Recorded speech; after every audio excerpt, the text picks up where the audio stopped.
One moment, friends. The radio's going nuts. We're listening to Douglas County, Oregon. We have a whole bunch of lightning strikes here and new fires breaking out. There's some rain, but let's listen to the radio for just a second, then I'll introduce things. 1-653-654-655.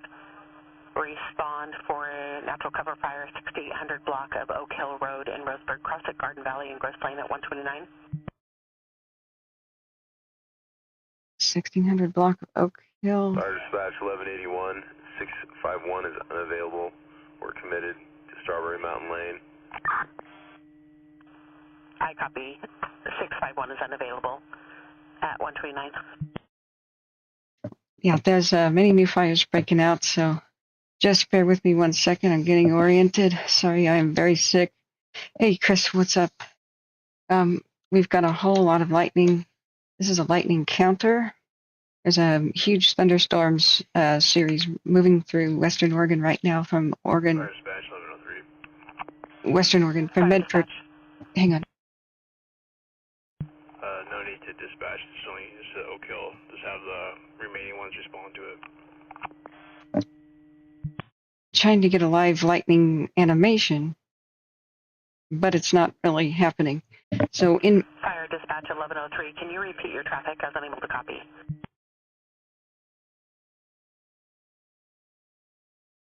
Natural cover fire in Oak Hill. Just continue the response you have. No additional units need to be paged. what's a natural cover fire? Continue. Response, no additional units need to be paged. Let me show you guys my radar right now. We're going to get broke fishing. He needs to talk to us. He needs to talk to us before he may lose power. So Fire dispatch 6871. this is what it's looking like right now. 6871, go ahead. 6871 Diamond Lake responders are at the gas station waiting for you, requesting ETA.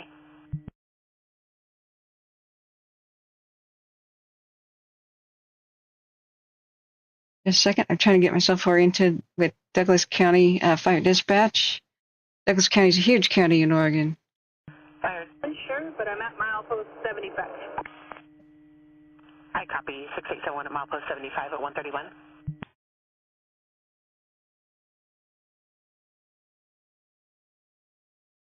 Okay. Fire dispatch 1303. Fire dispatch. 1303 wants to confirm that I'm not needed at the last page. Firm was recommended by the ground card. We'll print the incident. Copy. 1303 is available then. 1303 available. Responding.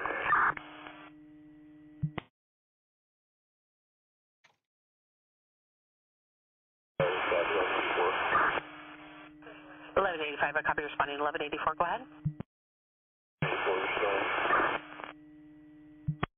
1184, copy. You're also responding. This is report of a cover fire straight across from 6800 Oak Hill Road in Roseburg. The PR thinks she's seen flames. The granddaughter also thought she saw flames. The PR advice is not very big now, will likely grow. Oh boy. This is Roseburg. The FPA has an engine responding. That's 6872 is on scene. 6872 on scene at 133. Hello, Big Al. Dispatch 1133 responding to Oak Hill Road.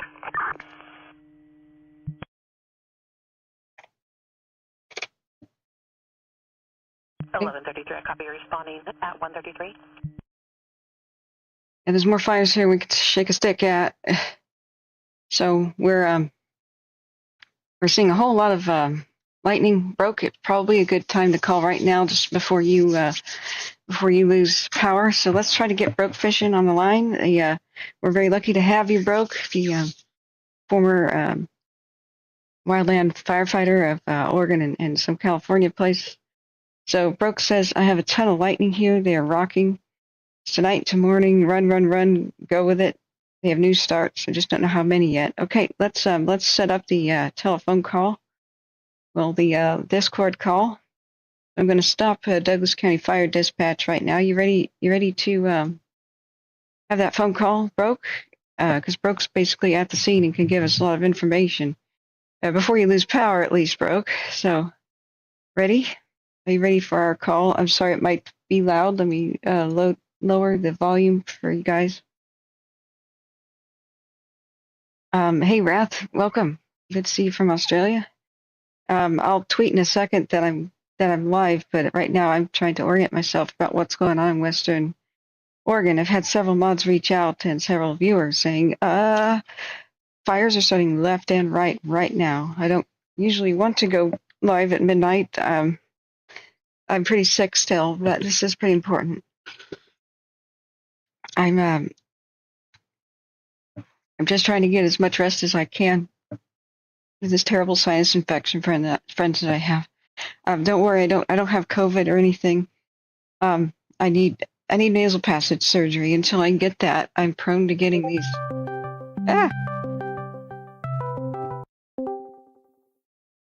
Hey, Hey, Catherine, how you doing?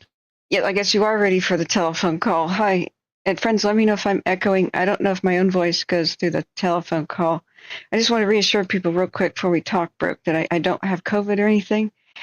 I need nasal passage surgery, and with all this heat and smoke and pollen and no rain, I just don't want people to be worried for me. I can't talk every single day. I'm kind I of get floored. it. Yeah. I went up in the smoke not yesterday, the day before, and was up the mountain. But yesterday, it was all good until about 10 o'clock at night. 9 o'clock, we noticed it down south of the border, and it looked like it was going to stick to the east side of the Cascades. And then next thing you know, this lightning storm literally split off. Okay. There's a group on the over the Crater Lake area and east, Okay. and another group came right up the Cascades. As we'll call it, it just walked itself up the east side of the I-5 between Cascades and the 5. It was. I've been watching for hours and fielding phone calls. It has been striking all the way out to the coast. We've had stuff clean out by Yeah. Powers, Oregon, Coos Bay, Oregon. There has been so many lightning strikes in Douglas County that, well, you've just started listening. Hmm. It's been a call. People are paranoid. Moon is playing games with them. We've been smoked in here for a couple days. People are really paranoid too, so there's lots of calls where people think they've seen a fire that they see a fresh fire. They haven't, but if you'll be hearing it. I got the scanner muted right now. Okay. It has been run from. They have literally from the north end of the county to the south end, from the west end of the county to the east end. Yeah. We're hearing. Sorry, let me just interrupt you real quick. Just on that point, there are some people who are pretty sure they are seeing fires, and we just heard a whole bunch of dispatch going to Roseburg itself and the neighborhoods with multiple callers, and then some of the fire crews are saying, "Look, there's nobody we have to send to all of these." So it is pretty serious. Okay, so what they've done is I heard over the scanner. I didn't put it on any of the pages, but I did hear over our buddy who runs the Southern Oregon Scanner. I've lively talked to him. Shout out to Southern Oregon Scanner, LLC. He's a really good guy. I sent you his Facebook page link. That we don't show it. I do have permission myself to show it. He does know who you are because I explained who you were. It's all good. He just doesn't want us. He's doing the same thing everybody we're doing. Oh, and, okay. For scanner. But I got little permission. I don't dwell, with me. So don't dwell on it. Keep moving. But I did hear over the scanner They Okay. ordered them to bed some of the fires down in what is now called a complex up top. I can't remember the name of the complex. They have a Facebook page. Diamond Where was Lake? that? Yeah, the Diamond Lake Complex. It's Yes. a bunch of fires up there. They ordered them to bed the fires down that they feel safe, that they're not going to jump out if they leave them and go on this IA, which is initial attack. Okay. They have the fire crews went by me about 45 minutes ago going downriver Okay. to go help out with these IA runs. They have every single department in Douglas County as people out checking for fires. We're Yeah. talking Canyonville, Cow Creek, Riddle, Tiller, um, Wolf Creek. It's from one Yeah. end of the county to the other, and the map is not doing it justice. Like right now, I Right. have a strike that, it moved it from 6 miles, 5 miles, the closest one, to now, because of the way Sure. these maps work, I have one that just hit 12 miles, Now, let and me that is get people up to Sutherland area. let me Go get people ahead. up to speed on what exactly is the Diamond Lake complex and what's been happening like over the past 4 to 5 days with the incredible lightning hail. Back-to-back monsoonal is the new way to say it. Thunderstorms. They ripped across California and they did a little bit of havoc there, but California didn't get the worst of it. Here, it ripped across the Oregon border in the past, I would say, 72 hours. We've had up to 2,000 lightning strikes. So these are already going. All of these on the screen right now that I'm showing people were already going. Diamond Lake is north of Crater Lake. You can see what Crater Lake is by this big round dot. But Diamond Lake is a very popular recreational area and fishing spot. So this is pretty much in the central Oregon Cascades that got the worst of the lightning. Multiple thousands of strikes. They're still finding new ones because sometimes lightning will start a fire in, say, a dead tree, but then a little bit of rain hits it, but not enough to rain it out. So a couple of days goes by, and we are still getting what's called a sleeper fire, which is they sleep for a couple of days and they show themselves once they get a little bit of wind on them and a little bit of dryness. So meanwhile, there's dozens and dozens of these. So they grouped them all into something called the Diamond Lake Complex, which just means they all started for the same reason And at the same time. Yeah. lots of fire under the same command. Yes. Of a And command per one fire. They group all the fires in an area under one command, one camp, one group, and they put them out to fires. It's a yes. complex. And you Right. do know why you were asleep that we had a level 3 go off for the Lamola fire. No, where's Bunker that? Hill Campground, Lamola Oh, here. KOA Campground, Okay. Bull Creek Campground and Boat Ramp, Kelsey Valley Campground, North Umpqua Trail between US Forest Road 2612. That's the upper part of it, and the Wendigo Pass intersection. Yes. West to North Umpqua Trail, where it intersects with Forest Road 2612. Those are all up in the Diamond Lake area. They're all Yes. level 3. Get out. Yes. It's But a terrible time.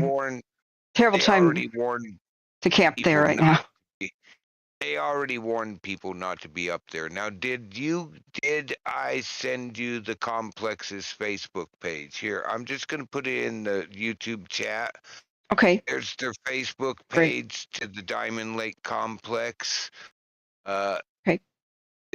I will tell you this on the fires you're looking at. Big Iron's in it, Watson's in it. I believe the Lamola fire's in it. We know the Trep fire's in it.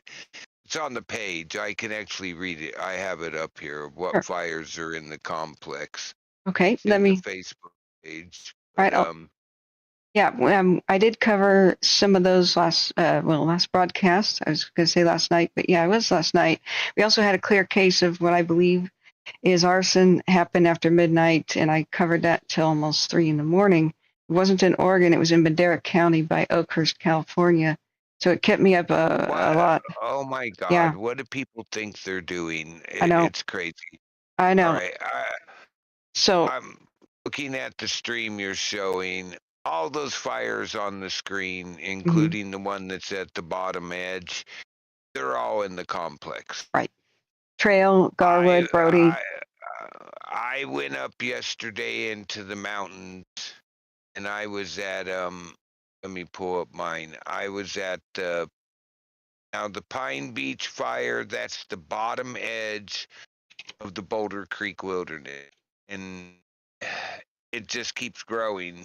And I heard over the scanner a little while ago while I was trying to get a hold of you. I heard that fire was making a little bit of run with the Which one? Sorry. of the storm.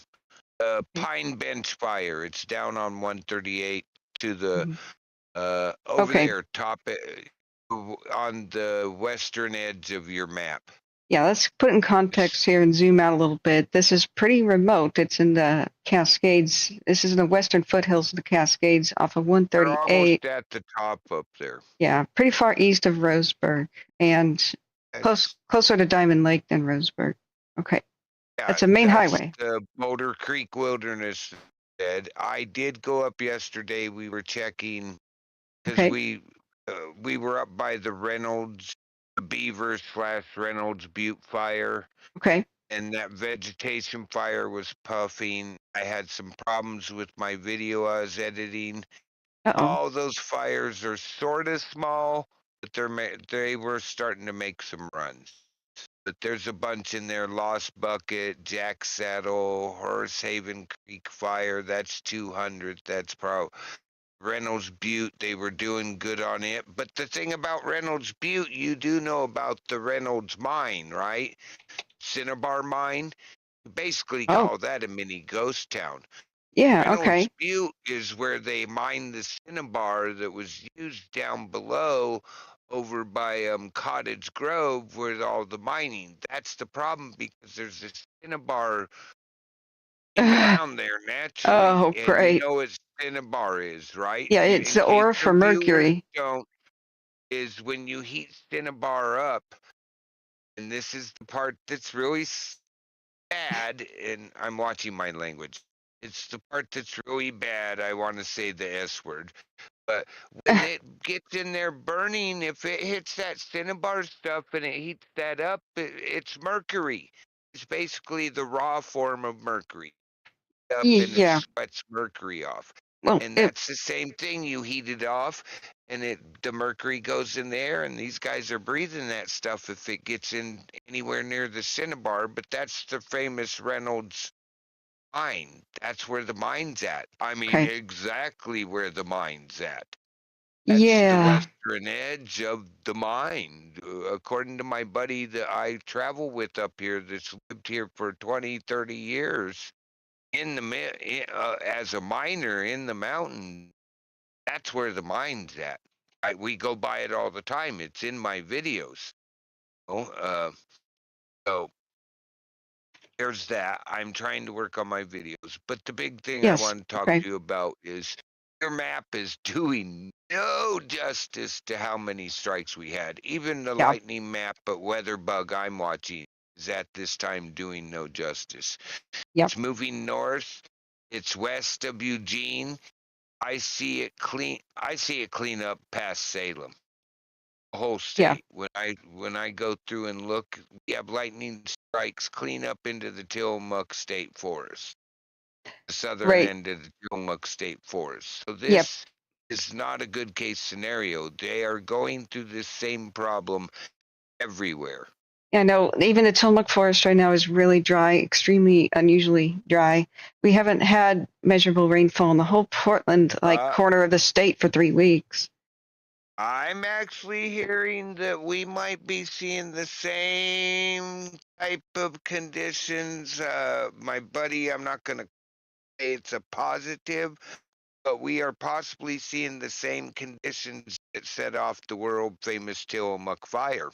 Well, those conditions were what happened in 2020. That was like Santa Ana's from the east for all three western states. The Archie Creek fire burned my family home down on Rock Creek. You know, my mother and father's home, mother-in-law and father-in-law's home, mom and dad's home, because they were They were always that. But the big thing is the maps are showing nowhere the justice of what I've seen. I don't see any south of me right now because the map just reboot and I lost half of my. You lose Uh, strikes after a little while, and they just disappear off the maps. But we've had yes. thousands here, and I know they're working them. It's the same reaction all the way up as you go north. It is west of I-5 now with some east of I-5. I'm east of I-5, and I'm still having Yeah. them. Yeah. The But now majority. we're on the backside of it. Yeah. The majority showing now are making their way towards Tillamook Bay. You know, and hopefully most of them will go out to sea. But I see that a bunch are striking Tillamook County. So this is Newport and Lincoln City is getting hammered right now. Albany and Salem. They keep missing Portland. It's always been pretty peaceful here in the last 72 hours, even though Oregon itself got more than 2,000 strikes in the last 72 hours. Closest strike I had was 2 miles to me, according to the tracker. Yeah. My phone started ringing when the thunder started happening. I Yeah. do know they're looking up what's called Little Yes. River. That would be where we have that shadow fire, I think it's called. Yes. There was some spotted up in that area. Pill Little River, it's So called. let me, because we But have, yeah, sorry, Brooke, to interrupt you, but I have to reintroduce you again because so many people have just tuned in. So we're talking with Broke Fishin, who we're so honored to have. He's a retired firefighter with many years of experience. This is straight from the horse's mouth. He lives down in Douglas County, which is in the middle of the lightning strikes right now and the crazy storms going off. I understand it's like striking something like daytime, like you can almost see like it's daytime sometimes, right? you Um, go over here. I'll give you his. Did I give you the scanner's Facebook page? yes, you Because did. he's I got a think so. really good video on there. And while I'm here, But show it because he knows who I am. Let me find it. I'll find that video. He's got a really good video. okay, as long as he So doesn't mind me rebroadcasting that. I don't believe he um, will. He's given me permission to. I explained to you where. Let me just see if okay, I can find so it because somebody sent it in and they didn't attach their name to it. okay, So so it what was. I've wait a sec. I'm Uh, sorry. I'm still introducing you because people are like, who, what? So we're listening. We're going to speak with Broke Fish before he loses power. Is a great possibility he loses power, but we have most of these fires are in the Central Oregon Cascade. Almost all of them were caused by lightning in the last 72 hours. There's a new fresh round of lightning storms ripping through the area right now as we speak, and even running all the way up towards. They're now starting to reach Lincoln City and going towards Tillamook Bay. There's some around Salem and Corvallis. Right now, we were listening to Douglas County Scanner, which we will go back to in a bit. Around Roseburg, there's so many new fires being reported by the citizens that they don't have enough units to even visit them all, let alone get an idea of what they are and put them on watch duty. So there's many more right now breaking out than watch duty is revealing. So we're listening to Fish speak about them. He took a drive to do a survey of yesterday, right? You took that drive yesterday to do a survey of day some of them. before yesterday, we Okay. were at home. But the Yeah. day before, we were going up to look. We pick natural plants every year that help medically. That's what my buddy Oh, does. great. He's been doing it his whole life. We went up. We were going up in to see what it's like. Right. See And if we could get some video of the fire, which it was so smoky. I was within a half mile of one of the fire towers, and I could not see the tower. And oh goodness. normally, I could have took a video and showed you the tower. I could not see. Yeah, we can try and I think look they at. called that the Ilhi Flats Tower. I can't remember. Yeah, we'll try to get some Alert West cameras on the scene, but most of them, I mean, there are very few. There are very No, few, but I just sent you a personal message with that okay. guy's page in it. I'm gonna go ahead and put his Facebook page in the Okay. YouTube. But Okay.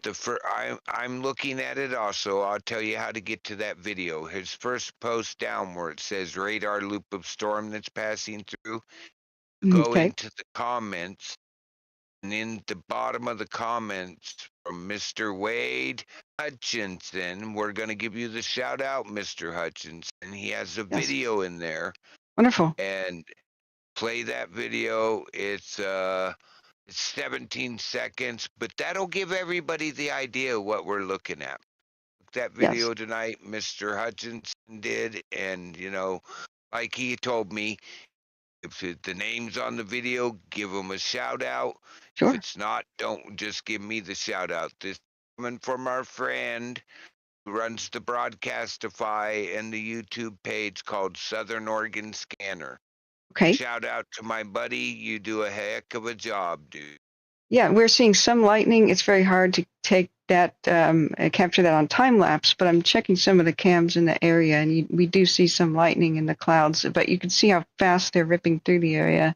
Yeah, see, there was a lightning strike right there. This one is one of the Alert West cameras, so I'll check on the Facebook video in just a second. So I just want to let people know we're talking to Broke Fishing before he possibly loses power.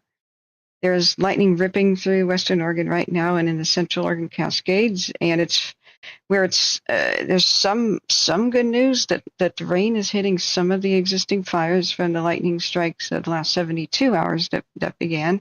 We don't know, though, if this is a good or bad result overall because A, it's starting a whole bunch of new fires at the moment, and B, some of this wind could just fan some of the fires that were actually playing nice the last couple of days. Fan fires. It Great. did fan fires. I heard them talking about it.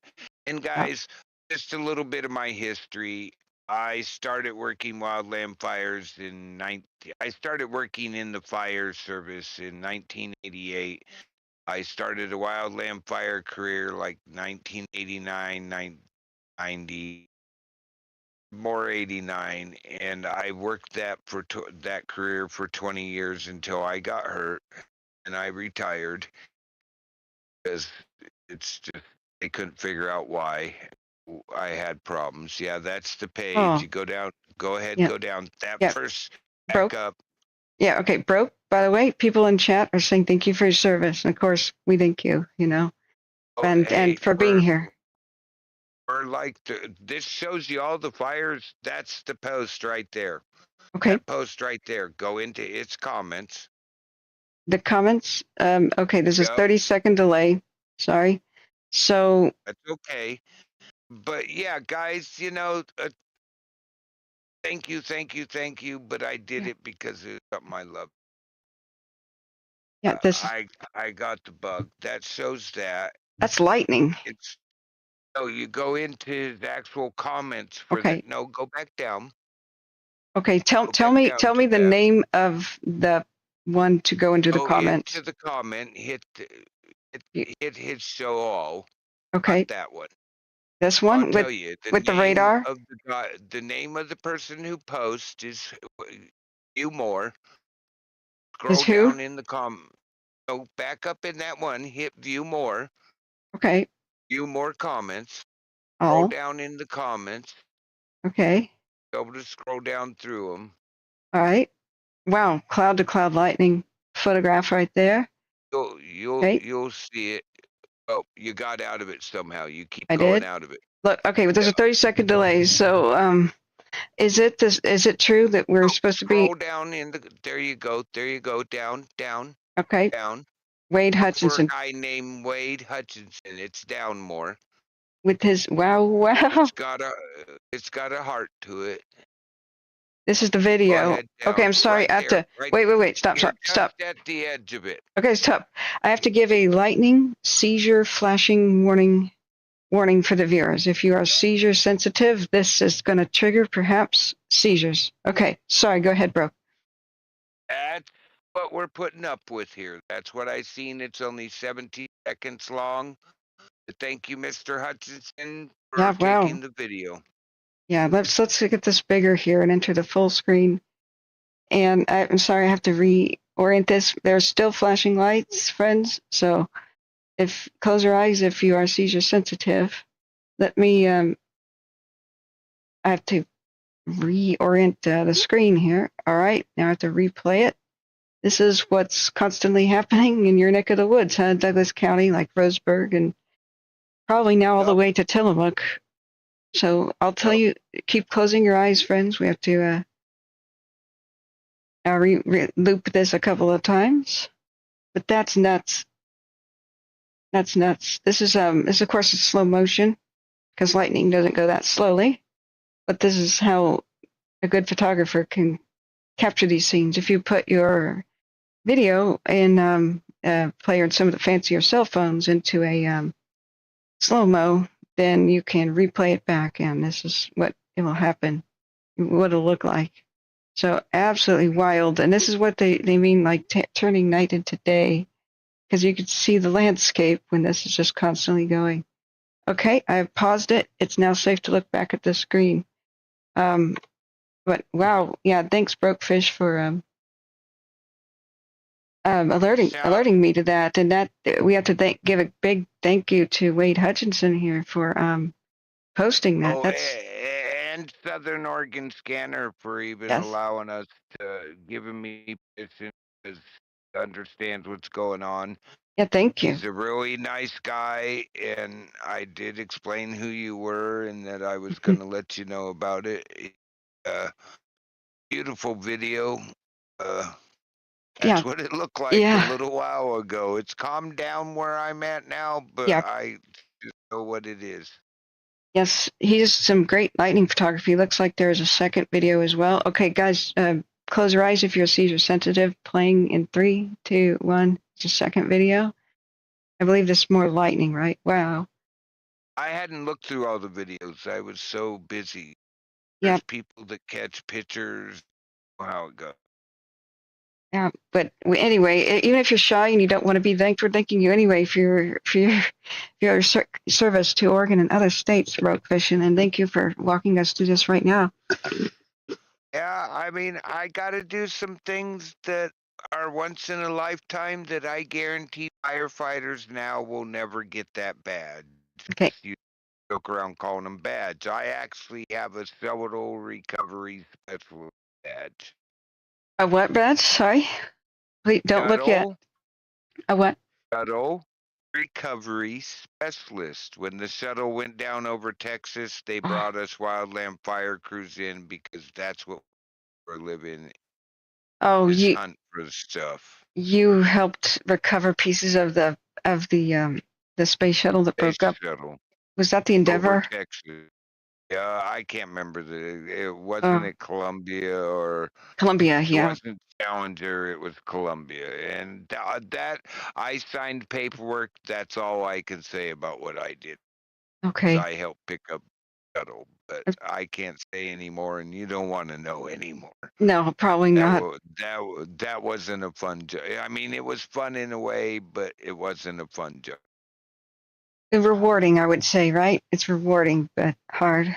Yeah, to me, it personally was rewarding. Yeah. Wow, that's a good one. I hadn't seen that video yet. Yes, sorry. We are still playing flashing lights of thunderstorms that have just been captured in the last hour as they rip across western Oregon. They are starting some fires, some near Roseburg. We have verified. We'll speak in a minute. We're just we're getting as much info from Brokefish as we can before he possibly loses power.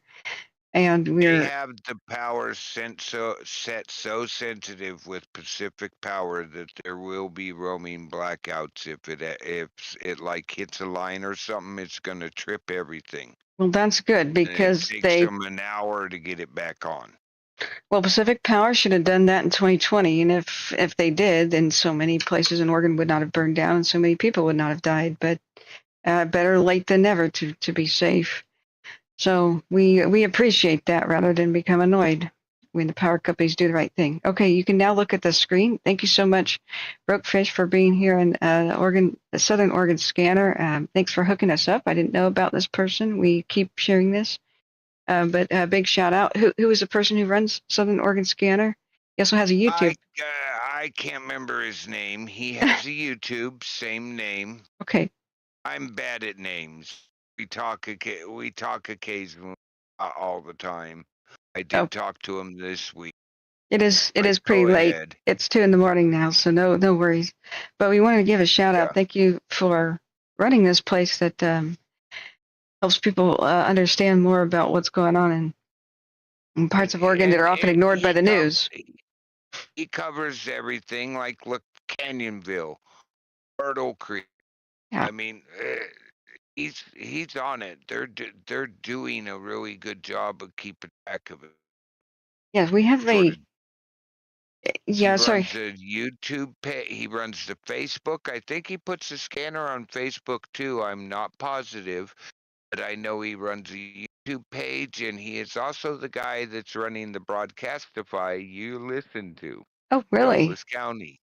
Oh, what We're a wonderful listening to person. his feed. So he does a really good job. He does everything he can to expand his what he does, add channels in. Used to not have DFPA in there, and he got a better antenna and everything with help from. However, he got Hmm. it, I don't know. But he Yes. now has Douglas Forest Protective Association. That's why we hear them on the fire feed. Oh, And his good. YouTube page actually if you use his YouTube page, it'll actually show you who's broadcasting at the moment. When the Great. broadcast comes in, his YouTube page says like Douglas Forest or Douglas County Fire. Now, It's really, really nice. yeah, we are so grateful to be able to restream that one, and we'll try to link him again and again. I'll try to fit him into the description of the video. There's so many links to evacuation maps. I hope he understands that there's limited space. I'm at 100% of the space, but here in the chat, if you want to turn on chat, even if you're watching this broadcast later, you can see that we are linking back to this awesome person who's aggregated all this emergency info for Central Southern Oregon, Douglas County. Now, Broke, before we lose you here, and before you have to maybe go to sleep or whatever, what do you think about the fires? There's so many raging at the time right now with the new lightning storms ripping in and not really depositing much rain. We can see here it's just mostly green, couple of yellow spots in the bands, but no red. No red, which would mean hard rain. And they move so fast that it's hardly depositing any rain. This probably. The rain we did get is nothing. Don't Uh, even count it in my professional opinion. oh, great. I wouldn't even count this rain in that I've seen and we had. I didn't get. There is places where it was downpouring hard, but that's how these thunderheads work. Some places get rain, some places don't. Mm-hmm. What we do is all these lightning strikes. Yeah, they're gonna find a bunch tonight. Yeah. But not all lightning strikes immediately show themselves. You mean the Just fires? found fire. Yeah, we just found fires that popped up yesterday from the last 2 rounds of lightning coming Yes. Yeah, that's what we from need to. like 3 days ago. Can you? So, I always say give it 5 to 7 days for all the fires to show. And same thing goes with California too. Is that sometimes most of the time lightning strikes living trees that just kills the tree or damages it. But since living trees are full of hundreds, if not thousands, of gallons of water because they're alive, nothing really happens. But when they strike snags, which is why we hate seeing dead trees all over the landscape. And what does Central Oregon have here? Millions of dead trees in the landscape, especially from the 2020 fires. Boulder Creek Wilderness is full of snakes. But you Snags. do know, and you just did one of the common, people don't really know. When it hits a live tree, it'll come down the side of it. It'll be knocking a strip out of it. You know the pitch that's in there actually sprays out from it. I have a great picture over in the Discord of it striking a tree. The picture was taken at the exact. I don't know how they got it. I don't know where it came from. It's picture sent to me. It shows it striking the top and the flames coming all the way to the ground. And I have seen burning pitch get blown like 10 feet out from the tree. And all that stuff starts fires if it lands on really dry pine Yes. needles or Yeah. That's how these fires start. Sometimes it just hits the tree, knocks the top out, and it's sitting there in the top of the tree smoldering until a wind comes up or Hmm. sun. I mean, when I was up on the mountain, I'll say 2 days ago now, because we are in a new day. We were up, but it's just literally, we were up there Friday. It literally, fires were starting to show themselves at 6 o'clock at night. Yeah, and people, the main point I wanted to get across was the extreme danger that this part of Oregon has because of so many dead trees. It's so much more likely that lightning hitting a dead tree will start a fire than a living tree. That's just what I wanted to get people. Yeah, it's very Oh, good that you corrected that. it will. Yeah. So this, And you got to remember the Archie Creek fire that burned from Steamboat Creek up to North Umpqua to Glide, Oregon. Literally killed off, but it nuked it. It nuked it. We that, just call it nuking it, where it did a complete burn. It just didn't pass through. It did a burn of a lot of area, and there's a yeah. lot of dead trees here now. Okay, where you broke up a little bit. Where were you referencing? It's in the past, correct? Yeah, the 2020 fire called the Archie Creek fire, that the Yes. east winds we had blew it from Steamboat, world famous Steamboat, on the North Umpqua, and it blew it all, that fire all the way down the river to Glide, Oregon. So we're talking Steamboat, Steamboat Creek Road, where you turn, is at milepost, on the river is at milepost, what is it, 38, 39, I want to say, and it Okay. blew it all the way down to milepost 18. Yeah, I wanted to show people this is a great example from CBS Philadelphia here of how fire can be inside of a tree, making almost no smoke. But every dead tree that gets struck by lightning, this is basically what happens. You see how the smoke is just kind of not really showing? You can even be a hiker walking somewhat near this and have no idea. And these are called sleeper fires. Eventually, the dead tree will be hollowed out, and this will collapse and the burning bits of debris will be as the tree shatters will go all over the place and start a big fire as soon as the next big wind gust hits. So this is what's I've happening leaned, in trees I, right now. I've And leaned up against trees on a fire to, like, put your hand up there, just lean up against a wall. But I've leaned up against a tree and had it totally hot because it was burning inside and nobody knew it. you just went to rest and you touched a tree on fire and went, "Why is this hot?" Yep. And Oh, we ended up cutting it down. It was totally on fire on the inside. oh my God. So that's why snags are a bad word. Regular trees, they have thousands of gallons in their wood if they're big old growths, or maybe hundreds if they're just adult. And so the center heartwood cannot burn. But when there is a dead tree, the heartwood, which props the tree up upright, will burn through, and this eventually will shatter down onto the ground. And so it creates an inferno that nobody can see until a big wind event happens. And this is where a lot of people don't understand that when lightning hits, there's usually many, many strikes, dozens in the same area. And so these are all called sleeper fires, where they contacted dead vegetation, especially a dead standing tree. Then the next big wind event, you will see smoke columns like all at the same time, like 6, 7, 8, 10, 12. Now, conspiracy-minded folks say, oh, that's laser beams from the sky, ripping across the area. But they don't understand that the fires were there.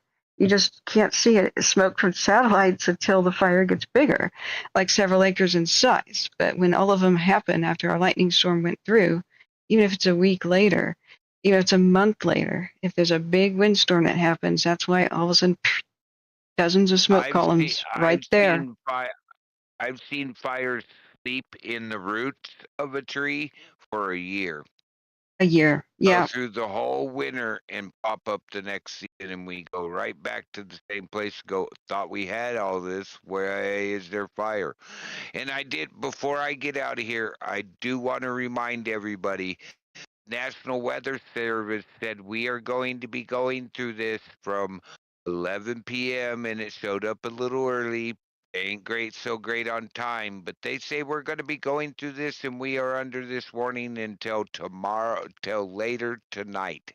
Yeah. They're talking like 10, it's in the Discord. It's like 11 o'clock at night or something. Yeah, if I turn this on, this is a red flag, and holdover fires are what those are called, right? If they hold over throughout the entire winter, Yep, that's a they're word. holdover fires, and they'll sit there and burn a root, and all of a sudden pop up out of the ground into a brush pile, and away they go. Yeah, this is all the pink here is a red flag and or whatnot. Hold on to your butts, Oregon and northwestern Nevada.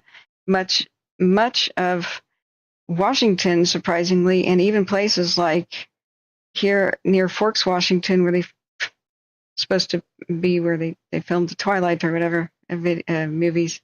This Olympic National Peninsula to have a red flag up there is absolutely rare. This is called non-tropical rainforest. All of the Now, coast I from know California to Seattle. when I looked at the earlier tonight, when I looked at the weather thing through Microsoft, they had the red flag up for all of Oregon, but we were Douglas County in southwestern Oregon were a darker red warning. We weren't on a maybe, we were on a positive, and it came true.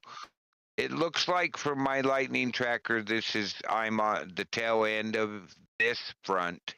This section of it has passed by me now, but I know they're still running and looking for fires. Looking at the Facebook page tells me they're still going. Oh, yes. They're going to be at this all night. Just looking at that and use it for a reference for you. Southern Oregon Scanner on Facebook. Southern Oregon Scanner LLC. And they're still chasing them. They're still chasing them. I mean, I actually got to reboot my page because it went to sleep. Yeah, they're still chasing them. We have multiple they're confirmed, actually not really by the crews because they can't get to all of them right now, but multiple reports from citizens who are trustworthy, multiple reports in the Roseburg area that there are new wildfires starting because there's just not enough rain. 1 minute ago, somebody just posted a picture under the tag that says Myrtle Creek. There's a picture showing a fire, so that's another confirmed. Oh, great. Yeah, that's a pretty bad situation. Adam S., if you have any quick questions, we have the privilege of speaking with Broke Fishing, who's living in Douglas County, and he's an ex-wildland firefighter. If you have any questions for him right now before you may have to go. Hey, Adam S., Broke Fishing up the North Umpqua. Hey, yeah, this is, we've been covering this best we can. We paused listening to the fire dispatch of Douglas County in order to speak with Broke Fish and his observations down there. So let me see. Report of a natural cover fire in Pleasant Street in Myrtle Creek. Is that the one that has? Yep. If you scroll, it's like, for me, it was the top of the page on the Southern Oregon Scanner Facebook.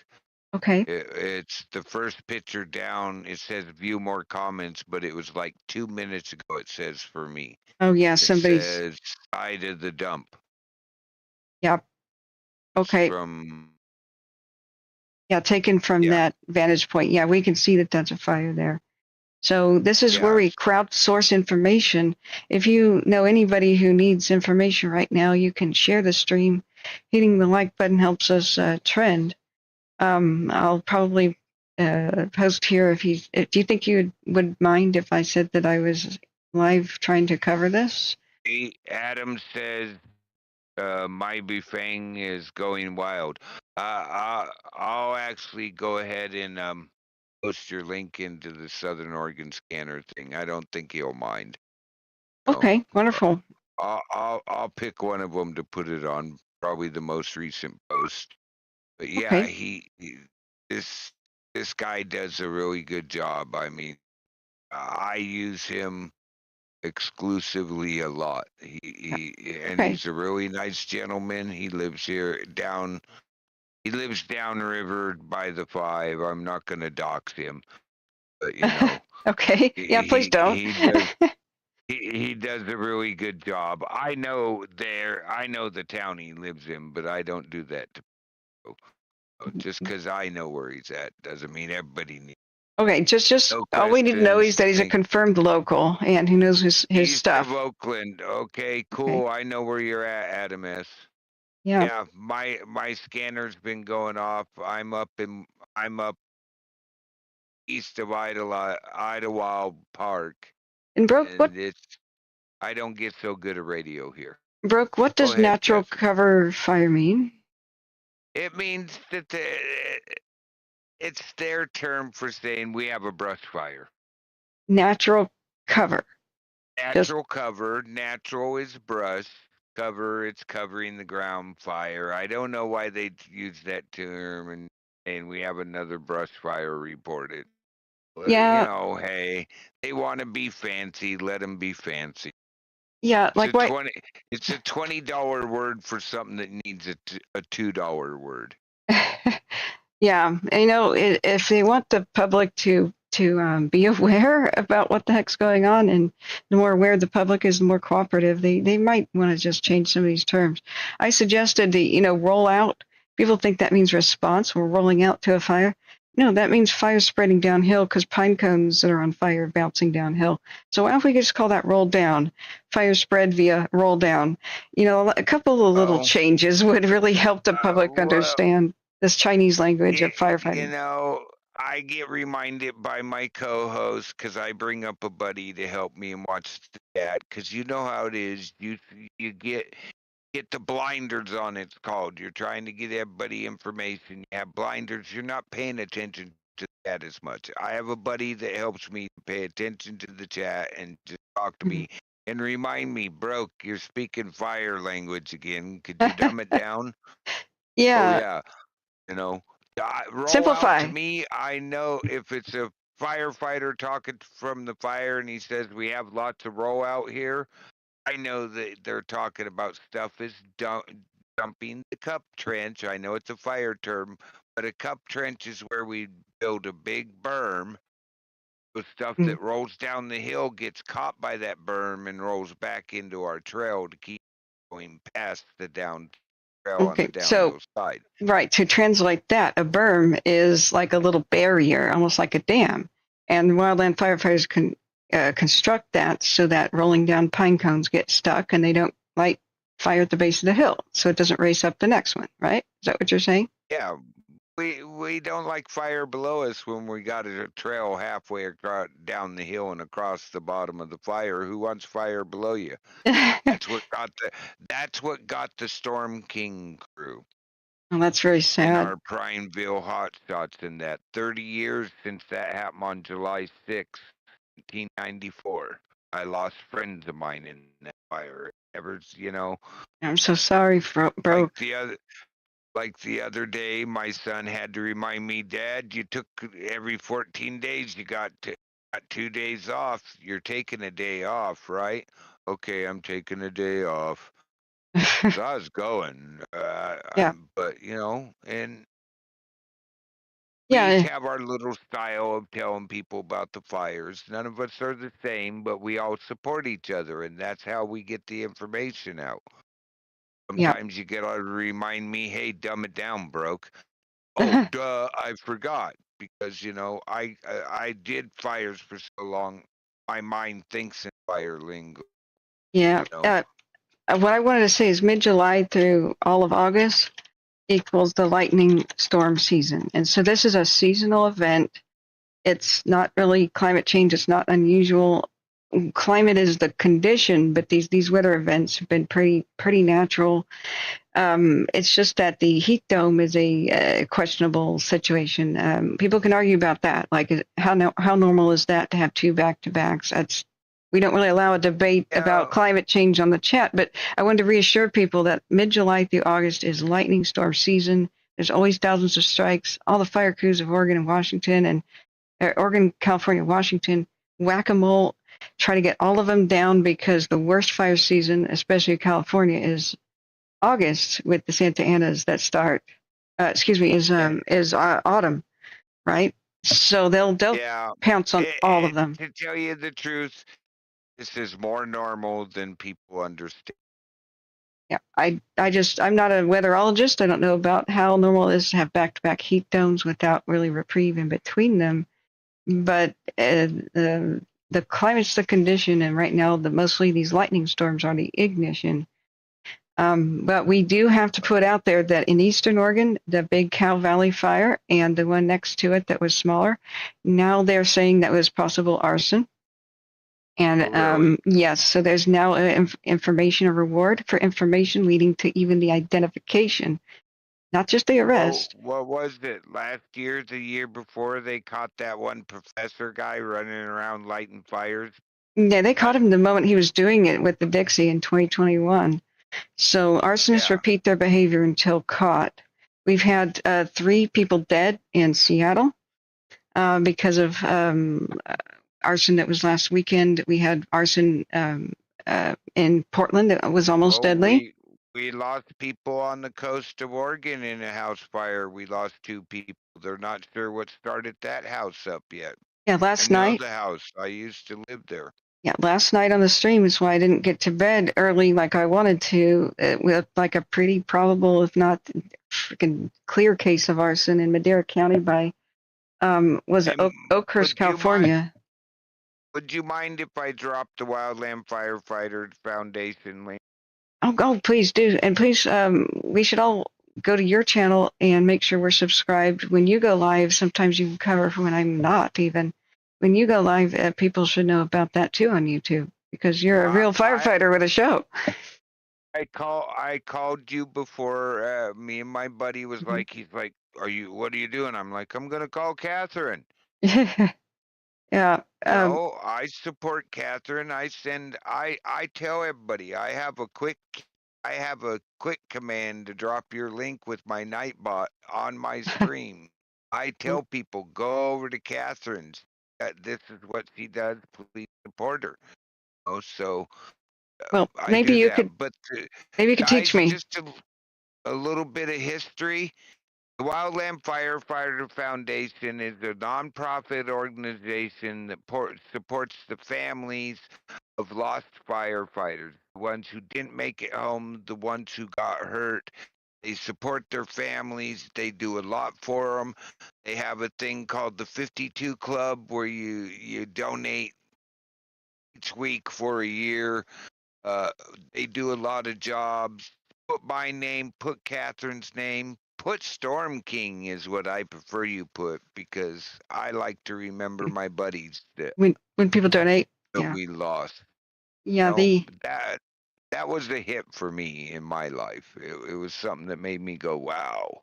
Yeah, the Bonita Road fire is suspicious. So is the Cow Valley fire. I'm not sure about the Huntington Mutual Aid fire, but these all broke out the same day within hours of each other. So now Malheur County Sheriff's Office, and there's many different tip lines that people can use to make sure they're anonymous. They are wanting to pay people for tips to identify who possibly started the Cow Valley fire, which is what's chilling, broke, is that whatever individual or person started this, did it right before the big red flag warning and the confirmed, 55-mile-an-hour wind gust and lightning storms that were about to happen in the forecast. So this grew to 134,000 acres, basically. And I was watching that one grow. I was watching the air show. I may not have gone live, but I was sitting there. My phone rings constant sometimes. Right. Like tonight, I fielded 12 calls because they know. Even though I've given them the links of how to go get this information, they call me and they literally told me, well, to tell you the truth, it would have taken me 30 minutes to get what you just gave me in 2. Yeah, I'm trying to show people. I don't know if Death Ball Mountain, it does. Unfortunately, it has not been rained out. This blue 192 or whatever fired by where last year's lookout fire. The one that affected Oregon so much. Thank you, Adam S, for your kind donation. Very. Thank you so much. And tell us what it's like in your neck of the woods. we try to crowdsource info here, but it's up to the northwest of where the camera's looking. I was hoping we get a little bit of rain on it, and that maybe at least one of these would be rained out, but it's still cooking there. Yeah. The Deathball Mountain All cam. right, Catherine. I'm gonna go ahead and jump down. You got any final questions that Oh. were bugging you before I get out of here?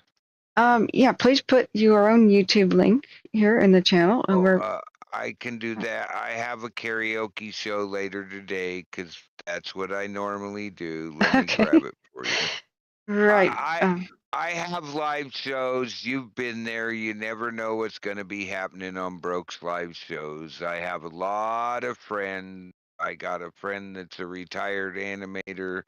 I'll just drop the one I have really quick, which is my upcoming karaoke for later today. It might get Okay. delayed again, but you know, that's what happens. I actually run live panels. I bring guests up on my panel where they're there with us.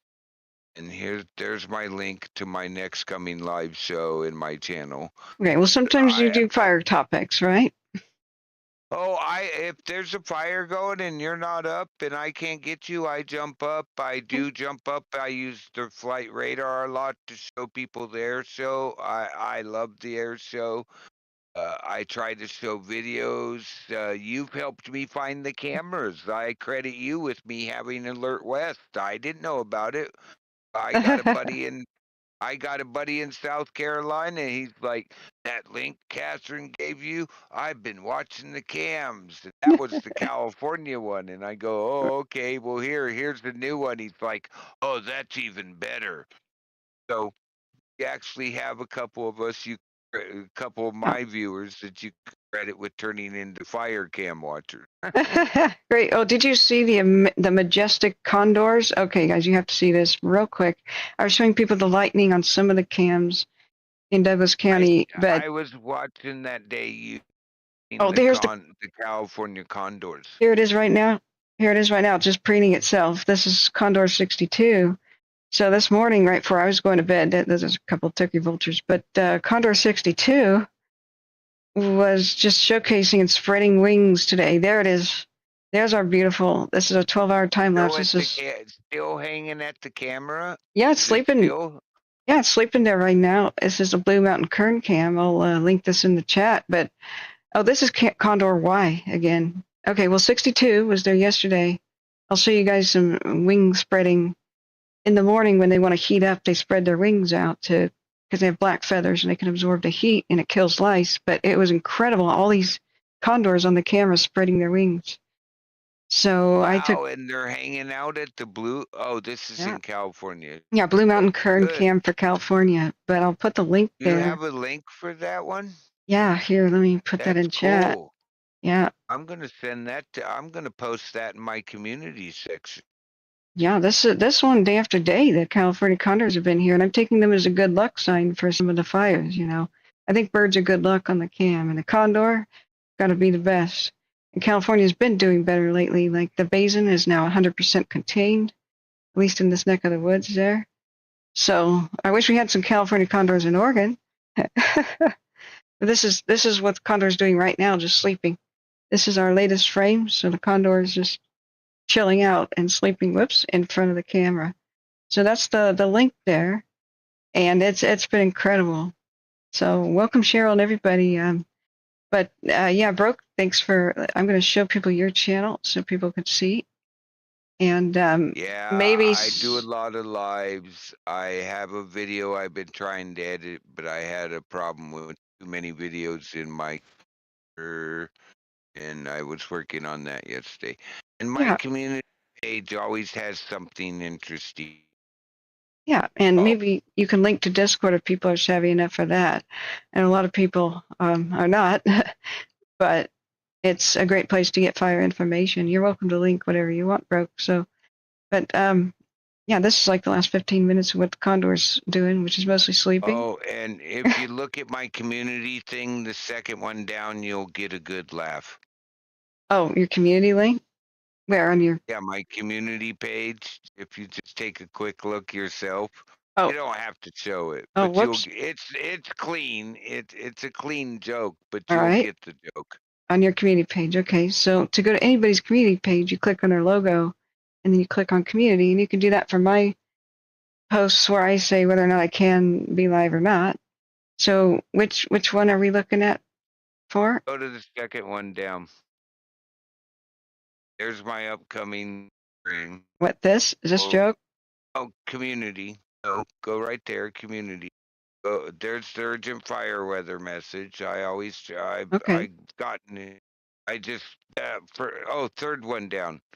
Who had smoked in with drift smoke? You know, like the betting board. What? I don't get it. You know, a Las Vegas betting board. I bet that Catherine's gonna stream for 12 hours. And she's gonna do 18. Well, who had smoked in with drift smoke? Because Friday, a day ago, I was smoked in with drift smoke, and I made my first meme. Oh, okay. I see. So people can figure out if you are going to get tons of smoke around you because of the millions of fires in Douglas County. So people could place It's bets on gonna whether or not smoke that. soon. Oh, Oh, God. it's just a joke, you know. That's the betting board behind them. We had Ah. who had killer hornets in 2020? Oh, the Japanese giant hornets? Right. Yeah, who Okay. had that? You know, it's just like a joke like that. Who put that down for I mean, what's next? We gonna have Godzilla appear in a cloud? Oh, wait a minute, we already had that. Okay. I would like to see a picture of that, but goodness It gracious. looked like I'll have to find it. I'll send it to you. It looked like Okay. Godzilla in the cloud. Great. I try to joke around and have fun, you know. Yeah. Yeah. I lived so long, I'm surprised I'm here, really, and I just try to have fun when I'm streaming or whatever. Sure. Sure. We I'm have glad. a lot of fun doing it. Yeah. Thanks for the urgent fire weather message out of Medford. 3:12 a.m. on the 20th, which had been last night, explaining that an upper level low will move from south along the Oregon coast, but then we'll tap into increasing mid-level moisture, which is that monsoonal crap they talk about, right? There'll be elevated instability combined with moderate to strong blah, blah, blah, could result in isolated to scattered thunderstorms into Sunday morning and into Sunday afternoon and evening, given how dry the fuels are, along with continued hot temperatures. Lightning efficiency will be high to very high for new fire starts, meaning lightning almost everywhere it strikes, if it's something to burn, will cause a new fire. Great. And again tomorrow, again later today, in the afternoon and evening. So Great. I wanted to have the day off. My throat is not doing so great with my sinus infection. I did too, but see, I did a pretty good job on that. I gave the Yeah. NOAA thing. You know, I had to put it in a couple different things. This Yeah. goes with that, but it's pretty good.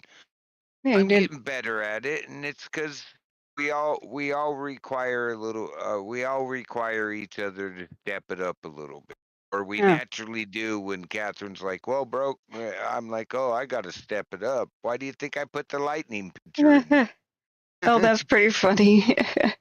Yeah, we should have So, like a bingo game, but what is sad, what I find sad is that even though they had the crazy lightning that hit Eastern Oregon, they mostly pounced on it and got most of them under control. Not really the Lone Rock that affected Lone Rock and Spray, Oregon. We have to check on those towns. But it's so sad that so many firefighters were already on the now suspicious, perhaps arson case of the Cow Valley, which was enormous, and the Bonita Road, that they couldn't pounce on all the lightning, and so some of the lightning fires are going to get much bigger in Eastern Oregon. That's just so and the frustrating. other thing is, they just released crews from California and sent them to Oregon. They Well, just yeah, released crews last night to help with what's going on in the lower elevations. They just told them to put stuff to bed hours ago. They put it to bed, and I must have had 15, 20 trucks drive downriver past us. They're breaking these crews into squads, and they're yeah, doing what we call the chase, run, IA. You run around. Oh, no, none. Oh, we got one. You work it. Okay, we caught this one. Run. It's Yeah, the way it works. Guys are yeah. going to do that for 16 hours. Well, California owes Oregon pretty badly for Oregon assisting so much during the 2020's Dixie PG&E started fire and the Caldor, of course, which is probably arson as well. The Caldor of 2021. So it's, but we are grateful. We are grateful that the governor of California released at least 88 firefighters. But boy, do we need a bit more. I know California's got You its got to hand full. remember, Oregon has the most private contract crew. If you're hearing about a private contract crew, they're most likely Oregon. I know a lot of these crews. There's a lot of new ones, but all those guys used to work with us back in the. I mean, I got a friend that I trained. He was a little out of high school kid, and I gave him some advice. He's running a crew now for the Forest Service. Awesome. He called me out in 2020. They were parked across the street, and I walked over to. Was walking down the road, and he hollered at me my nickname from Fires, and I'm like, who the heck? Hadn't heard that in a few years. And Okay. I got a giant bear hug from a young man who I used to call a kid. Well, okay, Dusty. Awesome that you have shown up. Dusty's ex-firefighter, right? We have to explain what happened in the 2020 fires, what happened that October when they got rained out. So here we were, praying for rain and praying for rain, that all the crap that was going on, the Archie Creek and the Holiday Farm and the Beachy Creek and the Riverside, all this stuff is raging, and huge thunderstorms finally came up with a lot of rain from the south, in October. So I ran out for donuts because I was getting, this is the funny lightning story of my stream.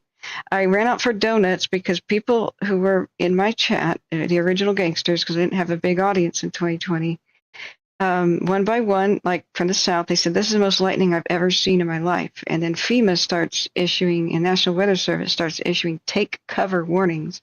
There's so much lightning that people could be struck by lightning outside walking their dog or whatnot. Even though this was around midnight, first Carney Schill, who was down in Southwest Oregon at the time, says, yeah, this is the most lightning I've ever seen in my life. And then boom, he loses power. So then people who are down there in Grants Pass were saying, yeah, this is the most lightning I've ever seen in my life. Boom, they lose power and they disappear off the chat. Dusty Smokes is in the central Willamette Valley area. And he's like, oh my God, lightning just struck my neighbor's car. And I said, oh, why don't you go out and take a picture of it? I didn't mean like at the moment. And he goes, yeah, sure, I'll just go out there and die. There's just millions of lightning strikes around me. So I said, wait, in the morning, that's what I meant. So he goes, yeah, if you're going to go out and get donuts, because there's a midnight donut place and a gas station, hurry up and do that. Because I was starving and I ran out of food. So I went out there, got my donuts. It was a very weird situation. As soon as I got back home, I sit back down at the stream, which was live still, and said, oh, yeah, I'm hearing the thunder. It's approaching Portland. And meanwhile, these were raining out like all the fires, which was great. And I said, I just set up my cell phone on the porch to capture any lightning strikes. I'm sure it'll capture a lot. And I kind of aimed it at the sky. Then I realized, oh, no, the donuts are still in the passenger seat.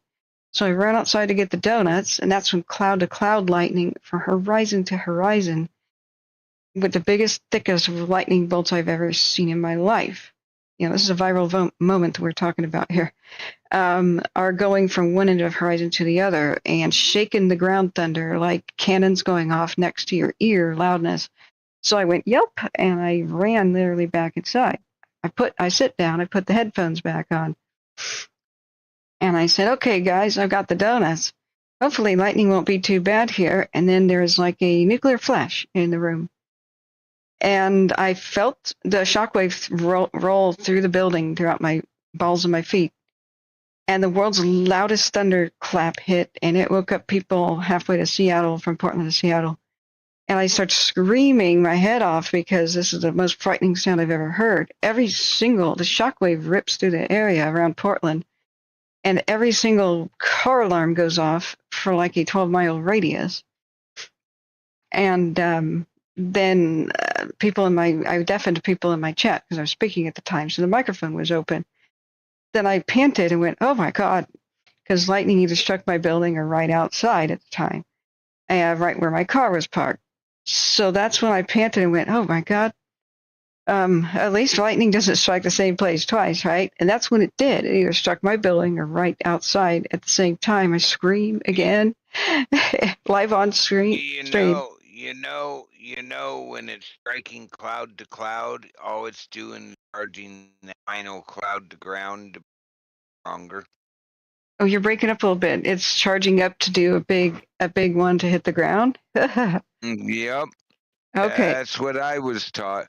I'm gonna go ahead and get out of here, Catherine. I've been at this since it started. Sure. I'm gonna kick back, listen to the scanner, listen to you, and Yeah. thanks for having me up. I hope everybody understands how people are working hard tonight, and probably good time to get back on the scanner. But yeah, I've talked to my buddy at Southern Oregon Scanner. So that's the lightning donut story that I still get crap about to this very day. Where what's more important in your life or donuts? And I said, "Be right back." Remember that, Dusty? Dusty. When Yeah. you're hungry, at that time, that can be the most important thing. It was stupid of me, but yeah. I mean, I've done some stupid things in my life. I have a buddy that we told him, dude, we had lightning on a fire. I worked with him for a long time. I always told him he's a crazy man, but he proved it one day. He was out there running around with the stuff. He was so tired of it that year. Everywhere we went, lightning, lightning, lightning. You're never in a point where you can go sit in vehicles. You're laying down on the ground away from trees. He's running out there around with the metal shovel waving in the air going, just do it, just do oh it. my I'm God. like, oh, come on, guys. Okay. My crew's lost it. So yeah, sounds like I it. get it. So All yeah. right. I'm gonna go ahead and get out of here. And you have a nice stream, Catherine. Thanks for coming up. Thanks for allowing me up. And we all appreciate what you do. Oh, we appreciate you being here. Thank you for being a real firefighter and all of your career work. And thanks for giving us your knowledge. And much love, Broke. Thanks. You get some much good love, rest. Catherine. Get some good It's rest. going to take a while to get by. It looks like this is by us now. I'm sitting here watching the strike map, and there's still a few hitting in my area, but like, we're having another round here because I just got a notice of 10 miles out. So I got an orange flash that just flashed me. So you have a good evening, and this is still going on, obviously. I thought it was past, might be past, but it's going to go on until tomorrow evening, most likely. You have a good stream, Catherine, and thank you for coming up, and I will talk to you in the Discord or wherever I talk to you. Yes, thank you so much for calling, Broke, and get some good rest, and we'll monitor the lightning storm and the new fires that are popping up left and right best we can. So have a great night. Thank you, Broke. They're down hitting in east northeast of Roseburg right now. They're down hitting along the 138 highway right now. That's what I'm seeing. All right, I'll talk to you later, Catherine. Right. Yeah, have a good evening. Have a good stream. Thank you, Broke. Thanks so much. Okay, friends, that was we were very privileged to have a real firefighter answering people's questions live, who has a ton of experience in the area and actually lives in Douglas County. And he has introduced me to this new resource here. I didn't know this existed, but this is a Facebook page, but also a YouTube channel for somebody who actually runs the ham radio, and so made a Facebook page about police and, of course, fire scanning in Southern Oregon. So this is we keep sharing this in chat because I don't have any room to add anything to the description of the video. It's full of as many links as I can stuff in there to actual evacuations. And YouTube doesn't give me infinite space. So good to see you here, Dusty and Cheryl and everybody in Foyo. Foyo remembers that night with the stream. Yeah. Yeah, I had running shoes on. That would not have saved me from the insane, not, not all lightning strikes are created equal. That was one for the record books. It woke up pretty much the entire city of Portland, the entire city of Vancouver, and people heard it from the Coast Range of Oregon, like all the way to Hood River. It was one of the craziest lightning strikes. They spoke about it on the news the next day. Everybody woke up in the middle of the night, and it happened to strike either on my building itself or the parking lot where I had just parked my car, and I had just been out there 3 minutes or so prior getting my donuts out of the car. So this is why I have the people give me crap about risking my life for donuts. But that was something that would have been viral. It was live on stream, but I can't go back and play the actual stream for you because YouTube deleted it. That's how I found out that streams that go beyond 12 hours, nothing is saved by YouTube. Sometimes they'll save right up to the 12-hour mark, but if you really go beyond like 13 hours, then nothing will get saved. The entire video is deleted. So what I do have is my cell phone video that was out the window that night, and the sound there will absolutely blast your ears out. Like, I can only imagine if I had had a decent, like microphone hooked up at the time. I did in front of the computer, but like I said, that video was deleted. So this is why I spend tons of money, unfortunately, buying 10 to 18 terabyte hard drives all the time, because I'm always recording my stuff now. And I can upload it to YouTube if we go over the 12-hour mark. I can show you guys the cell phone video later. Right now we want to make sure that we are covering the fires down there in Douglas County because of the majority, I think a majority of the lightning. I'm getting more weather updates on my phone and stuff. That's an excessive heat watch. Okay, I don't need that one. I think the majority of the lightning rips through the Roseburg area, the Myrtle Creek and Roseburg area. So they already have 1 million fires, and what Brokefish just, to summarize what he was saying, so that from Crater Lake almost to Eugene, all of these lightning strike fires that they're already dealing with, the many dozens of them, the ones by Diamond Lake now they're calling the Diamond Lake Complex, because they're just, like, you can't give an update on 20 fires, so they'll just give an update for all of them at once and put them all in the same unified command of who's in charge with them. But that happened within the last 72 hours to 3 days. And we just got a brand new bunch of lightning and very little rain storms that have just ripped through the state. So everywhere, they were above Medford, Grants Pass. I wouldn't be surprised if they have some new fires that get identified down there. All the fire crews are in racing whack-a-mole mode right now. Because remember, all fires start small. There is some wind right now, but not the crazy wind.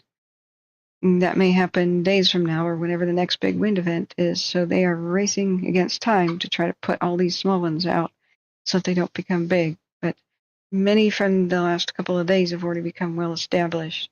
So Broke took a drive there day before yesterday when he was doing herbal woodcraft, gathering herbs and whatnot for herbal medicines. And I think his wife was a Native American, and he learned much. I'm not sure where he learned all of his craft from. And even though she's passed on, he still goes out there and does herb craft and woodcraft. So he said it was quite bad. He tried to get good images to show with us, to show and share with us. But even some fire lookout towers, which you can see on a good day from some of the main highways like 138, he couldn't even see them because of the smoke. So it's getting quite smoky and quite bad down there in Douglas County. And I'm not sure what the forecast is for the Portland area, but I can feel the burning eyes. And it's aggravating this sinus infection I have. And I'm sorry, the heat wave is almost over in Portland area, but I can't be streaming during the hottest parts of the day without buying like a second air conditioner. This one can't keep up. And since I would almost never use this, I decided to do evening updates on the hottest parts of the day because I can't just sit there in front of the computer and die of a heat stroke. So, if I could show my cell phone video, yeah, I could later if it's handy. I have like a million um, different hard drives for my archives right now. So I want to try to turn on Douglas County Fire Dispatch. There's only 4 listeners. I don't know if the feed is still good like it was, but we did find this is a great resource. This is the ham radio operator. I think his name's Adam, and we're very grateful we've been able to rebroadcast some of what is shared in his Facebook page, which is about the emergency situation. 2372 is code 4 for you to respond in. There we go. There's some living. 27 copies. 72 copies. 253. We've still got some fire dispatch here. I just want to check in with everything. Some of these natural cover fire is a brush fire. It's like a foreign language, firefighters speak. So they said that they had Creekside Road in Canyonville, Oregon, which is down by the casino. So if you've ever gone to Seven Feathers Casino, which is a big trucker stop and a big nice hotel, halfway between, like if you're going to the Sacramento area from Portland, it's a good place to spend the night, halfway between your journey. So Myrtle Creek, though, we have a confirmed fire from somebody showing an image is what it looks like. But some people have been saying that some people are confusing the rising moon because of the smoke is making it an orange color. That could possibly be the moon. I don't know. If you keep looking through here, and I did show a whole bunch of the crazy, because this is kind of what it looks like, but it's risen right now. So, but some people in the mountains may see the moon an eerie orange and reddish color because of the sheer amount of the wildfire smoke in the area because of what's been going on the past 3 to 4 days. So a lot of people are on edge, of course. They've seen lightning everywhere. But we do have some confirmed fires that when the fire crews respond, they have been able to say, yep, that's a fire. That's why we want to listen to the yeah, Dusty, that's your conclusion is this is the moon, right? Whoops, wrong person. I didn't mean to click on the person's page. Sorry, my mouse has gone rogue. Yeah, this looks like a fire, right? Does to me too. That looks like a fire. And the other thing is the moon. But some of them supposedly reported have turned out to be the moon. But that must have been the earlier reported ones. Because now it's high enough that unless somebody is looking at it. Okay, fire dispatch is on the scene somewhere. We'll continue listening. I'm sorry, some of it. 2372 on scene at 256. Hopefully they'll explain which scenes they're on, Yeah, it's hard to mistake the moon for fire, Dusty Smoke says, unless you don't know anything about fires. Well, that would be the majority of people, though, unfortunately. And they're all on edge because this place is pretty fire prone, down by Myrtle Creek and Roseburg and Grants Pass. When fires get established here, they're pretty dang messed up.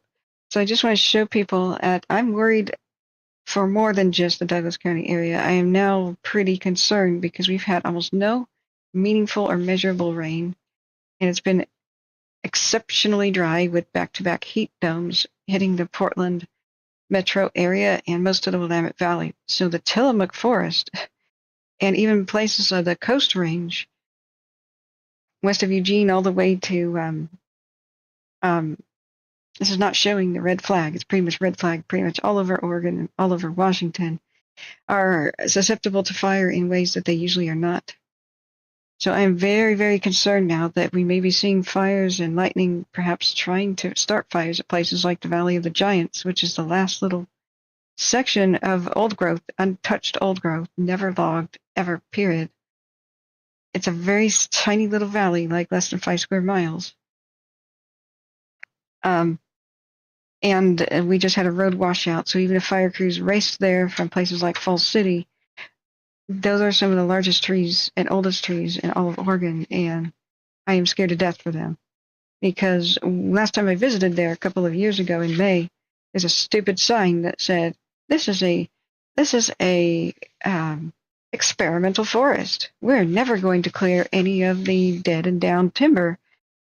We'll never rake it. We'll never do control burns. We're going to see what happens when nature lights its own fire." That's retarded. Sorry, that's retarded. We call the Myrtle Creek dump. DFPA's made their way into it. It's a tenth of an acre burning in grass and some reprod.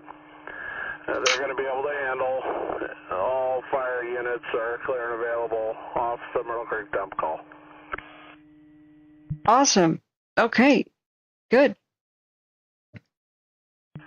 2101, I copy DFK made way into the fire. It's 1/10 of an acre burning in grass. DFK will be able to handle all of the units and will clear at 258. Can handle releasing units. That's fire dispatch. On this fire, it's going to be highly visible from pretty much all of Myrtle Creek proper and I-5 from the 106 to the 108. You might get a few calls on it. Good. The fewer fires started by this, the better. Dusty Smoke says we may have had. And thanks for the link, broke. 2101, I copy the fire will be highly visible in the Myrtle Creek area and from outpost 106 to 108. 259. Yeah. Dusty Smoke says we had maybe 5 to 10 minutes of medium strength rainfall over Roseburg earlier Fire tonight. dispatch 2101, confirming I can clear all units. Confirm. 259.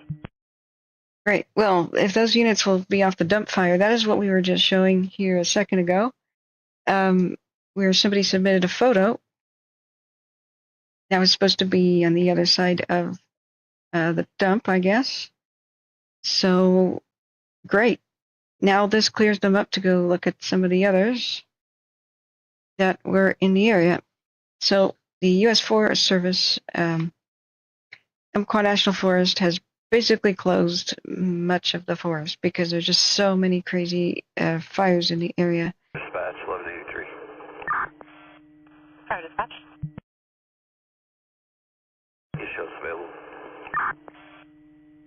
1183 available at 0300 hours, Douglas County Emergency Communications, 22331. It's true. People with poor eyesight, Adam, can report a fire on accident. I know my dad's going blind, unfortunately. Fire dispatch. Hang on. 677 is unavailable off shift. 6877 unavailable off shift at 0300 hours. There will be a lot of that, unfortunately. So we have a closure effective immediately several hours ago. Portions of the Umpqua National Forest because they need the public to just get out of there. It'll affect all of the Cottage Grove Ranger District, parts of Diamond Lake, North Umpqua, the Tiller Range districts. They told everybody at level 3 evacuations from many of the campgrounds to get the heck out of the area around this time because of what Brokefish was saying was the Lamolo fire. So anybody who had to cancel their vacationing and camping plans at Diamond Lake, who maybe wanted to go to Lemolo or Lamolo Lake, how to say that, well, they were just told to get out because of the ever-expanding Lamolo fire. And what Broke was warning us about, and what I concur with, is not all of the fires have been put on the map by watch duty. Not all of them are even visible yet.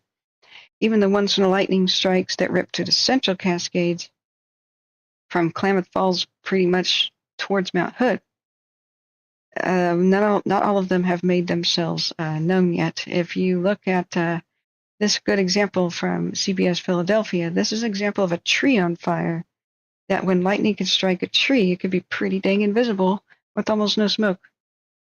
In fact, sometimes when trees are on fire in the center, Broke told this chilling story about how when he was a wildland firefighter, that he rested after a hard day's work, put his hand against a tree. Let's just loop that.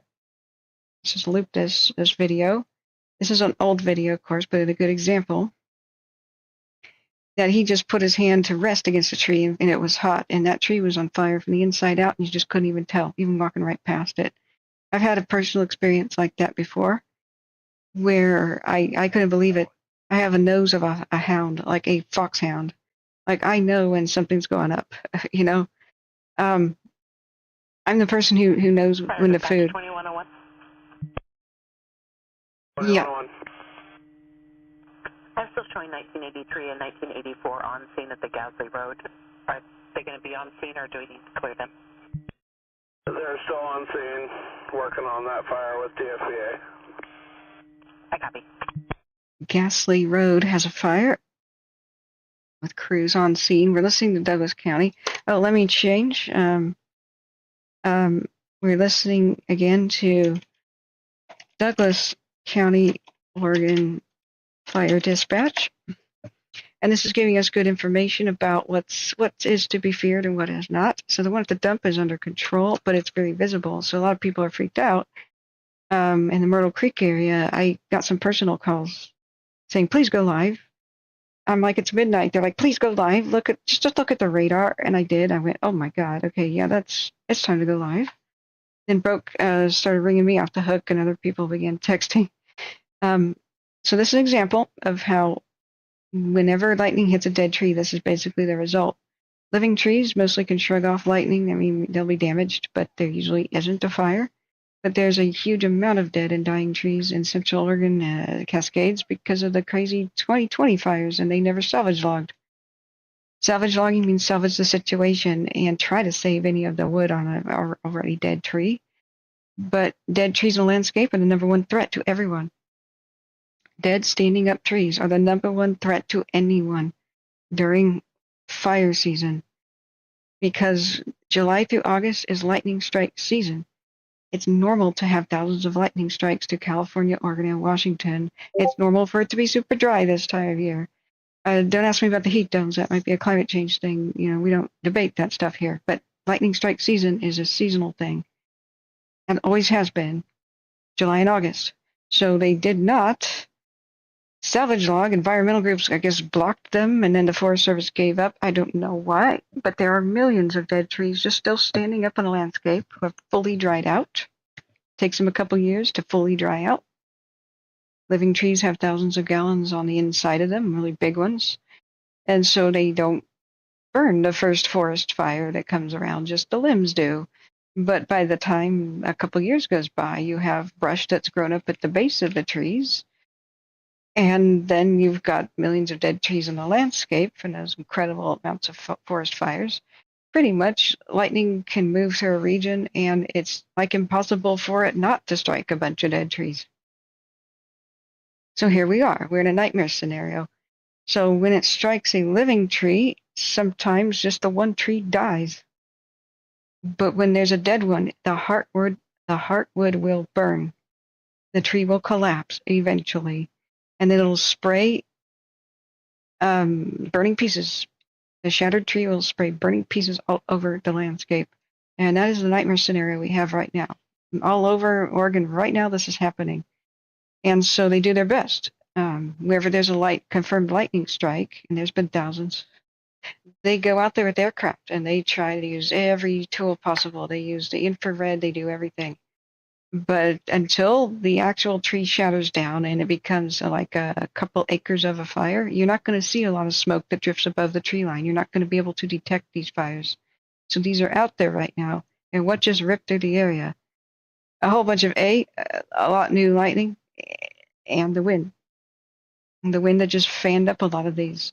So by morning, and you're probably going out there with aircraft. Let's see. I hope. It may be too stormy. So at least by morning, I hope That's just a regular scheduled flight. Yeah, there's nothing taken to the air right now. It's just too stormy. So that really sucks. Satellite will be able to see some heat signatures eventually, but right now, consider them sleeper fires. Many dozens of new fires are sleeping, ready to announce themselves. That's what they're called. So hold on to your butts, hold on to your butts. Right now, the lightning continues to still rip across the landscape, and I'm extremely worried for even places like Tillamook County, because we have some over by McMinnville is a flatland, right? But you've got, this is Falls City, this is where the Valley of the Giants are, and there's lightning right there. Just an update on the Kingsley Road fire. They're about 80% trailed, and they're working to get water on the fire now. Good. I copy update on the Kingsley Road fire. 80% trailed, working to get water on the fire now at 308. Perfect. That's great. So things, at least 2 fires are going great in Douglas County right now. Welcome. It's 3 in the morning. I try not to go live all night and screw up my sleep schedule, but I've been floored. I'm sorry, guys. My sinus infection has floored me, and one of the very last days of our heat wave, I hope, just happened yesterday, because it's after midnight. So technically yesterday. So I was in a heat sweat kind of a coma. There was no way to go live without overheating myself and just passing out and overheating the room, because the computer here generates a lot of heat, friends. So Broke Fishing says, someone got a pic of the cloud that looked like Godzilla. Wow. Yeah, you can go ahead and share that if you want, Broke Fishing. That sounds interesting. Maybe you can share it in the link here in the here in the chat. Brokefish says, or Adam, Dusty Smoke says, Tiller is a thunderstorm bowling alley. Yeah. Hey, Amy D, welcome back. Thanks for being here, friend.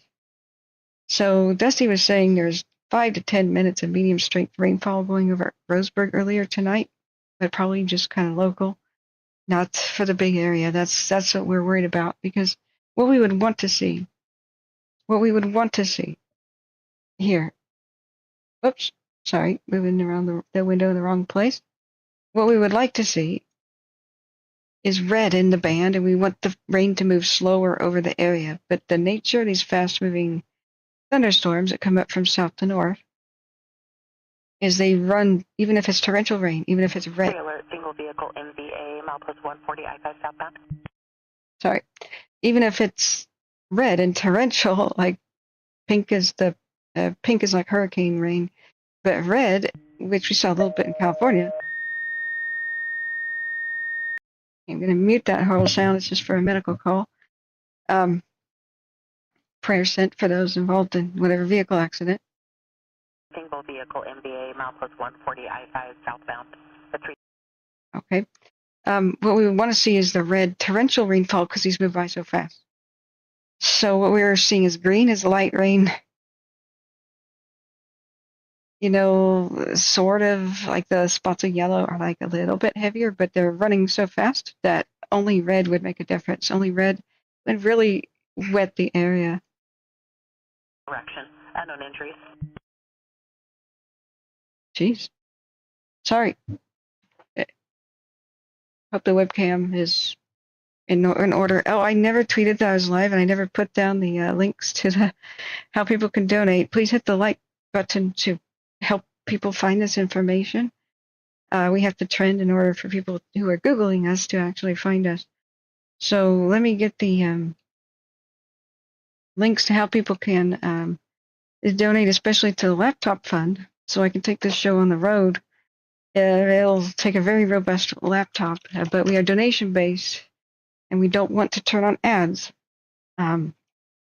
because in the middle of this sometimes life-saving information, where if we hear them say, evacuate such and such neighborhood, we get this information to the public within the next 20 seconds, and these neighborhoods sometimes self-evacuate before the authorities even get there to go door to door.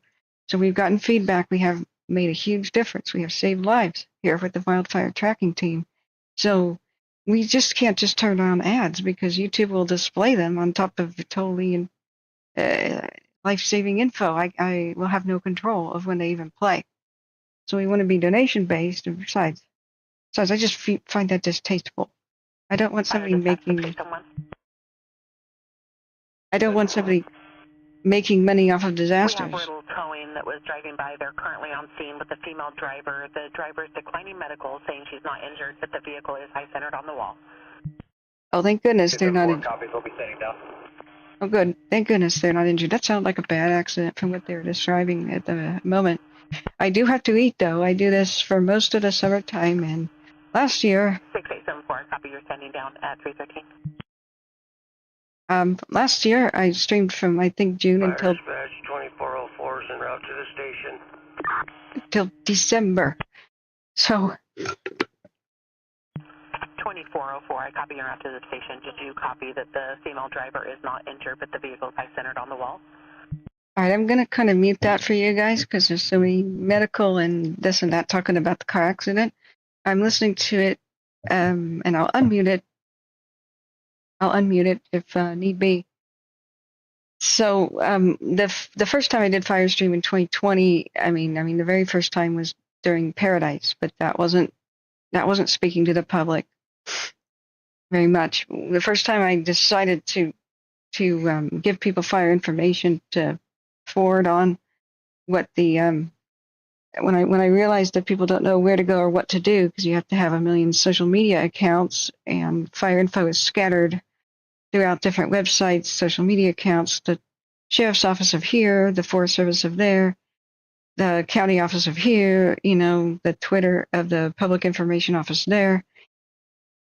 I didn't take donations. I just said, please give it all to fire victims, even though people wanted to help me. I thought that we had a 2-week-long crisis at the most during the 2020 fires. I never knew that 2021 it would repeat and be even worse fire season. And that in 2022 we'd have the same situations. And so I quit pretty much all my jobs that I had going, building computers and doing tech support in order to be here 24/7, anytime, almost any day of the year. And it takes an incredible amount of money. So I have to take donations now, otherwise we can't go on. So last year we didn't really break even, actually, because we didn't have big major fires that attracted world attention. So if anybody can, hang on, no donations too big or too small, and it's super appreciated. If you can't, don't worry about it. The best way to help the stream is help us grow. If we had, say, 20,000 subscribers, then I can at that point, at that level, I could survive on the $1 and $5 donations that come in from time to time. That was okay for 2021. But right now we're on life support, so every little $1 counts. And if I can get a laptop, then I can go to the scenes of some of these fires, especially visit California and film the documentaries and complete them.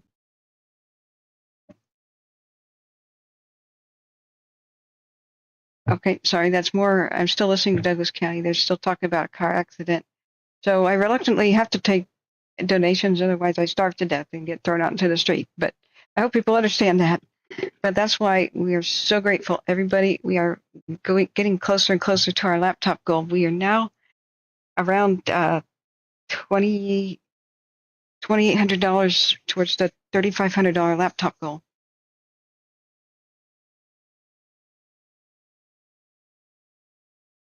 Okay, sorry, that's still more fire crews shuffling themselves around in Douglas County, but no new info on the fires quite yet. So,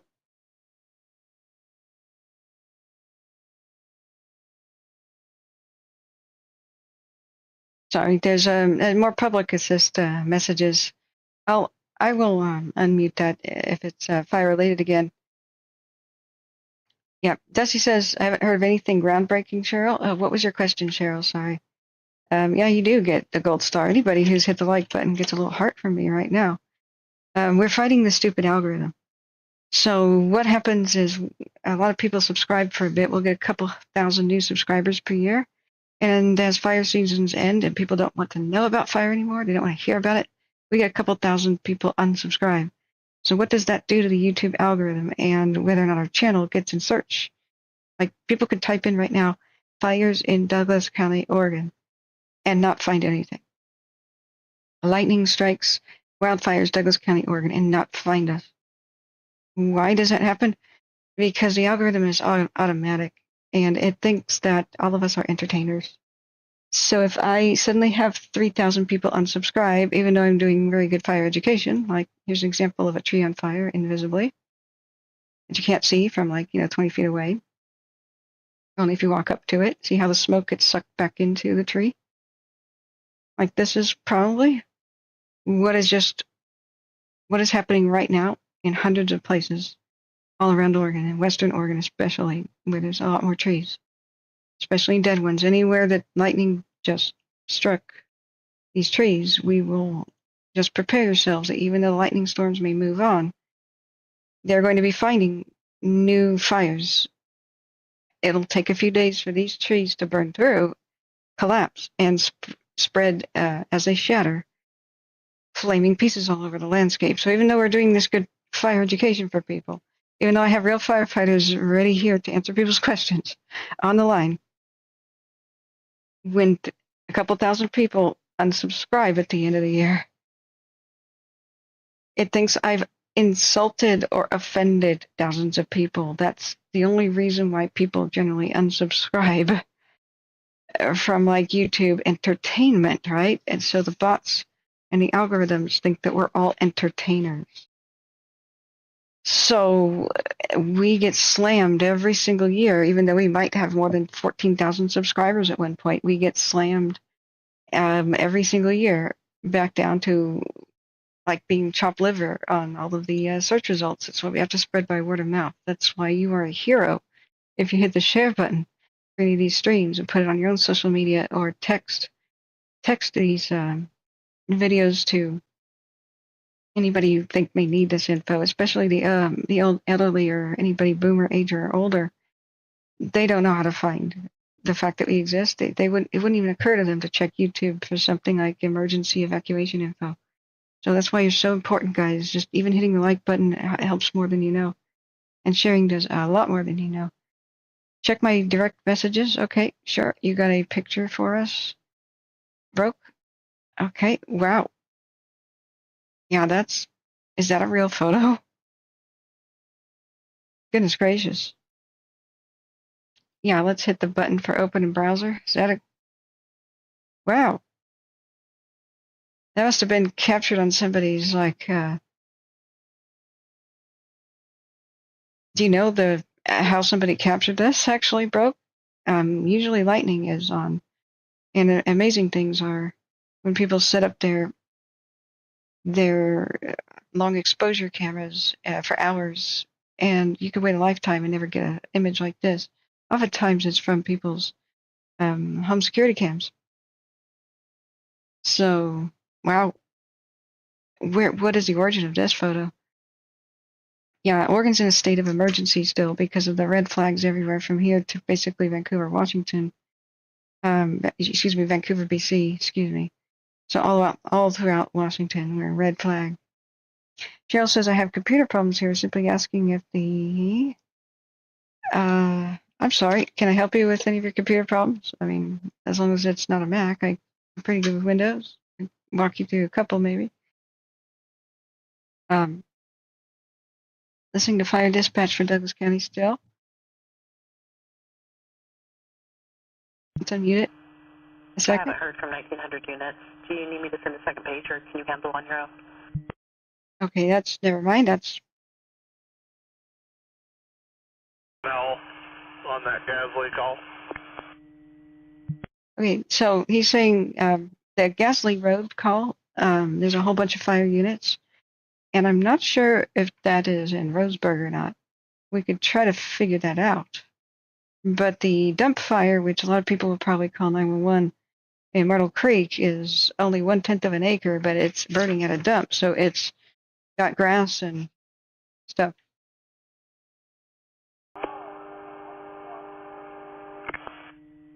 It's trying to locate. 2101, a copy. You're trying to locate the patient advised he was in the backyard by the dumpster. Oh, sorry, that's a medical call too. So it's hard to know what to unmute. So there's multiple medical calls going off at the same time.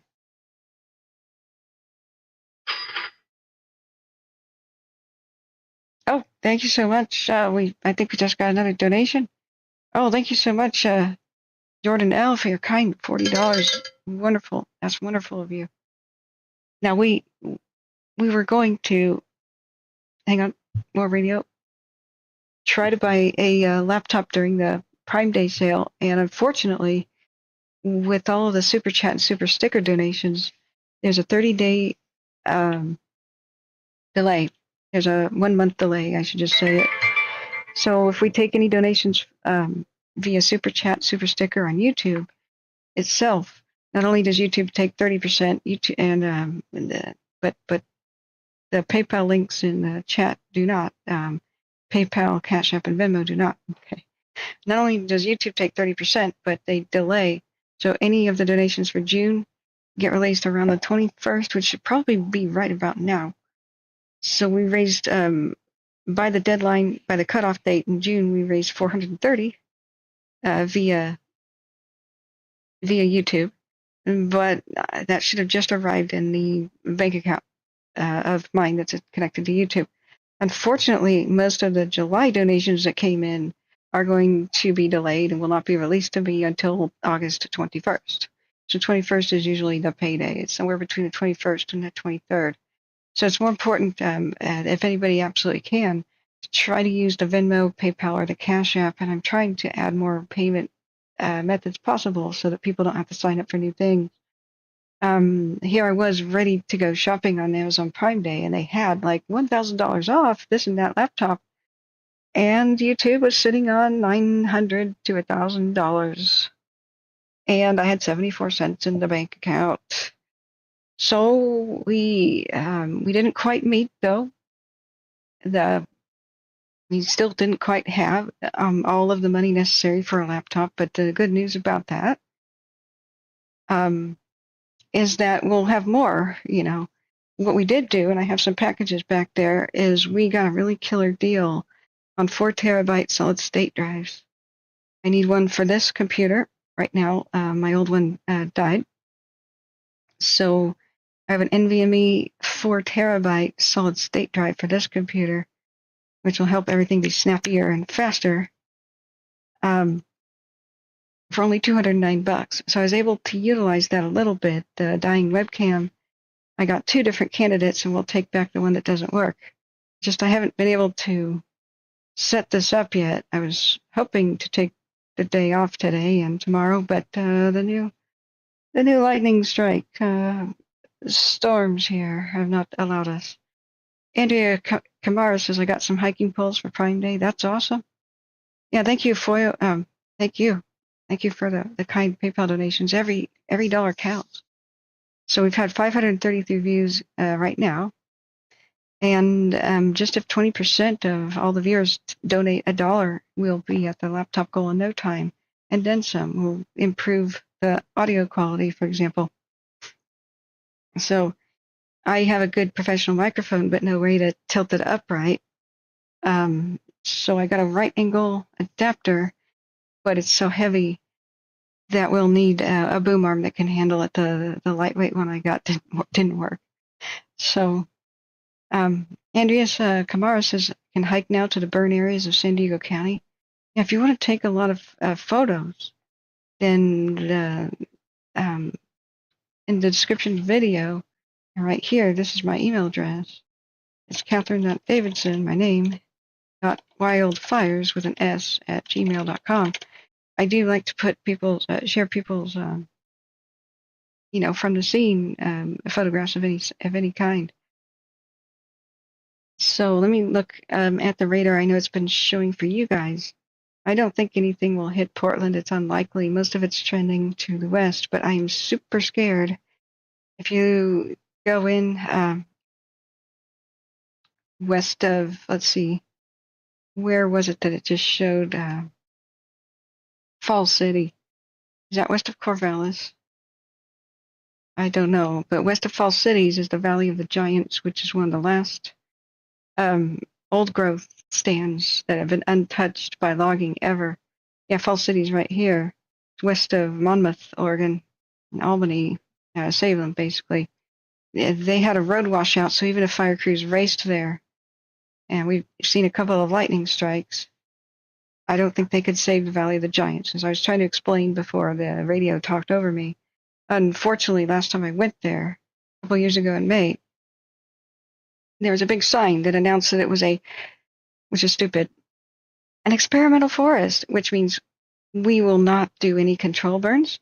We will not protect the area from fire. If any of the dead limbs drop off trees during a massive storm, which they had a bunch, and a lot of dead stuff builds up in the landscape, we're going to let it burn to see what happens. It's an experimental forest. Jerks. No, no, no, no, no, no. We know what happens. You lose the forest, and megafire is the only thing that can destroy old growth. We figured that out when almost all of the Tillamook forest burned down, which was huge old growth that had been there with like 900-year-old trees. There's 600-plus-year-old trees west of Falls City, and it's the last of the Mohicans, the very last of it. I am livid. I am livid. That is ridiculous. They should be doing everything they can to save those trees. Big fires are the only thing that can kill old growth. Pretty much the only thing other than logging. So I looked around and I filmed this place. It has the biggest fire load I've ever seen. Of just dead limbs everywhere, and they just raked them up into big piles off the trails and left them, and they were like 9 feet tall, giant burn piles. Just it's like having oil drums in your living room. Oh, let's see what happens. Let's do an experiment. We know what's going to happen. And so with the very recent washout of the main road that goes from Falls City west to the Valley of the Giants, I'm biting my fingernails off right now. We have lost way too much to fire in the last couple of years, including the Opal Creek Wilderness, which was the last of the Mohicans, some of the very last old growth in the Cascades. We know what happens. So I am super angry, and I'm super nervous about the stupidity of the decision-making. It will be their fault. It will be their fault for putting stupid restrictions like this, on the forest. Well, let's just see what happens when we put tinder at the base of a whole bunch of old growth, and then lightning strikes the area. Let's just see what happens.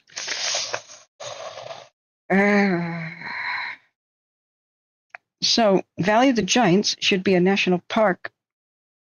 It needs somebody taking care of it. It was miraculously saved by an actual, ironically, a wildfire back in the days of railroad show logging, which was, back in the day of like up until about the 40s. Logging was done by railroad in Pacific Northwest because the trees were way too big to fit on trucks. Sad. However, they required trains, so they were going to log the Valley of the Giants by Valsetts, Oregon, which is now in a ghost town.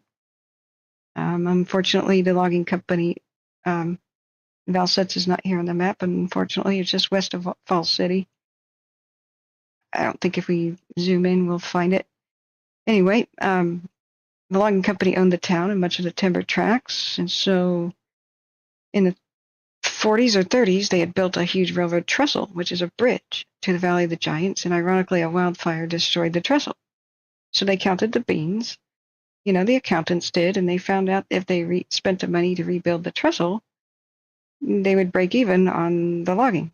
So they decided to not rebuild it, and Valley of the Giants was spared, and it's one of the very few spots in the entire Coast Range of Oregon. And it's tiny, a very quick little day walk around the trail. They need to protect it. It's there. It is not replaceable. It's the only thing left that was never logged. And this is why I'm livid. If we go to, let's see, just quick Google searches, Valley of the Giants by Valsetts, and I have some of my own photos. I'll show you the lightning strike photo if it's handy, guys. Right now, there's a big washout. There's a huge washout, and fire crews from Falls City wouldn't be able to make it there, which means the forest is on its own. So you got huge trees all over the place. It's a lovely walking trail. Some of them are the cedars. There's some Douglas firs that are over 600 years old, but the cedars can be much older than that. This is where you can lock arms and, 6 people can't quite reach around, the base of some of these huge trees. It's a lovely place. It's not wheelchair accessible, though, for most places, unfortunately. A little bit of it's an easy hike, no real slopes there. I may have to go into my own my own photos of it, so you guys can get an idea of just how huge these are. Like here's the washout right now, unfortunately. So the road's destroyed. You can't get to it. Otherwise, I would have. You can't go live from there. It's the middle of the forest. But a person is really tiny, about this tall. I hope that puts that into scale. A person is about this tall where I'm bouncing the mouse. These are huge. So, but the major road washout, probably from the beavers damming the culverts again. And this is one of the roads that goes to it. It's by the Siletz River in Oregon. This used to be a railroad. And back in the day, 30s or whatnot, the valley is tucked back there. So this road is washed out. Takes hours. Takes hours to drive there from Salem because you're going on logging roads. They're gated during fire season to keep people out of there from like camping and stuff. It's still mostly privately owned timber in the area, timber tracts. So during fire season, the worst of it, in Red Flag, they just close the gates so people don't illegally camp out there and start fires or do illegal dumping or whatever. But I found out about this researching ghost towns, which is what I wanted to do before I ever did fire tracking. I learned a lot about wildfire because so many ghost towns were destroyed by fire, especially in the Tillamook burn in the 30s. But the town of Valsetz used to have like an award-winning basketball team, and it was a pretty sizable town, but it was a company town. So when they shut down the logging and closed the mill, they destroyed it all by fire. It was a time capsule town, like dating back to the turn of the century. Should have been a museum.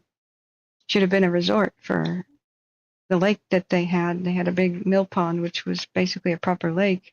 But they made a stupid decision to breach the dam, which was historic, and put everybody's homes to the torch. Return it to nature, or whatever. Like, there were very few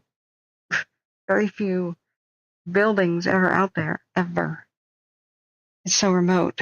And there was a whole lot of fish and rare fish and stuff in the lake. It was a great place of breeding, but the company made that decision. They were allowed to put it all to the torch and kick people out of their homes.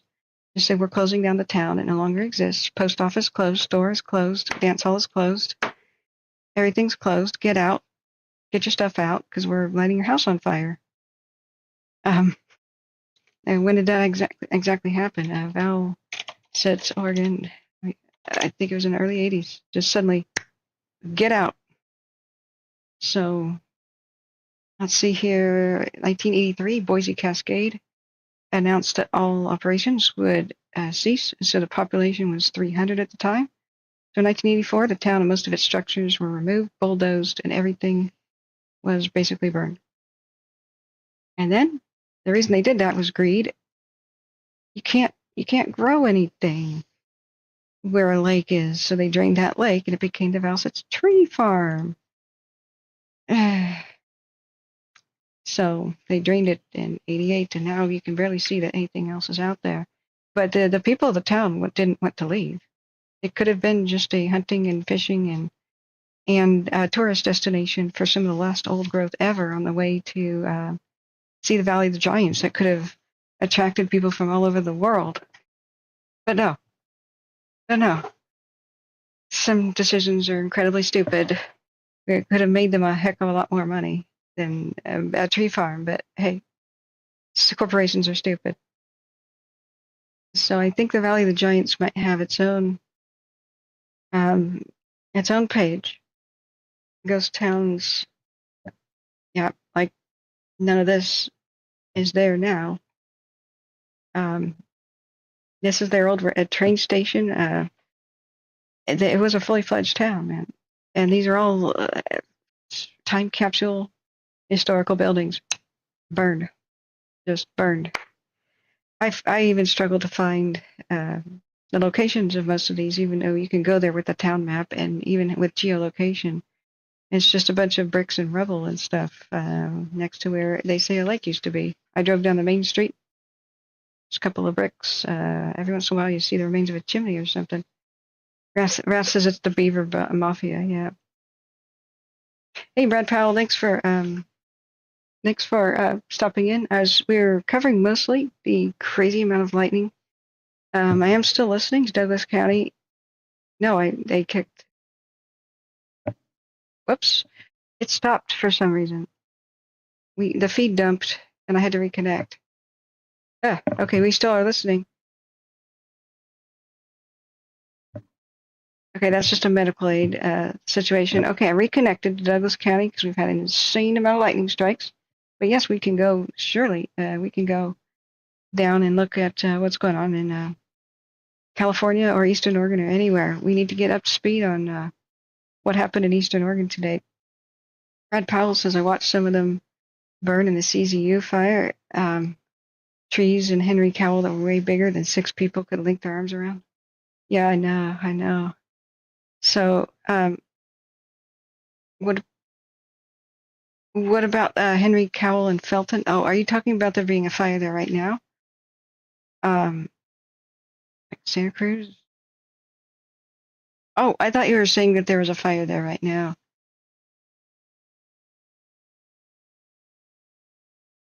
Yeah, there's a lot of smoke in Douglas County. There's a lot of calls coming in right now of people having trouble breathing. Sorry. Yeah, I don't see California being troubled by too much right now. We've got to look at the Trout Creek fire, which is burning up sequoias. Trout fire burning up sequoias. The Long Fire is nearby. This is all in sequoias. Oh, no, there's no fire going on there right now. Okay. Rick Hop says, by the way, welcome back. Says, lost power to my house for an hour or so. Thank God it's back. Okay, welcome back. Whereabouts are you, Rick? It's hard for me to remember the particulars of where people say they are at and where they're from. I do want to check on the Hill, which is Humboldt County. They have a little bitty 4% containment. Day after day, I keep looking for cameras on the Hill fire, and I'm unable to see anything. We just checked the cameras in Oregon. We are unable to see anything. I hate this, but oftentimes the cameras just don't look at active fires. They just look somewhere else and go to sleep through the night. I just don't know if there's not anybody awake to properly move the cameras around. I'll do that if they want me to do it. But I think it's just really kind of sinister, honestly, just kind of evil or stupid that massive fires are threatening towns like over here, the Durkee in Eastern Oregon is like all these communities are on edge. There's 3 different alert wildfire cams. One of them just went offline and has been for days, and the other 2 don't look at the fires, even though the fire's approaching all these different towns of Jameson and Brogan and all the way down to Vail. So this has been extremely frustrating. We may have an image right now. Let's take a look. But the one good camera in Eastern Oregon on Cottonwood Mountain, why does it go all the way back there? See, there's Brogan right there. And if I turn on fire perimeters, it'll tell the story here. 2024 fire perimeters, new ignitions and starts. Now you're seeing more of what's going on. Yeah, we can see it. We can, let's see, satellite. Now it's darker. so we could see the panorama view. But the Cottonwood, Oregon fires, the Cottonwood, Oregon cam is the only one that has it, but it won't pan and look at it. So we've got Brogan, Jameson, Willow Creek, Dennis, and all these other places in the path of the fire, and it's running past them in the hills. It's quite a battle going on right now to keep it out of the flatlands where the people mostly live. And I don't know how they're going to stop it. It may just be rain. They'll probably have to go all the way down here and make fire lines down by Vail, Oregon, which is Malheur County's actual seat. But what's the Vail camera doing? Not looking at it. The main window. The main camera is looking south, and it has been. It's just been looking south at nothing as multiple fires have approached all these communities. There's no trooper call out. Riddle Tow had told them they can help get the vehicle out. It's drivable. Oh, sorry, that's not about fires. That's a stuck vehicle that's blocking traffic on I-5. So here's the panorama. There's always two cameras here. The panorama camera shows the fire. This is its live view right now. It's roaring past night after night, day after day, past that valley. I can't remember what valley that's called. When we have level 3 evacuations, we have no scanner radio to listen to. And if these people just leave their station and this is the resting position of the camera, wake up, like get staff during the night so we could see where the fires are going and what they're doing. Because looking at relying solely on the satellite heat detections is not good enough. So what good are fire tracking cameras if they don't actually look at the fires? They have one job. Cameras and the alert wildfire system, you have one job. Show us the fires. My God. We understand the secondary one should be in rotation. It should be making a panoramic view, but the main one should be looking at, the record-breaking fires that are over, 84,000 acres at this point and growing like to that monstrous size in less than 48 hours. So,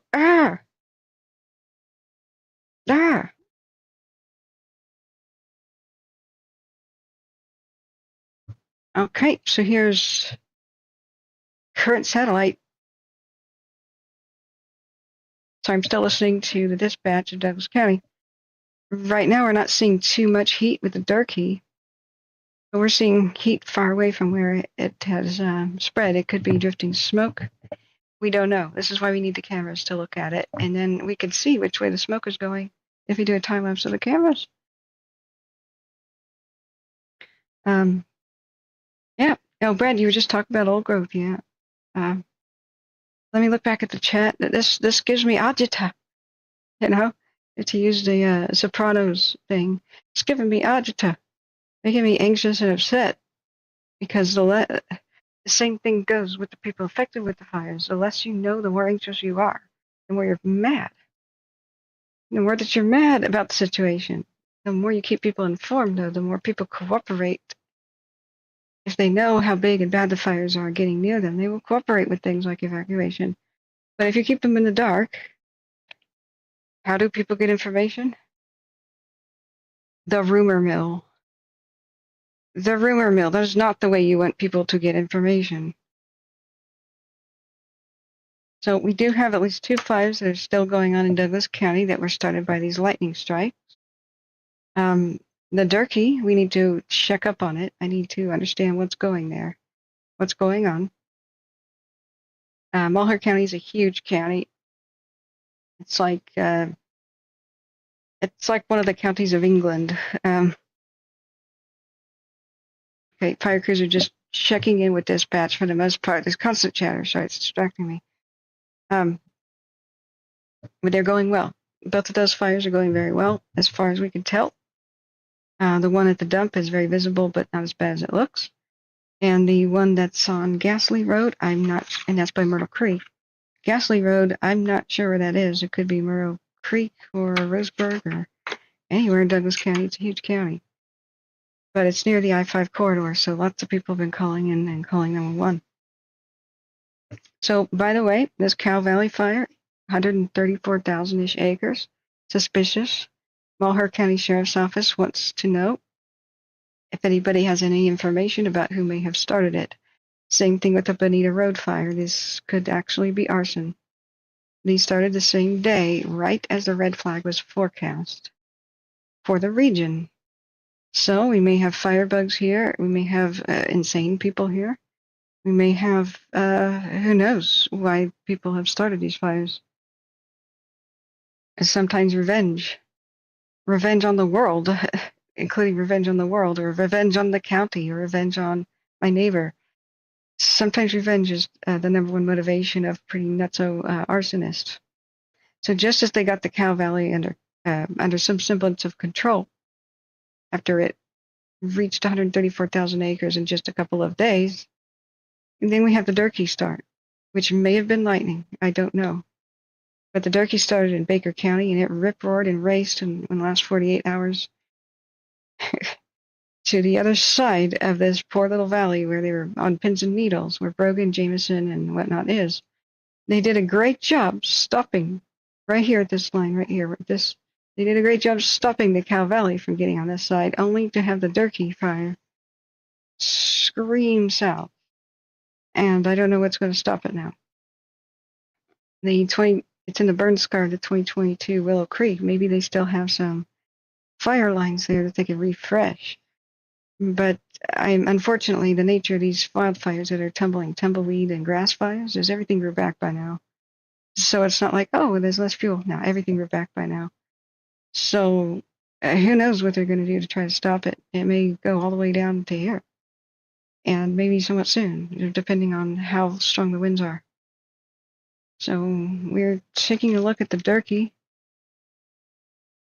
But we've seen a lot of arson. We've seen a lot of arson. My last broadcast, I stayed awake past midnight and screwed up the sleep schedule again, even though I was sick. Because just as I was about to log off, whoops, how did we end up in South Africa? It looked like a clear case of arson to me down in Madera County, California, right after midnight. You can go back to my broadcast if need be. Hang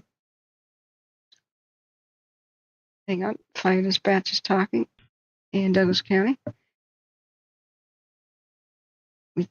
Let's see. I want to go to where the Durkee fire is. 2371 is available. There's Baker City. 2371, I copy, you're available at 351. Why did it go dark?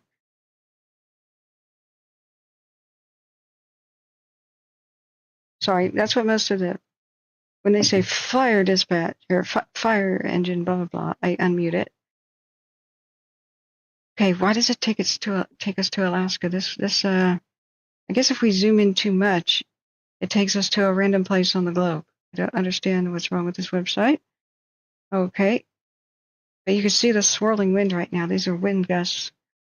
In the middle of the night, they're having 25-mile-an-hour wind gusts near the location of the Durkee, and it's erratic and wild in its direction.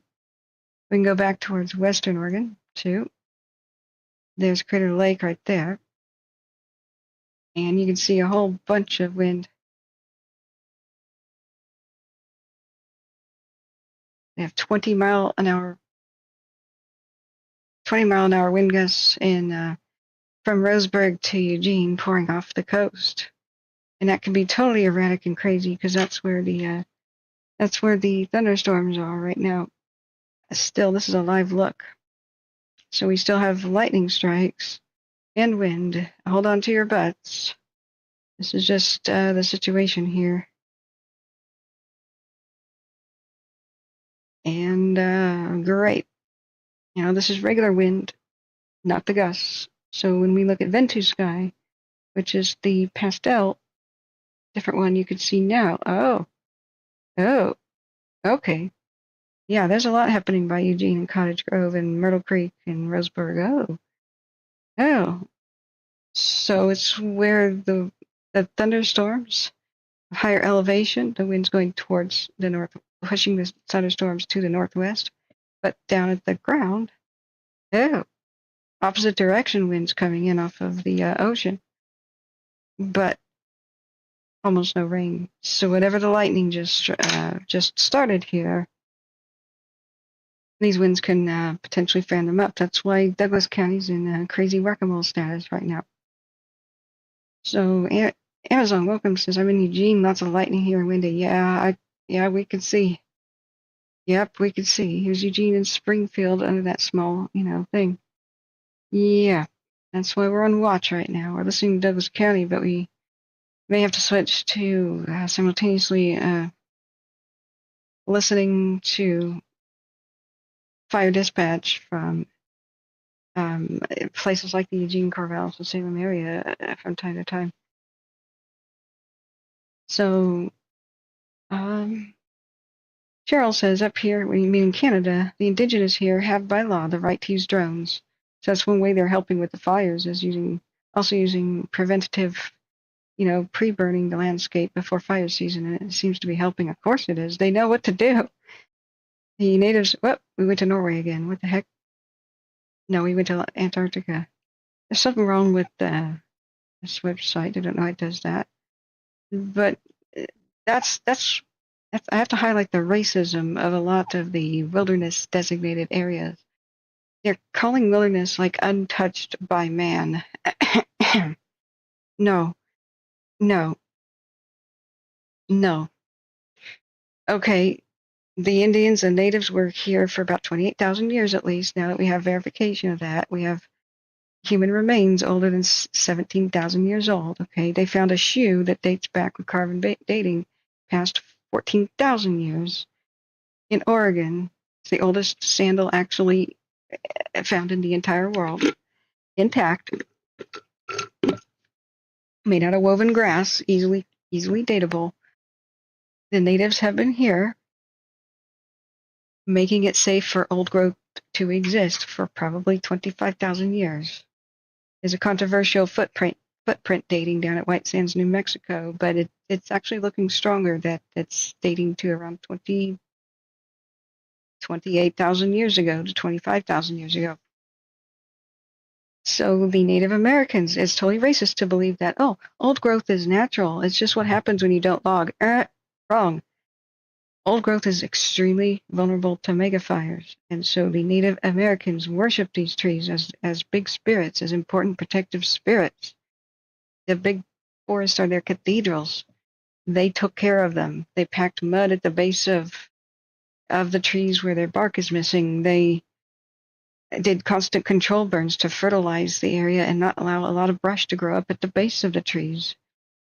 They groomed the landscape to be beneficial for beast and man, and to control the weed-like trees like the Douglas firs, and kept them from in the Portland and Willamette Valley area. It was a grassland because they kept lighting grass fires year after year after year to fertilize it and keep it oak savanna. Like, if they didn't, it would have been one big Douglas fir forest, and all the oaks would have gone extinct, and that habitat would have been destroyed. And oak savanna supports the big creatures, the deer and the elk, millions of deer and elk that they depended on. They kept the landscape that way. So when they say, wilderness, we shouldn't have any fire access roads, we shouldn't have any buildings out there, we should only have little trails because it's untouched by man, that's so freaking racist. I can't tell you.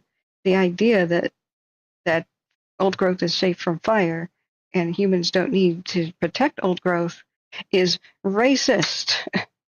Straight up racist. So was the Forest Service and the other BLM and other policies.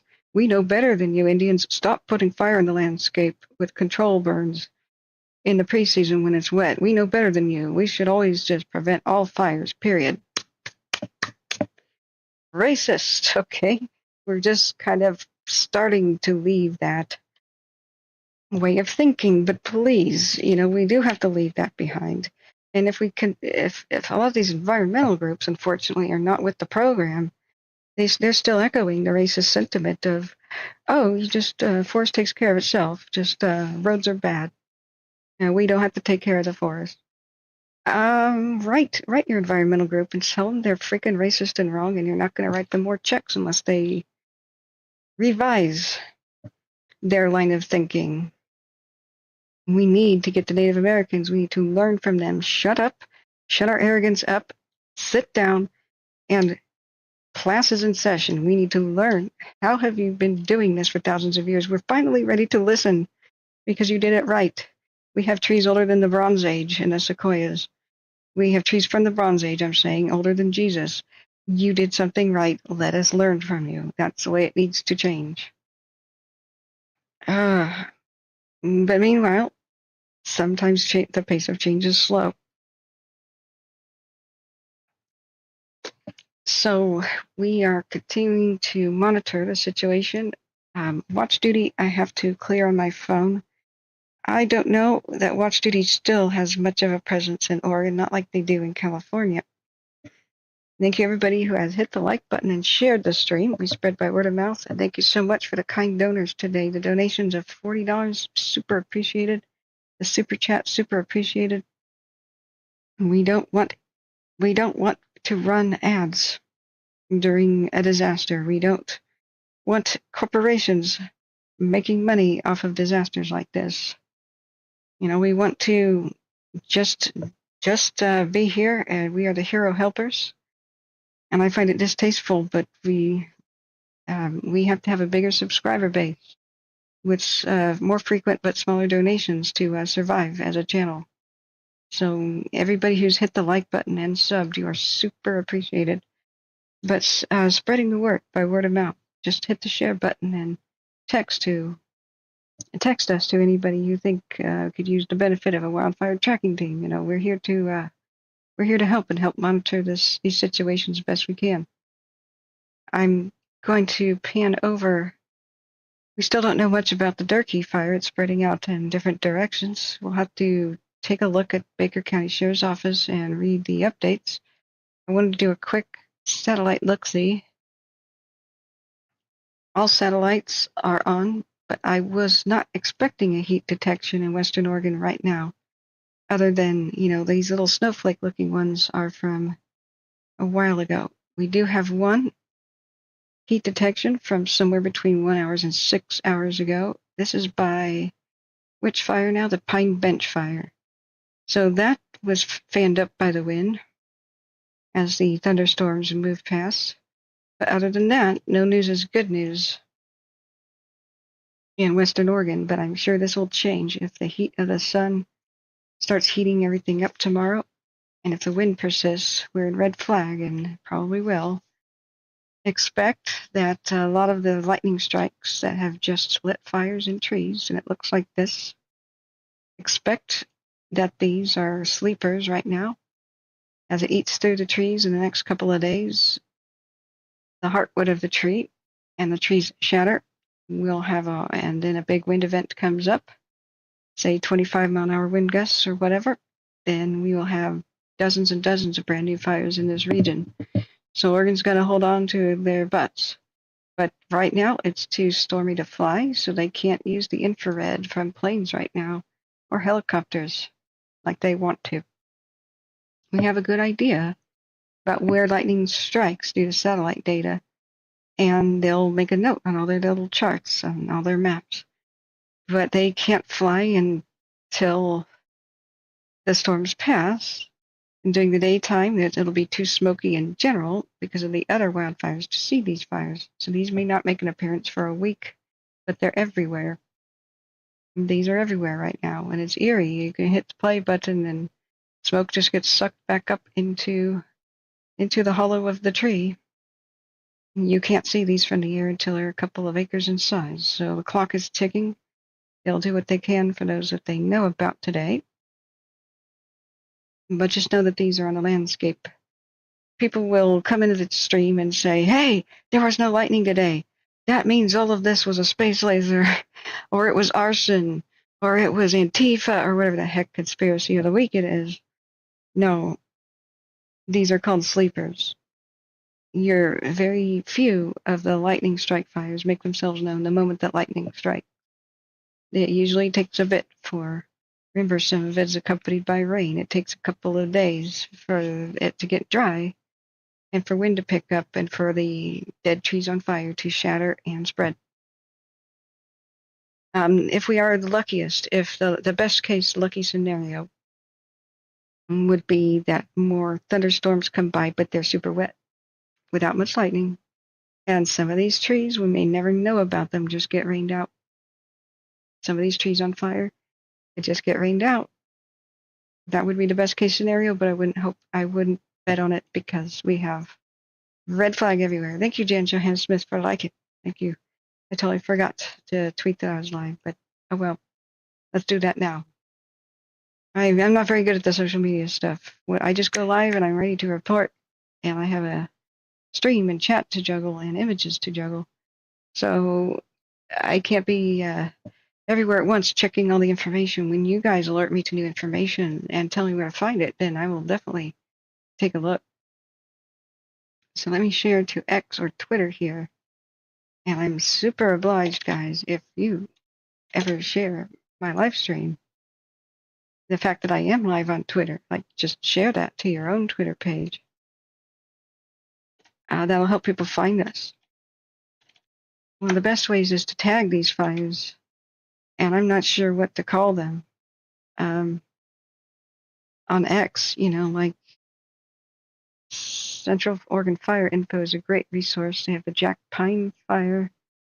That was yesterday's thing at La Pine. I'm sure that's out by now or contained. 6 hours ago, it was 180 acres and just 15% contained. Okay. We'll try to look at La Pine in a second. There's just too many. There's the Wiki up. There's the Round Mountain. Larch Creek is still going. We know about that. But if I just do hashtag, lightning strike fires of Oregon, that doesn't go on any of these pages. You have to actually do a hash for the actual individual fires. So they don't have names right now currently in Douglas County. That's the issue.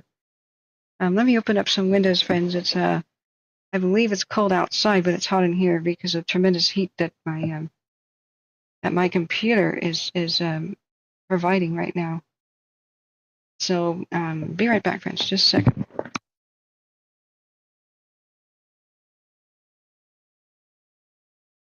Why? Okay, we are still listening to Douglas County Fire Dispatch. I don't know why they're silent. No news is good news, though, right? So let me just put that. Be right back. Like, look, be right back. I'm opening a window. So I'll leave you with the. You guys can check the cameras too. Like, do you see fires on a cam? I will just use the bathroom and open some windows. I'll be right back, friends.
Okay. I am refreshed. Let's get a beverage. The cool air is coming in, and I'm really hoping that the heat wave for a bit is over. We're having some strange weather in Portland. This will help my sinus infection problem, I'm sure. We're not really going to get much more rain in the forecast, but cold marine layer stuff. Don't ask me why, but it's going to be like highs of 76, I'm hearing, sometime later in the week. Say it's true. Say it's true. At first, I thought it would be okay to take a couple of, daytimes off and do evening streams, because after 6 p.m., sometimes the fires are still going crazy and they have the meetings, right? Let me mute to wash my hands.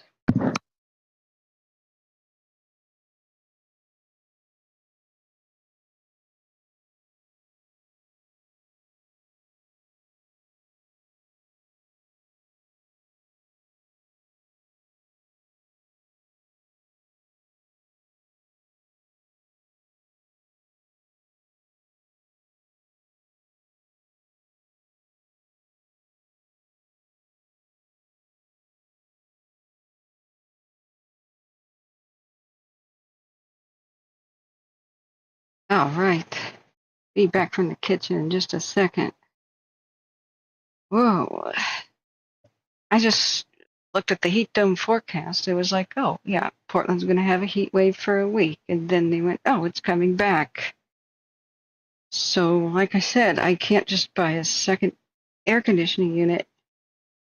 I may use that once every 3 years.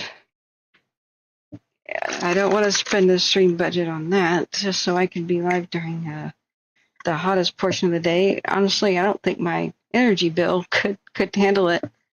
Portland General Electric here increased all of our energy rates by 27%. 27, and they asked for more. Everybody's power bills are insane here, almost like California. But get this, they lied about why. They told everybody it was for wildfire prevention. And they sheepishly admitted, actually, no. We just want to be upgrading our battery stations for the most part, so that we could support more electric vehicles. Seriously? You want to upgrade your battery station? Why don't you just make the electric vehicles pay for it, okay? People have to understand what the true cost is. You can't just raise it on everybody, from senior citizens to daycares, making it so they have to turn off their air conditioning and put lives at risk. This is not right. We've already had several deaths from senior citizens not being able to afford their air conditioning. That is just evil, just totally evil. To lie about it. And if people want an electric car, okay, they're rich enough to afford one, they can pay for it. Just make the charging stations really damned expensive, like they should be.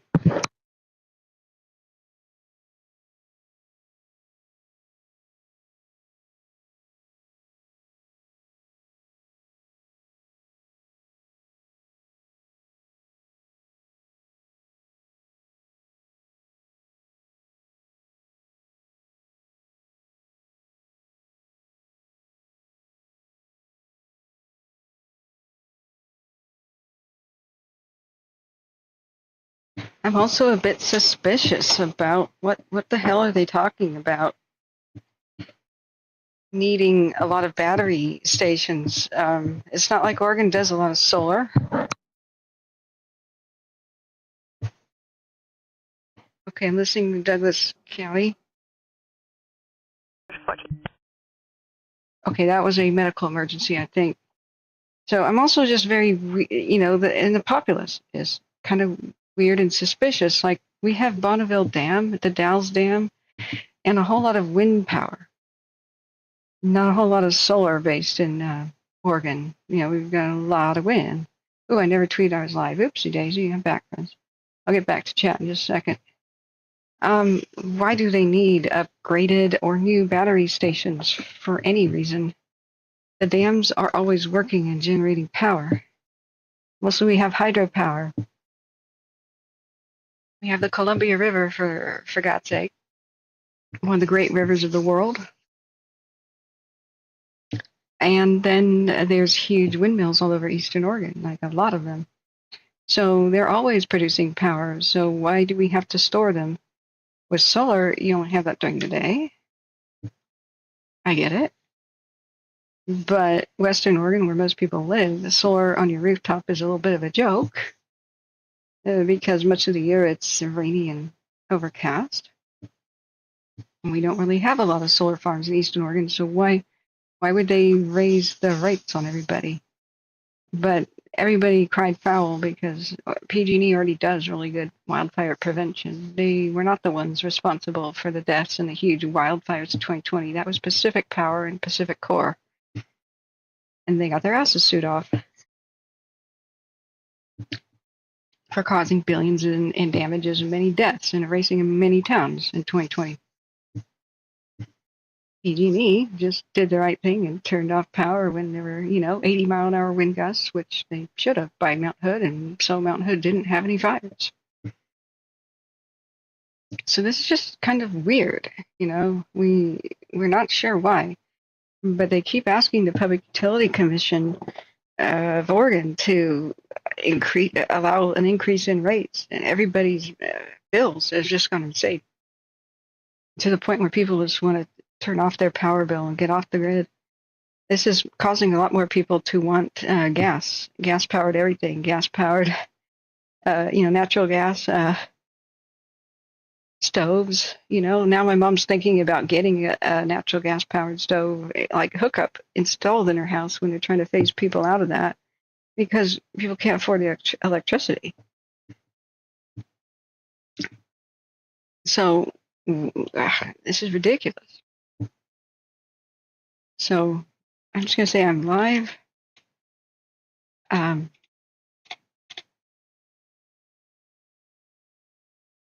live. Wildfire roundup of California, Oregon, and live tracking the new lightning strike fires. Okay, I'm going to tweet that. That was what I accidentally walked away from. So if anybody wants to retweet that on their own Twitter, that'd be great. YOF150 says you have a strong enough solar panel that can keep the car charged on the go. It can be done, but it's complicated. Yeah, there's a lot of rules, and don't just think you can have solar and then keep your solar at night in a battery bank. Battery banks are extremely fire hazardous. Like, that is not something people should put in their backyards. Like, you would really need to know what you're doing, and you would have to have an automatic fire suppression system. They're extremely wildfire and backyard and house structure fire hazardous. Okay, I'm looking back now at the radar. Now I've sat back down with a drink. I'll have to eat something later. Looks like Eugene got heavier rain in a band, but lots of lightning moving past Eugene. I wonder if any of that will make it to Portland. Most of it's headed out to sea in between Newport and Lincoln City, but I am worried about the extreme dryness of the Tillamook forest right now, west of Portland, and the fact that there's still almost no roads out there. There's some logging roads, but in some of the more remote parts, such as the Salmonberry River Canyon, there's not even a railroad out there for access. It would just be smoke jumper kind of situation in some of the most rugged, steep terrain. From Wheeler to Banks, pretty much. That would be a nightmare to have fires out there. Yeah, we have to wait until electric vehicles are actually green. We have to wait till actually green to promote them. The lithium batteries right now, all this push for electrics, you can't put them out with water. You get in a car accident and you're stuck and trapped in your car and it lights on fire, you're dead. You're toast. If the local fire department shows up with water, they can't put it on your car. They can just watch you perish in your car. They have to wait for the dry chem to show up. It takes dry chemicals, like a powder, to put out lithium battery fires. Not just lithium ion, but lithium polymer, which I believe it's LiPo, that are in vehicles for the most part, and that's even more unstable. You put water on it, and it fuels the fire, and showers molten metal everywhere. So until we have to have batteries that are different. Lithium is just a fire hazard, and it rapes the earth to mine more of it. We'll lose places like heritage sites, like the Nazca lines in Peru. We'll lose all that because they want to strip mine it for lithium. You know, like it's not green. We're not ready.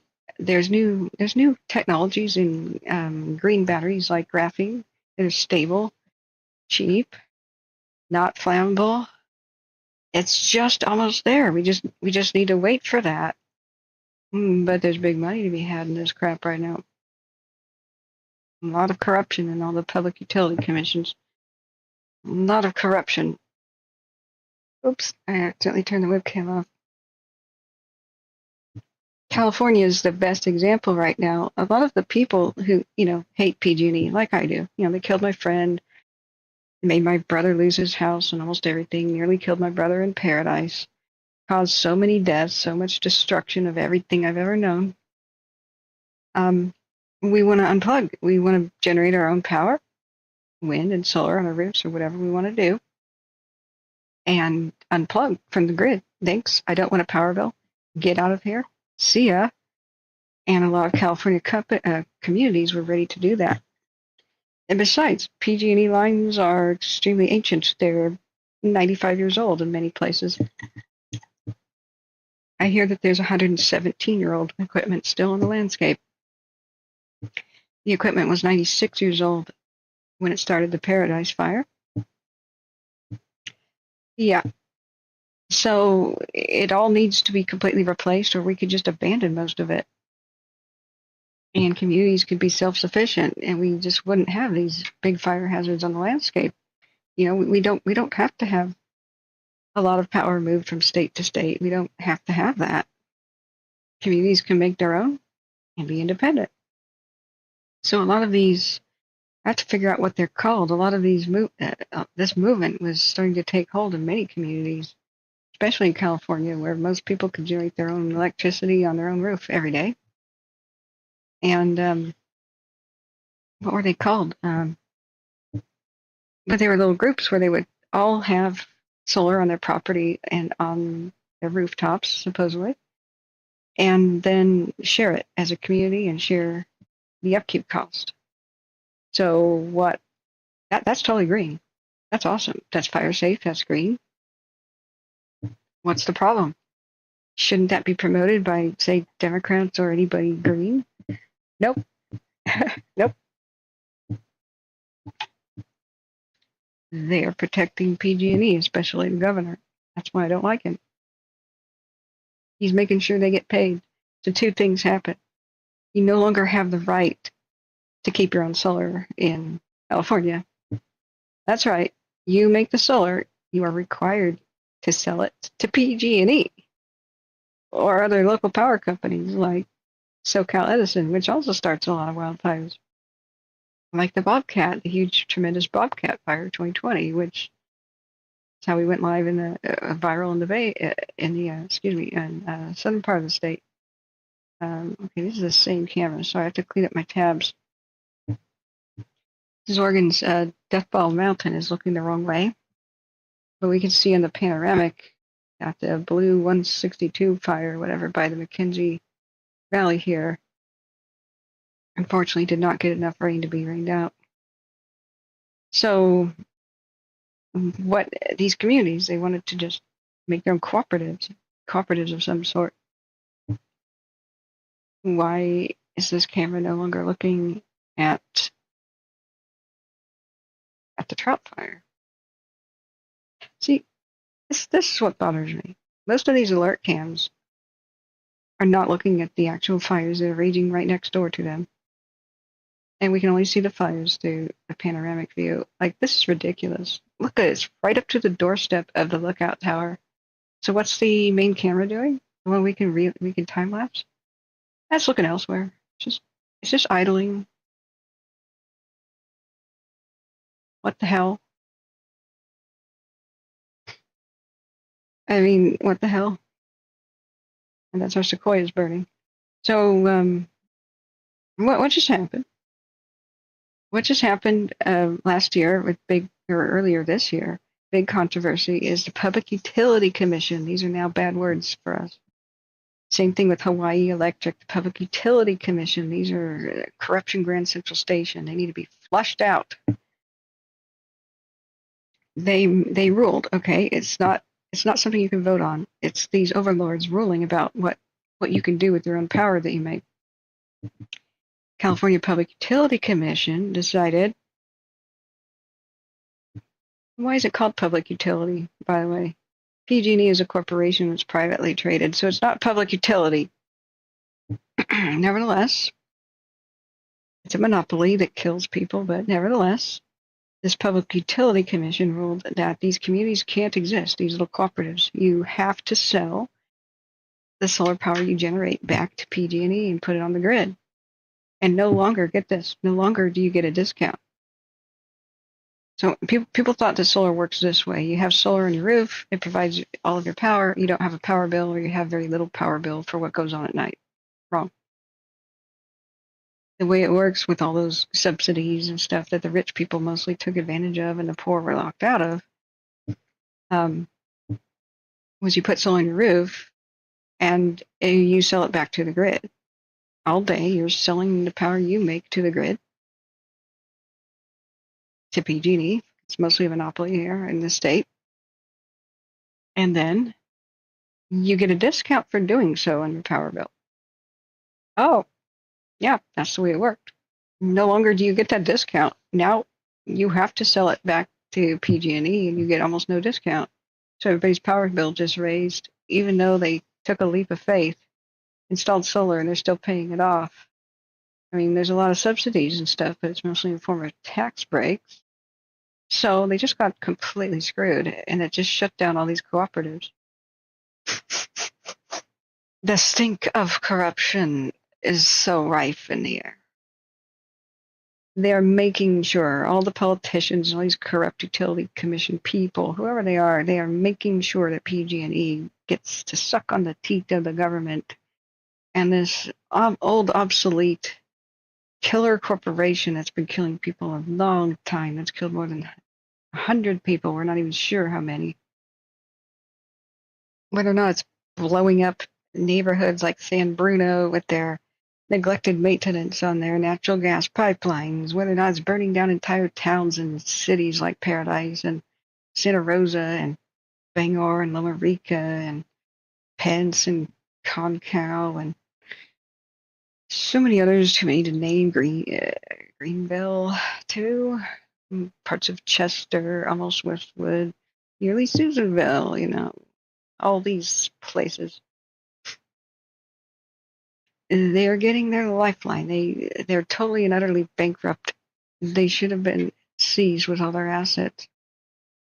Their assets should have been seized because they caused trillions of dollars potentially to California in damage. But they got all these bailouts. Allowed to raise the rates on their own victims to pay the victims in the settlements. Like, oh boy. And all the ratepayers, all the people who live in California got their power bills gone to insane levels so they wouldn't fail in the stock market. The smell of corruption. So this is just a tip of the iceberg.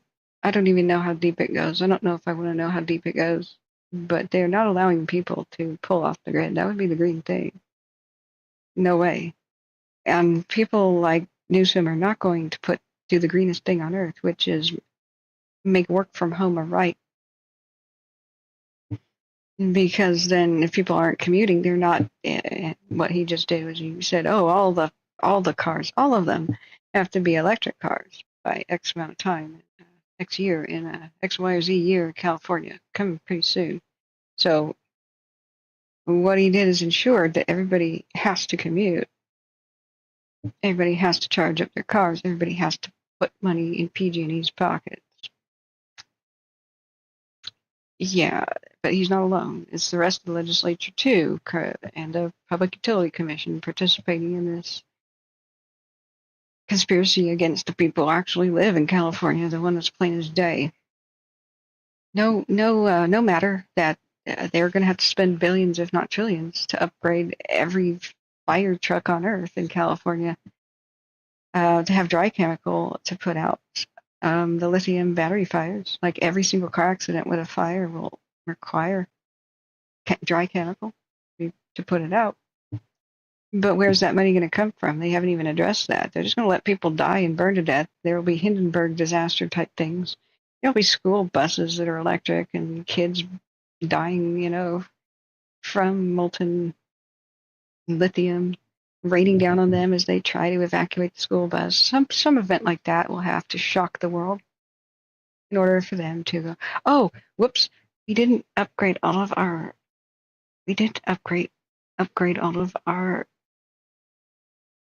fire trucks and our fire stations with dry chem. Oh, silly us. What an oversight. Well, let's raise taxes by trillions. Like, no, we're not quite ready for the era of electric vehicles, not until the batteries are safe. And we don't have to take stupid measures like that. Just wait until there's a battery invented that you can still put out the stupid car fire with water. Our hydrants have water in them. Every fire in every carport and every garage, there's a hydrant of water or water trucks coming with water to put that out. They're not full of dry chemical.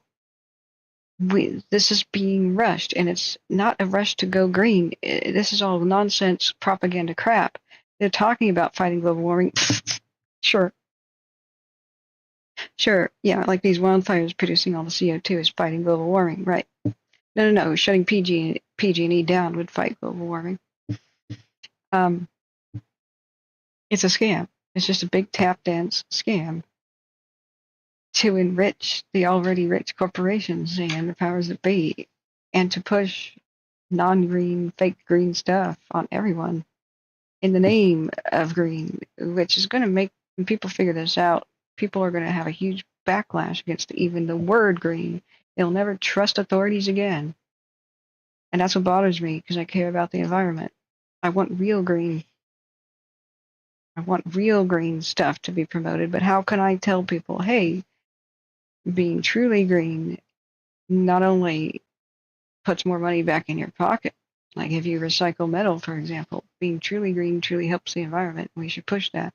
How can my little voice go against a huge public backlash when everybody wants to get rid of their electric car after they see school buses full of kids die because water was put on the school bus and all the kids died because of that? An electric school bus. Like everybody will just hate the word green. And this is coming down the pipe. It's the most frustrating thing ever. But dang, Andres Kamara says, you have a good actress voice, like, oh, Holly Hunter's a good actress and I sound like her. Well, thank you. Who is that, by the way? That has been my speech about the fake green PGE and PG and E. Remember, Pacific Gas and Electric is different than Portland General Electric, but it's the same stink of corruption. I mean, thanks for the compliment. Oh, it rings a bell. What is Holly Hunter in? What we didn't want to see here in Oregon was PGE, Portland General Electric, become as corrupt as Pacific Gas and Electric. But it seems like that's what's occurring here. We have almost no information about the Durkee. That's it. It was extremely active today. Spread south and southwest, southeast, driven by wind. Gusts of more than 45 miles an hour were detected. It had 15 aircraft on it. That's it. They're expected. It's expected to remain active overnight, but if the cameras don't look at it. That's it.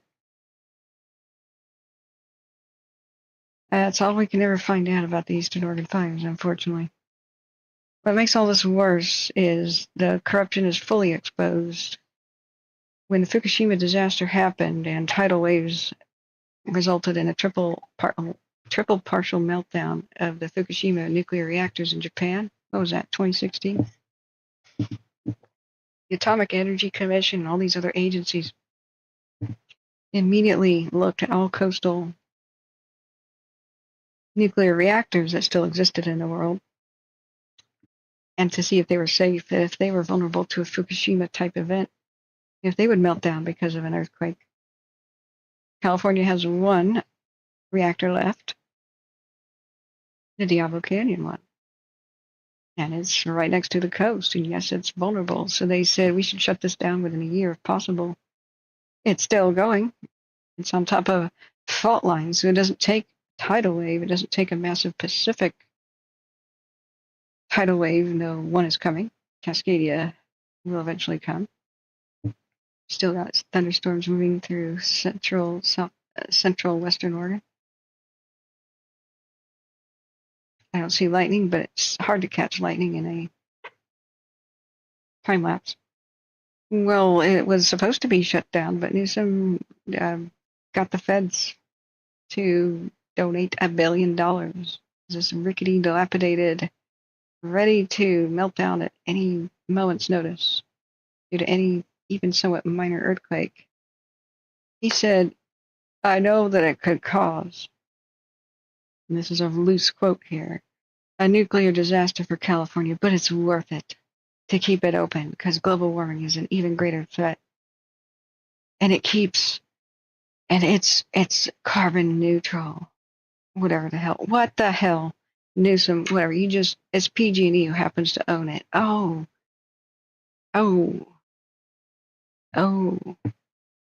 Right. Give $1 billion free to PG&E because they fund you and your political campaign. Oh, right. What about taking $1 billion and putting that into truly green renewable? We don't have $1 billion for that now. Oh my God. So California is being set up for a nuclear meltdown disaster, Chernobyl-esque.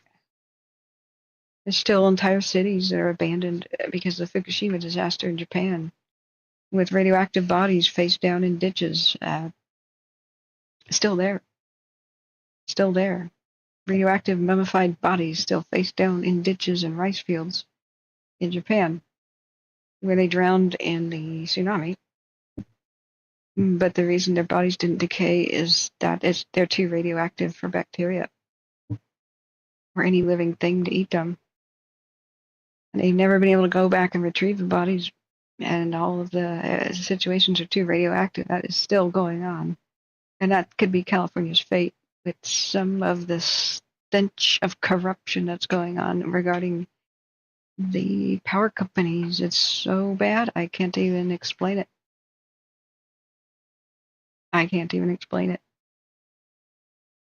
We need to clean house with politicians. I'm not going to tell you who to vote for, but don't vote for anybody who takes money from PG&E, or we get more of the same. PG&E has no financial incentive at all to prevent wildfires, because if they make a wildfire, then the legislature just allows them to raise money on the victims to pay out the victims, and there is no penalty, no true penalty for the company. The CEOs don't get arrested, even if they kill 85 plus people, like in Paradise, with their decision making. The corporation gets to plead guilty.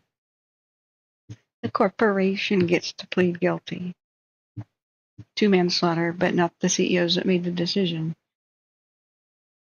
to keep the power on in hurricane force winds. when they know their lines are 96 years old and haven't been inspected for in anybody's current lifetime. We need to change laws. This will all change, though, but people need to be aware. Just push for new laws. Golden handcuffs, CEOs arrested, and doing hard prison time when they kill people in erased towns. Just like you and I would suffer. That'll change it all. But the current crop of politicians will not vote for that. They won't. Clean house. If they're taking PG&E's money, they'll protect them that way. That's why we need to change. That's why we need to clean house. All right, there's a horrible sound. I'm still listening to Douglas County Dispatch. I'm frustrated. Okay, that's just a medical aid call, but they're doing irritating sounds like toenails. I'm still listening to Douglas County. We're watching the storms still rip past Oregon. Oops, not the webcam. I need to turn on the my radar is still on. Oops. This is the one where we were tracking. I was checking the cams. We were not able to see any wildfires anyway. This is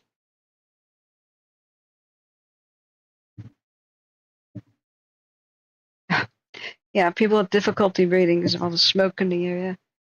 We don't see the lightning in this time lapse. We saw a little bit before. This is one of the few that is actually looking at, a few of the cameras is actually looking at where the lightning is striking. We have to worry about new ones coming all the way from the Eugene area to the Tillamook Bay. We just hope that not too many new lightning fires are beginning. So, I see here FOIO F-150 says radioactive bodies, yeah. Oh, it is used right now. That's exactly what I'm talking about, FOIO F-150, the Diablo Canyon. It's California's last nuclear power plant generating power for the public grid. And that is the one vulnerable to tsunamis. They identified that the moment that Fukushima happened. It's the Diablo Canyon power plant. It's right there on the sea. All it takes is one little or one big tsunami, and it will be in double meltdown with the 2 reactors here. They said, shut this down. It was stupid to put. It was always stupid to build nuclear power plants where tsunamis could get them. That was always ridiculously retarded, and we're supposed to just trust nuclear scientists to keep us safe. Very smart people, no common sense. You know, Fukushima didn't take that much damage directly from the wave. It's just the basement's flooded. The basement flooded. Even though Japan has the most tsunamis like in the freaking world and the worst, they decided even that very tsunami aware culture did a stupid thing and put nuclear power plants right where tsunamis could get them, not at higher elevation, just because it's convenient to cool them with seawater, so you can just kind of pump infinite water source there. It's convenience.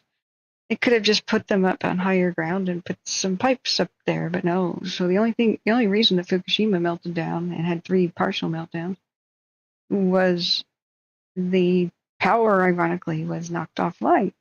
And they shut down the reactors because, massive tsunamis are hitting it. So it wasn't really making power, but they weren't cool yet. And in order to cool them, the backup generators started. Oh, whoops, they're underwater because the wave hit the basement, and they put their backup generators to keep their reactors cool in the freaking basement. This is all kinds of stupidity. Like, here they are, even as smart as Japanese scientists are. Let's put the nuclear power plant right where the waves can hit it. Yeah, okay. Well, if we have to shut down for any emergency whatsoever, including waves hitting it, how are we going to keep our reactor cool and keep the pumps going to pump cold water over the reactor? Oh, right, we'll put the generators in the basement, and they'll just fail if seawater hits them. You mean like a tsunami? Yeah, okay. design approved. Rubber stamp. What the hell? So California and these people who ever designed this one are not brighter than that either. So it took the disaster happening to Japan for the rest of the world to wake up and realize it's stupid. Enormously stupid, especially in the Ring of Fire, to put a nuclear power plant on the coast. Not only is this is Diablo power plant, the one endangering Californians right now. This is the image of it. Not only is it still going, it's dilapidated. It's falling down. They kind of stopped a lot of the maintenance because they thought they were going to shut it down once it was identified as extremely vulnerable to tsunamis and quakes after the Fukushima example. And this is exactly what Newsom convinced the feds to keep open, to prop it up. It's going to stay open into the indefinite future. And because PG&E owns it, and so he gave them a free $1 billion to keep it open. His justification is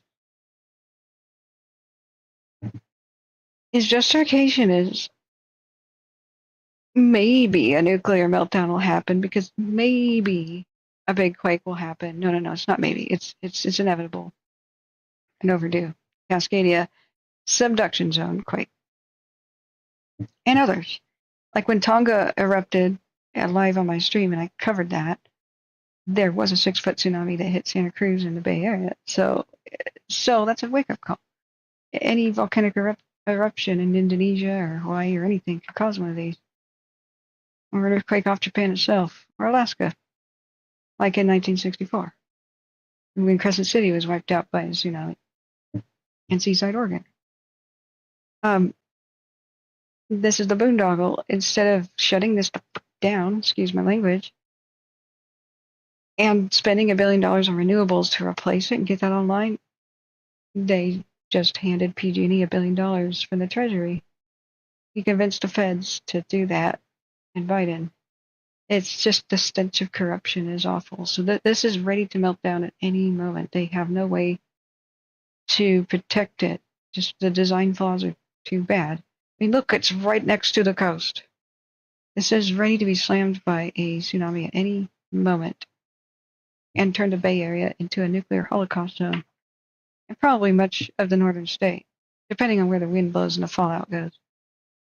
So the Public Utilities Commissions, PG&E, politicians are all in bed together, and this is making California unsafe, and the public has to know about it. So where's this located on the map? San Luis Obispo County. Right there. Right there. Almost halfway between San Francisco and Los Angeles. I thought it was up there by Diablo Mountain. I guess it's Diablo Canyon, a bit further south than I thought, but west of Bakersfield. So if the fallout would go due east, Bakersfield would be irradiated, and probably Las Vegas too. Like seriously so.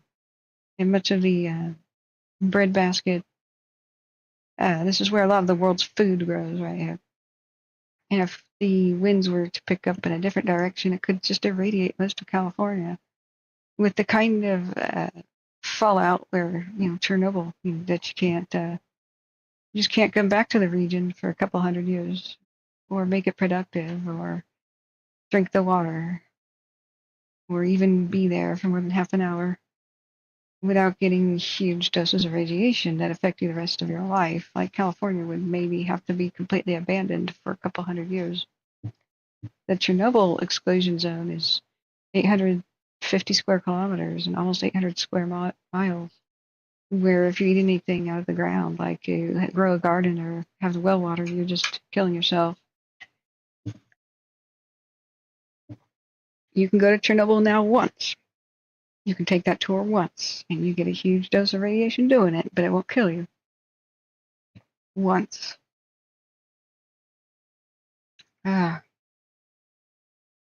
So we've already had wildfires because they had smaller nuclear reactors, one by Simi Valley here.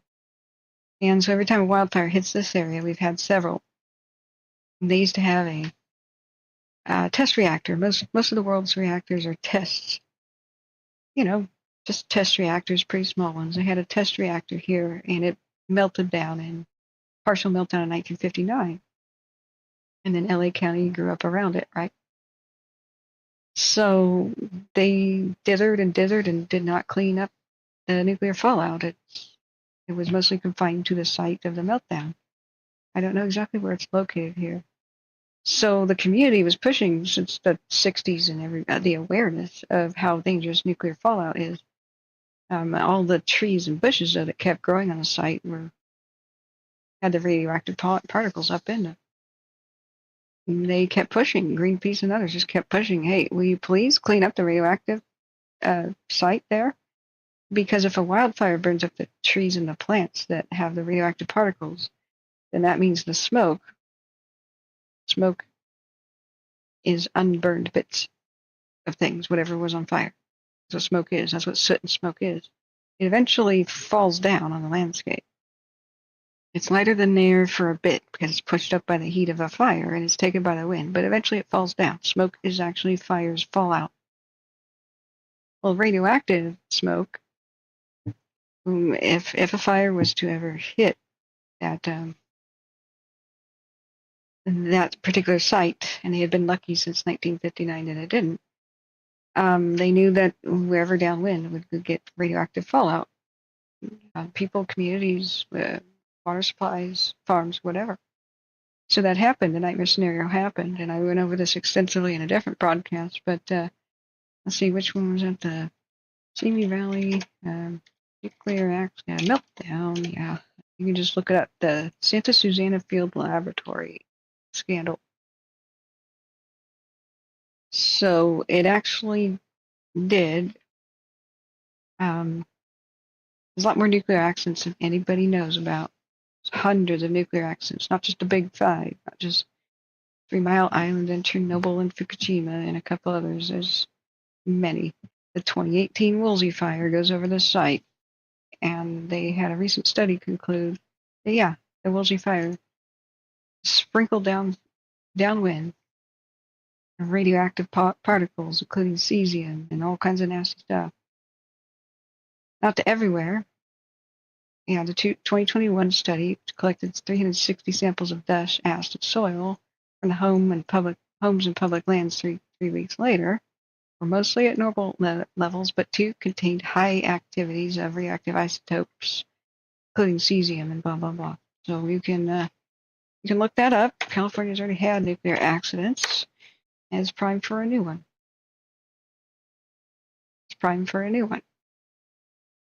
So, according to studies by Hal Morgenstern, I don't know who that is, between 1988 and 2002, the residents living within 2 miles of that lab are 60% more likely to be diagnosed with certain, nuclear-associated cancers compared to people living just 5 miles away. Although they're not sure if that particular lab and its 1959 meltdown were the cause. Probably is. So there's just bickering and buck passing, and it's not our jurisdiction since from 1959 until the Woolsey fire. California is incompetent. Just the different agencies are incompetent at keeping the people safe. So this is a big deal. That's a warning. Our past history is a warning of what could happen. But the full-on mega meltdown of the Diablo Canyon nuclear power plant is actually inevitable because it's an active fault line and it's right next to the coast in the Pacific Ring of Fire where there will be tsunami. So it is inevitable. The only thing that can stop this from occurring, this meltdown, is shutting down the freaking plant and making the chances 0. So here we are. There's no big wall you can build that will keep a mega tsunami out. That's not possible. It's just stupid to build nuclear power plants down at sea level in the Pacific Ring of Fire. Just seriously, what kind of idiot ever thought that was a good idea? I don't know what kind of approval process happened But every step of the way, somebody could have noticed how dumb the very idea was, especially since when did they build it? Excuse me, I probably closed it down. When did they build it?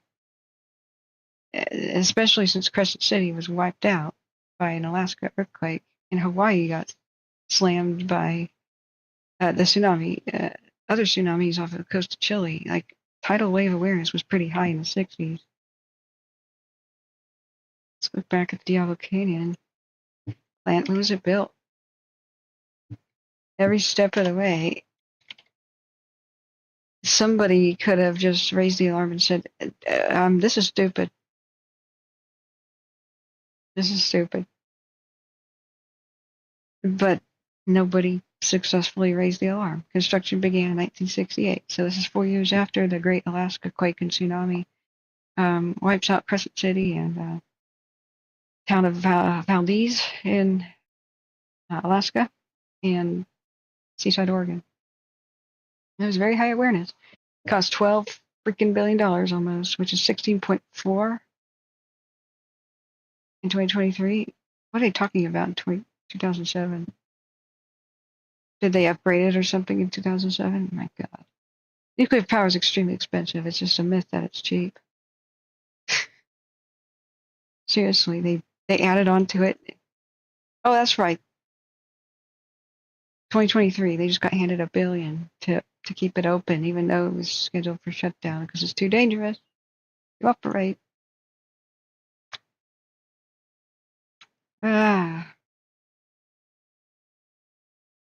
So, public protest, the post-Fukushima developments, you can read all about it here.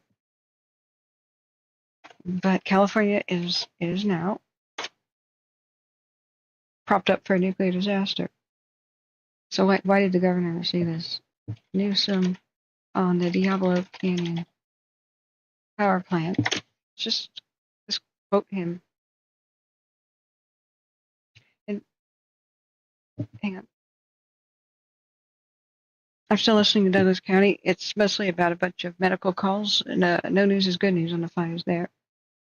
In September, Governor Newsom signed SB 846. Senator Bill Dodd of Napa authorizing a limited-term extension of the Diablo Canyon power plant beyond its planned closure next year. A measure developed in partnership with the legislature and secured to take advantage of the opportunity for federal support while it still existed.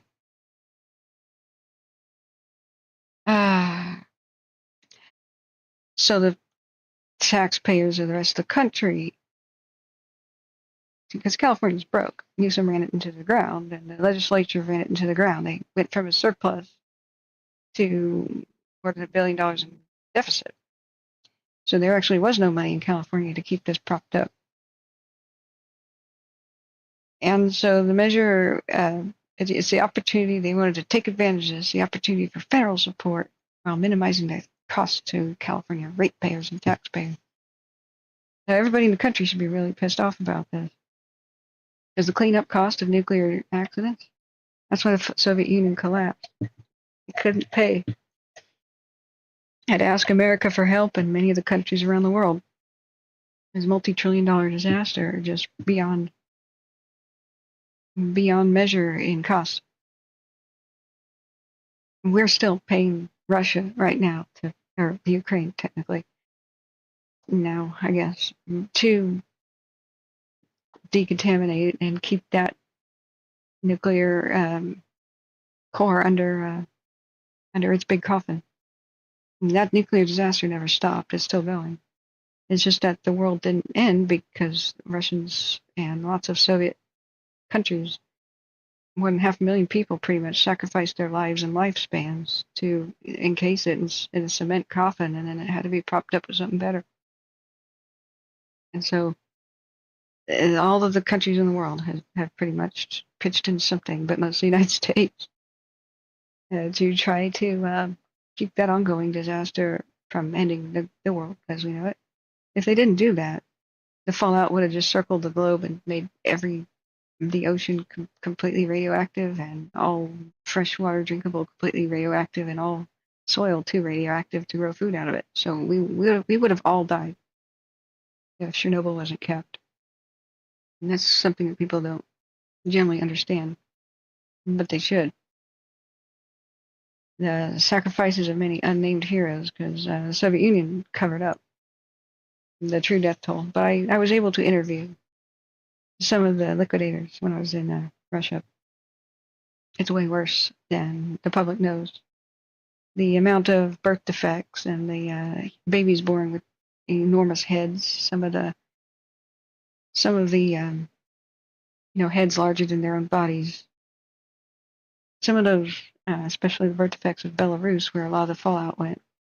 When the Soviet Union collapsed, some of those photographs saw daylight. But he has no idea what BP's doing. He's just a psychopath, in my opinion. I do not like this person. This is absolutely insane to set up California for a similar situation. And so his quote about it is justifying it was, at least it doesn't make carbon. Global warming is a bigger threat than a nuclear meltdown. No, it's not. No, it is not. It absolutely is not. It really is not. You still can't drink milk safely, because the cows are still grazing on radioactive grass in Belarus without basically inviting thyroid cancer. It's awful. I mean, I'll only show you this for a second. The babies with the huge heads. This is what a whole generation of children born who they were encouraged to get abortions. Though, of course, the Soviet Union was pro-abortion, like in a big way. But those who didn't, basically, that's what most of their babies look like in Belarus and parts of the Ukraine. And they were just put in big orphanages. But when the Soviet Union collapsed, even though the Soviet Union tried to cover up a lot of that, a lot of these pictures finally made daylight. So we have no idea what the true cost was, but it's larger than anybody knows. And this is why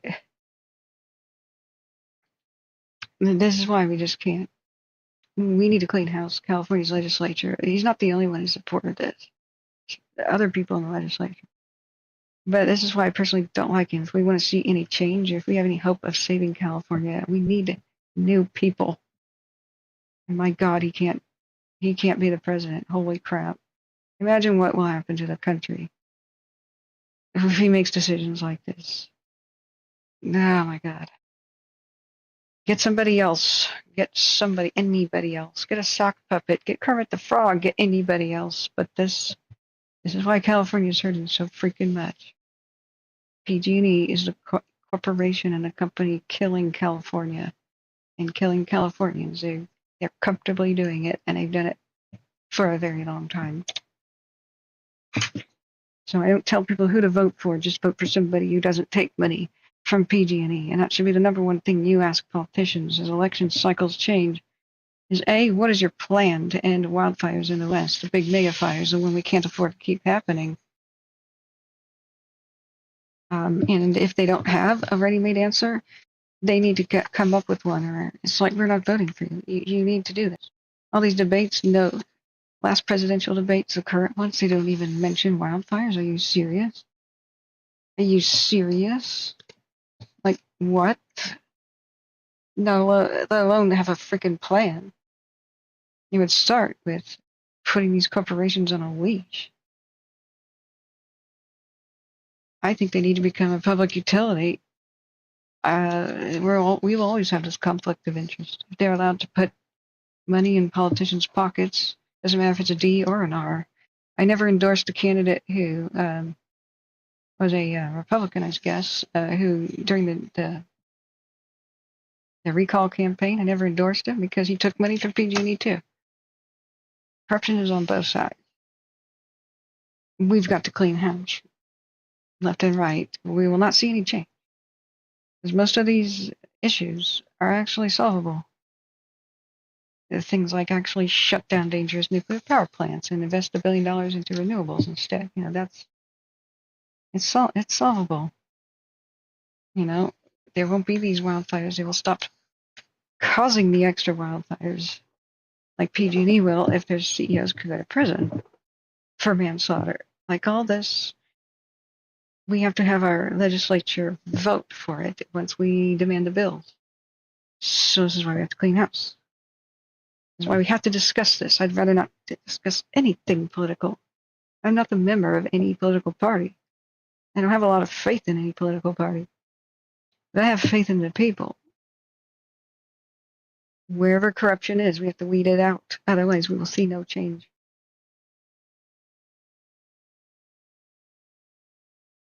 We will see these wildfires just destroy most of California until there's nothing left.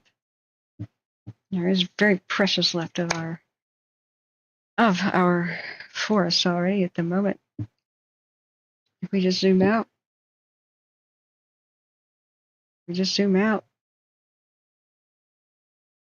and we hit the button for fire history.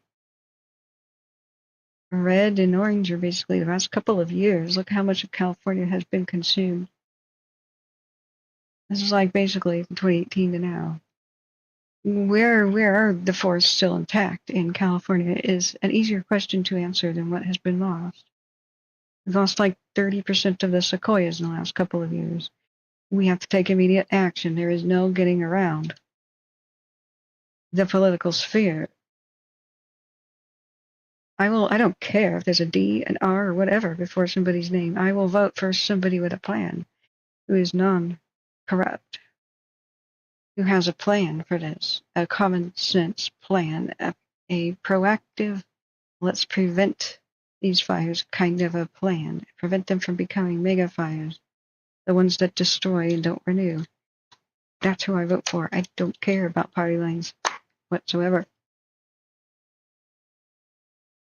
And I think that's the way more Americans should vote, but that's just my advice. Right, so we're on the third hour. What time is it? Shoot, 5 in the morning. So I've been listening to Douglas County this entire time. There's just a bunch of medical calls, people who can't breathe because of the wildfire smoke. I think we should just do a big fire roundup. Yeah, this is insane. Like the one Dixie fire, the one that was started by PG&E, is this. This entire thing is one fire started by the power company. It's basically 1 million acres. Started by the same power company that burned down Paradise. That's the Dixie fire there. Everywhere that I'm just putting my mouse over. That burned up 52% of the Plymouth National Forest, and this is where I grew up. Our cabin was here on the west shore of Lake Alamo. This is where I grew up. Greenville, the town I raised. This is freaking PG&E. And just when they had the fire confined down here, started almost the same place as where the Paradise Fire started, on that old rickety 90-plus-year-old power grid that they have in the Feather River Canyon. It's one of the world's worst wind tunnels and worst places to have a fire start. PG&E was allowed to have a policy where they say that they could fire anybody, any of their employees. They're allowed to fire them if they shut the power off, suspecting a wildfire is beginning or is about to. They have to get special approval, and they have to visually see a wildfire before hitting the button to shut it off. So he already testified, I don't think it was before Congress, but he testified in front of that particular worker saw that day power lines surging. When the Dixie Fire started, was it July 16th or something, 2021? Saw the power lines surging. Could kind of deduce that it was probably a tree or something leaning on the lines. That the power lines are probably down. But he didn't have visual confirmation, so he had to get in his pickup truck. He had to drive 30 minutes up a zigzag up like a couple thousand feet in this big canyon. And lo and behold, there's a tree leaning on the power lines because PG&E neglects their tree trimming maintenance that the state mandates they don't do it. They have rotted trees leaning over and around power lines.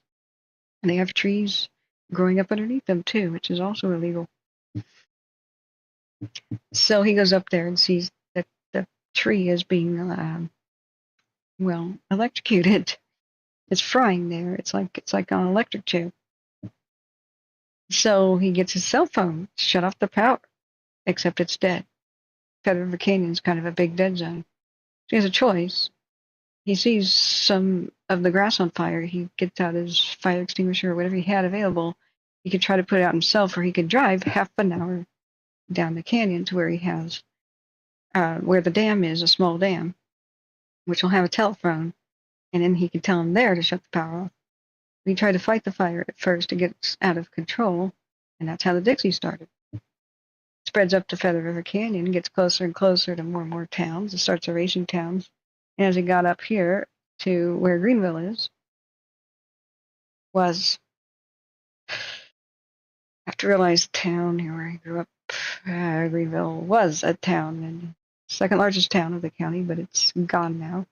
As it goes up this Feather River Canyon, which is a massive wind tunnel, they almost had a handle on it right about here.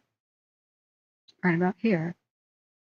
And that's when, by Quincy, the actual county seat, over here, another one of their power lines goes down in the middle of them trying to wrap up this Dixie fire that started by Dixie Road or whatever down there. So they had to stop what they were doing, which was including putting fire lines here that would have protected the town of Greenville, which is over here. They had to stop, drop what they were doing, and fight the new power line fire, which started around here-ish. See, this is their old rickety 90-plus-year-old power line grid system. They have little dams in the Feather River Canyon and a bigger dam at Lake Eleanor that makes a little bit of power. Not that much, really. Anyway, the Fly Fire, they had to try to save Indian Falls, but they failed. Indian Falls mostly burned. And it goes up over this hill, burns over the camera, like live on our stream. And then they had to stop what they were doing and start protecting Taylorsville. They were able to, just by the skin of their teeth, save Taylorsville and Crescent Mills over here. But since they dropped what they were doing to contain the original Dixie Fire, it goes out of control. It spreads up here to Round Valley Reservoir. And when the winds picked up later, they weren't even that bad.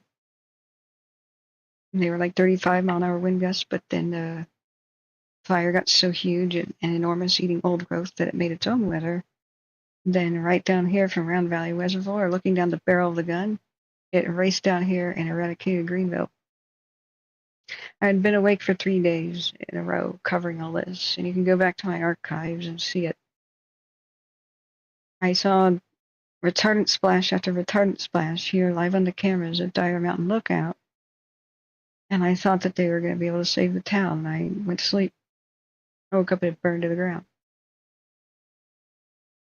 So it just spread and nothing stopped it. It was not humanly possible. Then the wind changed directions and it marches 16 miles in a single day past Chester and almost eradicated Chester. Just a stroke of luck. Chester survived.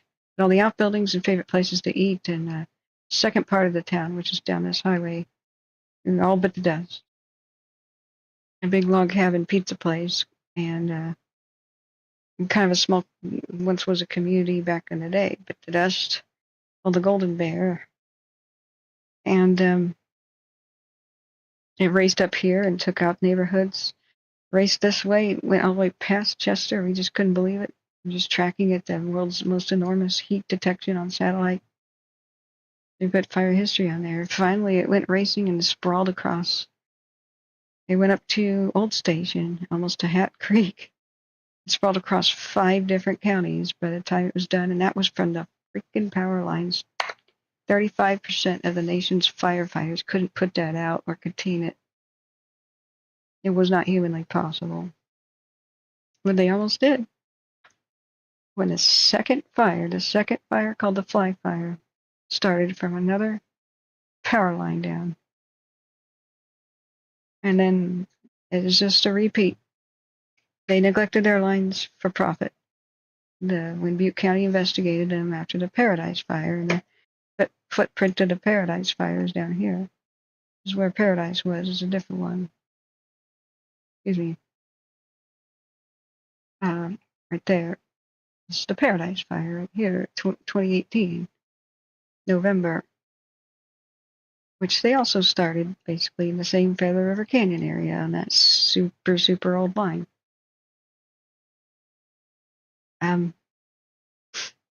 When Butte County investigated them, because more than 85 people died here, They found internal PG&E memos. They said, I don't know how long ago, but let's stop maintaining our power lines. Let's just let them fall down when they get old and rickety, because that's cheaper than maintaining them. Hey, John Bruno, thanks for being here. Yeah, good morning. I don't know that we have a lot of questions. We can't get information about much. Maybe just your general thoughts on things. It's we got lightning that's ripping through Oregon still, and so I'm listening live. Listening live to Scatter Radio, but they're not really saying much about fires. They're whack-a-mole. They're on whack-a-mole status all the way by Roseburg, Myrtle Creek, Grants Pass, and everywhere. These fires are getting dangerously close to the Tillamook forest. We're in red flag all over Oregon, all the way to the Canada border. Looks like the Cow Valley, the huge one, was arson. They're now asking if people know any information about it. But my last thing I want to say about this is these other fires that get huge in California only do because the power line fires are taking away most of the resources. So there's nobody to respond to the others, and we lost a huge amount of the sequoias. The KNP fire and the whatever the other one was called down there, it happened simultaneously. There were only 17 firefighters to respond to it because the rest have been sent up to fight the Dixie and later the Condor that probably started via arson at Tahoe National Forest. So there were only 17 firefighters when lightning struck just the top of the trees, a couple of mountains. They got really close to putting them out. They put retardant ropes around it for more than a week. The fires were on best behavior, just burning on the lazy burning at the top of these mountains. But because the Dixie Fire was raging, they only had 17 firefighters. They trudged up a mountain, and they were 200 feet short or so. Tragically, we heard this on the radio. 200 feet short to bring a hose to the top of the mountain where they could put water on it and put it out. So the huge Sequoia National Park and KNP fires erupted in 2021, and we lost huge percentages of the sequoias just because they had sent most of their hoses, most people, onto the Dixie up here, which is a totally preventable fire. And this is why changing legislation and laws are so important.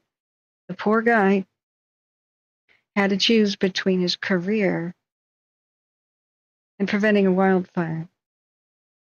And he chose his career because PG&E had a policy of, we will fire you unless, if you turn off the power.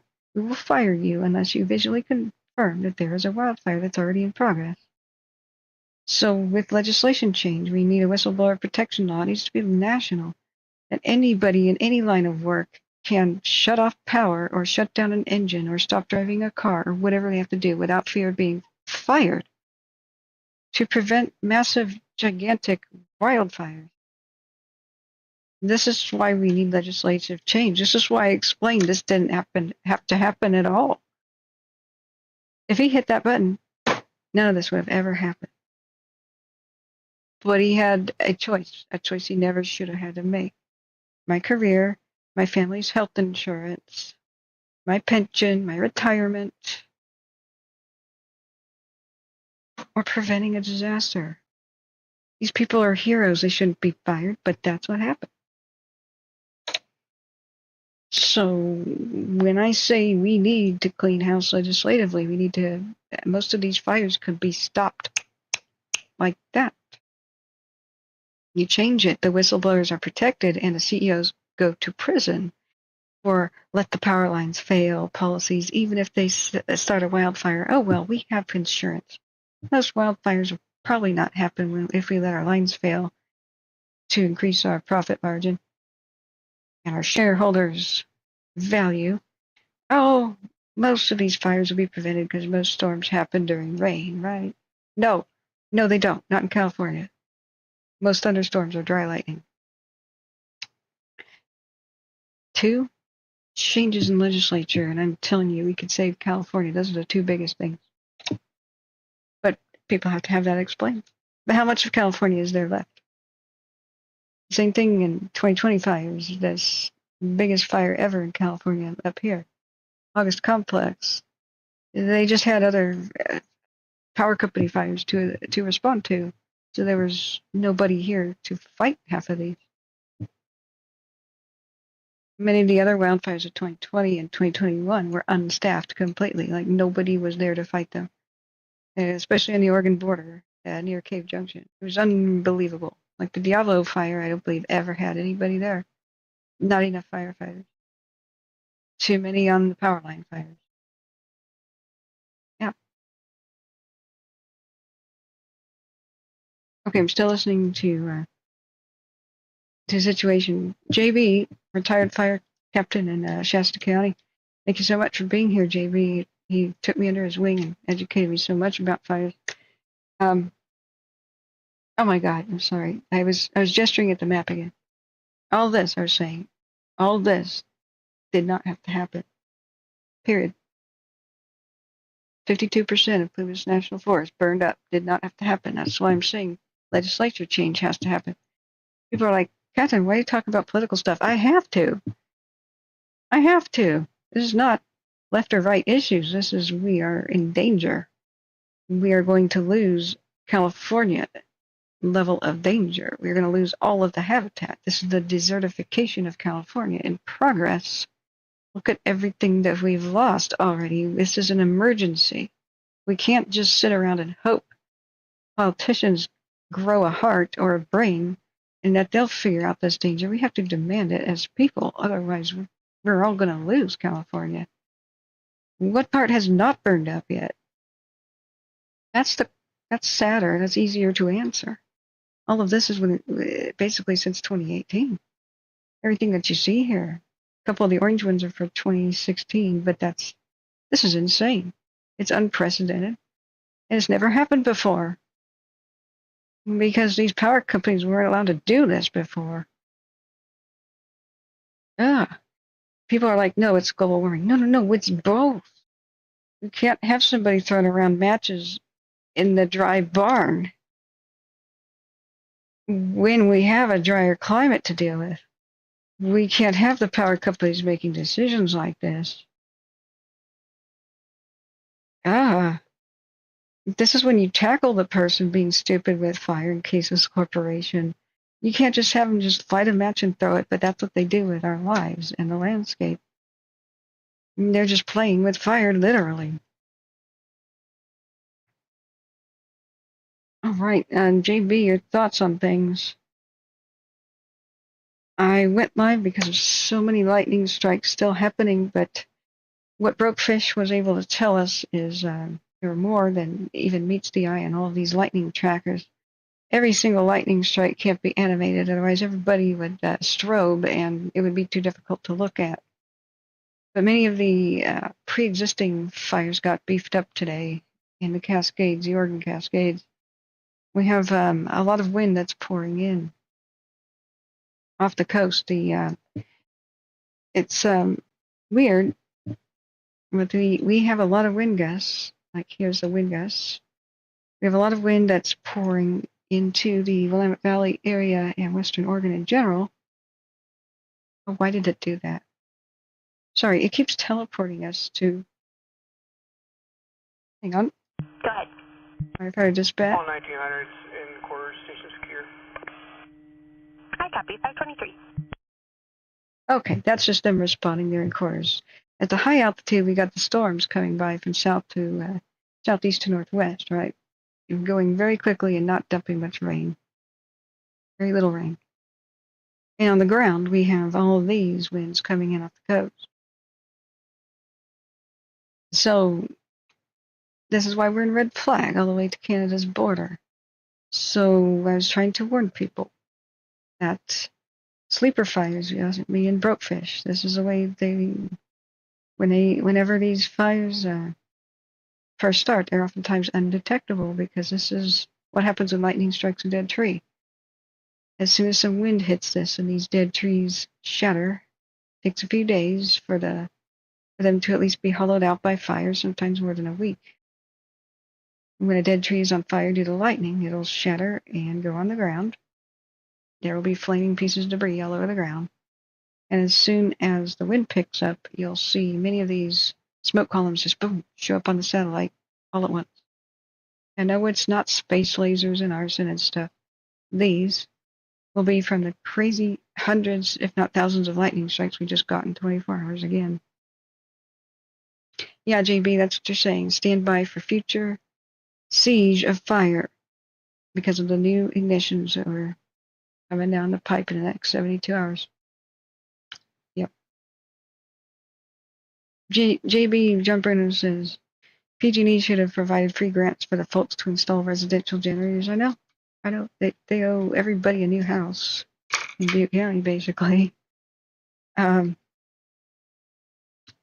The feds are now getting really drawn down. We're all at preparedness level 5. Yep, we mentioned that too.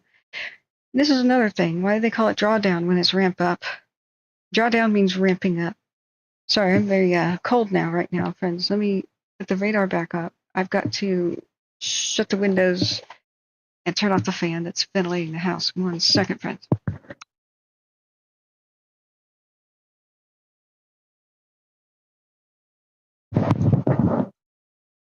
I have to walk in front of the fan and it'll just make mic noise. So just bear with me a second.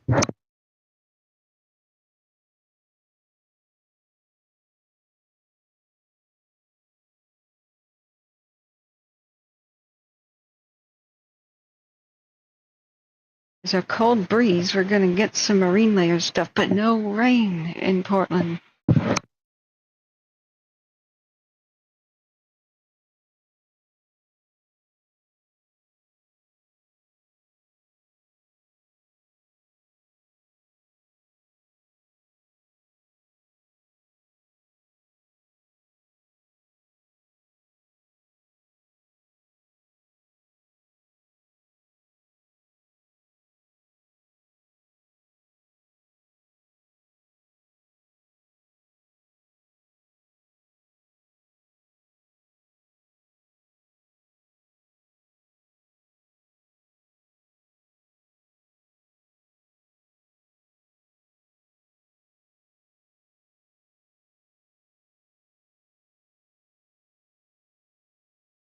All right.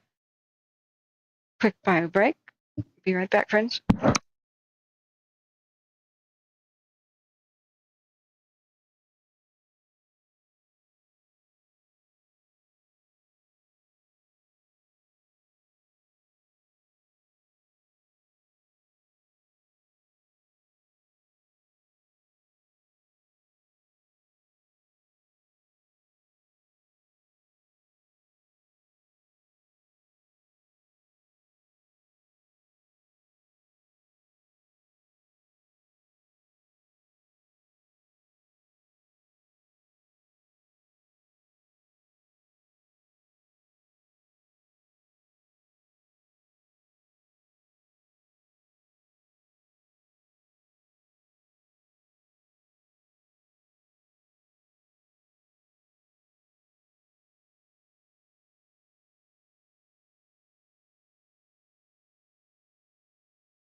Okay, friends, coming right back.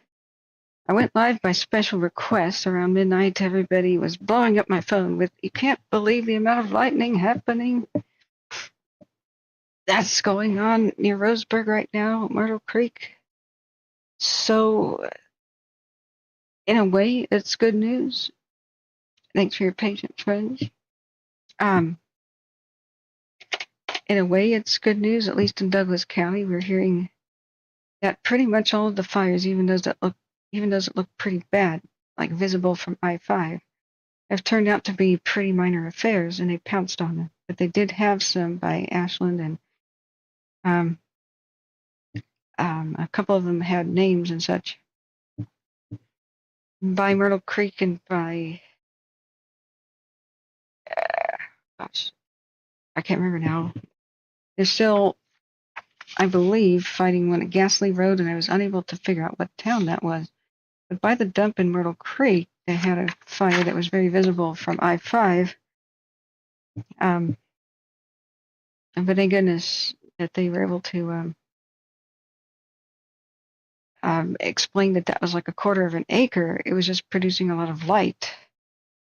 From where it was, it looked worse than it actually was. So we're continuing to listen to Douglas County Fire Dispatch, but we may have to go to Marion County or some other county because the lightning storms have now really affected those other counties. And so we've been given a new resource to track some of these fires. That a lot of this is just regular police stuff. But here, natural cover fire means bushfire. Creekside Road in Canyonville was not that big of a deal. We heard that live. This is the view of the fire that was over by the dump off of Myrtle Creek. So a lot of people called it in and reported it, but that was the one that was only about a quarter of an acre. But since it was burning something at the dump and a bunch of, I don't know, it was putting out more light and smoke than anything. Yeah, here it is, Gasley, Gazley. So I misspelled that. So yeah, what are your thoughts on things, JB? I'm still sick, but this should be the last of the big heat wave days yesterday, and it should cool off, so I can probably go back to covering fires earlier in the day instead of just the evenings. So Gasley Road, they called it the Morgan Creek fire 3 hours ago. I don't know if oops, wrong thing to turn off. Trying to turn off the layer of the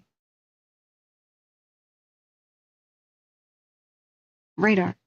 Okay. Yeah, they called it the Morgan Creek fire. They had a whole bunch of units respond, and it wasn't that big of a deal. Like, they got to it quickly. So I don't know if Watch Duty ever put it on there. We have very little information about what's going on in Eastern Oregon. Gasley, G-A-Z, right? How did I just spell that? Yeah, I don't think it ever made it to Watch Duty. Maybe they just consider it a city fire and not a true wildfire. I don't know. But there's more here than what meets the eye on Watch Duty.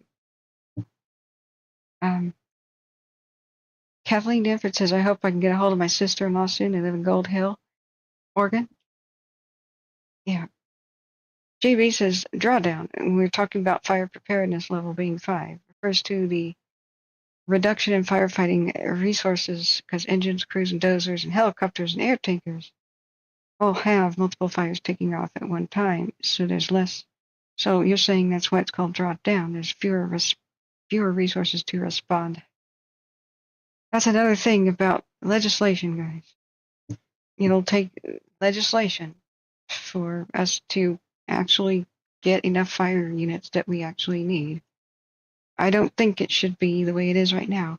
Oh, the ballot for your local election about whether or not you want to support your firefighter. No, that's your town. We need a national budget here because the wildfires of the West affect everyone. We're one nation. When the Statue of Liberty couldn't be seen in New York City from Manhattan, and that was when the Dixie and the Caldor were just 2 fires. We're pushing smoke their way. That happened again, of course, with fires in Canada. I don't know if you're still with us, Cheryl, but I want to know, how is Canada doing? I haven't been able to even look at it. But I think rather than having a bunch of new ones spotted tonight because there's no planes, we'll see a whole bunch crop up in the next couple of days. I sound a bit better? Well, my throat hurts. I'm on the Sudafed. And during the day, I was just hawk, spit. Thanks, though. I have to go buy more Sudafed. But here we are. So I don't know what else we really have to look at and cover, because most of the cams are frustratingly looking away instead of at the fires, and that makes me really mad. Do you know why, JB? Like, cameras have one job, and that's track the fires and let us know how bad they are and where they are. So everywhere from like Oregon, especially like here, Deadwood Mountain is not looking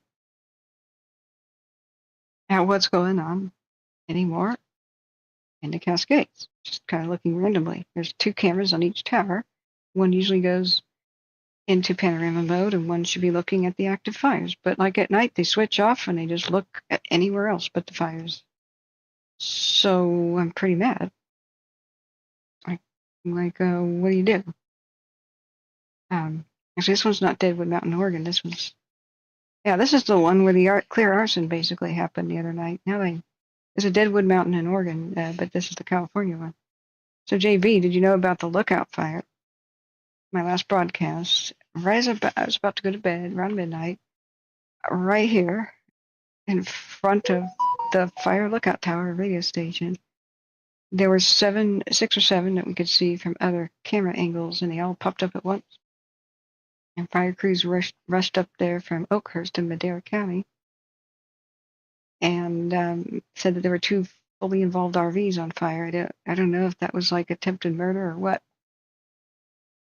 but we thought we saw headlights leaving the scene, going away, just after, on the cameras that were looking for different angles.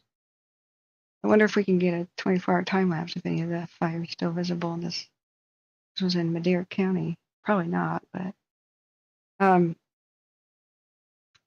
also it seems they are labeled suspicious, but it may be true arson. The huge Cow Valley fire in Malheur County in Oregon, and the one adjacent to it, the Bonita. There's now a cash reward for anybody who knows anything. And those were set or human caused. Look at the thunderstorms starting. Those are set or human caused in Oregon, and there's an anonymous tip line thing with a cash reward now. The ECCs can control the cams. I just don't know what the decision-making process is. Like, why, when there's a huge fire and we need to be looking at where it's going, do the cams not, at least one of the cams, not follow it?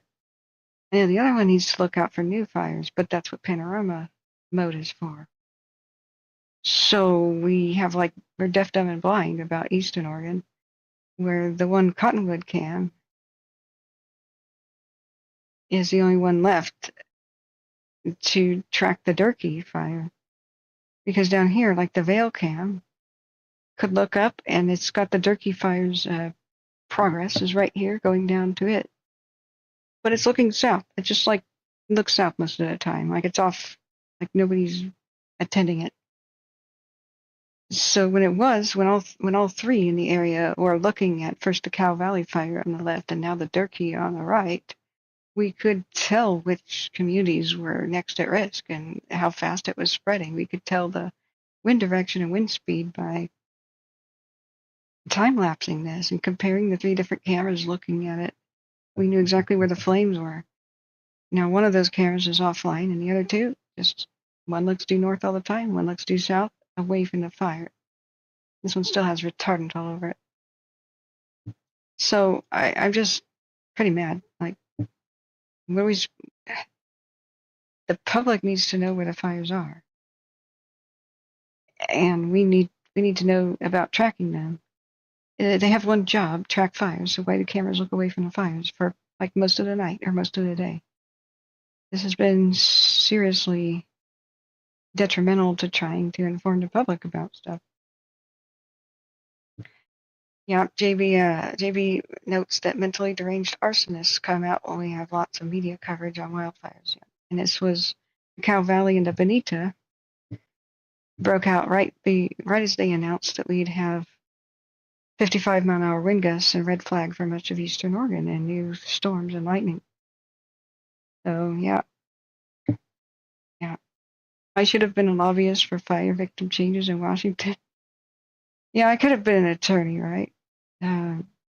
But man, I've already got a little bit of a stomach ulcer just tracking fires, let alone doing that.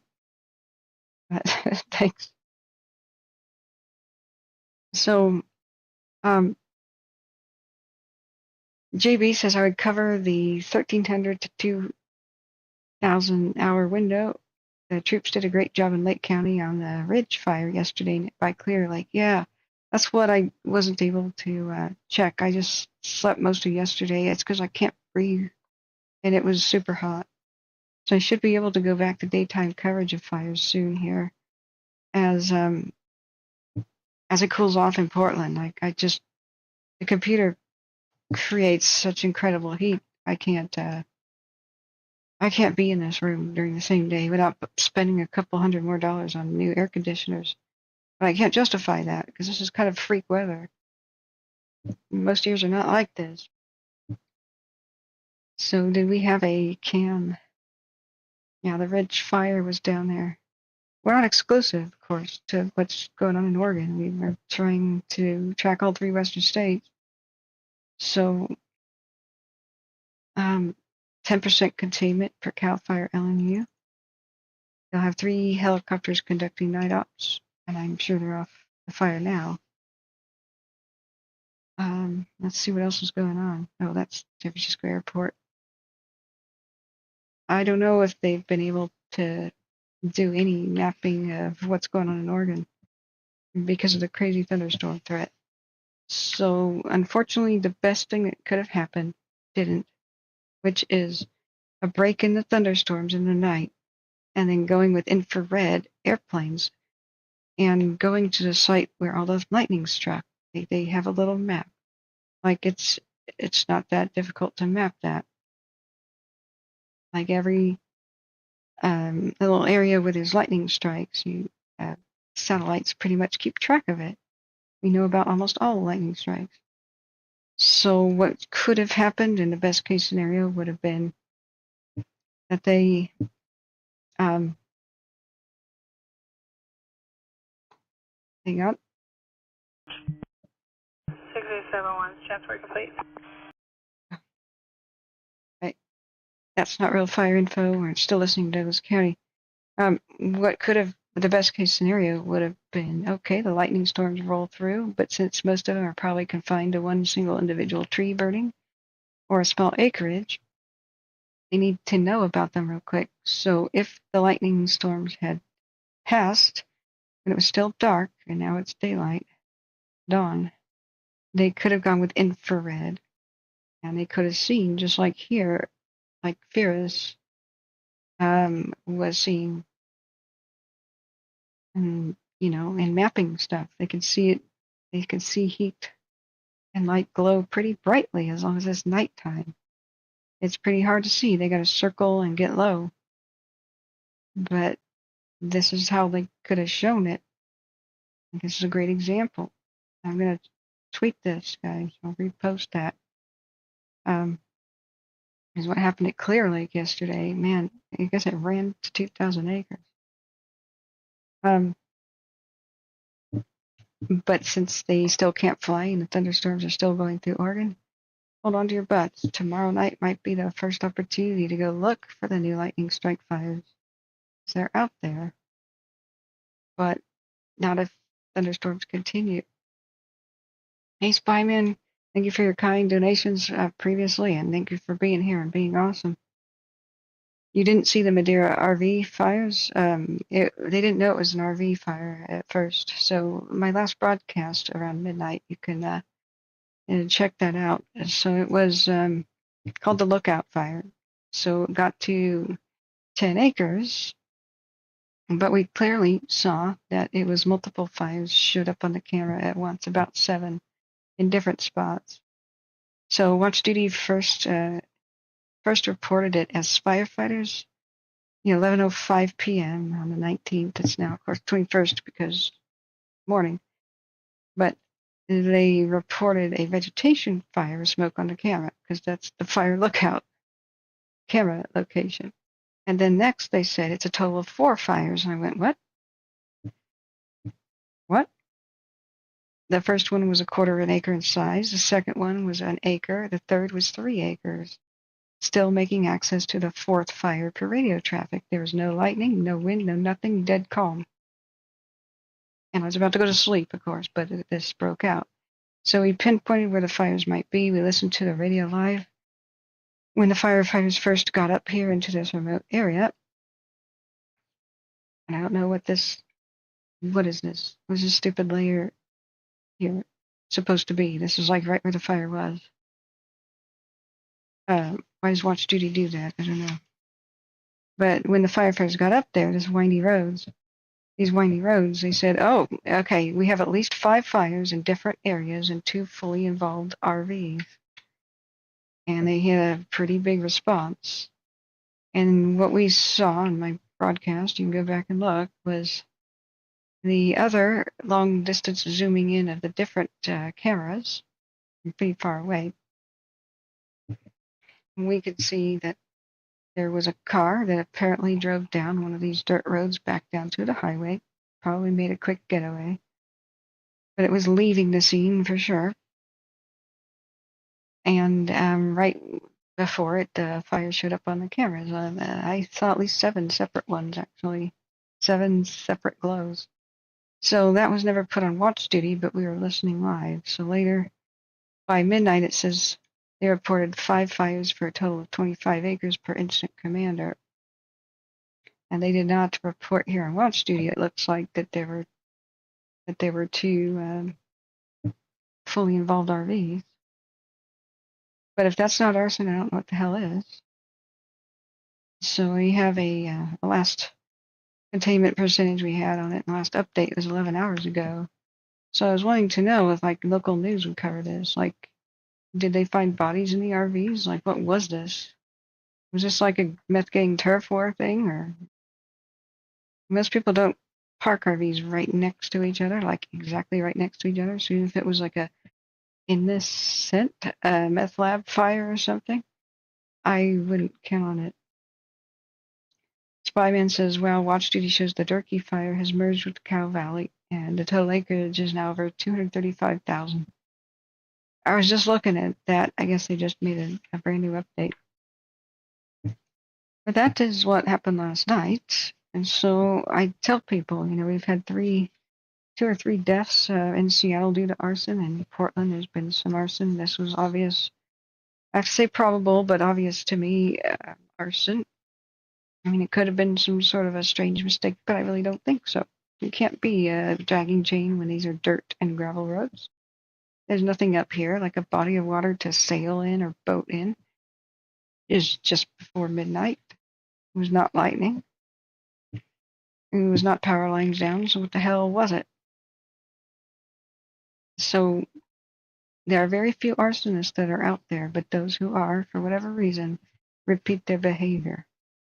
So we all have to be very much on the lookout. Some of the bigger fires that started in 2021, like the allegedly Dufur fire, that trial is still ongoing, but allegedly the accused arsonist started that one. They come out of the woodwork when we have red flags and when the firefighters are busy elsewhere. So whether or not it's insurance fraud, some sort of a half-baked revenge scheme where I don't like my neighbor, half-baked revenge scheme where I don't like the world, I'm angry at the world, true mental illness, psychotic behavior, somebody drugged on illegal drugs out of their mind, whatever the reason, it doesn't matter. Anybody who is an arsonist, anybody comfortable of starting fires and putting the public at risk is comfortable with repeating their behavior. That's the good news. Once you do put them in prison or they're jailed, you're much safer until they get out. So the public has to be aware that they're out there right now. They're active right now. The Cow Valley, now we didn't know what could have started it. It was before the lightning hit. But now the Malheur County Sheriff's Office is looking for anybody with information. As the Bonita Road fire started, and the Cow Valley did, and then over here the Huntington Mutual Aid fire did. Right as red flag was forecasted for Oregon and 55-mile-an-hour wind gusts. So looking at the Cow Valley, I don't see that it was supposedly merged, but is that what just came down the pipe as a new? Is that what they said? We'll have to check out the Baker County. The Facebook pages are basically how they're mostly explaining the fires to Eastern Oregon people. That's Harney County. That's that would be the Falls Fire. Let's look at the other ones, Eastern Oregon. JB says RV fires will exponentially increase in the USA because of the urban and wildlands, because so many people are having to live with them because they're homeless. Yep. There was a fire in Malheur during the 2020 crisis where somebody evacuated their house, took to their RV, right? Because of the encroaching Riverside fire that was by Estacada and coming in from the east. So Malheur was starting to have spot fires from the massive wildfire to the east, coming off the mountains and raining embers down on the farm and horse pastures near Malheur, which is southeast of Portland. So ironically, this person was ordered to evacuate. He gets in his RV, goes further away from the evacuation area, sets up shop for the night, tries to start the generator on the RV, and it exploded and caused a new wildfire near Malheur. And we saw that kind of hit the cameras and hit the airwaves as I was live on the stream. And so a lot of people started screaming, "These are not natural. It's obvious somebody like Antifa or some red MAGA hat people, or villainize a political group of the day. It's the right wingers, no, it's the left wingers. They're running out in the forest starting the fires. It was the poor guy trying to evacuate.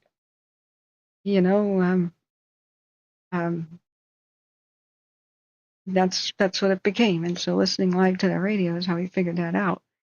But it's a lot of things are accidents. But as PG&E cuts the power off to people, we have an increase in those trying to work generators and storing large amounts of gasoline in their garage and on their properties, trying to deal with it. So here we are. So I didn't see that they announced that the two fires have officially merged. The Cow Valley mostly is a done deal because it just ran and it's tumbling tumbleweeds. So I don't want to say it's over or anything, but it moved way past the area where it began in the north part, by Brogan. So the fact that the second one, that's Lone Rocks. Whoops, where's Baker County? The Baker County Durkee fire. Yeah, this is now the Cow Valley and Durkee fire information page. See here, here's a good example. The black is where the Cow Valley black line is the containment. So it's like the only active areas are far to the west in the middle of nowhere. So they had stopped it right here. This is the Cow Creek drainage, Big Canyon. They stopped it, and then the Durkee fires started way up here to the north and spread south with the winds last couple of days and just ran south in the wind with unstoppable force. So even though it's butting up against the Cow Valley's burn scar, this is not on fire. These tumbleweeds, they burn up and they're done. So there were strips of areas that didn't burn because the wind kind of pushes it yonder and hither and yon, excuse me. So there might be little pockets of unburned areas in there, but it's not like two mega wildfires just merged. If they're going to combine acreage, I think that's stupid, kind of, honestly, because it's a fire mostly wrapped up or just kind of affecting a very. These are huge in acreage. Like what's going on down here is extremely remote, where the Cow Valley is still active. I mean, the people down here by Westfall are kind of biting their fingernails, but this is actually very far away from the right side of the image, the new Durkee. So ironically, the Durkee couldn't spread west right here because this is already burned. But these fires have to run fast, and they have to find new fuels to survive because they're not like a forest fire. Their fuel burns up. It's gone pretty quick. Couple of hours, boom. The ground is cool and cool enough to walk on again. Hey, good morning, Angela Cortez. So,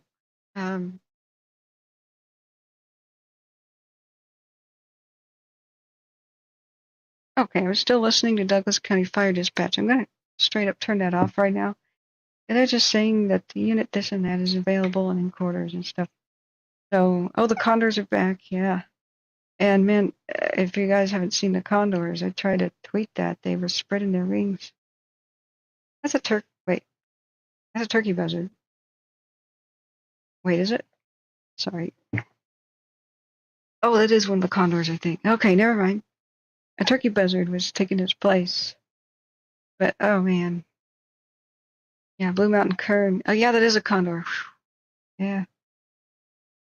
Look at that. Look at that. They wear a fur boa around their neck. It's pretty hot culture, you know. So let's do it 12 hours. This is soothing.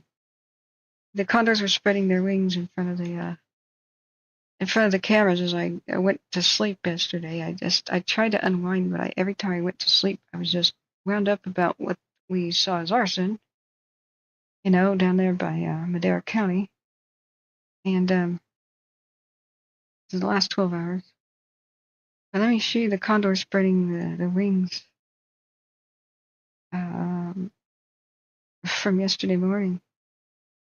So this is let me let the time lapse play here real quick. But this I take them to be very good symbols of good luck birds on the cameras. This is California though. We don't have a lot of condors in Oregon that we could ever watch. I think they released some. They can ride the thermals of the Columbia River, that's for sure.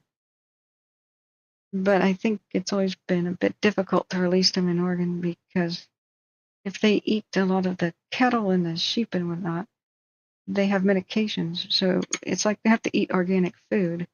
Otherwise, they overdose on the medications, especially to put animals down. Ketamine, if you use ketamine to euthanize a cow or something that broke its leg in the middle of a field or whatnot, then any vultures that eat the carcass will likely die too. So it's been difficult. But this is Condor 62 yesterday morning. And all the other condors spreading their wings to heat up around 8 in the morning. It's a ritual they do after preening themselves. In the morning, they can warm up in the morning if it's cold, or cool down. It's weird how that works. But B, this kills the lice. It's the UV action. They ruffle up all their feathers, and the lice are like agitated and go up on the top of the feathers away from the skin, and they spread their wings out, and UV light kills them. Yeah. So this was some of the pictures from yesterday, and you can see them doing in the background. But they've been posing right here in the Blue Mountain Kern 1 cam. Just incredible. I retweeted it. This is our current view. Our awesome condor. And so I started a little condor folder, and I right-clicked this. Condor 7/21/24. This is different. This is different than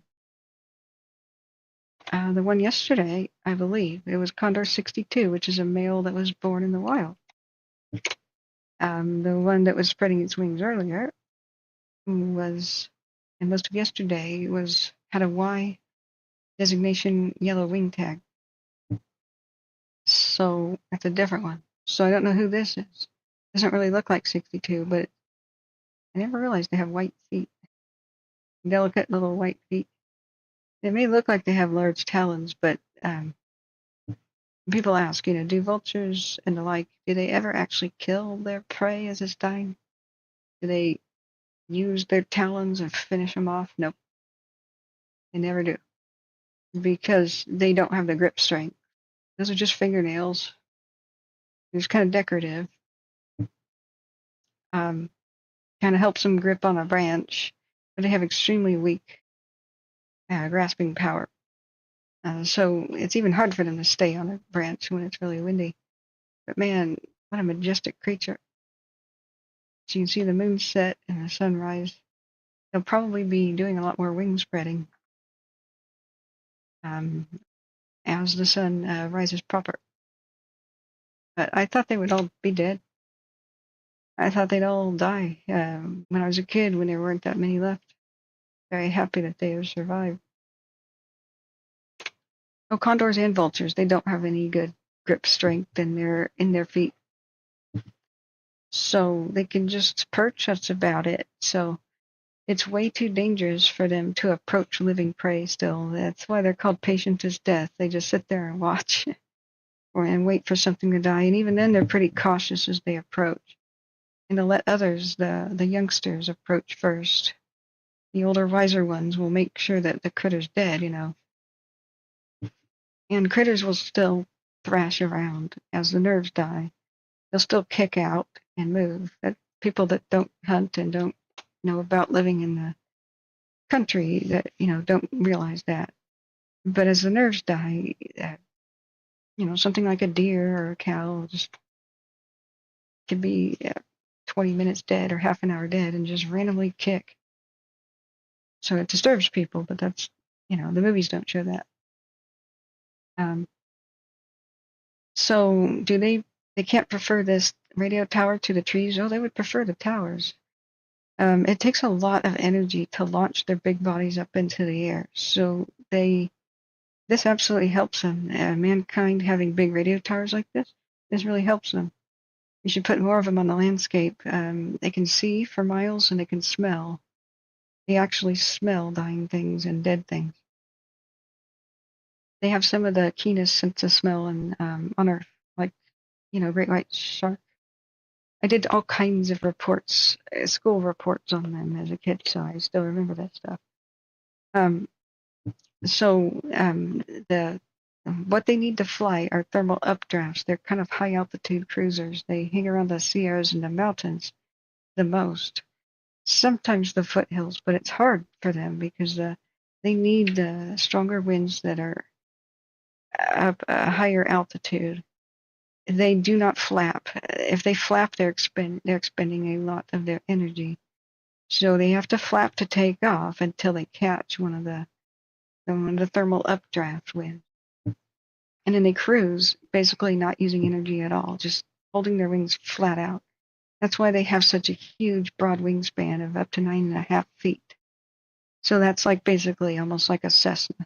They have a wingspan of like a Cessna for a pretty lightweight body, with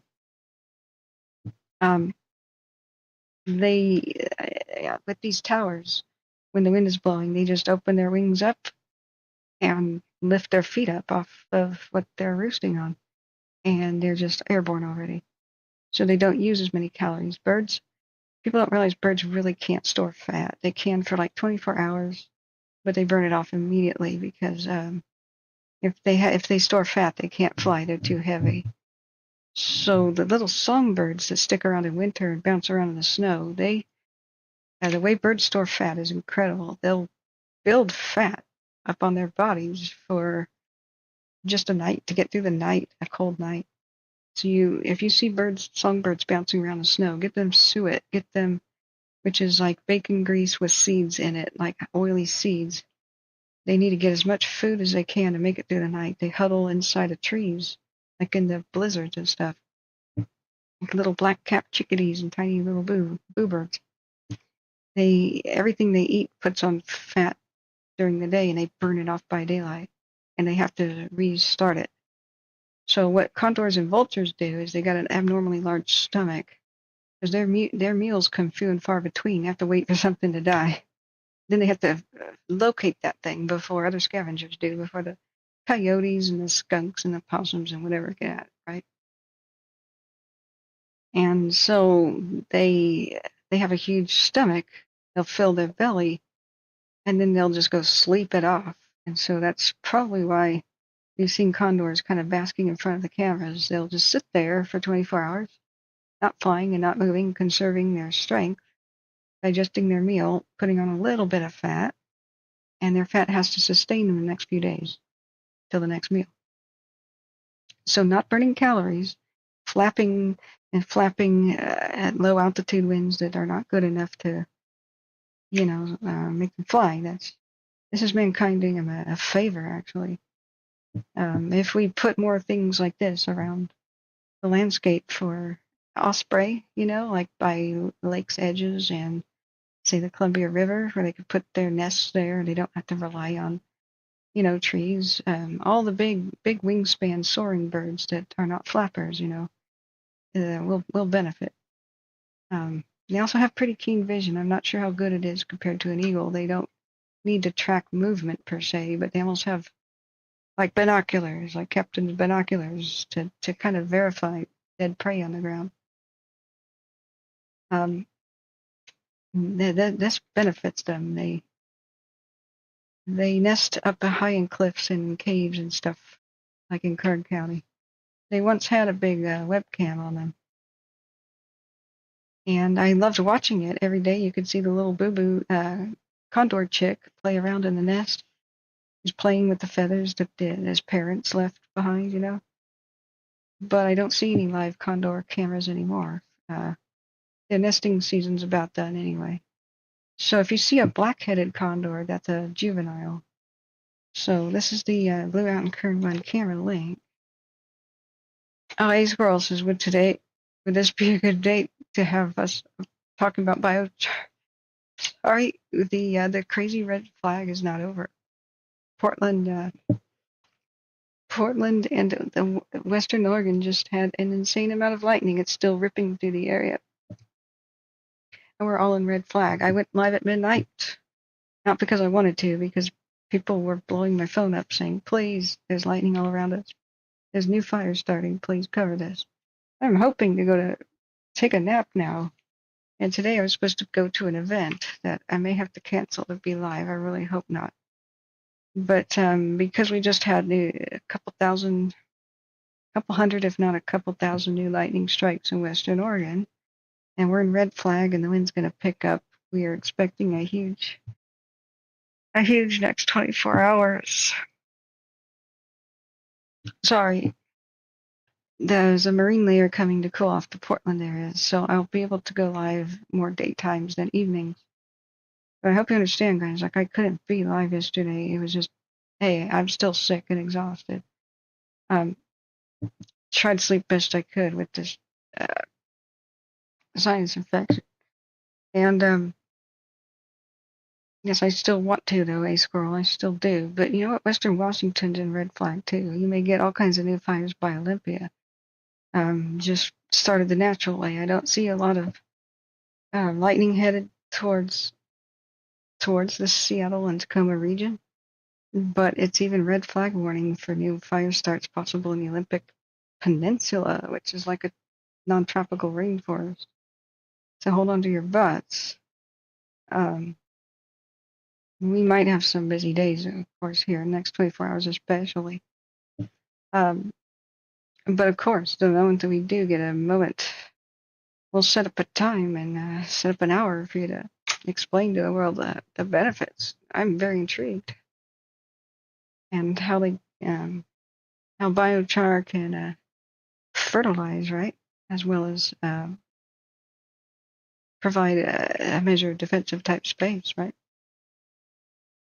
Spyman says Caltopa shows a lone rock fires very close to the John Day River. Let's take a look at it. I mean, this has been our nice little break looking at the condors. I did want to mention, too, that if you want to see live condors, I found this by accident. The Yurok Indian tribe has a live feed for condors. Now, live feed, okay, double entendre, like double meaning. Live feed means live feeding the condors. So if you're like a wuss when it comes to looking at carcasses, you may not want to check this out.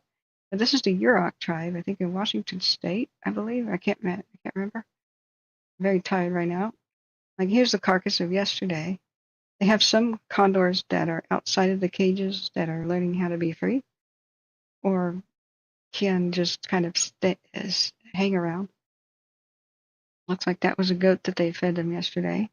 But these are live camera images of those being raised in captivity and or learning to be free for the Yurok Indian Nation.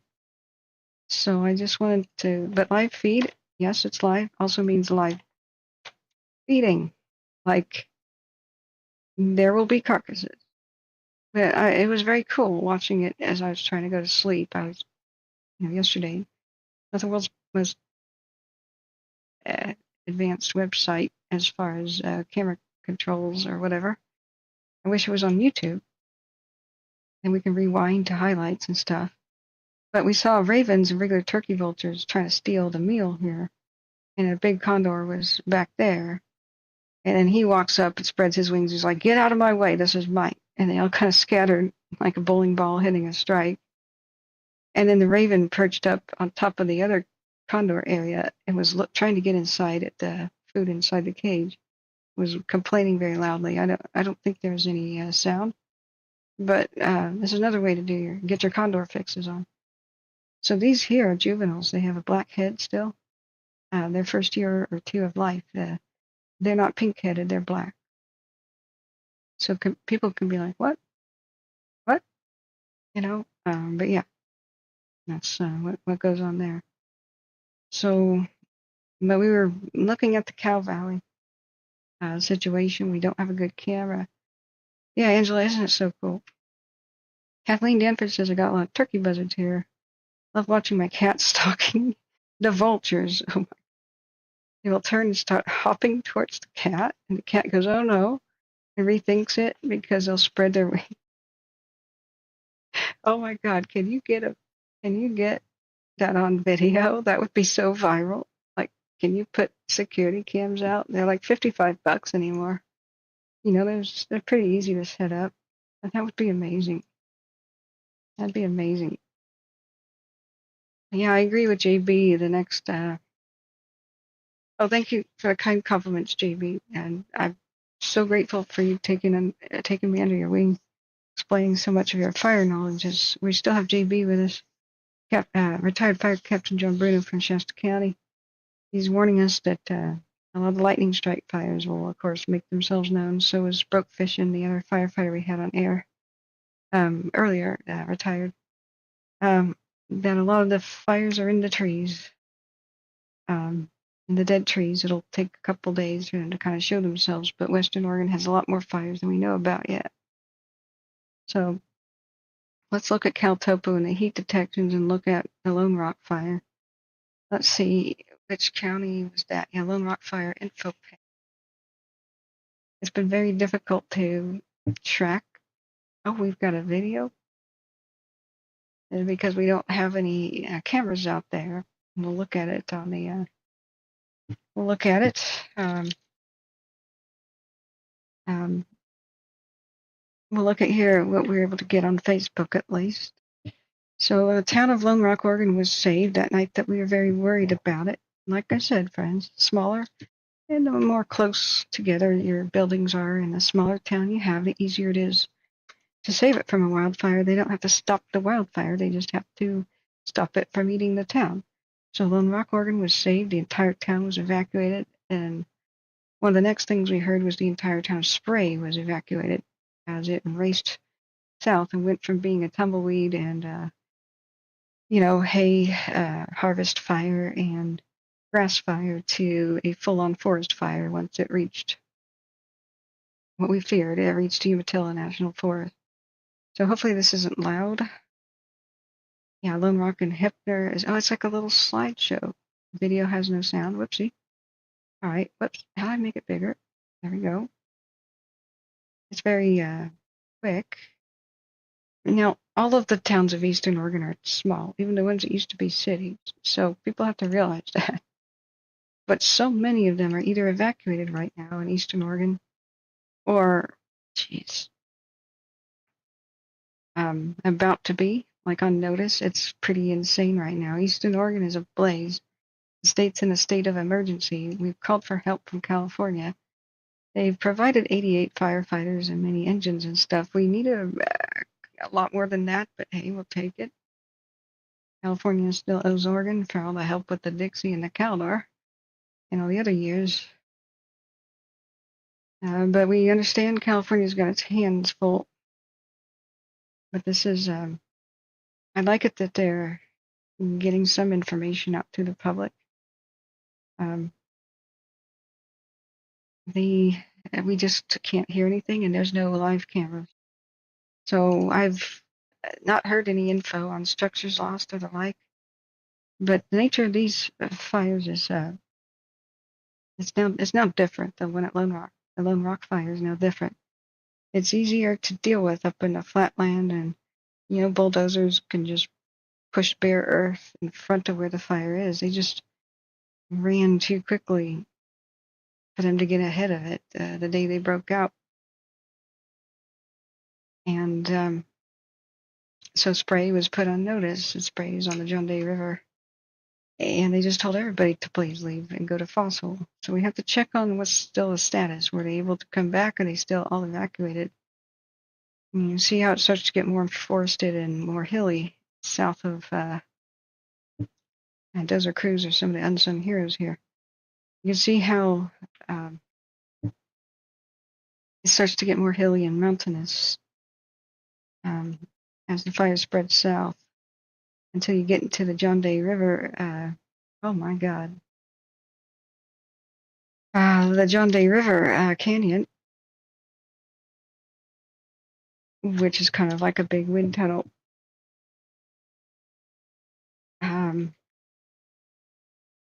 Wow, slideshow. Yeah. But please share this stream with anybody that you think may need wildfire info. And thank you for the kind donations. We're donation based. We are dependent on you to keep going. We don't want to set up monetization and ads and crap. We can't have an ad playing over emergency information. I can't just sit here and repeat myself all day because YouTube will put ads on everything. And that is not what people need when they're coming here for emergency info. So we want to stay donation-based and ad-free as an experience. Right now, that's brought to you by the kind donors who have donated today. Earlier, when I first went live around midnight. So if even $1 counts, it really does. There's nothing too small. But the free way that you can help us is spread by word of mouth. Because what YouTube wants me to do, to be higher in the search rankings, like if somebody is typing in Lone Rock Fire information into YouTube or into Google, we don't show up. There's a new test model that they're doing where promote your video. Well, that's fine if you're an entertainer and a stand-up comedian and you want somebody to get addicted to your stand-up comedy shorts. So you'd plop down a couple $100, if not more, to go to the top of the search results. That's not appropriate. We can't afford that. We're not going to do that for wildfire information. But YouTube continuously thinks that we're all entertainers and that we should pay to be promoted. And they're copying the Facebook model. That's okay if you want your business to be promoted by Facebook. It's not what we do. This is not appropriate. So Spyman says spray is safe for now. Okay. Let's look at it on our satellite images. I'm sure as the day wears on, we'll get brand new heat detections. We haven't seen much lately. So let's go with GO satellite detection. Going to church this morning, praying for firefighters and their victims. God be with them. Yeah, thank you, JB, and thanks for the kind compliments. I was about to read it, forgot. You were saying that I should have been a teacher or something. Well, maybe we kind of can be, right? Maybe we kind of can be. But thank you for checking in, JB. Just let us know what you want us to know about what the public should know, what to expect. It's a hold on to your butts, continuous 4-alarm fire situation for the West Coast states. If we put on a little bit more global imagery, make this a little darker and better contrast. The Lone Rock fire started way up there and just ripped through. They saved the town of Lone Rock, and down here is Spray. Oops, yeah. This gives you an idea. That Spray is tucked in here. On the John Day River, it's a big, big canyon. But you never want fire up above you on your town where it can rain down embers below. At least it's just a bunch of tumbleweed type stuff, but still, it's of particular vulnerability. But they've had a lot of time to prep. They've had a lot of time for units to arrive. It's a pretty compact town with an infinite water source here with the John Day River. If that's still green and irrigated, awesome. Mazel tov, you know. They can do a lot to save the actual town. It's much harder to do the outbuildings and the rural ranches. That's what's difficult. It's harder to be everywhere at once. And the wind is a totally different ball game out here. Because the wind direction that may be prevalent from the north, it hits this canyon, and some of it will just be roaring down the canyon in different directions. So hopefully it's mostly away from the town. We just don't know unless we're there. Spyman says the John Day River is a deep, narrow canyon as it flows from west from Spray where the fire is. Yes, it is. It does flow west. It's one of the few rivers on Earth that later flows south to north. Oh, there's a very funny story about John Day. I was going to sell T-shirts about John Day. He's the. Let me try to figure. You guys will love this story. Knowing about history is awesome. So I was reading about Astoria, the ghost town, like the fort, the fur trading fort. I think I scanned this thing. I hope it's available on the current current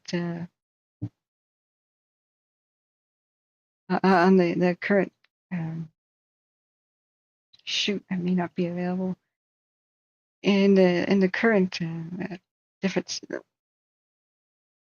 hard drives. I have it on the PC right now. Yeah, JB says, God be with us. This is not California's worst wildfire season. You know, I'm just kind of summarizing you. Exactly. God be with us when the Diablo winds and the Santa Ana start blowing. Those are seasonal winds, October through January. There's a horrible vulnerability, a spot of vulnerability. Right as the Santa Anas can blow and the Diablo winds can blow, hurricane force winds out of Nevada desert. They're seasonal. They roar out of the mountains towards the valleys. And this is what, you know, ended Paradise and so many other towns, and the Oakland firestorm, and, you know, the Thomas fire down there by Santa Barbara County and all that, Ventura County. The big town erasers, the big killers.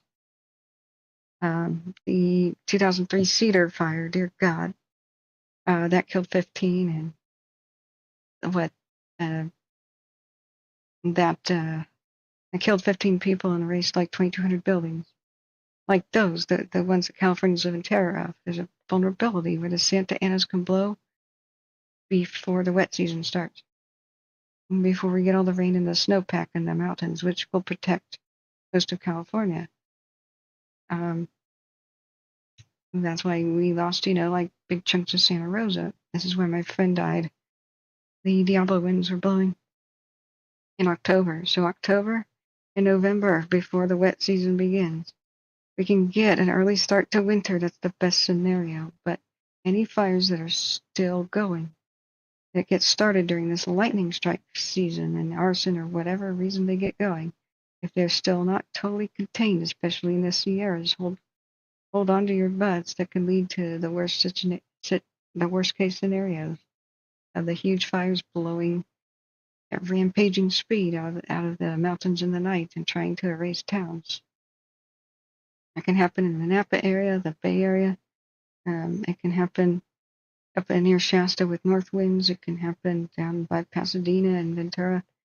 Everywhere. It can happen everywhere in California. They can be affected by these winds.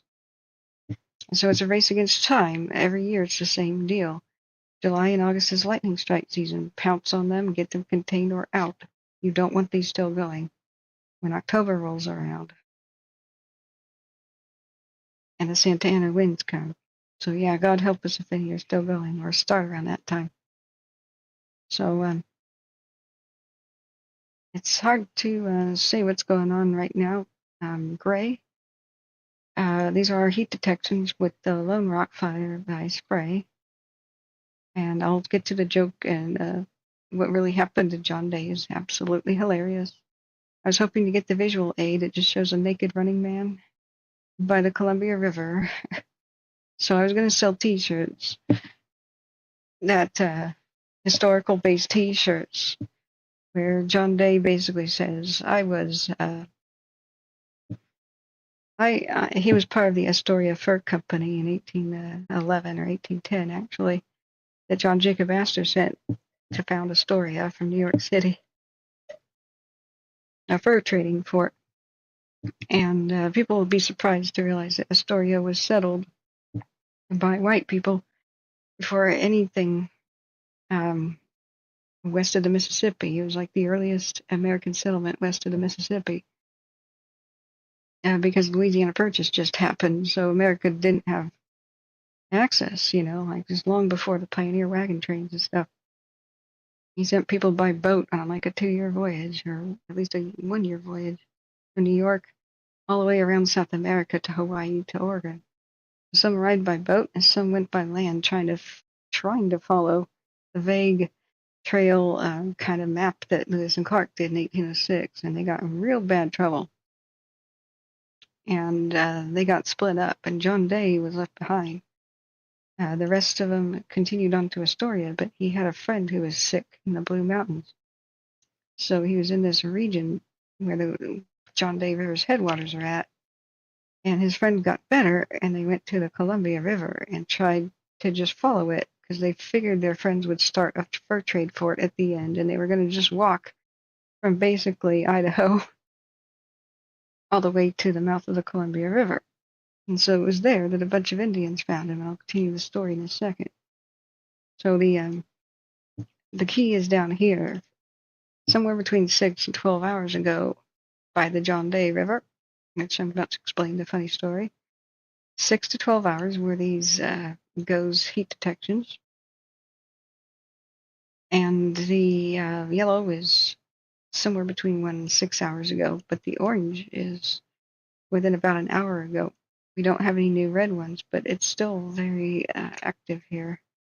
I would love for anybody in this area to give us some images. We had the slideshow about the Lone Rock Fire in general, but this is I wonder where this is. None of these are.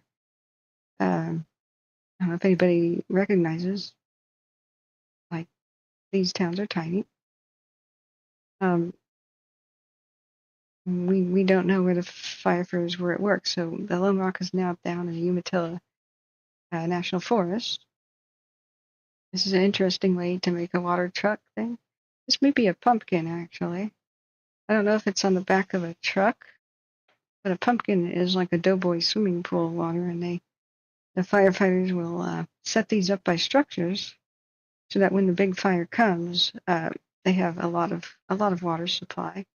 And so it's like a little swimming pool, and then they'll put the hoses down in the creeks, and they'll wet down the houses and the businesses as the fire goes by, and just let the fire go past them, and that's all it can do because it's enormous. And this is a great image. It shows how they protected the buildings and the farms down there by herding the fire away. But it's now getting established in the Umatilla National Forest. But don't despair if your property or town or whatever is directly underneath a heat detection. It just goes to show that even if they can't stop the monster fire and have to wait for it to calm to beep down, with calmer weather to really, really make headway on stopping the forward progress of wherever the fire wants to march, they can herd the fire away from residences and towns by putting things like the dozer lines around farms and widening roads. And they probably just lit this as a backfire. This road will be a good fire stop because they lit I'd imagine they lit the weeds on fire next to it.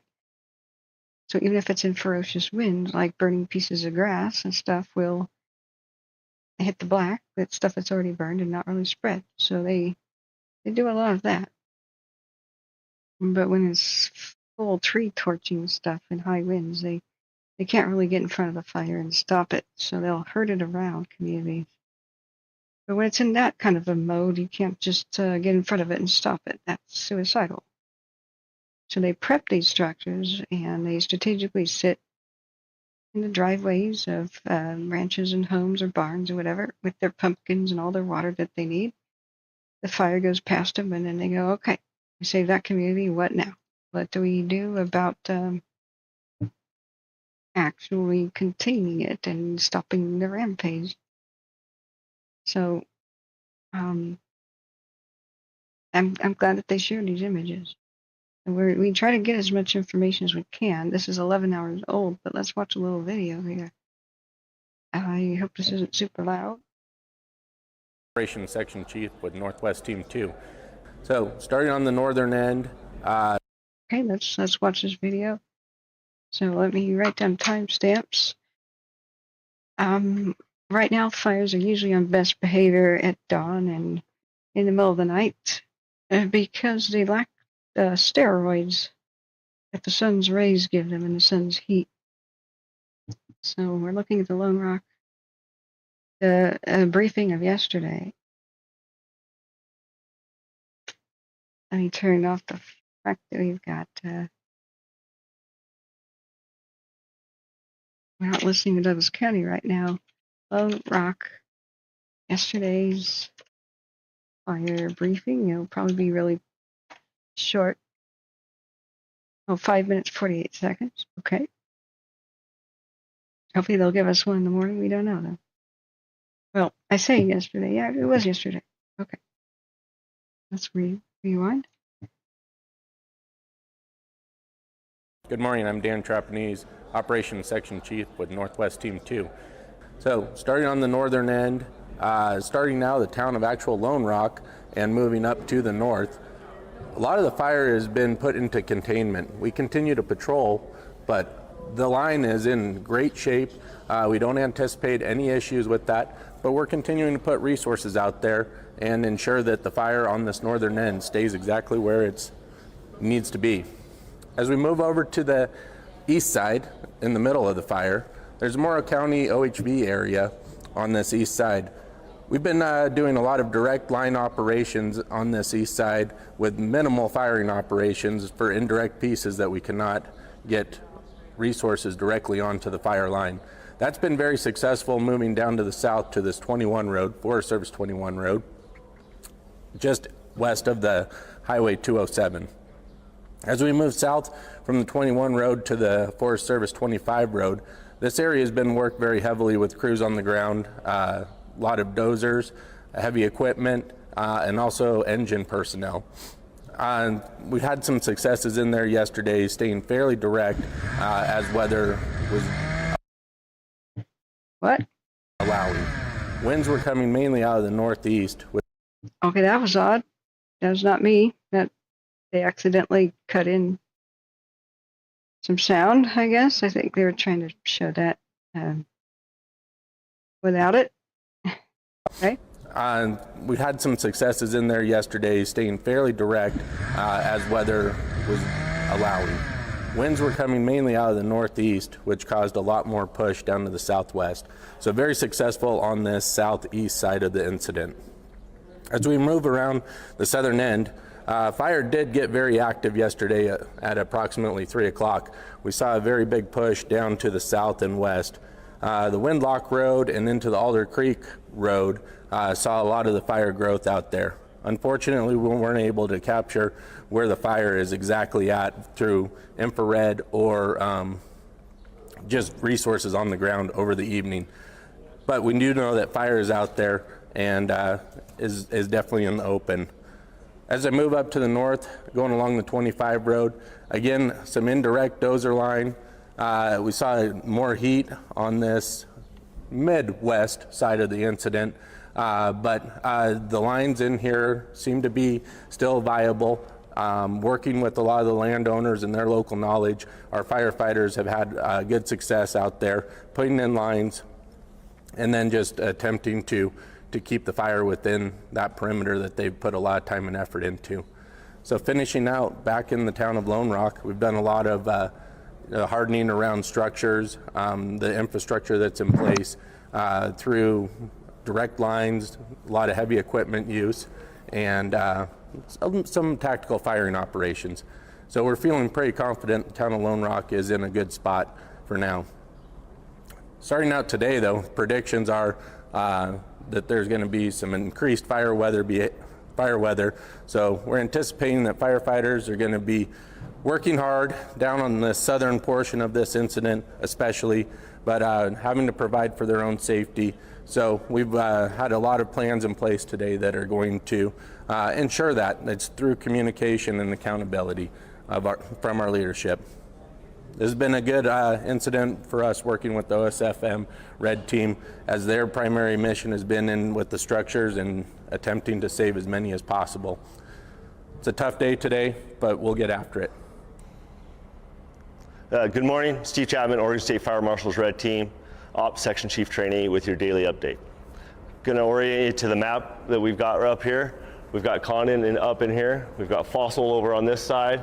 We've got Spray down in this area, and we've got the OHV park over here. So yesterday's assignments, we had active fire.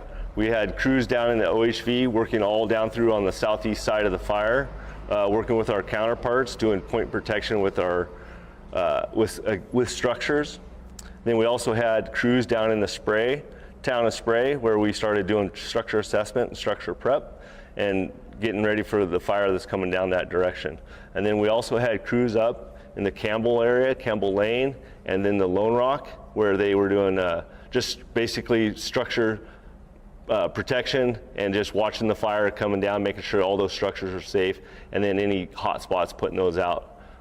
So with today's update, we're not going to have anybody, OSFM will not have any crews in there, but our wildline counterparts will have a beefed up contingency in there working around where we were at yesterday. Then we'll come back down to this side of the fire into Williams Lane. We're going to have crews on Williams Lane, Windlock, in the town of Spray, where they're doing structure protection, structure prep, and structure triage. Then we'll also have crews up in the Henry Creek Road, where they'll be again doing structure protection, structure prep, point protection, and working with our wildline counterparts to help get this fire contained on this side. And we'll also be working in the OHV 21 road, where we're going to be doing more of the same stuff, structure protection, structure prep, and working our wildline counterparts, getting this line where you see up here where we've got black. We're working on trying to get this black worked all the way around the fire. So I'd like to thank you, and that's the end of our update. Okay, hopefully we get another video like this. That was awesome, but that was 11 hours ago. I've just found the battle maps for the Lone Rock fire. You probably want to know what happened to John Day. I promise we'll explain what happened to John Day and the somewhat hilarious story that he has. I mean, he's a pretty well-known, like if you study Wild West history, kind of a figure. Tragic figure, really, but it's still pretty hilarious what happened to him. In a way, you know. But hey, Spyman, I've got the battle map. So let me pull that up. I have today's briefing map. He was pointing at yesterday's. So we'll see the Lone Rock Fire briefing map for today. If you want to see that for any other fire, guys, let me know. I may be able to get that for the other fires too. So let me show you guys real quick. I don't have the naked picture. There was like a history card thing, and I bought it off of eBay. It was like flashcards for history, and one was a naked man running by the side of the Columbia River for Oregon history, and it was John Day. And so I scanned that, and it's hilarious. But I must have mislabeled the photo, or it's on a different, not plugged-in drive. We might be able to find it online real quick, but you'll love that. You'll love that story of John Day. It's a good comic relief thing here. But let me show you the Lone Rock battle map real quick on a PDF. And good morning, guys. I had to go live at midnight instead of doing more of my own personal stuff work because of all the lightning hitting Oregon. But there's no real good way to track it because most of them are probably just sleeper fires. Excuse me. There we go. All right. So here's today's briefing map. They printed it sometime at night this morning, probably now. They are poking at it and explaining what they're going to do today to protect the town of Spray, especially. So we just saw them. Whoa, and we can zoom in as much as we want, friends. This is a super map. I'm happy to bring it to you. We have all kinds of all the Chinese language, to the public, it's like Chinese. What are these symbols? What do these symbols mean? Now we know, right? What's a drop point, which is where what the blue things are, is where helicopters drop in. Sometimes people, but mostly supplies every night, including the firefighter lunches, right? We already know that the big dotted blue line is temporary flight restriction, meaning private pilots and any kind of pilot that's not involved in fighting the fire needs to stay away. So the fire's perimeter is, of course, the big red thing.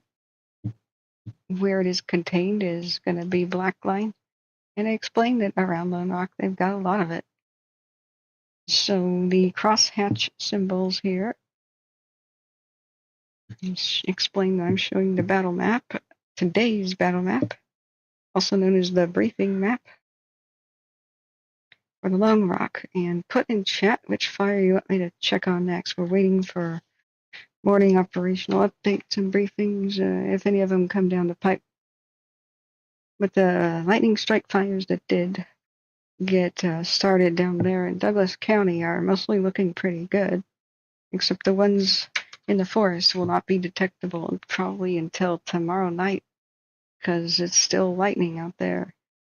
There's lightning right now on the coast from Newport to Tillamook Bay still. And I can tell you right now, the Tillamook Forest and everything is super bone dry. We've been in a very unusual streak, even in the soggy part of the Pacific Northwest, of triple-digit heat dome BS temperatures. Here we are. So everywhere is vulnerable to fire. Even though the forest of the Coast Range of Oregon and Washington is classified as non-tropical rainforest. Every once in a while, you get an event like this. So they have dozer lines where they have black line. Black means they're very, very confident that fire cannot pass. Unless it's like, hurricane kind of conditions or some weird, bizarre kind of event, right? So they've gotten around the flanks of the fire. What are the flanks? The sides, like the rib cage. The heel is where it started. And a lot of times fires look like an actual footprint, and it's actually called a fire's footprint. It looks like a foot. There's the heel, here's some weird looking toes, But they don't call it the toe, they call it the head at the front. Don't ask me why. So the flanks on the sides, it's actually much easier as the fire's rampaging one direction to come in on the sides and at least get the black line started there. Because the wind, when it's wind driven, and the wind is mostly pushing the flames the same direction. So it's spreading out slower out on the sides. That changes as soon as the wind dies down. So it's real important to get on the sides and put the lines in. But with the huge mushroom cloud, you know, nature of all those pictures, you could tell that just getting directly in front of it was kind of suicidal. They were able to save the town of Lone Rock, and they said they are doing structure triage as well as structure protection. That means straight up, they can't save them all. That's really sad. I hope we don't lose, of course, buildings that people want and need right now, but also I don't want them to triage. Oh, that's an old barn. We don't want to lose history. And too much of Oregon's and California's and the Western history is just burning up to these wildfires more than in the past couple of years than the entire 20th century combined. So structure triage, when you hear that, it's just like battlefield triage. You can't save all the patients. You save the ones you think you can, and you let the others go. That's pretty sad. But they will, of course, prioritize, you know, saving actual animals in a barn. If they were left behind or something, then a barn that's scenic, you know, on the landscape. So let me look back at chat. I can't read chat at the same time I have this full screen. So Spyman, you got any questions or want me to zoom in on any places? Hit the like button, please, guys, if you just arrived. Help us trend so people find us. Spyman says the 21 road is on a ridge and goes west to east. Oh, there's also a tinier river by Astoria called the John Day River. I think it's called the Owaihi at this moment. Maybe. Yeah, I'll have to check on that. Yeah, there might be two John Day Rivers now I think about it. Huh. I'll explain the hilarity of what I was going to explain earlier. So let's look at the Lone Rock Fire real quick. But I was going to sell T-shirts. I was found jogging naked besides the Columbia River by my pioneer friends, but all I got was a stupid T-shirt. And why he was found jogging naked besides the Columbia River is, oh my God, quite a story. So they are making dozer lines everywhere that there's a big X. That's what the X's mean. Completed, actually. If they are pink, they are incomplete unless they have a different key to the map. So the fire escaped them right down there. It couldn't hold it at 21 Road. Sad. So it went up here and got onto these bluffs and buttes. Collins Bluff. I know you can't really see that. I'll have to probably zoom in even more. Well, okay, that's a lot. That's a little bit too far. It's a PDF reader, so we have primitive zoom functions. But I want you to be able to see what we're, you know, clearly. This is there's the 25 road. They couldn't hold it there either.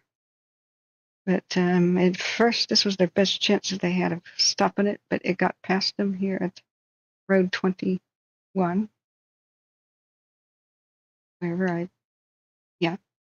National Forest, Road 21. Unfortunate, but you see how it climbed up, and it was a hill. So when fire loves to climb and driven by the wind, you know, there may have been nothing they could really do about that. So it got up here in the Collins Butte area, Aspen Reservoir area, wherever this is, and they couldn't stop it down here at this 25 road either. Probably because the fire was raining down burning pieces, you know, from high elevation. So that would be very difficult as well. So these blue things over they drop point 700, 62, 601, 602. People don't realize this is a big piece of land. Like, this is big. Shut up, crows. I don't know if you can hear them outside my window.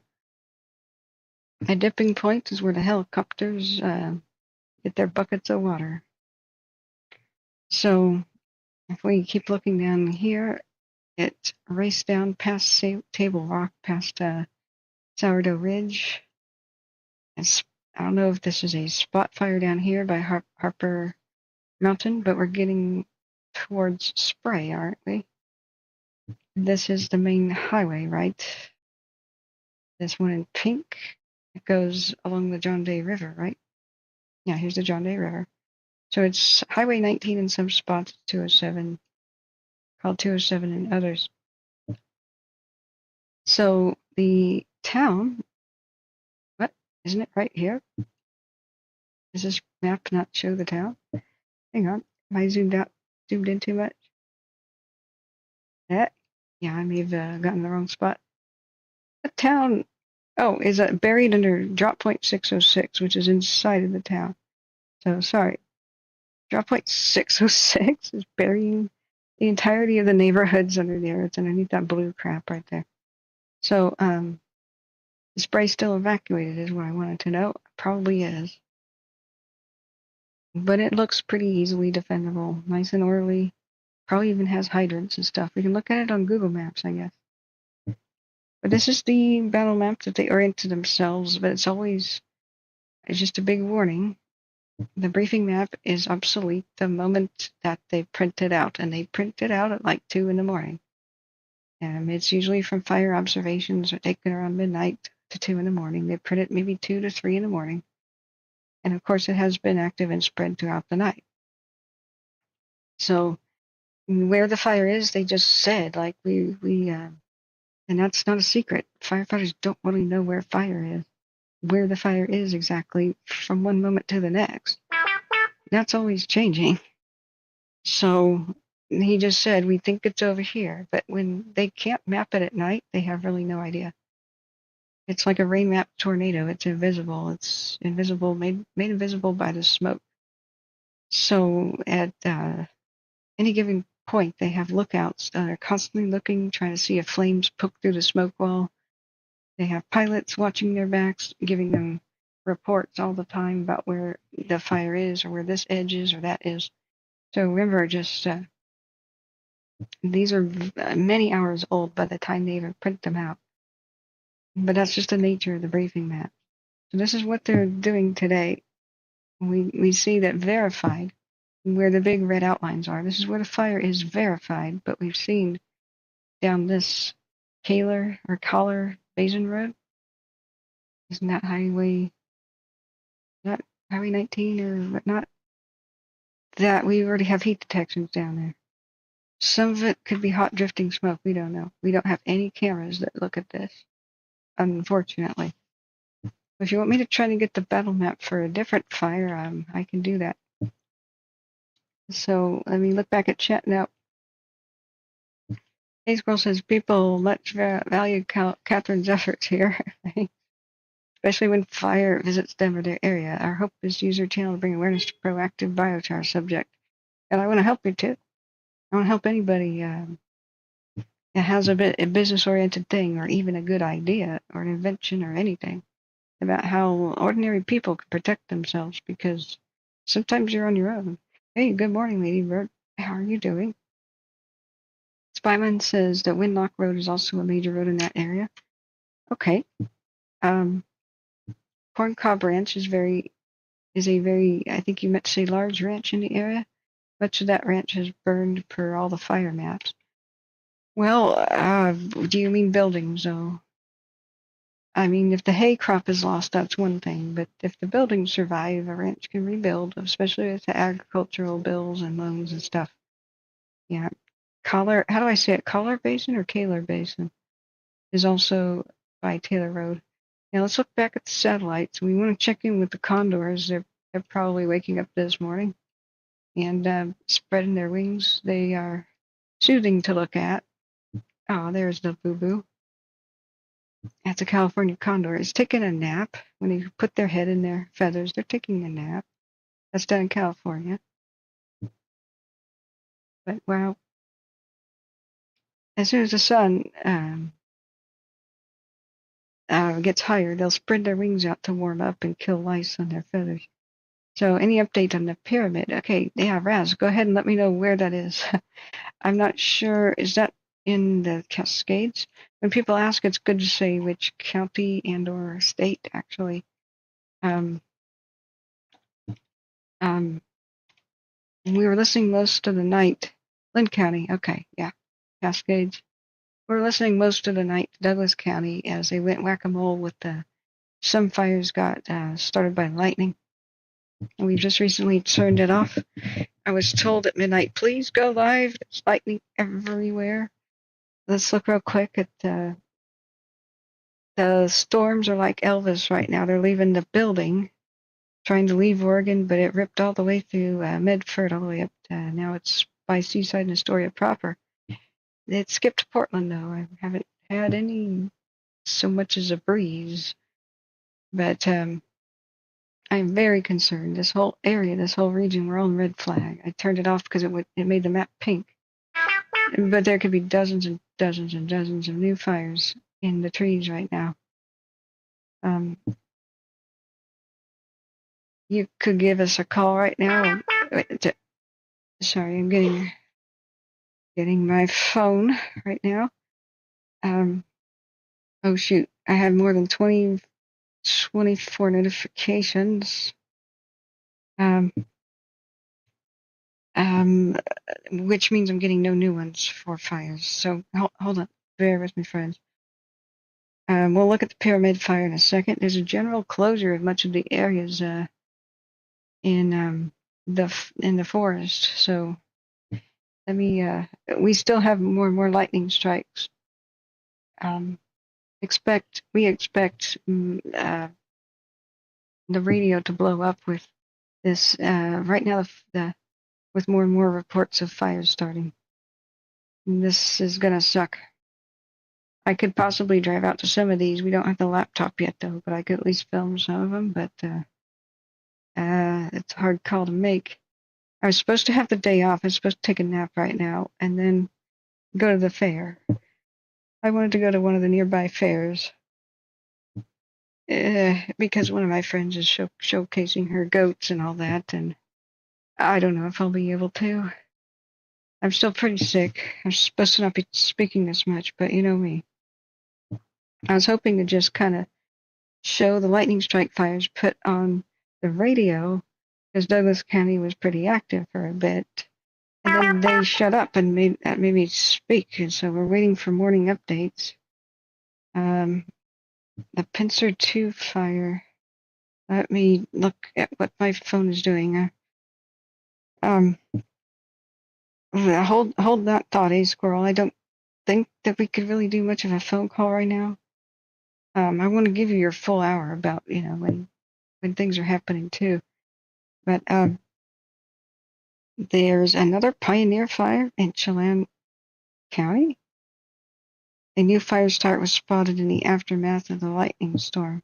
Now, the pioneer fire is one of Washington's biggest headaches. So they've got another one. The Easy Fire of Skagit County. That's a bad one. Let's see. I have to clear these real quick and read them first so I can get new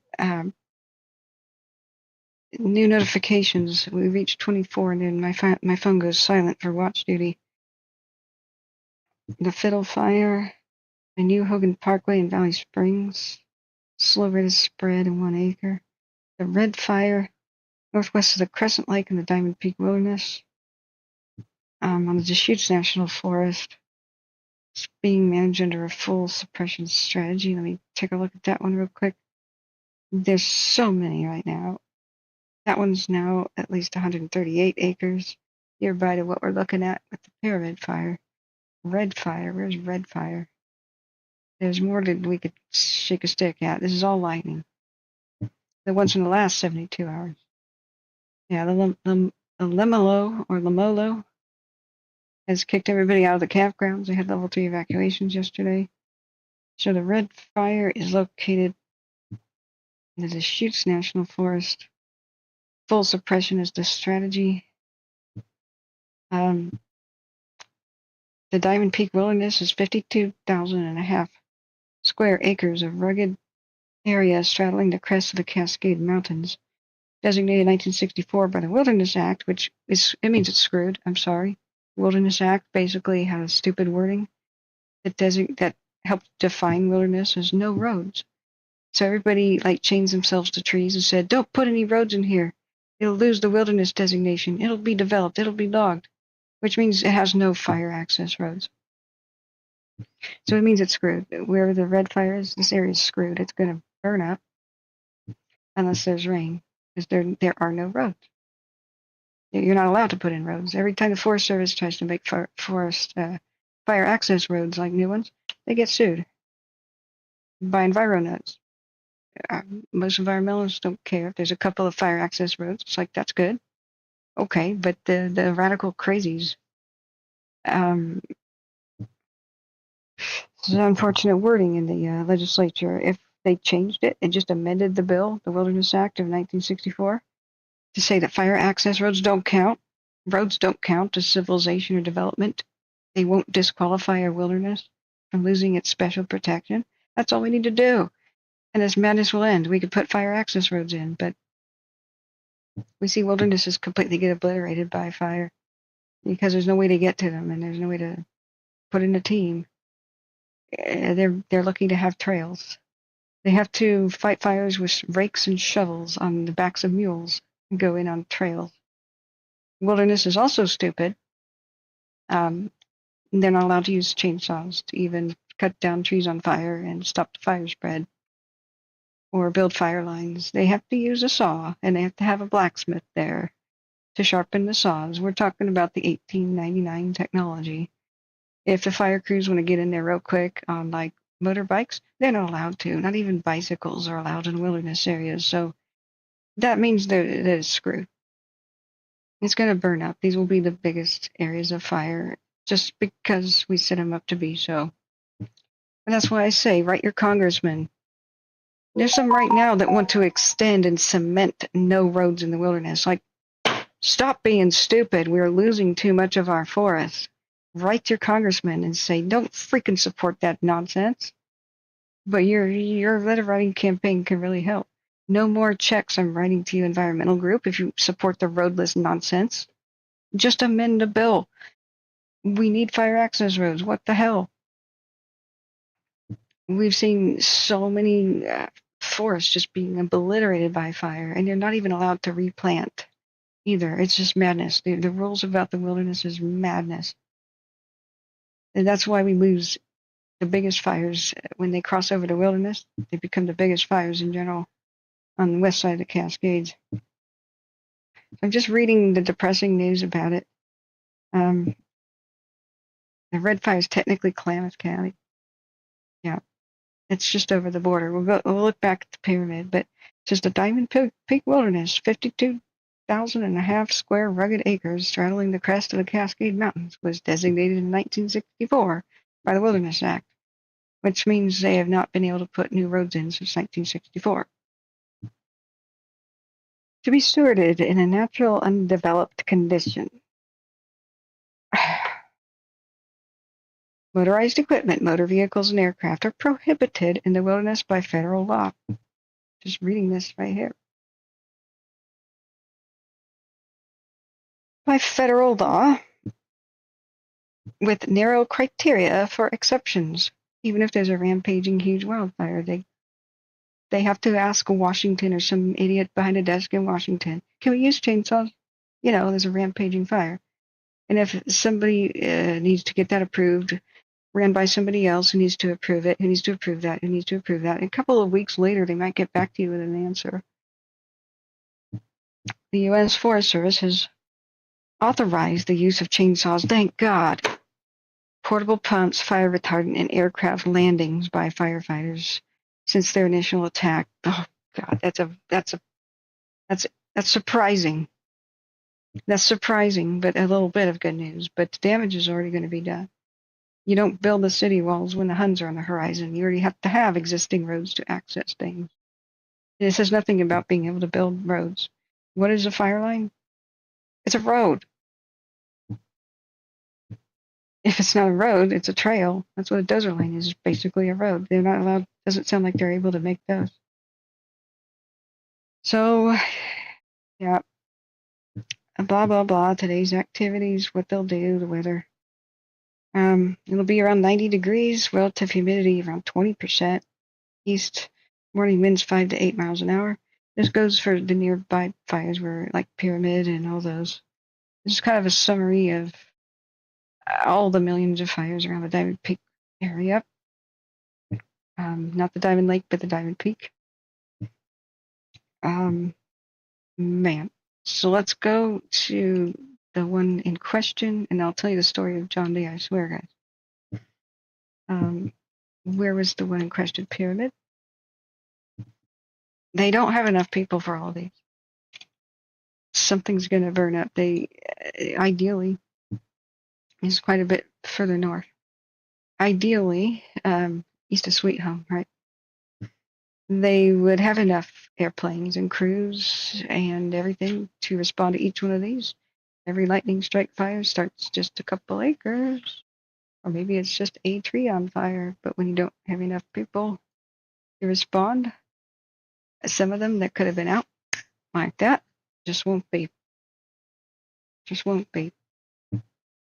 4 hours ago, the latest update on that pyramid fire was 535 acres. This is quite a bit further north, quite a ways north, kind of isolated almost. Far eastern Lynn County. The Tally fire, I hope they got that buttoned up too.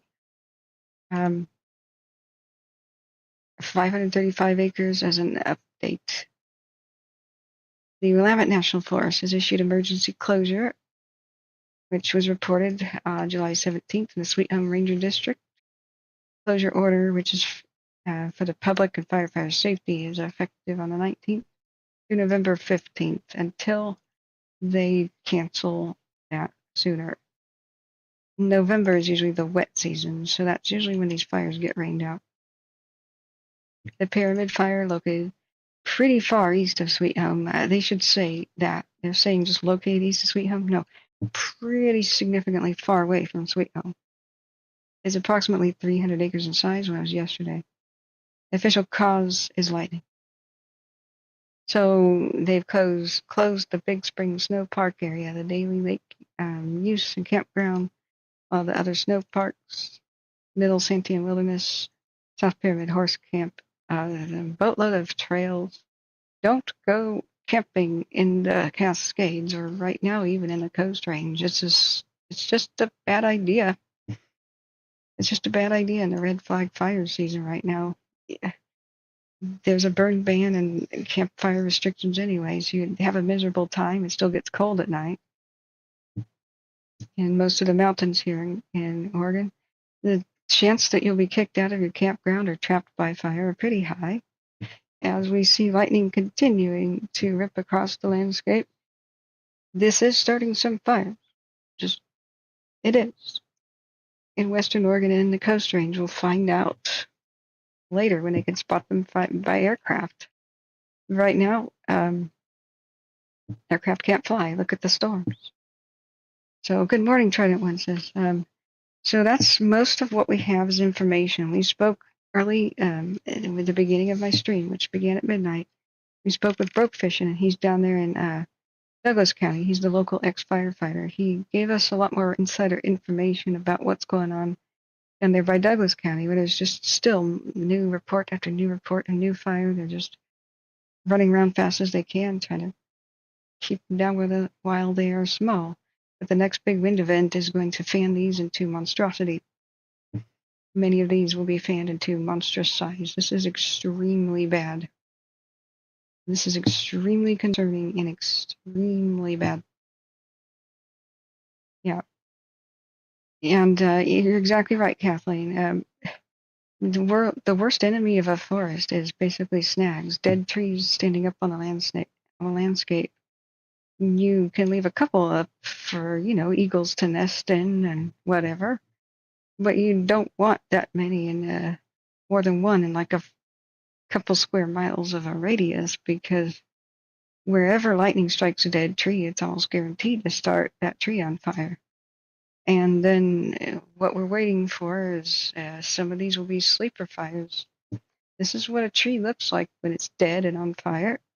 The heartwood is eaten out. Lightning strikes a living tree, mostly nothing happens.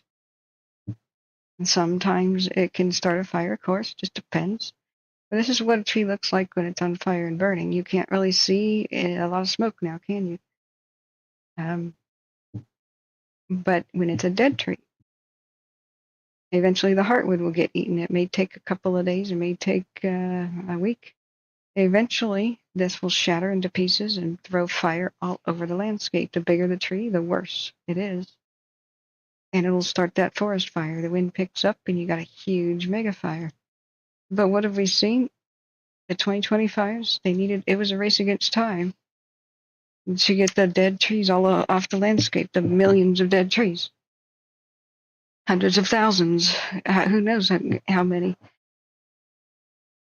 But they didn't. Enviro nuts, and that's what my word for the extremists.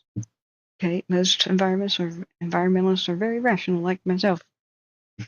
But the nuts sued and stopped the salvage logging away from the Beachy Creek fire and the Archie Creek and all these other places. So there's just dead trees all over the landscape. And now we're seeing the results. Lightning has started many dozens of them.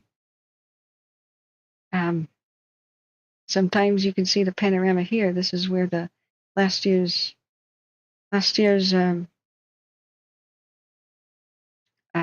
Beachy Creek was, or the lookout fire. And to the west, sometimes these cameras show the devastation of what happened with the Beachy Creek. Just dead trees everywhere in the foreground. That one's offline though. I have a great example, but you will see just monstrously tall dead trees. If you think the first forest fire was bad, the second is going to be way worse. The one that happens a couple years later. Only branches burn on a living tree the first round of forest fires. I'll try to show you at least those over there. I don't know how I can drag the window though. Just doesn't want to participate.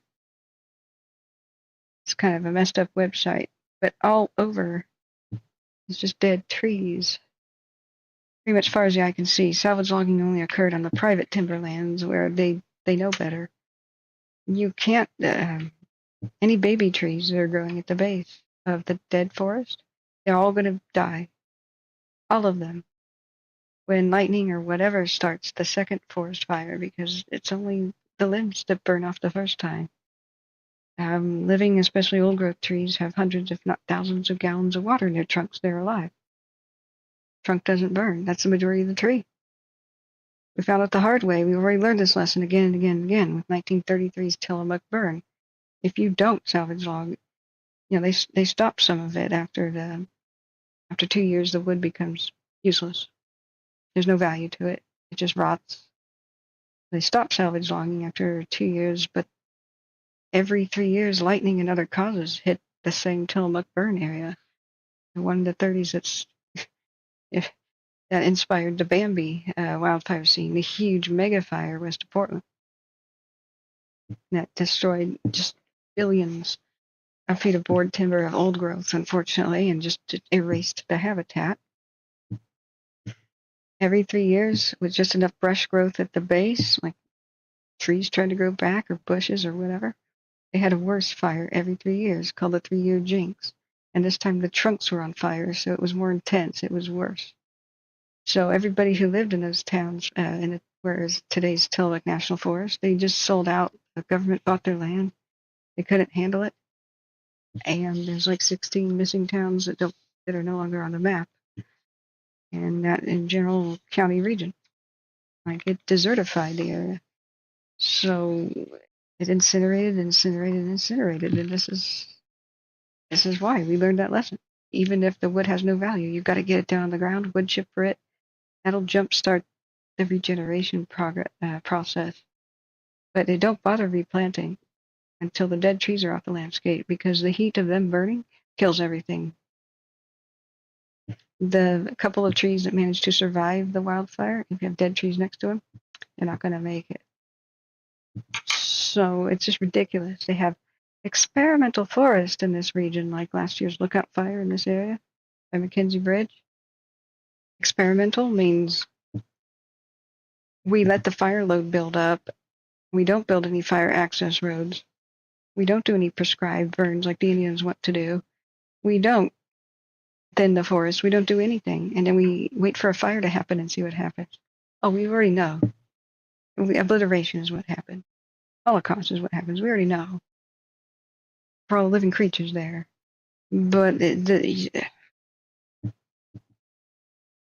we are. Here we are. They're pretending like they don't know. So whenever you see wilderness area designation or what was the bad news of last year, just north of McKenzie Bridge, where it got huge and burned up a lot of old growth, experimental forest, these are bad words. These are bad danger. It means that area is in peril, in great peril. We have to change our laws. This is stupid. We have to. Most of this can be solved with a pen, though. We do letter writing campaigns. We can solve it with a pen. We just can't allow little fringe environment groups that just hate loggers. That's the idea. They think loggers are going to get rich off of salvage logging. Okay, the wood's almost worthless. No, it's salvage the situation. They just want to put loggers out of business. They just hate them. That's it. We have no time for extremism. We have to save the forest. Shut up, extremists on both sides. Those who want to clear cut everything and sell the land, screw you. Those who don't want any tree to be cut down, screw you as well. Sorry, but we have a forest to save. Extremists, sit down and shut up. This has to be the narrative if we're going to save anything. So let's go back to God. There are too many here. There are too many for them to quickly pounce on. Too many without forest access roads. And the next big wind event is what we need to worry about. So that's what we have to figure out. Let's read about the weather and what we can expect from this. I'm overheating again. My computer's making a tremendous amount of heat. I'm sick. I want to sleep right now, but hey, here we are. I've got to eat. So the weather.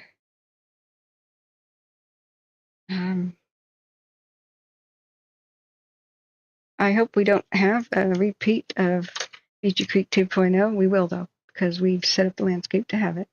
We will have a Riverside Fire 2.0, because they didn't salvage log. We will have a Holiday Farm Fire 2.0. We'll have a Lions Head Fire 2.0, because they lost the race against time. They didn't get the dead trees off the landscape. Now it's completely worthless. The wood is probably completely worthless. The kind you can't get anymore.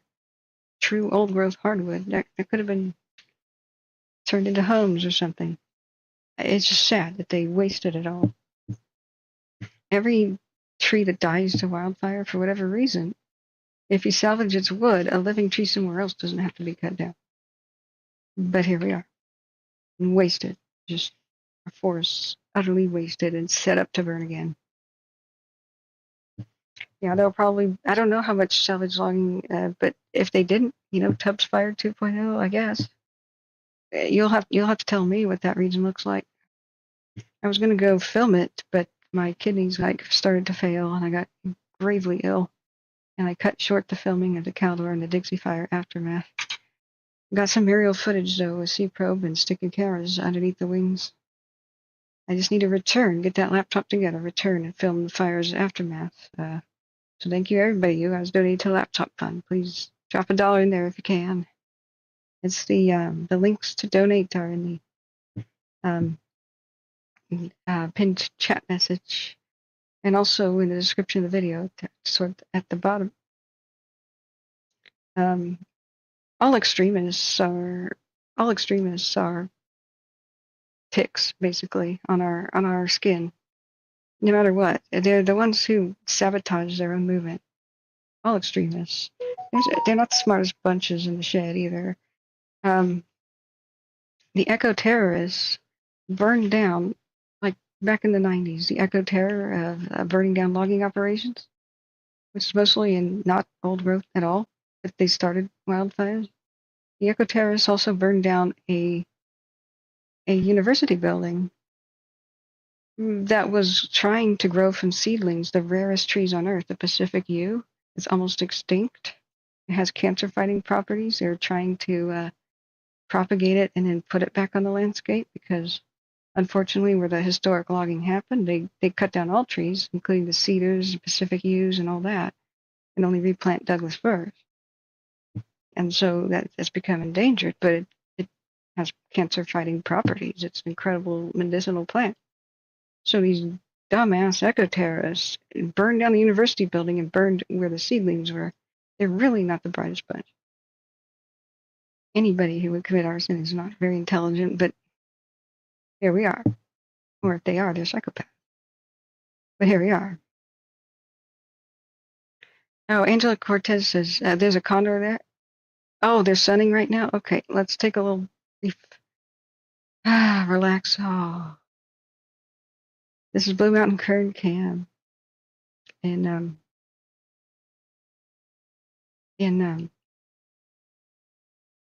California.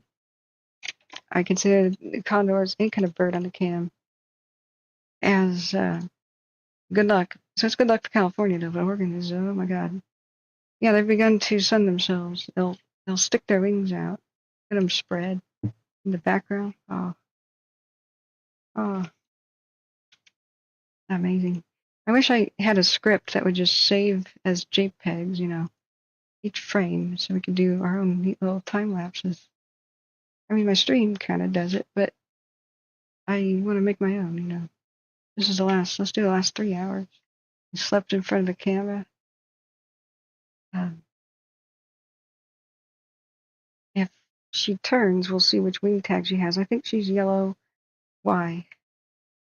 And we can look up who she is. I think we identified her already as a female. Yeah, she has the Y yellow tag.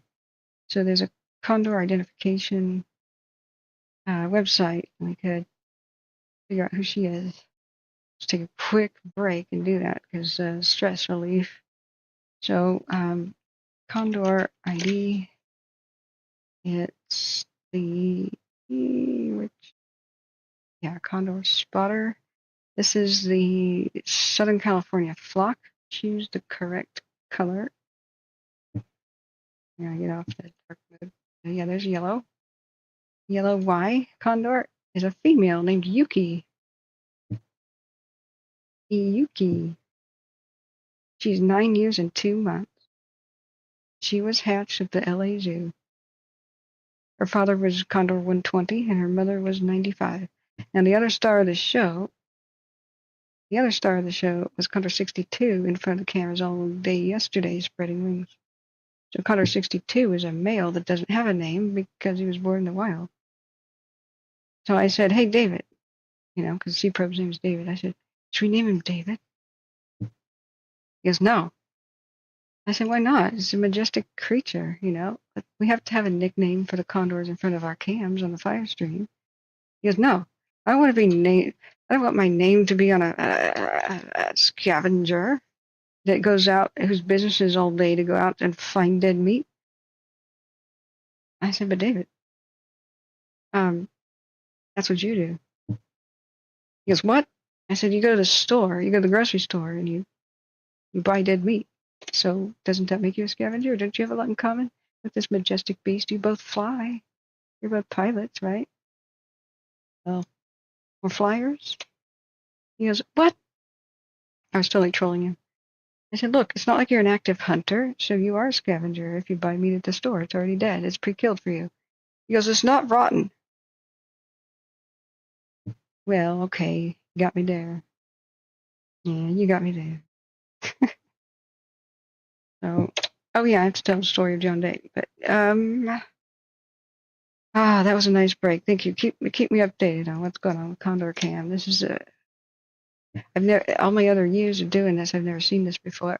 I've never seen big entire flocks of condors just hang out in front of the cams, like all day and all night. So Yuki and Condor 62, the male, vie for this perch. Occasionally you'll see a condor wannabe, a Chinese imitation condor called a vulture. It takes this perch. But mostly it's Yuki and 62. So, majestic creatures. Can't you aren't they so beautiful? Don't you give them a kiss? I just want to give them a kiss. Yeah. Yeah. Okay, back to life and back to reality. Back to life, back to reality. We have to have stress relief breaks. I have to get some food. I have to get some food going here. I've only had one meal. So, Condor break. Yuki, the Condor. It's funny, if you go to the Condor identification site, they have some pretty funny names. The ones that get hatched. The Oregon Zoo hatched a bunch, but I don't know where they are. I don't know if they were released by the Columbia River or what. But the ones that were hatched are given funky names. One of them is Beak Boy. One was like related to Puff Daddy, but it was like Bird Daddy or something like that. I wonder if like kids are given the opportunity to name condors. Something else to explain that. So we were looking at the Lone Rock, and I showed you guys the battle maps. If you guys want me to look back at the briefing maps, I can get briefing maps for other fires. It's kind of we're hoping for a couple updates, and I can take a nap. It's what is the high of today? What is the high of today? Wow, 64 degrees is current and thunderstorms in the region. High of 82. My computer's still producing an incredible amount of heat right now. Then at least Monday we get a high of 78. That would be nice. From a weird marine delta, or not delta, but a weird marine thing coming off the coast, but no rain. High of 84 on Tuesday, high of 83 on Wednesday, lows around 50. Back to 79-ish Thursday. Saturday, increasing temperatures up to 85. So I don't want to go to the fair next weekend. I want to go today. And today is where, I have there's a couple of kids I was supposed to visit. So let's see. Kathleen Danford says, yeah, you have tomatoes with corn tortillas. Hey, that sounds like a good breakfast. Yeah. Kathleen says, firefighters I talked to said, let's bring logging back and make their jobs easier. Yeah, logging was never the problem. It was the clear cutting and the stupid not replanting, and also especially clear cutting on steep slopes where the soil washes away, and it's just stupid, thinning is the way to go. But, we've got the extremists. You got the big corporate money, and you got the big enviro nut money, and the hate narrative, unfortunately, is the way that has dominated. Most people are moderates and in the center for most issues. But when you introduced hate as a weapon, try to weaponize your base and whip them up into a frenzy, this is what you get. You get arson events, and you lose what you're trying to protect when extremists take over. Just stop the hate, shut the hell up, sit down, let the moderates take over, go away. We've seen the results of your actions. Go away. So we don't have. Let's see. This was a community meeting, but let's see how long it was. It was an hour for the false fire, the one that threatens Burns. Burns and Hines are still on evacuation notice. We don't have an hour for that right now. We were hoping to learn as much as we could about the Durkee. It turns out the Cow Valley was probably arson, and so is the Benita Road. So Malheur County Sheriff's Office would like to talk to anybody who may have any information, and there's a cash reward. Let me show that cash reward and put that in the stream. Let's see, that's Douglas County Sheriff's Office. Man, I have too many tabs. Way too many tabs. Hang on. That's Lone Rock? That's Hardy County, Cow Valley and Durkee fire information. Maps. It may have been on the Twitter. Malheur County Sheriff's Office. Yeah, let's go there. And a day ago, we still have Turkey Fire updates. Here it is. Reward offered for information relating to the wildfires in Malheur County in the reservoir area. Fire investigators and law enforcement officials are requesting the public's assistance. You write down that I'm reading about this right now. The Cow Valley and Bonita Road fires.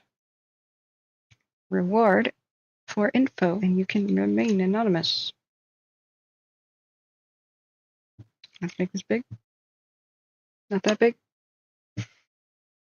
Fire investigators and law enforcement officials are requesting the public's assistance. The investigation of the Cow Valley, the Bonita, and other small ones that we never even heard about. Other small ones in the Malheur Reservoir area.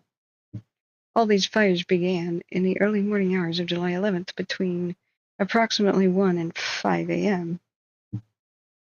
They are believed to be human cause and are of suspicious nature. A reward is being offered for info leading to the identification of individuals responsible. It doesn't even have to be leading to an arrest. It doesn't have to be leading up to a conviction. That's pretty generous. Anyone with info about any of these incidents should call the We Tip Anonymous Arson Hotline, 1-800-47-ARSON. Or you can go online to wetip.com, WETIP.com. This is a multi-agency investigation by the Bureau of Land Management, Vail District, Oregon State Fire Marshal's Office, Malheur County Sheriff's Office, and Oregon State Police.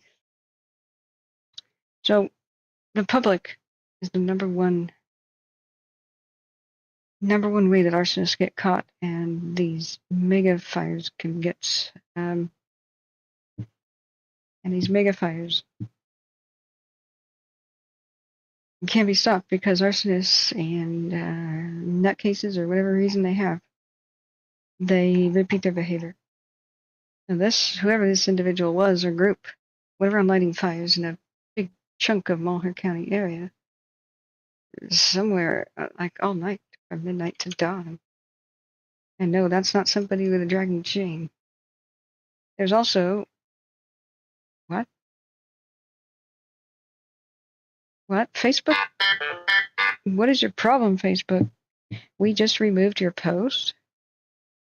I just shared it to my own Facebook just so I can go back and look at it. See why?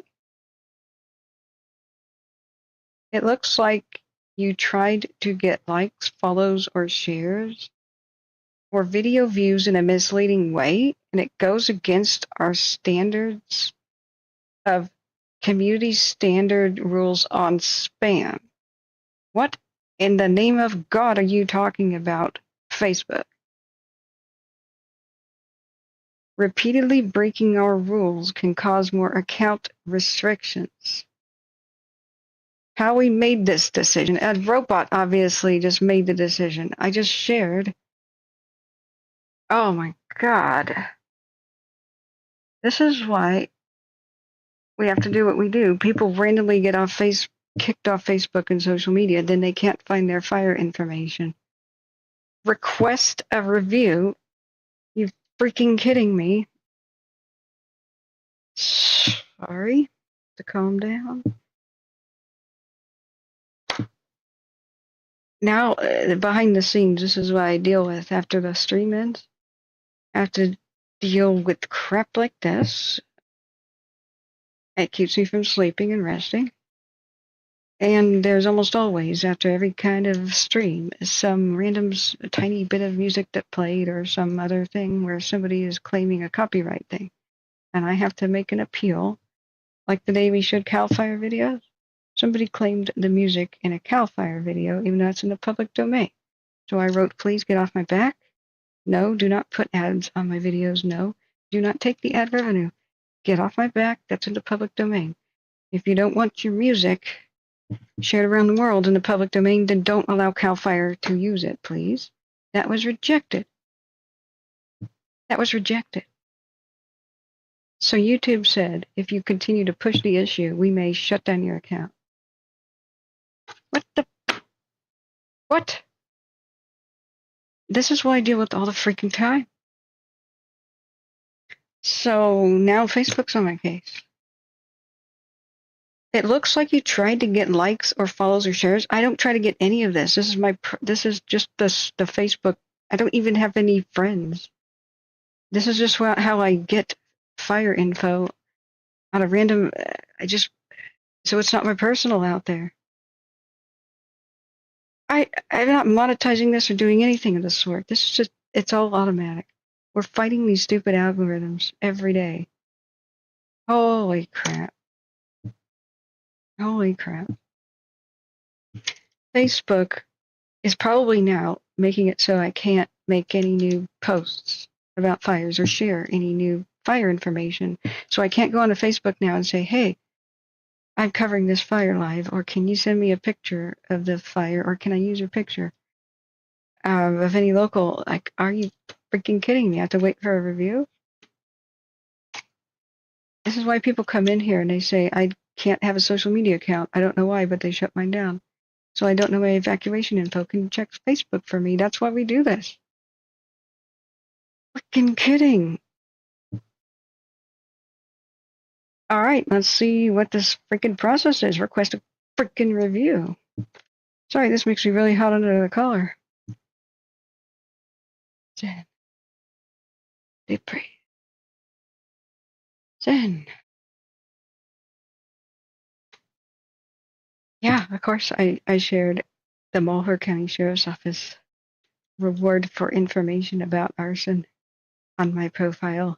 Yes, that's what I did, Facebook. What the hell is wrong with that? Oh my God. This just happened. We removed your post. See the rule. Okay, spam. We do not allow people to share or send anything that contains misleading links or content.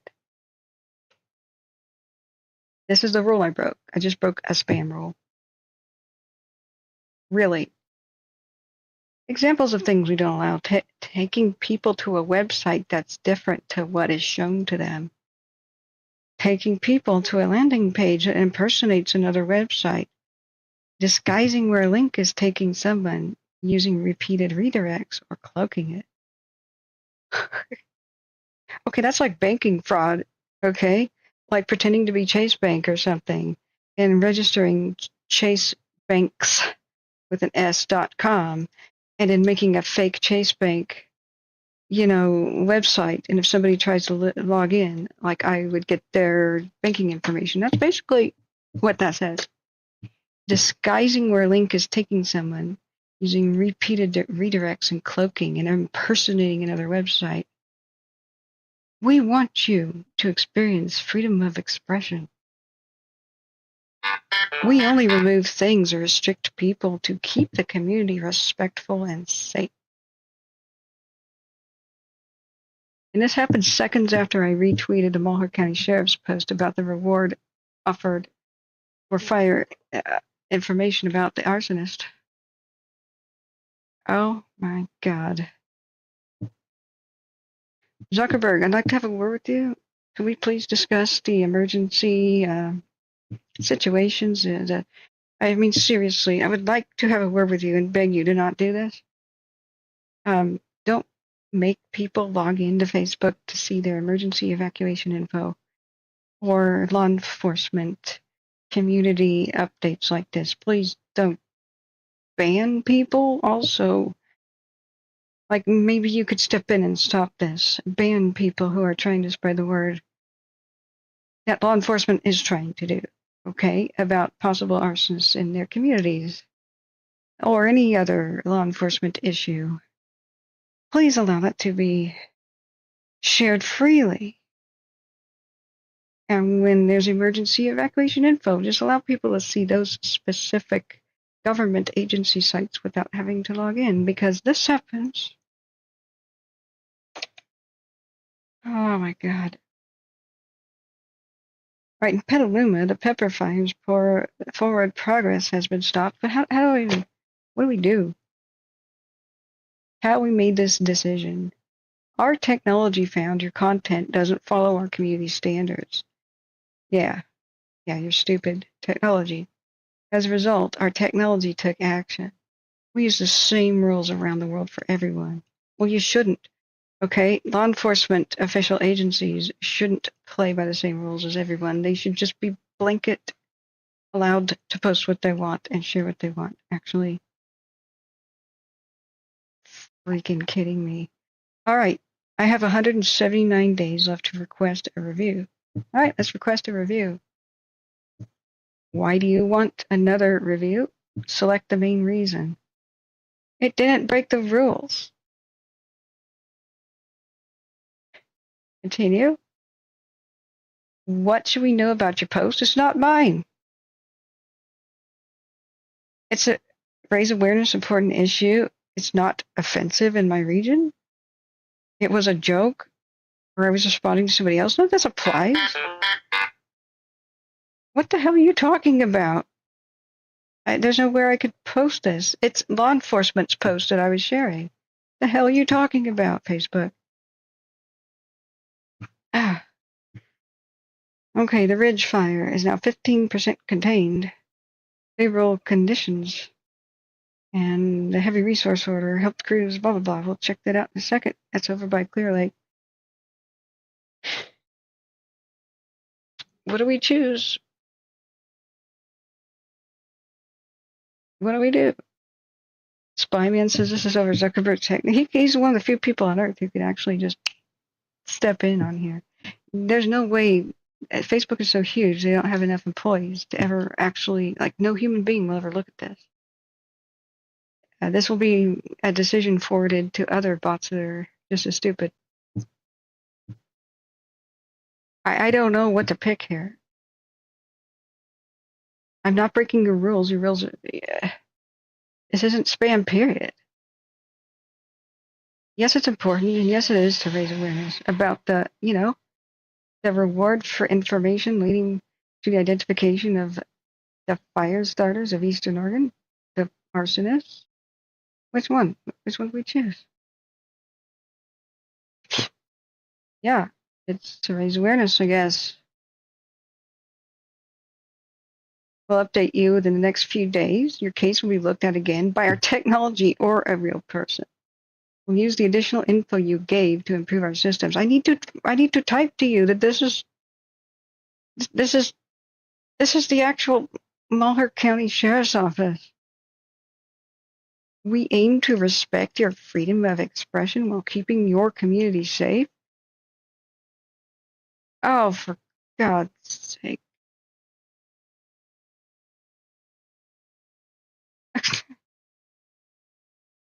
You'll hear back from us soon. Meanwhile, about the review, why don't you allow me to type what's going on? How reviews work. If something's not right, let us know and we'll take another look. If we made a mistake, we will restore your post. All right. Have I been banned on Facebook from doing anything else? In the meantime, this is what I did. I shared the Malheur County Sheriff's Office to my own little page just so I could go back and reference it quicker to reread this. So let me tell Malheur County Sheriff's Office what's going on. Attention at Malheur County Sheriff's Office. Malheur County. Yeah, I need to tag you guys. I need you to understand this. Like, I can't.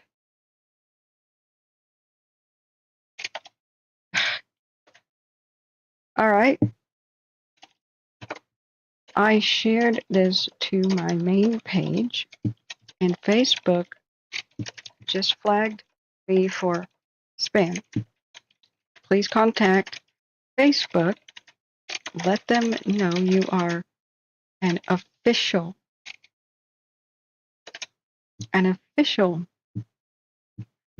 Yeah, and my post was removed. My post removed by a bot. Please contact Facebook and let them know you are an official source of official information. And they should stop flagging your posts, or else nobody can spread the word about the reward for info about the possible arsonists running around Eastern Oregon. What? Thank you. They'll probably never see this. But I've done what I could.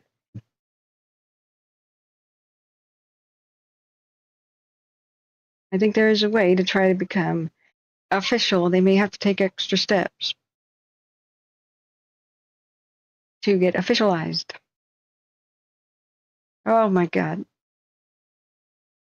At least Twitter has that. So I may have to call them too. And make sure that they know about this issue, because nobody can share and reshare the fact that they're looking, that these fires are suspicious, that they're looking for info. That's absolutely nuts. Yeah. Hey, good morning, Michael. I see you were trying to post there. I know you have difficulties posting, but good morning. Oh my God. The Facebook. Let's see. Do I have the ability to share anything else right now or post anything else? That's my big concern. I've been hit by the bots for detecting spam before. They're just as stupid on YouTube. One day I was on YouTube. I have to look at condors now. I'm too stressed out. One day I was just on YouTube in bed, after a fire stream, just trying to relax. Yeah, let's look at condors. Relax. Birds are soothing. Look at that one spreading his wings. Double pink tag. I wonder which condor that is. We've only been able to identify 2 that get close enough to the camera. This is Condor Yuki, a female. Hi there, Yuki. Bird watching is a relaxing hobby. I'm glad I can do it from my living room. What a day and age to live in, right? I'm glad these didn't go extinct. Hey, Speedy Dude, good morning. Yeah, Faceplant says A scroll. And I split the sheets a year back. Yeah, this is. I know, A scroll. Okay, do you want to do a 10-minute conversation? I'll give you that. Do you really want to? Because we're not having morning updates like I thought, and I just need to get my head clear, eat some food or something. Alyssa says, for me, the spam restriction was 30 days of no using Facebook or live advertisements. 2 things I didn't even use anyway. Oh man. So, but what I do is when I see people who have, shared, like on these Eastern Oregon fires, if people have shared personal images, I request, can I share that? I sometimes let people know that we exist. And then if I have to reference things I want to read every day, like the reward for information, leading to even just identification on who is responsible for the Cow Valley fire and the others, like the Bonita on July 11th. I spread that around. But the reason I don't accept Facebook friend requests or check the messages is I have too much. I can't even deal with email. I'm overwhelmed to have 605 unread emails. It's just really difficult to keep up there's constant crap like this going on behind the scenes. So there's usually 2 hours of just trying to deal with that. One day I was on Facebook or on YouTube, and I'm in bed and I'm there trying to relax after a stressful day of fire stream. And I start watching Antiques Roadshow. And the only other video I'd watched before then was something about World's Wildest Police stuff, and I clicked on it. It was a shootout where I don't know what state it was in, but there was like an RV high-speed chase until they pulled over off of a freeway, and I don't know, it was California Highway Patrol or some other state, and I don't know what year it was, but they pulled over and they had like shotguns or something. Like the police had shotguns. Get out of the vehicle, put your hands up. Guy gets out of the RV and like pepper sprays him with high-powered rifle stuff, right? It's probably really old, probably from the 90s or something. And I went, oh my God. My one comment on that one at the time was, oh my God, it's like the police need to have grenades or something. How else would you deal with this situation? I have no idea what the context was. I looked in the description. I couldn't figure out, like, was this a bank robbery or something? Or was it an insane person? Was it like a combat vet that, like, went PTSD crazy on somebody trying to pull them over? I've seen some crazy videos like that. They trigger if they see a gun, even on the hip of a, police officer, and then they'll go into fight or flight and draw their own weapons. Like, I've seen crazy reactions like that. So I don't know the context, and all I made was a comment like, God, with situations like that, it's like the police need grenades. Because they had to take cover behind their vehicles, and they got sprayed. So I think it was a true machine gun stolen from like an armory. Bonnie and Clyde style. That's how they got their machine guns. So really rare situation, or a actual soldier on the run or something. So the next thing I did was I was like, that's stressful. I'll look at Antiques Roadshow. So Antiques Roadshow is on YouTube, highlights. And I started making a comment, which is about the value of a table, an antique table or something. And people were wrong. They kept identifying it as Queen Anne when it was federal style, or, just something like that. Or somebody said, these are worth nothing. I see them in garage sales all the time. I was like, no, that's a mahogany Duncan Fife table right there, or whatever it was. That's worth a lot. It just needs restoration. So I go and look at other comments, and other people are wrong too. And I said, wait, no. You don't understand. Mahogany's worth a lot. You can't really get that anymore. It's a rainforest hardwood. Like, it's pretty good. Places like Honduras, So I made a couple comments, and then I get banned from making comments from YouTube, and a big pop-up shows up on the screen. Meanwhile, this was a night after Firestream happened. This is a window into my world, all the crap I have to deal with. This is why I'm so upset. That's why I'm looking at Condors to calm down right now. YouTube's bot thing says, you violated our community guidelines. You've been banned from making comments. This is your first strike. If this happens 2 more times, we are going to delete your account and permaban you from Facebook or from YouTube. I went, what? What community guidelines? Is this a joke? Talking about what a table may be worth on Antiques Roadshow? I'm going to be banned? What? And I went through the whole 9 yards of like clicking on what community guideline did I violate? And it said spam and deceptive practices, the same thing you just saw with Facebook. It said that I was trying to trick users to go to other websites where they might get their information, their identity stolen, just crap like that. Like, that was the level of warning I was given. So I couldn't make my own community post about wildfire, which I was about to do. Because just then Watch Duty had an update. It banned me from commenting, even on my own stream. for 24 hours, and I couldn't even tell anybody that this was occurring. So I tried to talk to an actual human, like, what the hell? This had happened once before, and it gave me like a first strike. And so just 24 hours later, I woke up and it was like I could post again, or I came back from a weekend vacation.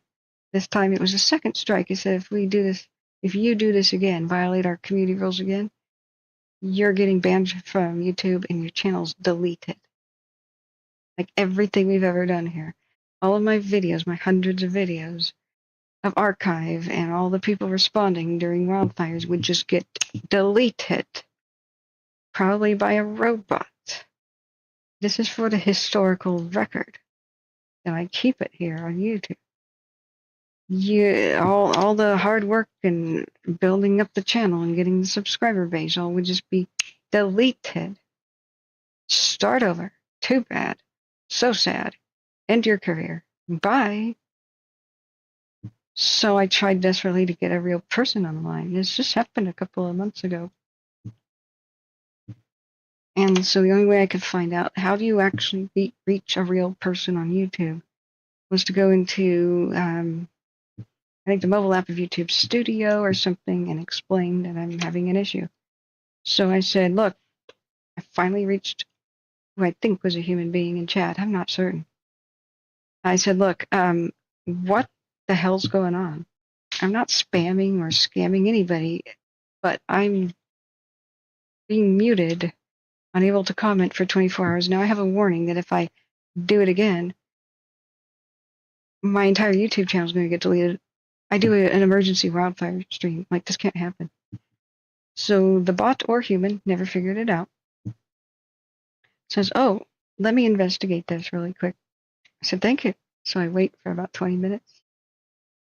And on pins and needles, like, but sure, I was going to be vindicated and an apology was going to be issued to me really soon for freaking me out, for threatening to, end everything that we're doing here. And so, and mind you, they don't ban the people who actually steal videos like Sniper Wolf, and the people who stalk other people like Sniper Wolf, who has millions of views and followers or whatever. Some guy pointed out that she was stealing people's videos on TikTok and not giving them credit and like editing out their watermarks and stuff, doing reaction videos as if they were her own content and then raking in all the money. So a guy pointed that out, that he wanted her to stop doing that and start crediting other content creators like himself, who make, oh, look at that, a spread. Live on the camera, the Condor is spreading wings. Wow. What a beautiful creature. So Sniper Wolf goes to his house, live streams his address, and basically has millions of followers. And there's always a percentage of your followers who are crazy when you reach that level, who will be willing to kill for you because they're obsessed with you. So that's a no-no. You don't do that. You don't reveal where a man lives and his family and say this guy's a problem for me. You don't do that. Not under any situation or circumstance. But she was demonetized a month and that was it. She's not even kicked off of YouTube. Now I'm getting threatened with getting my entire account deleted for commenting about how a table was worth more than I thought it was on Antiques Roadshow. So I'm waiting in chat. I'm really waiting for the person, I think it was a person, to investigate the issue. I was expecting an apology, and I only wanted one thing. Flag my account that I'm not a scam artist and a spammer, please, so that the bots can't flag that. I've got a pretty goddamn good reputation. My YouTube account was started in like 2011 or something. I've never done anything of the sort. We save lives here, damn it. So I'm just wanting that. Please flag my account that automatically bots can't delete it because crappy technology. He comes back. It's become a familiar story. I know. He comes back and says, "Oh, you actually violated our community rule." What? And it was just a couple months ago. That's how my channel almost got deleted. How and when? No, I didn't, actually. Oh, I can't tell you how you did, but you did. No, I didn't, dude. What the hell are you talking about? I was very polite, but losing my cool. You must tell me how I violated your community rules, specifically and when. I'm just talking about the worth of a table, okay? I'm not doing any links. I'm not spamming. What are you talking about? He goes, well, I think you need to be patient with the process. Okay. What process? What's going on? Oh, this is still under investigation. You're under investigation. For what? Violating community rules. But I didn't. You just said you looked into it for 20 minutes and I didn't. So why don't you confirm that? It looks like you may have. Wait, I may have? When and where and how? What did I supposedly do wrong? Oh, I can't tell you that. Yeah, you could if you wanted to, actually, and you actually should, because I don't know what you're talking about. But if you delete my channel, you delete my career and my ability to help people with wildfires. So what are you talking about? Well, here's a link. This will explain everything. And he links me back to the thing I already looked at, which was a big, huge list of community rules for Facebook, or for YouTube, including, don't impersonate a bank and steal people's identity, and don't distribute malware. I'm like, okay, I've already read all that. I don't do any of that. And no, and it's like, oh, and don't promise people fortunes and riches if they get this get rich quick scheme job, which is fake. Like, I've never done anything of the sort. Nothing on the list I've ever done. Sure as heck not tonight. I can't get my YouTube account deleted because of the bot's mistake. All I want to know here, I'll be satisfied, is flag my account as kosher and okay, so that a bot can't delete it, because I'm now on the 2 strikes of the scamming and spam rule that I've never done. Your bots are haywire. Okay? This is an automatic detection, and it's not real. This is a false positive, obviously. And he goes, wait a sec. So he puts me on hold for 20 more minutes. Okay, yeah, it looks like you did violate the community rules. You just need to read about them and not do it again. What? What community rule did I violate on YouTube? Hello? Is this the same person? And he goes, oh, I can't tell you that. I said, you can't tell me that because I didn't actually do anything wrong, dude. Is my account safe or not? Please make it so I can post things on YouTube again, okay? That I can make comments again, okay? Wildfires are happening. I need to have that ability, okay? And he goes, you need to be patient with the process. The investigation will go on. I said, what investigation? We were just looping around in circles. He goes, the investigation about the community rule violation and whether or not the bot auto-flagged you. I said, okay, great. Yeah, please investigate that. Please figure out what went wrong so that this never happens again, not to me or not to anybody. And he goes, I said, that's happening, right? Okay, when am I going to hear back from you guys? And meanwhile, just make it so I can post again, all right? And use YouTube again? Oh, no, we're not going to do that. Why not? It appears you may have violated community rule. Oh, I was tearing my hair out. Friends, I was tearing my hair out. I said, we're going around in circles. Are you a human? And he goes, ... That was the only response, ... That's when I realized I'm talking to a bot, I think. I don't think I ever reached a human on YouTube, because these are the automatic auto-generated answers where they just give links. You may have violated community rules, but it can't figure out how because it's not that smart yet. Like, the AI is not that smart yet. It was just putting me on hold for no reason. So I went, holy crap. Yeah, Digger Dog, stupidity knows no bounds. AI stupidity is epic, though. So what just happened, Digger Dog, is I just shared, this is why I'm telling the story of all this crap that people don't know I have to do behind the scenes. Why am I so behind in correspondence and just doing the job of fire tracking? Because I'm doing this for hours behind the scenes because of the new, not really new, it's always kind of been like this. YouTube and Facebook have always been so huge that they don't have enough employees to ever possibly police it. And it's always been done by AI. And when AI screws up, you pay the price. So what just happened is this. I read the Malheur County Sheriff's Office post that they're saying they want information and as a monetary reward, the public's help catching whoever started the Cow Valley Fire, the huge one of Eastern Oregon, and the Bonita Road Fire. So I read that live and I hit share, shared on my own page, and as soon as I did, we removed the post. And then when you hit CY, it said, because you're spamming, it appears that you're trying to get likes, subscriptions, or whatever the heck is on Facebook, and followers with deceptive practices by impersonating another website or person. All I did was share the Malheur County Sheriff's Office post. Like, I already went through this. Updates. You'll hear back from us soon.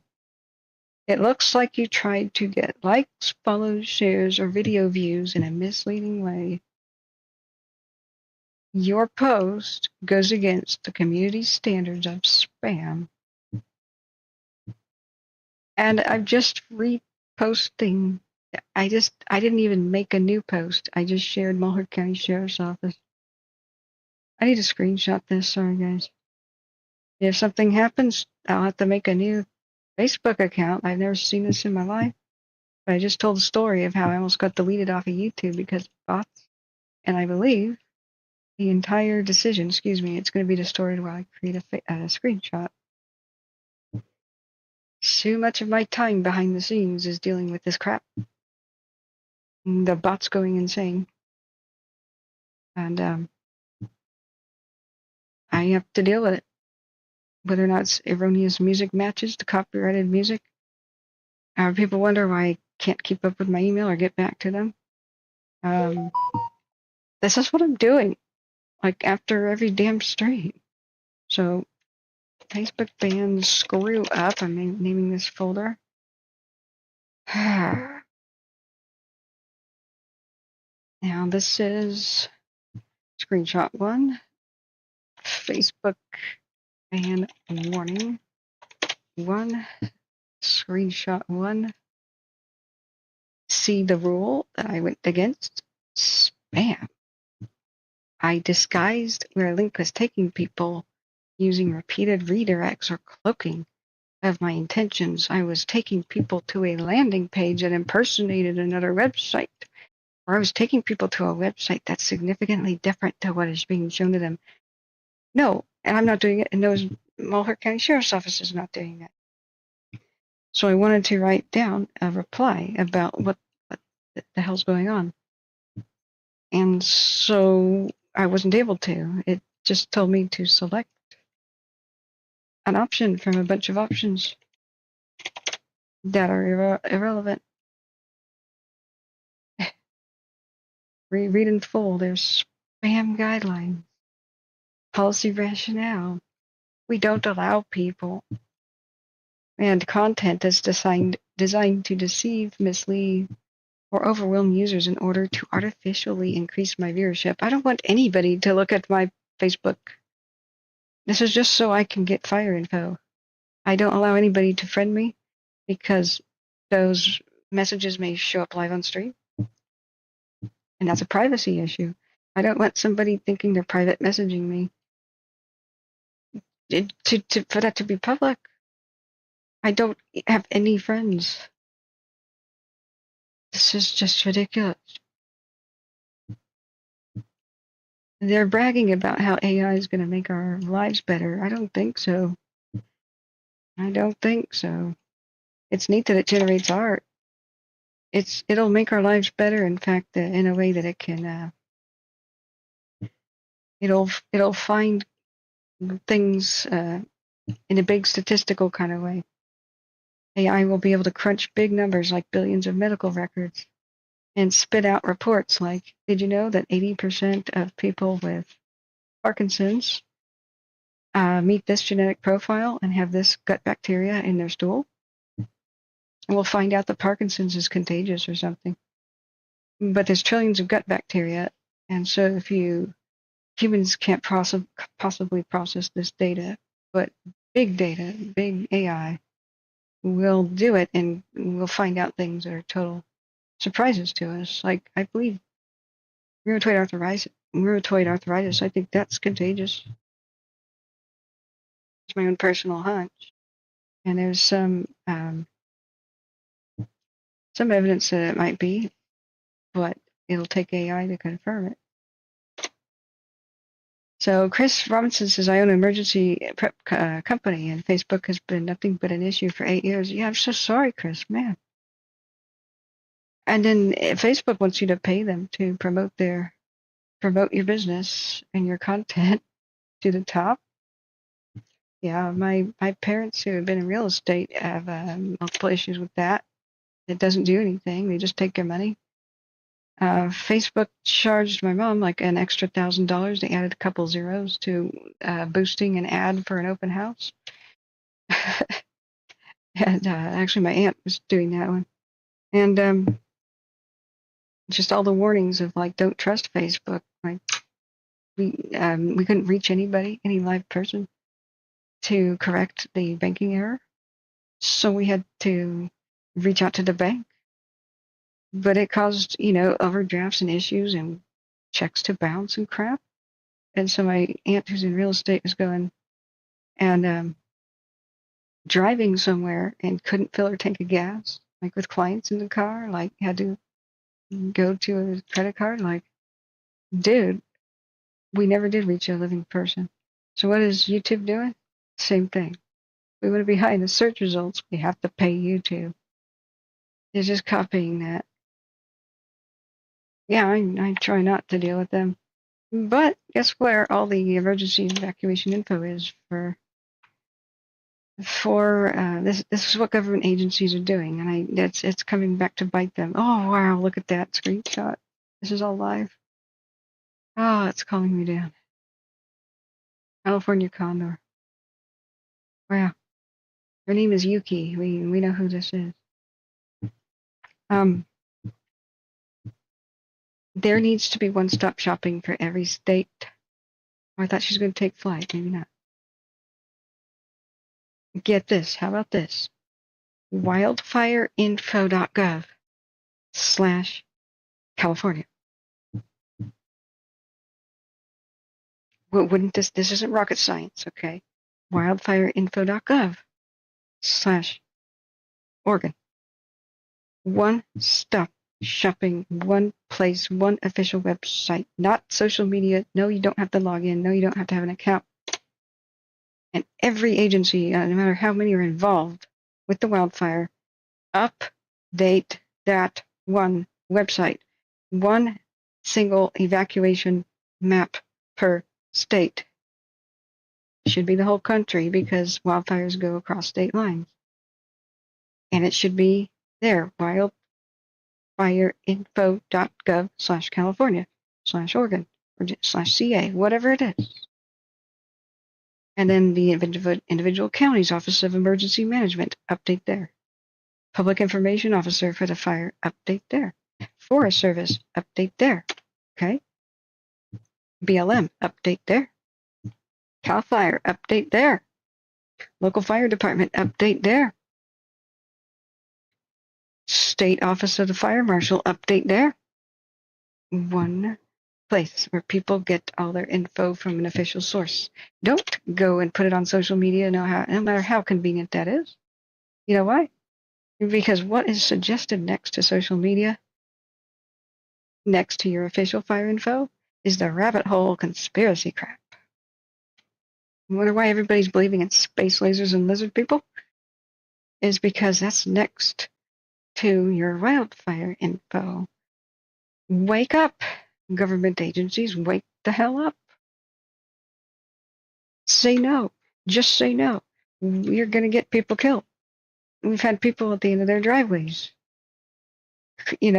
show up and chat and say, the evacuation info, like for Malheur County here, is it's behind login, and I just screwed up my login, and it's saying that I should reset my password and stuff. So can you please tell me where to go and what to do? That's what we have. This is where they share the info here. But it's right next to the rumor mill cesspool. Life and death information should not depend on being able to log in and make an account on Facebook and owning a computer, frankly. What the hell? Hey, Rob Lingsdorf, good morning. We're waiting on more information, but I almost just got banned. My wildfire tracking Facebook just about got banned. And because I shared the Malheur County Sheriff's Office plea for the public's help for info about the suspicious nature of the Cow Valley fire. Looks like it was arson. Wow, what's this? I hope they saved this. Whatever history we got left in the Umpqua National Forest, but I fear for it. So this is why I have 75 tabs open. You can't see them, but if I rearrange the windows, you could. This is why I have to have a supercomputer that's heating up my room. The sheer amount of tabs open to give people their wildfire info, because it's over here, it's over there, it's over here, it's over there. But until government agencies get their crap together, this is what we got. This is what we have to deal with. I have tab groups upon tab groups, many tabs upon many tabs, inside many tabs, inside many different tabs, just to track what's going on in Eastern Oregon. Shut up. Hardy County Sheriff's Office on Facebook. Shut up. Lone Rock Fire information is now on Facebook. And then here's the Twitter for the, I have to be on here for the Oregon Office of the State Fire Marshal and other places like Central Oregon Fire information. Here is the website of the Oregon State Fire Marshal, which will have so many information you need, not all. Then Malheur County Sheriff's Office has evacuation info. That's the agency that'll call for evacuations in Malheur County. That was for fire info for Douglas County. Here's the Umpqua National Forest Facebook that I have to have open for fire info. Here's the Facebook page for the Diamond Complex fire info. Not even the Diamond Lake, but just the Diamond Peak. There's two of them. Not that that's not totally confusing to the public. Here's Douglas County Sheriff's Office, where we were getting information early about the lightning strike fires that happened from around 9 p.m. past midnight. They have to have the different cams open. But nobody's computer can really handle this. Unless you build a supercomputer like mine. Like your laptop is not going to handle it. Then, to get more information, we've got to have tabs open for all the different satellite heat detections and the like. This is why we have to have a super laptop, because I have to still do all this when we take the show on the road. And it has to be streaming at the same time, using up a ton of the computer resources. So I have different tabs open for different fires. This is the Larch Creek. So, well, usually it's on the Larch Creek watch duty, which is just east of Mount Hood. And thank goodness it's looking so much better. But as soon as they put that one down, others. Here's the Facebook for Klamath National Forest. The actual Facebook page for the Larch Creek fire. Jefferson County, Oregon Sheriff's Facebook page, because they're the ones going to give you information about what is this one? Crooked River Ranch Fire and Rescue. Oh yeah, it's part of the county. So the sheriff's offices of different counties are going to give you, they're going to call the shots on who gets evacuated. Here's the evacuation map just for the Larch Creek. Here's the red flag warnings everywhere. Thank God most of Oregon's on the same map. Here's the different Facebook page for Oregon Department of Forestry and Central Oregon Fire District. I have to look at all this all the time. They saved some old buildings, thank God. Oh, thank God. You see how is the average person supposed to know what the hell to do? And keep track of this. This is why we have to do this. The officials don't have their beep together.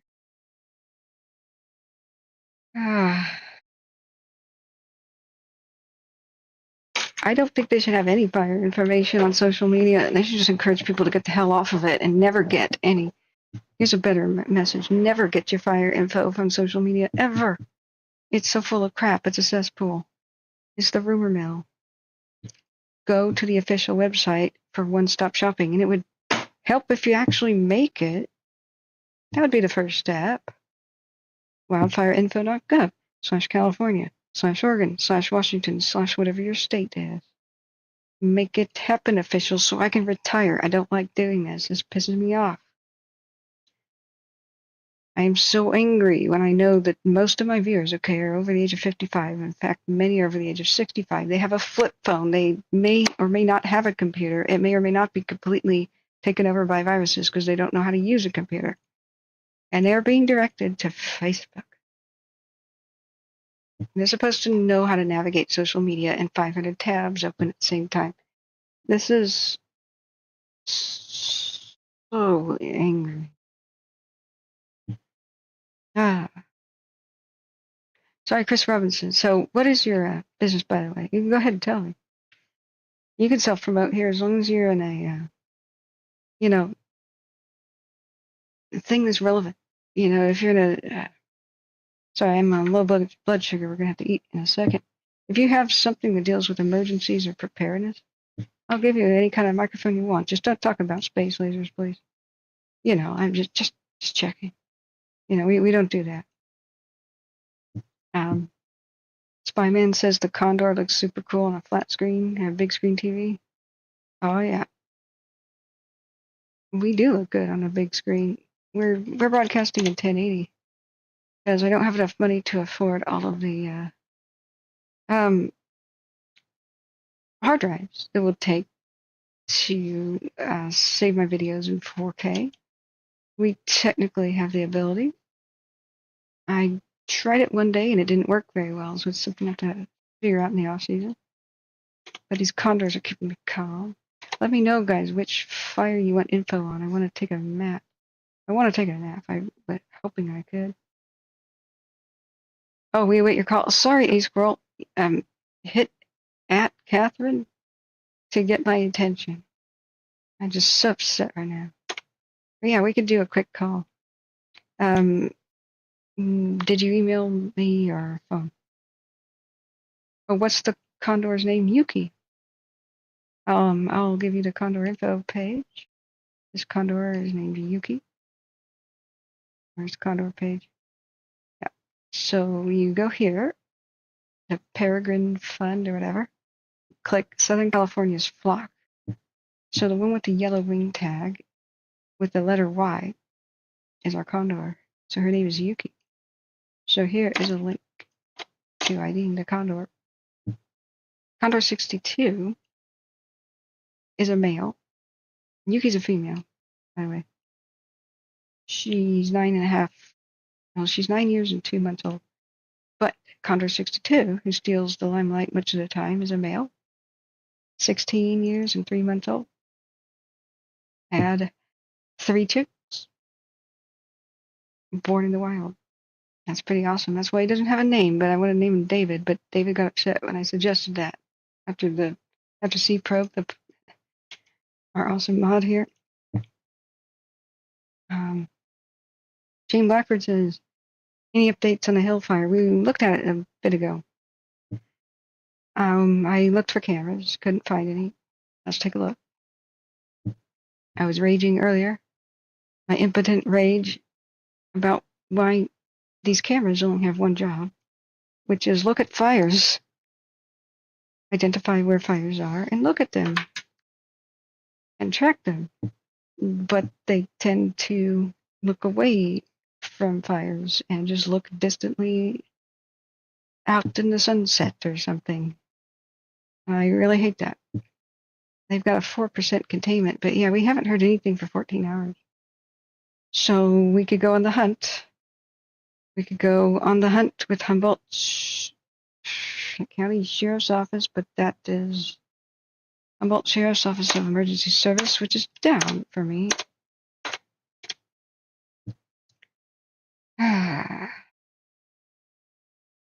Is this down for you guys or just me? Or am I just having another internet problem? But that would be really sad if the Office of Emergency Services website is down during the emergency. But we've seen that. We've seen them fail to get enough server space so that when everybody goes to look at the website, it crashes the website during the emergency. Let's see if we've got any cams. I wouldn't bet on it. That's what's been frustrating. We've been looking for cams and looking for fires all night. And for the most part, they just turn away from the fires like this one. Berry Ridge, Keeneland is just got missed. It's close to it. It's not looking at it. See? So, okay. I don't know if they have a staffing issue. It's manually that these cameras are supposed to find fires and look at them, but they put them into AI mode, which could be a big part of our problems. I'll sit here and operate them all night for you, especially the ones looking at existing fires. I'll turn them as soon as the fire goes out of frame. I'll be happy to do that. I won't even charge nothing. You got this marine layer thing of coastal air, but that's it. We can't really see the hill fire, even though it was massive, a massive mushroom cloud, and it was the highlight of the. It was the thumbnail image of my stream when it first broke out. But have we seen it since? No. No. We haven't seen it since because none of the abundant amount of cameras in this area are looking towards it. There should be one in here since fires keep breaking out over here, but other than a traffic cam, this one, very rich, is just not looking that way. Don't ask me why. Yeah. What's my email? Okay, let me just put it here. Yeah, if you could, I'll give you my Google Voice number, or I'll call you on it. And then we'll, do you have Discord? That would be easier to broadcast if you have Discord. A lot of people don't, though. It's like Skype. But I'll give you 10 minutes. And you can explain biochar, and then hopefully we'll give you a proper 1 hour, when things calm down a little. I'm so surprised. There's not really been a calm fire day since everything began on the 6th of June. Usually June is a lot more mild than July and August. And we know what it can be like in bad Julys and Augusts. But the weather is usually not bad everywhere all the time. The all 3 western states, and that is what we have. Oregon and Washington are super dry. Even worse than California right now. Right? Just, that's not very funny right now. Of course I read emails. I have 603 unread ones, but I have like 5,000 that I have read. It's an overwhelming amount of spam and crap. So, the ones like, we're going to delete your account if you don't take action, your video has been taken down because there's a copyright issue, I have to respond to that crap first. You know, like the correspondence of, hi, I like your stream. I still have people waiting for me to reply to that from 2001. I'll do that when I can, but you know that my kidneys almost failed and I almost died, right? That's how I disappeared at the end of 2022. And I had to have surgery. And most of 2023, I was on death's door, okay? With a massive blood loss and stuff, right? You know about that? No? Okay. Get off my back. Thanks. Please, like, really. I am behind in emails for a reason. I nearly died. Some virus like attacked my kidneys and I went down to like 85 pounds. You could knock me over with a feather. I couldn't even walk. I don't even remember most of the winter of 2023 into 2020, well, 2022 into 2023. I don't even know what happened. I just remember watching a lot of Sopranos in bed and my mom coming over to cook for me and sea probe and my mom carrying me into the bathtub and to occasionally bathe. Like, I don't remember anything else than that.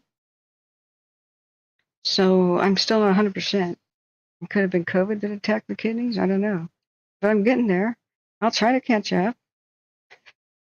This is last year. I streamed even while sick, looked like death, and pretty much didn't do things very well, but I had to be here. And who else is? There's nobody else that gets all this information in one spot for people when there's emergencies. The last wildfire ended in December. Usually I have wintertime to catch up on things, but in December 15th, we're still covering wildfires in Ventura County. Thanks a lot, El Nino. So I am about 8 to 9 months behind in all of my personal affairs. I have elderly people waiting for me to interview them about their life who are in their 90s, and I put them off for far too long, and I don't even know if they're still alive. Like, this is bad. Okay, I'm making a lot of personal sacrifices where there are people I know that have dementia and they are fading away, distant relatives and some close relatives. And I can't go and be with them right now because I'm doing fire streams. So no more BS and no more giving me stuff about it, okay? That makes me angry. That makes me hurt. She won't ever look at her emails. Would you please get off my back? I'm just asking you nicely, okay? Everybody else understands. And those who don't can frankly go to hell, honestly. But on Discord, what's my handle? Okay. Shoot, how do we do this non-publicly? Email me yours. I'll invite you. A scroll.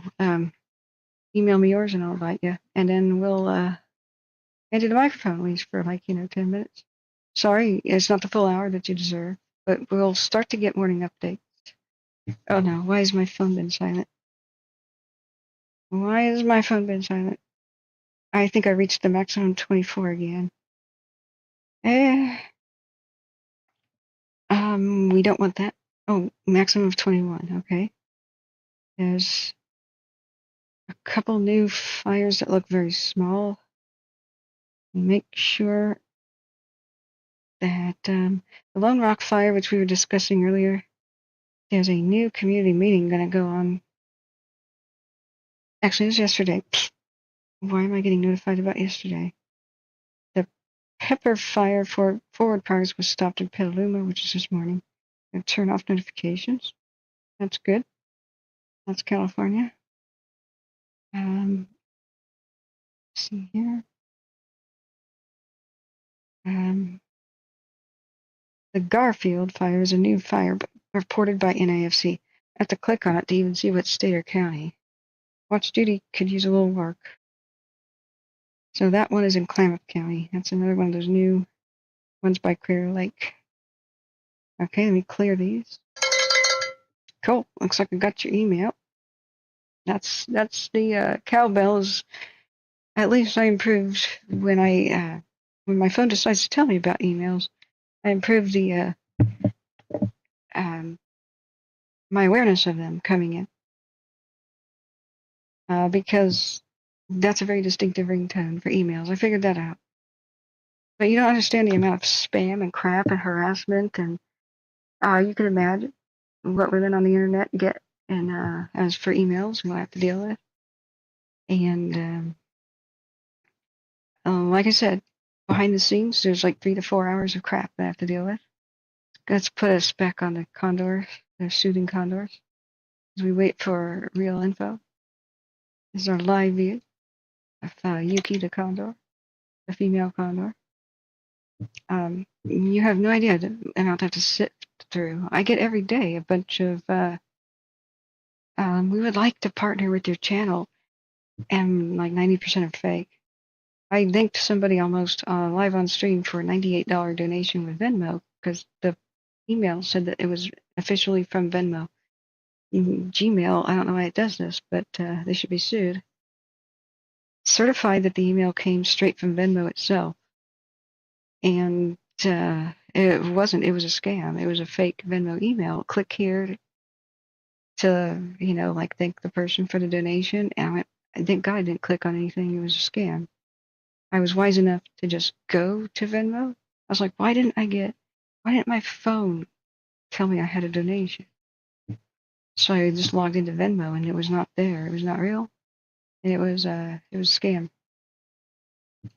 So let me go into the email. We'll set you up on Discord. Hey, Squirrel. All right. And don't tell other people about what my Discord is, thanks. I'll have to make an official fire one later. But meanwhile, I don't want to be overwhelmed. So, or I can give a call. Oh, you're to friend you on Discord. I'd have to have. Let me see if that's gonna work. Hang on, friends. We're gonna do a live telephone call like we did earlier with Broke Fishing. We can set this up right. Because Discord would be a higher quality call than, say, speakerphone with me sticking the phone up to the microphone, So let's try to set that up behind the scenes. Meanwhile, there's a live view of the Lucky Condor. Because, man, we've had a stressful night and day. So if I go to Discord and let's see if I add people. Let's see here. Invite. Let me do this. Sorry, I forgot about this. I would have a Discord for fire info where fire affected people could talk to each other privately. Say, like, people come in here and say, I've got room for 8 horses in my barn for anybody evacuating. And they want to put their phone number on my channel. I'm like, don't do that. So I wanted to have a place where people could exchange info, but the cost would be enormous. And the boomers can't figure out Discord because Discord is too difficult to use. They'll never figure out how to talk to each other, how to install it and how to connect things and how to get their microphone working.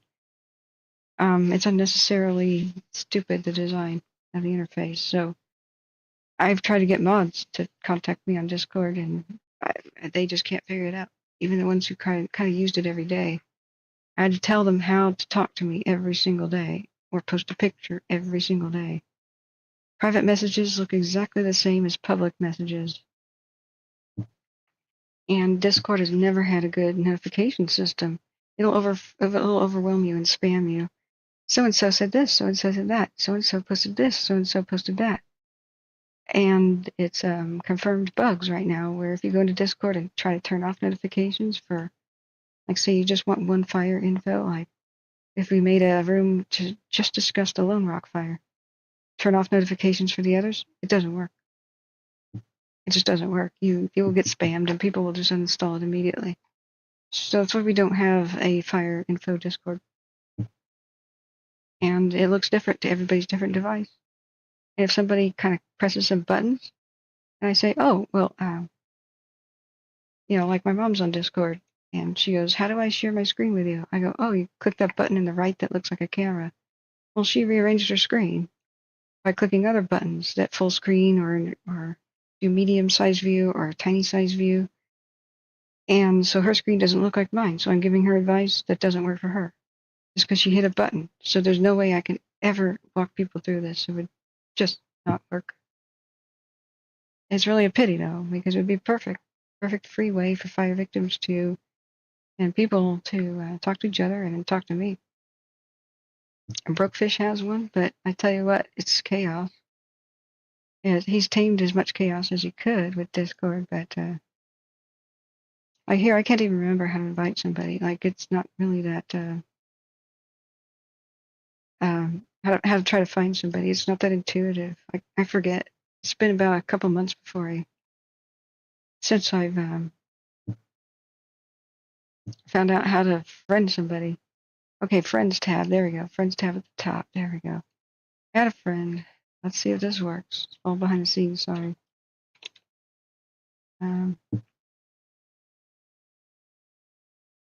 That's your username, but it's not coming up with people. Okay, hopefully you just got the request. I gotta take a quick bio break, so don't call yet.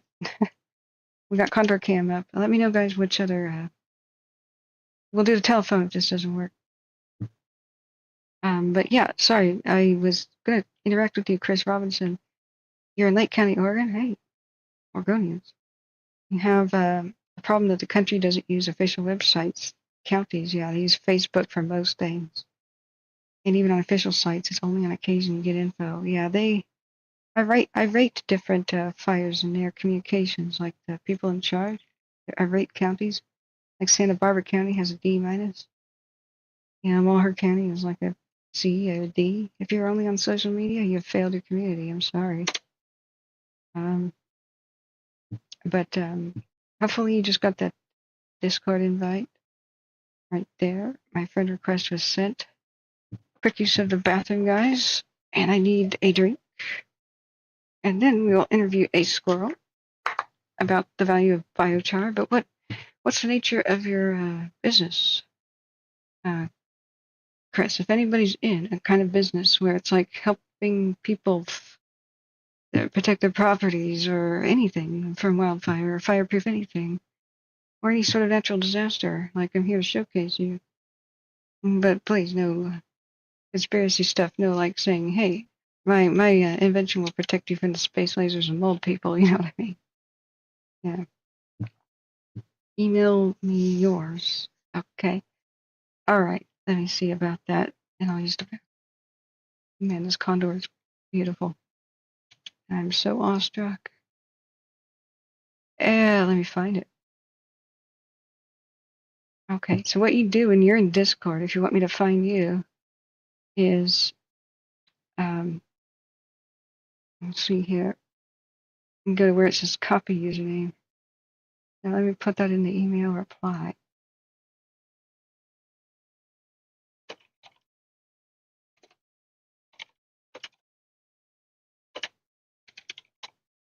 Okay, there you go. And we'll just resort to the speakerphone if necessary. But man, Ukiah the Condor is posing for the camera today, guys. That's pretty awesome. We don't really have anything else to look at except for the lightning storms that are still going by. This is bad for Oregon. We're in red flag pretty much everywhere. And they're still coming. Yeah, they're still coming. So they were unable to fly and map and find where the new lightning strikes started wildfires. And so it'll be a couple of days before they actually show up on the map. Some of these may be affecting me soon. They're headed towards Portland. So hopefully we will keep our power on. The first thing I did was buy a battery backup with some of the donation money. We would have approximately 15 minutes to stay live and stay powered. And this was not cheap. It was like a $300 unit, but got it on sale for like $200, but it wasn't cheap. So I got the computer plugged into it, at least one monitor, and the router. And so all those things should have power, should I lose it. And I should be able to tell people what's going on and remain live for 10 or 15 minutes before it really starts to drain that thing. And then I would get off I would shut the computer down. and I would still have a way to recharge my cell phone. But your kind donations make it happen. Thank you all who have at least $1 to spare right now. Yep, I see you on Discord. And really, your dollar matters. We get thousands of views per day, and if at least 20% of the viewers donate $1 right now, the best way is in the Venmo, PayPal, or Cash App, the link in the chat. Then we will you'll keep us going and ad free. And we are donation based. We constantly need your help, friends. And please, mods, please remind people to donate and hit the like button and subscribe. That's the free way to help, and that's a very, yeah. I see it, A Scroll. I see it. It's the free way to help us. We just need a big subscriber base. If we hit around 20,000, we can survive on $1 and $5 donations from more people. But right now, no. So let me use the bathroom real quick, get a drink, and then we'll have a conversation with A Squirrel about the biochar, and it will be 10 minutes. I'll put you on a timer. But you got your 10 minutes that you requested, and later, if we like what we're hearing, then we'll give you the hour that was promised so long ago. But we are waiting for updates on the fires, friends, so I'll be right back.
All right, let me get a appropriate beverage. I can't believe it's almost 9.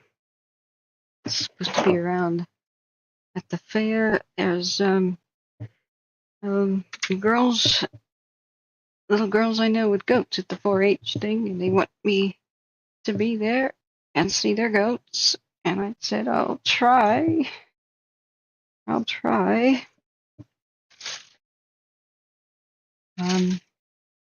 Yeah, they were so disappointed when I said that. Okay, let's dig in the fridge.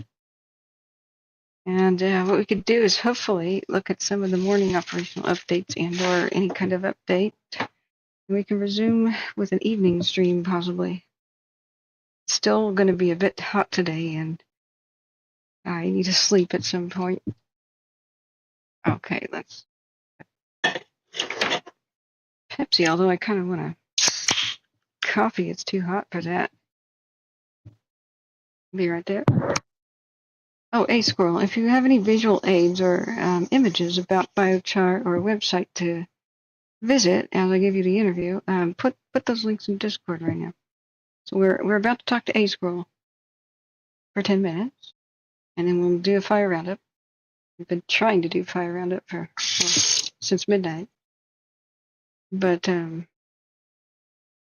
I can't speak 24 hours a day. My voice will be destroyed, and I'm still sick. So we'll have to get rest too as much as we can, because in the next couple of days these lightning strike fires will make themselves known, and all hell's going to break loose as soon as the wind picks up.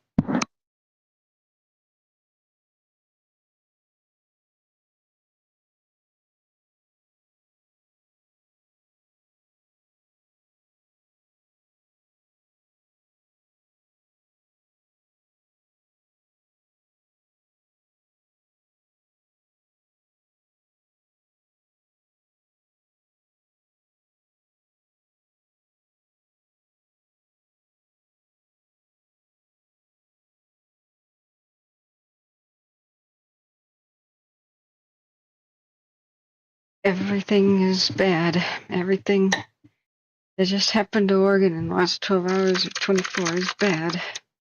I mean, not every single thing, but most things. The best thing that could have happened was, well, lightning strikes hit, but the storms moved past quickly. No, that did not happen. And then they get the airplanes up at night with infrared capability and drones or whatever to look around for the trees on fire that the lightning inevitably does. And then get crews out there ASAP to just put out the individual trees on fire before they become big wildfires. That would have been the best situation. That did not happen. They are still rolling by. We still have these massive thunderstorms and lots of lightning rolling by. Even though I am on a surge protector with battery backup next year, kind donations, friends, we still need to buy some computer gear. Them rolling my way right now is a little bit concerning.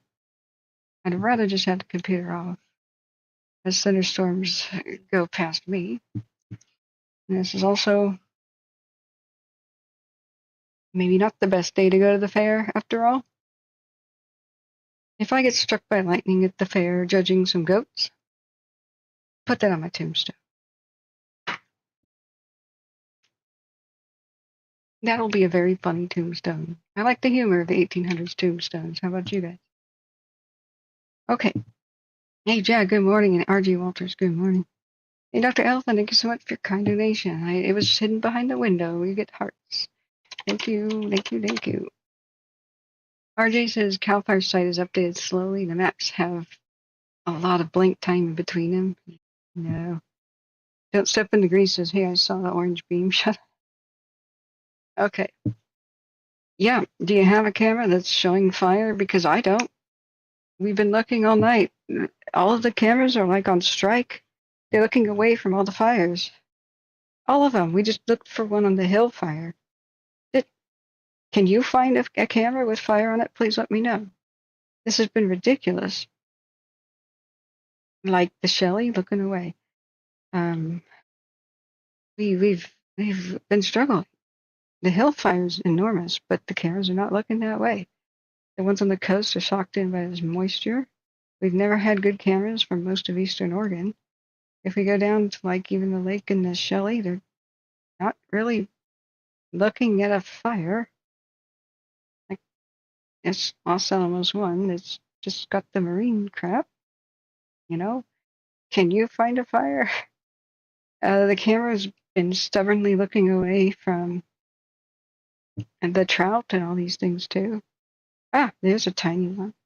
Oh my gosh, we hit the jackpot. There's a tiny one.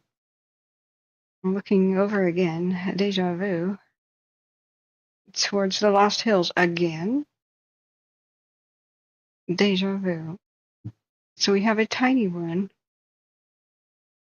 looking pretty far away by the Lost Hills in distant western Kern County. Okay, we actually found one. Amazing. But look, Bald Mountain Sequoia, where's the freaking fire? The camera's on strike. It's not looking at it. You can kind of move around the panorama. The panorama has the fire, but the main camera is on strike. It's not looking at it. I mean, there's the raging, huge fire that originated in Baker County in eastern Oregon that's rampaging down towards Malheur County, right past 4 different towns. And the camera at Vail is on strike and not looking at it. It's just, it's been ridiculously frustrating last couple of hours and days, honestly. These cameras have one job. So when I zoom out and I see stuff like this, well, at least we got a condor to look at, right?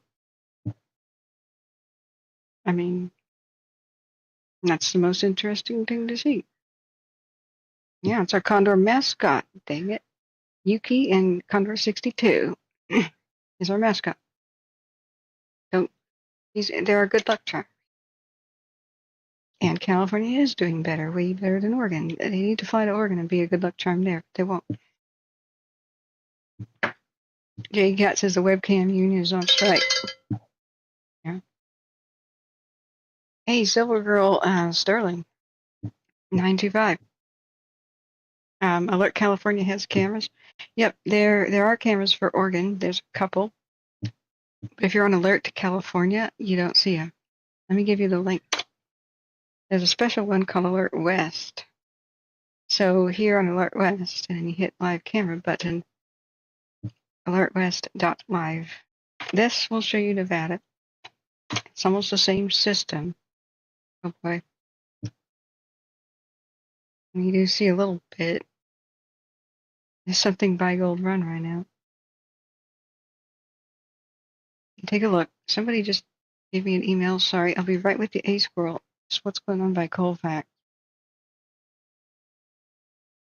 Is that one from days ago? That stubborn one?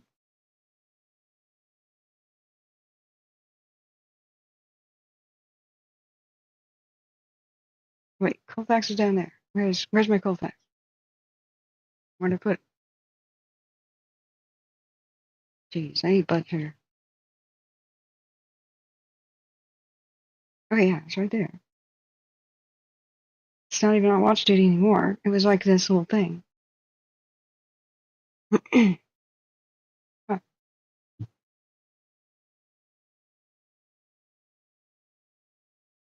Yep, Condor stealing the show again. Shoot, where did I put that camera? Excuse me. We'll have to adjourn at least for part of the day because I'm going to lose my voice. But wind is still a factor. Look at the bay breezes coming in. Hopefully that'll reduce the temperatures for California, but still windy conditions are bad, especially for the fires by Clear Lake. But you see what I'm saying? It's very difficult to find any camera that's actually looking at a fire. There it is. They just named it. It's now called the Rollins Fire, but we spotted it first before Watch Duty did. At Colfax, there is an incident. Refresh page. Sorry, Ace Girl, just stand by. Yep, there it is. Hey, thanks for sending me on the mission. We just found it. Slow to moderate rate of spread. Okay, we will come back and look at that. Meanwhile, let's put the Condor on. And we'll use visual aids and whatever. Let's get that conversation started. Okay, Squirrel, you ready? Let's take a look. Let's see. Now you're on my friends list. And finding you though. Did we actually? Did we connect? There we go. There you are. Okay.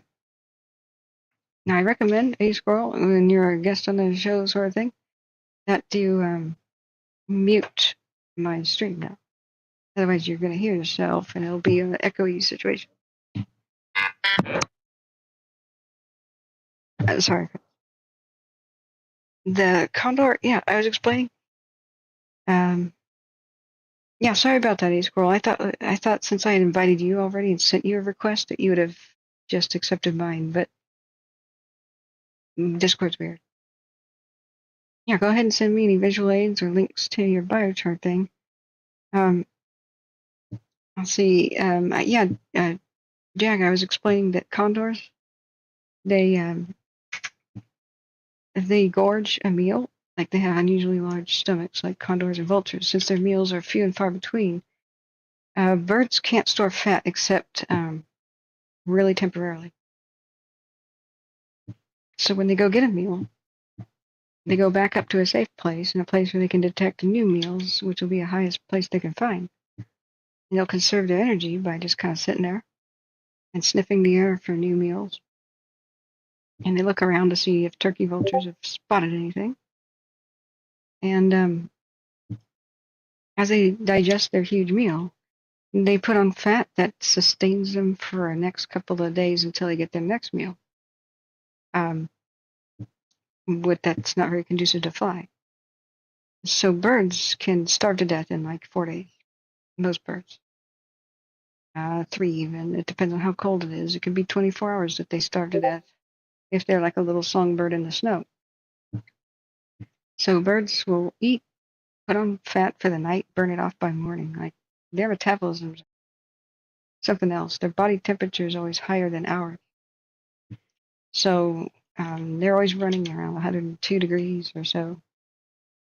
So when condors eat a big meal, they've created fat. They sit there, wait for the next one. Yeah. Now, this is human beings doing good for them. It's not good that we're putting radio waves in their face, but if we put out more just towers like this, we're helping them a lot. Because up there, they get the heat of the sun longer, more daylight hours. They just spread their wings and take off. If they're forced to be on the ground somewhere, or cliff nesting, or the higher they are, the more thermals there are, and that's what they use to soar. They don't flap. They have to flap to take off. That's a huge amount of their energy. It's a huge calorie cost. So here, they just spread their wings and lift their feet off the ground, and they're soaring at this height. So this is unintentional benefiting of birds like vultures and condors.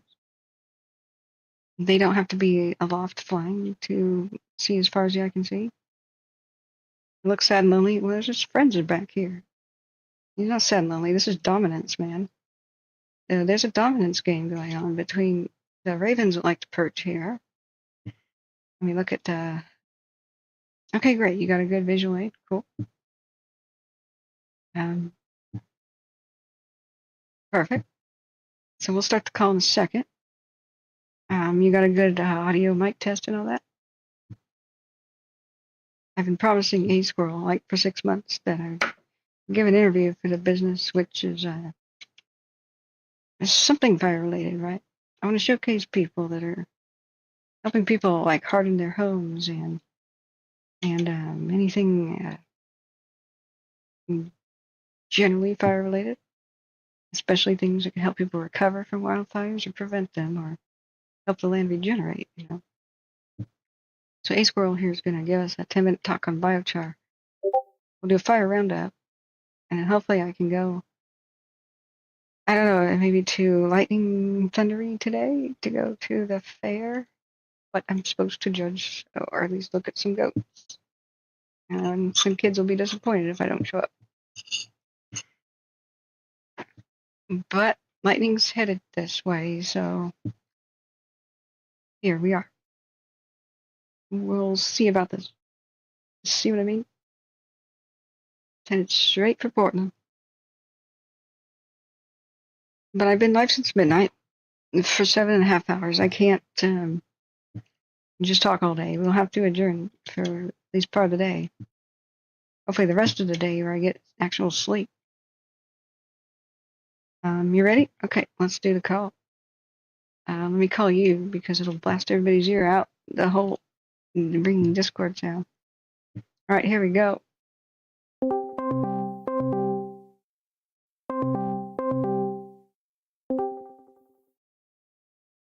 Hey, A Squirrel, you're live and on the air. Should we call you A Squirrel?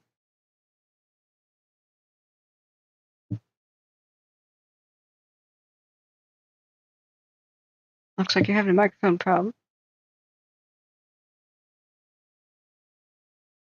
We'll wait for you. If you go into the settings and you go to output, it's usually the input actually, and just select your microphone or headset there.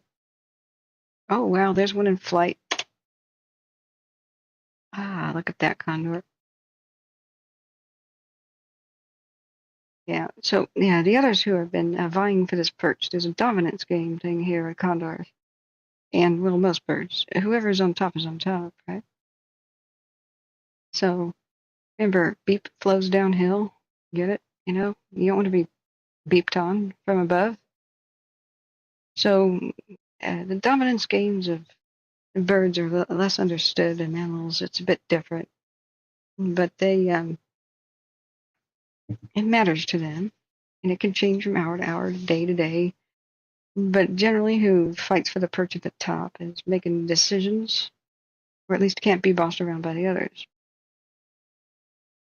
So even at the zoo, when I go to the Oregon Zoo, the condors were squabbling a little bit, and they have like a rope jungle gym at the zoo, and they walk up the ropes to get up to their perch. Like they don't want to flap up there and fly. They're programmed by nature to conserve the calories. Still got issues, Ace Squirrel? Because I'm hoping to be able to give you 10 minutes. Dr. Hessel, hey, welcome.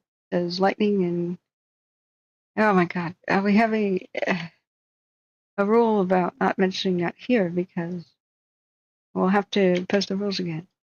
This is a sanctuary for people who are evacuated right now. So when I entertain alternative theories and alternative facts and Mulder and Scully stuff, I like that. I'm an open-minded skeptic. I'm more Scully than Mulder, but I'm a bit Mulder, you know. But people who are evacuated here don't know if their homes are still standing. They said they don't want to be told that they are being targeted by some shadow government or weapons of any type. They don't want more stress, so they will tune out. And this is life-saving emergency information that we provide whenever it is available. So I can't have the people I'm trying to help tune out. So they asked me to put that rule in place. And only in the off season and when I'm a guest mostly on other people's channels when there's not an emergency happening. And boy, there's a lot of emergencies happening. Oregon itself is in a state of emergency declared by the governor. Look all the lightning happening. I can't get into a debate, even a friendly one, about such issues because that's what my people want. So it makes them really uncomfortable. There's so many other channels where people can express those views, like pretty much all of them. We stick with what we can verify and what seems probable for people to not be stressed out. I hope you understand that that's why the rule exists. And I'm not sculpting anybody's free speech because everybody's welcome to get their own YouTube channel, make their own website, say whatever they want.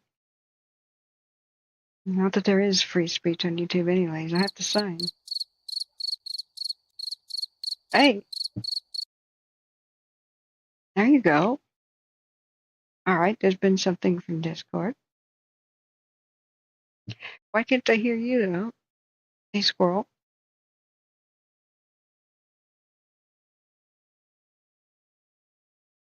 No, it's okay. I can show the video right now if you want. And should we do that while you're messing with microphone settings on Discord?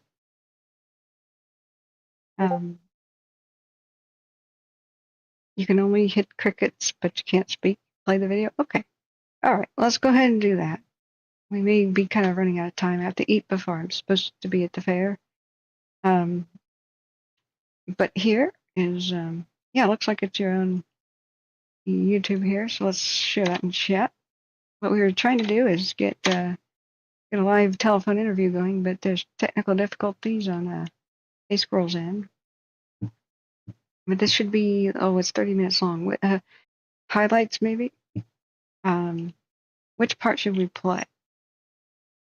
Is there like a good intro? Hey, J Cat, welcome, by the way. But I do my research. I research fires obsessively since I lost a good friend to wildfire.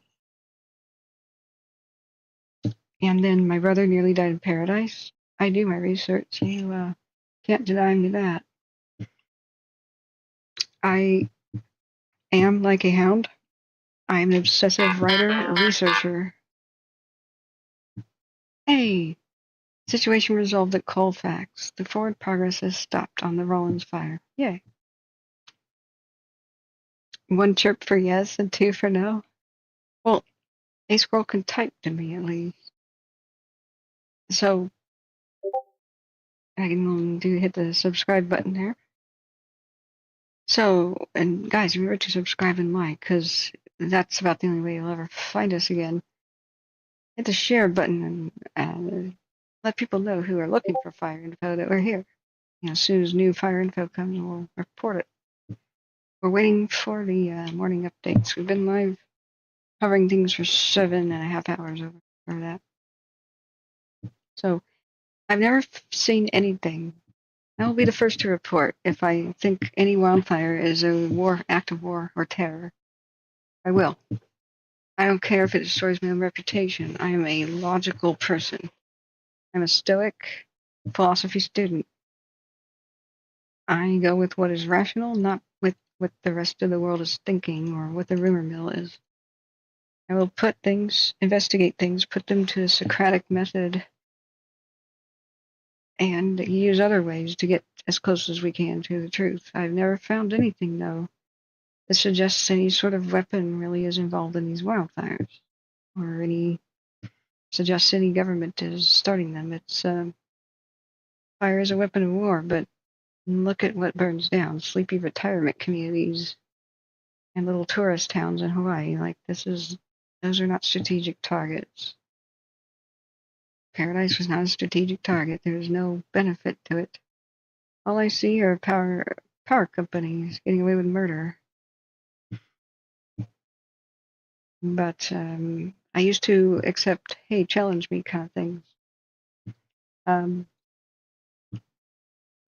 And say what looks unnatural to you and see if we could possibly explain it. The way to prove that something unnatural is happening is exhausting everything else that can explain it if you don't have direct evidence. But like I said, it stresses people out here. So I'm glad, I'm good, I'm game for the challenge. You know, but not here, not now. So all right, I'll just start playing it. See about what the volume is. To initially create. Okay, what's the intro? Hopefully it'll introduce what biochar is. Welcome to biochar. Okay, let me adjust volumes. Okay. Making demonstration with Jenna and Brian. First, we're gonna go over some of the equipment and thoughts to prepare for a successful biochar burn. Brian. Well, let's look over here at this rot in the center of that alder tree, and you can see that brown spot.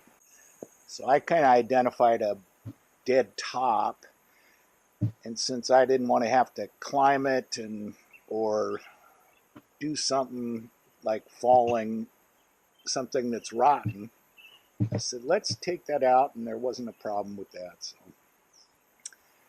we'll bust this up with the hydraulic splitter, and we'll keep the pristine firewood. There's our Step. when you're curing in progress. We went through here and we're looking for dead trees, and I was pretty sure that cherry tree, it's about 6 inches at the butt maybe.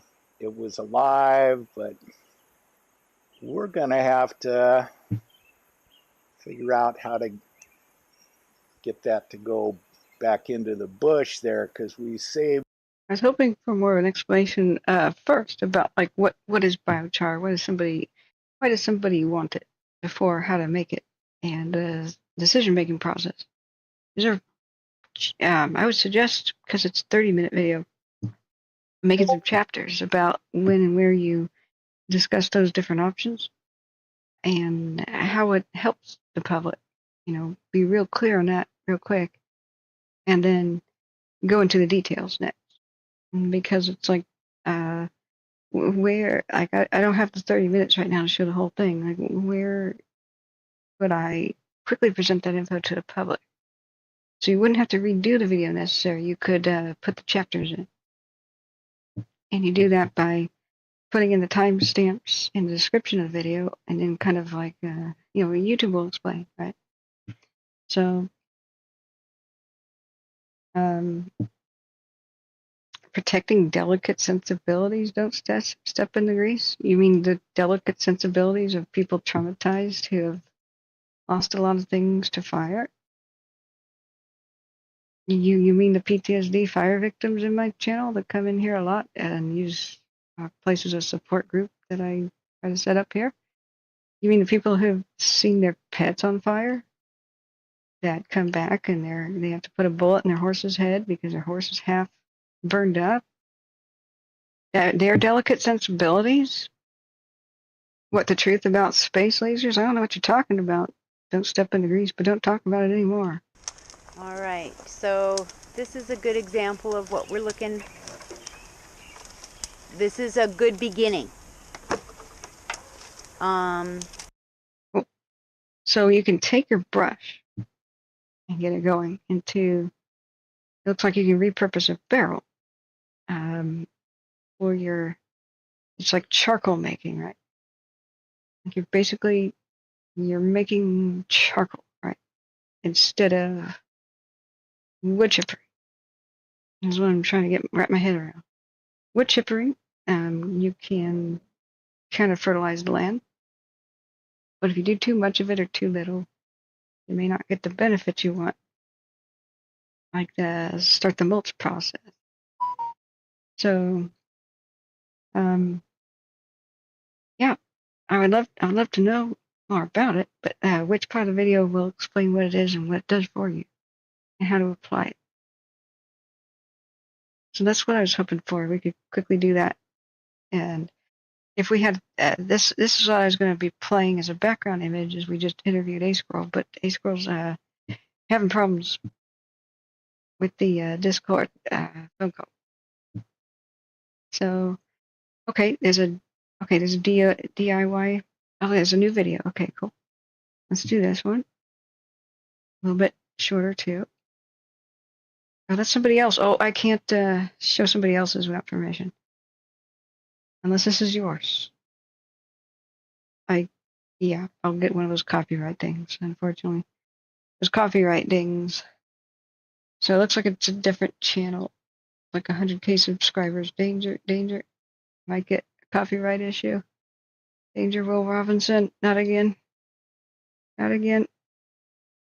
Excuse me, friends. But I think if you tell me which places to highlight, like if we do a live interview, you got permission to share? Okay. But like on my stream, do they know about that's here, not on your own or whatnot?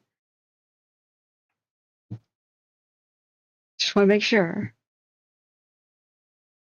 He talks about why and sharing is caring. Okay. All right. That kind of freaks me out a little bit. That's somebody else's channel. Okay. I'm counting on you to be telling the truth. All right, let's go here.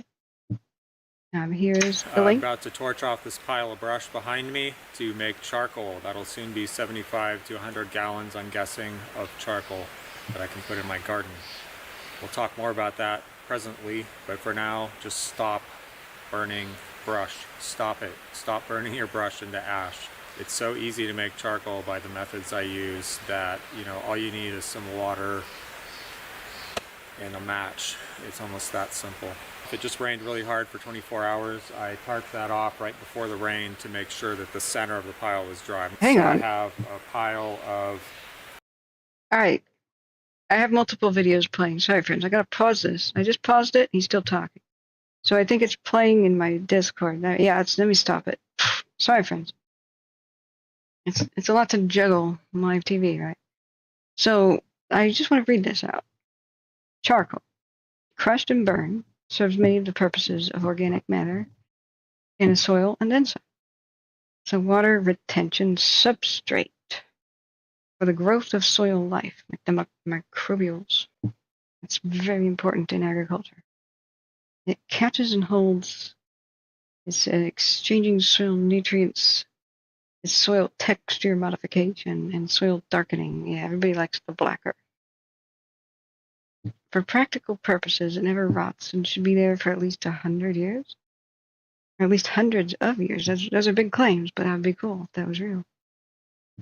So instead of just burning your brush, make this specific product.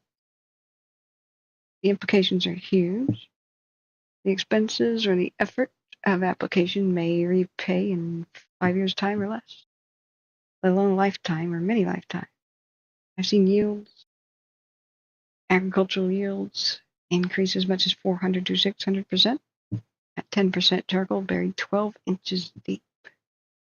My char beds seem to be healthier, greener, higher yielding, and make better use of any nutrients that I add to them.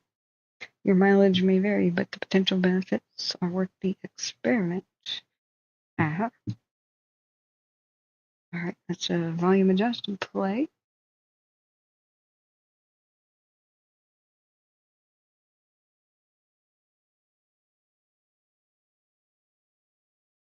All right, I had muted it.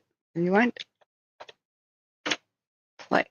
I'm about to torch off this pile of brush behind me to make charcoal. That'll soon be 75 to 100 gallons, I'm guessing, of charcoal that I can put in my garden. We'll talk more about that presently, but for now, just stop burning brush. Stop it. Stop burning your brush into ash. It's so easy to make charcoal by the methods I use that, all you need is some water and a match. It's almost that simple. If it just rained really hard for 24 hours, I tarped that off right before the rain to make sure that the center of the pile was dry. So I have a pile of pitchwood here. Also, people call it fatwood. It's pine, actually fir in this case, saturated with tree resin. So it burns super hot. I'll start a fire in the center with that. And Ooh, fatwood. That's a great survival tip, too. If you need to start a fire in the rain or something, you can. You go and find a place where the tree is kind of dead, where like some limbs are dead, and you'll see where the resin is at, and just chop that stuff out. However you can. Get other sticks if you don't have a pocket knife, just get it out. And it's like gasoline impregnated wood. we'll talk more. I just prefer to do it. Overall, it's just not that much more work than burning brush. You'll also notice that there has been just almost no smoke. That's because it's lit from the top. So all the gases are coming from underneath and traveling up through the flame and getting flared off. Very different than lighting it from the base. Yeah, that's why they do that in Europe, in places like Norway. They light campfires from the top. They put the kindling. Just prefer to do it. Overall, it's just not that much more work than burning brush. You'll also notice that there has been just almost no smoke. That's because it's lit from the top. So all the gas. I got to mute you now. We're still in a Discord call. I got to turn that off. I'm sorry because it's bleeding into the stream. I think, what do you put underneath it? Is there a place to catch it? You guys were utilizing a barrel at some point, right? So we know about making a fire from the ground up. You can make soap this way too. You know how human beings discovered soap? Somebody like rendered lard or animal fat and wanted to throw it out, and so they threw it into the campfire, like in the hot ash. That is how you make soap. So if you're in survival mode, you actually have to keep clean. Like you can't butcher a carcass or something and get all disgusting, and you can make your own soap actually. So let's see here. Tending this fire. So if that turns into 15 or 20 minutes, not bad. Okay, so what do you do now? To make sure that it's completely out, because if I pile it up and there's still one little burning ember in there, I'll come back to a big crater. I do have a question, A Squirrel. Could you do this in a kiln? That would be a safe alternative to open burning, because of course nobody should be doing this in the West right now. The way that people make charcoal, like briquettes, like to sell at the store, like for people's barbecues and stuff, is they super dry the wood in a kiln, right up to the point of ignition, but stopping short. And there's a Dirty Jobs episode of that, where Mike Rowe almost drowned in a pile of charcoal. But it's a huge kiln. Like you would fire clay vessels and stuff, but it's for wood. And so if you super dry out wood first, there's almost no smoke. Wet wood is, of course, the smoky crap, So I'm wondering, could you have a backyard kiln? Yes? The answer is yes? Cool. Yeah. Okay, and we look back at the chat. Yeah, we've had tons of lightning strikes everywhere. The Bob warned us. Just all last night, and they continue. I just heard some rumbling thunder. So it's entered the Portland area, but it's come up from the south. This is why I went live at midnight. People near Roseburg blew up my phone, and Grants Pass in Douglas County. That's where all the lightning strikes ripped through first. We listened most of the night to Douglas County Emergency Services as they went whack-a-mole style chasing fire after fire started by lightning.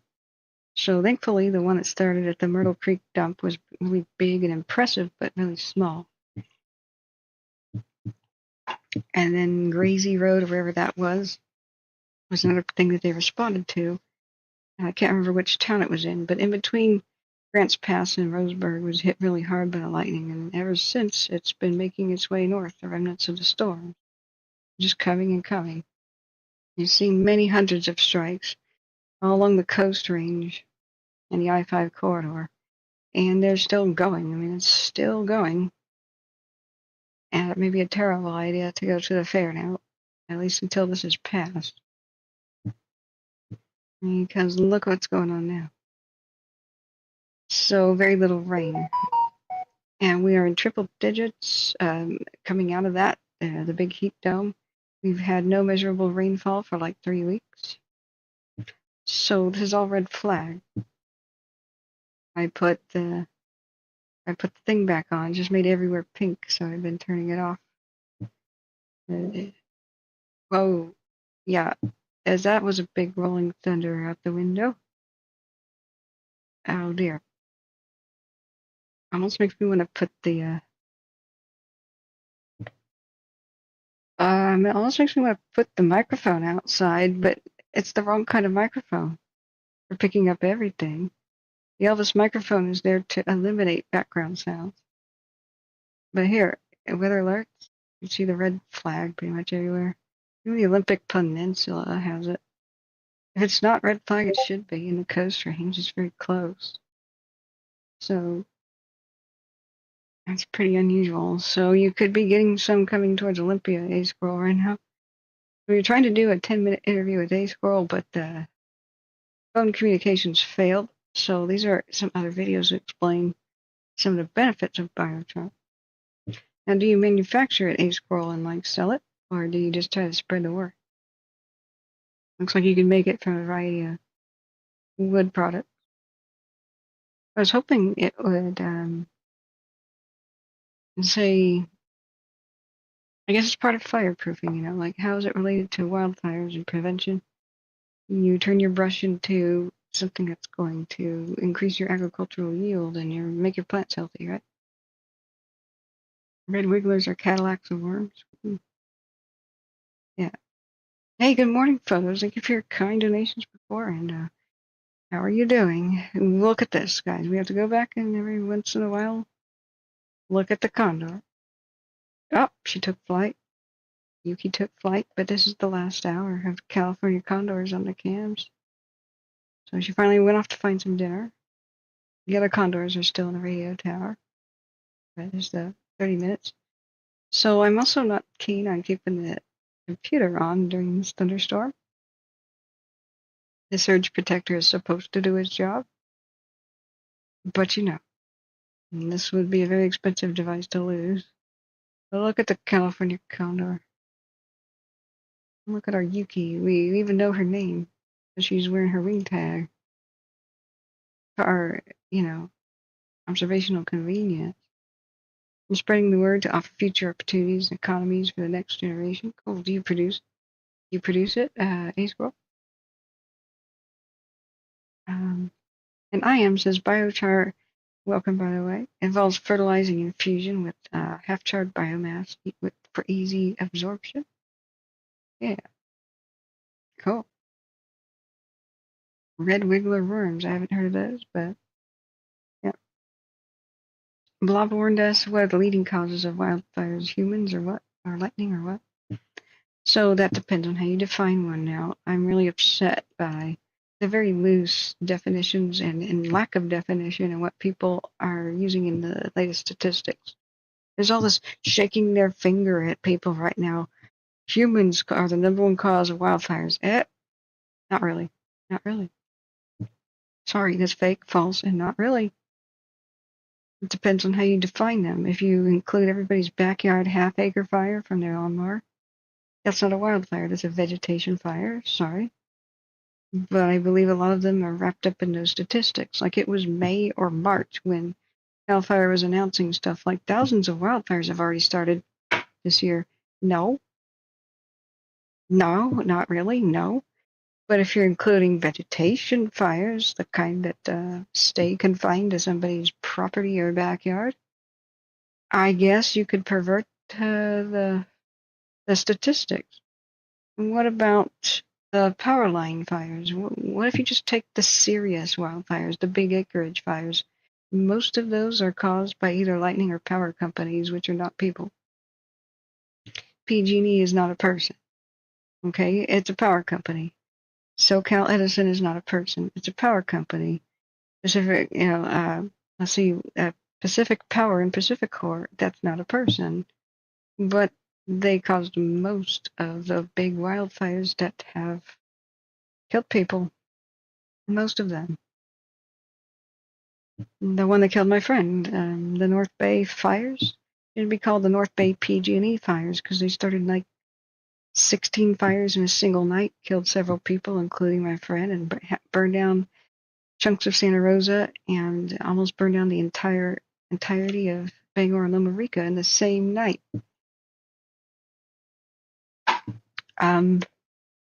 It's typical to have in July and August somewhere between 4,000 and 8,000 lightning strikes in California. It's lightning strike season.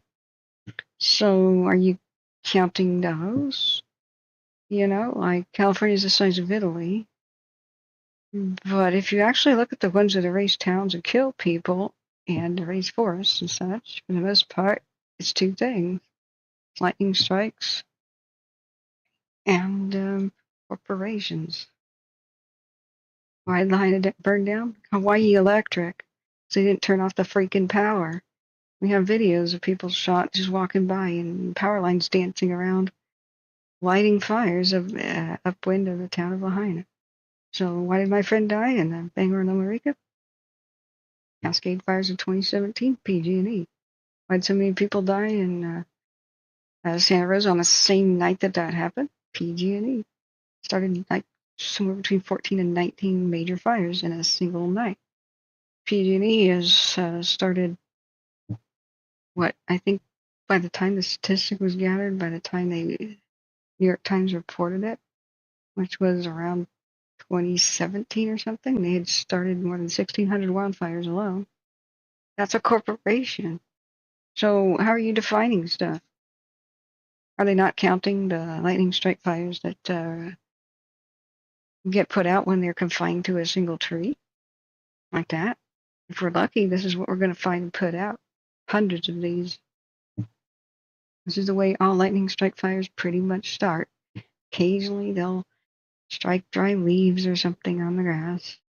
But mostly they find a dead tree to strike, an upright dead tree.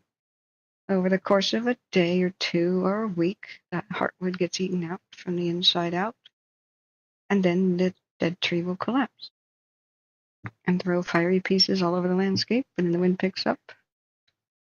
This is what is awaiting Oregon right now with the many, many lightning strikes. Look at this sucker. Look at this sucker. You can't see the smoke, can you? It is on fire, all right. This is the teaching video I keep showing people. Broke Fishing, who was a guest on the stream really early. Look how the fire just sucks its smoke back into itself. He said, as a wildland firefighter, before he retired, he once just took a rest fighting a fire and put his hand on a tree. It was hot. It was invisible, completely invisible. He had to put his hand on the tree to realize that there was a hollow cavity in there on fire. So this is why we have to get dead trees off the landscape. They're the number one enemy. You're almost guaranteed to get a fire unless there's torrential rain accompanying lightning storms whenever they hit a dead tree. You can have one or two per couple square miles on a national forest or a forest in general and be somewhat safe. You can't have a dead forest standing up or you're inviting disaster. But we've got lots of dead forests all over California and Oregon because of the prior wildfires, mostly started by the power companies. I'll never forget taking my headset off and evacuating my mom in front of the Beachy Creek fire that was started by the power company. There was one minor lightning strike fire that was pretty far away, but the Pacific Corps kept their power on. Let's see, where's the other teaching video? During 125 mile wind gusts, that camera burned over Beachy Creek fire. This is pretty terrifying to watch. So this will be pure terror. If you have fire PTSD, don't watch this right now. This is what happens in the space of 2 minutes and 17 seconds. This is what happens when a wildfire started by power companies and/or lightning meets high winds. So this is a camera that's not going to survive. On the 8th, which was Red Monday, the day I first started Fire Street. And this poor little thing needed to be much higher, although I don't know that would have helped because a lot of the trees are pretty high.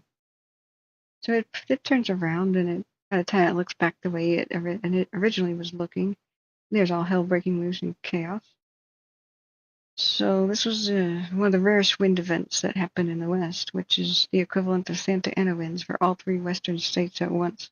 And it happened on Red Monday, Labor Day of 2020, when I looked out my window and just saw fires breaking out everywhere in Portland, too.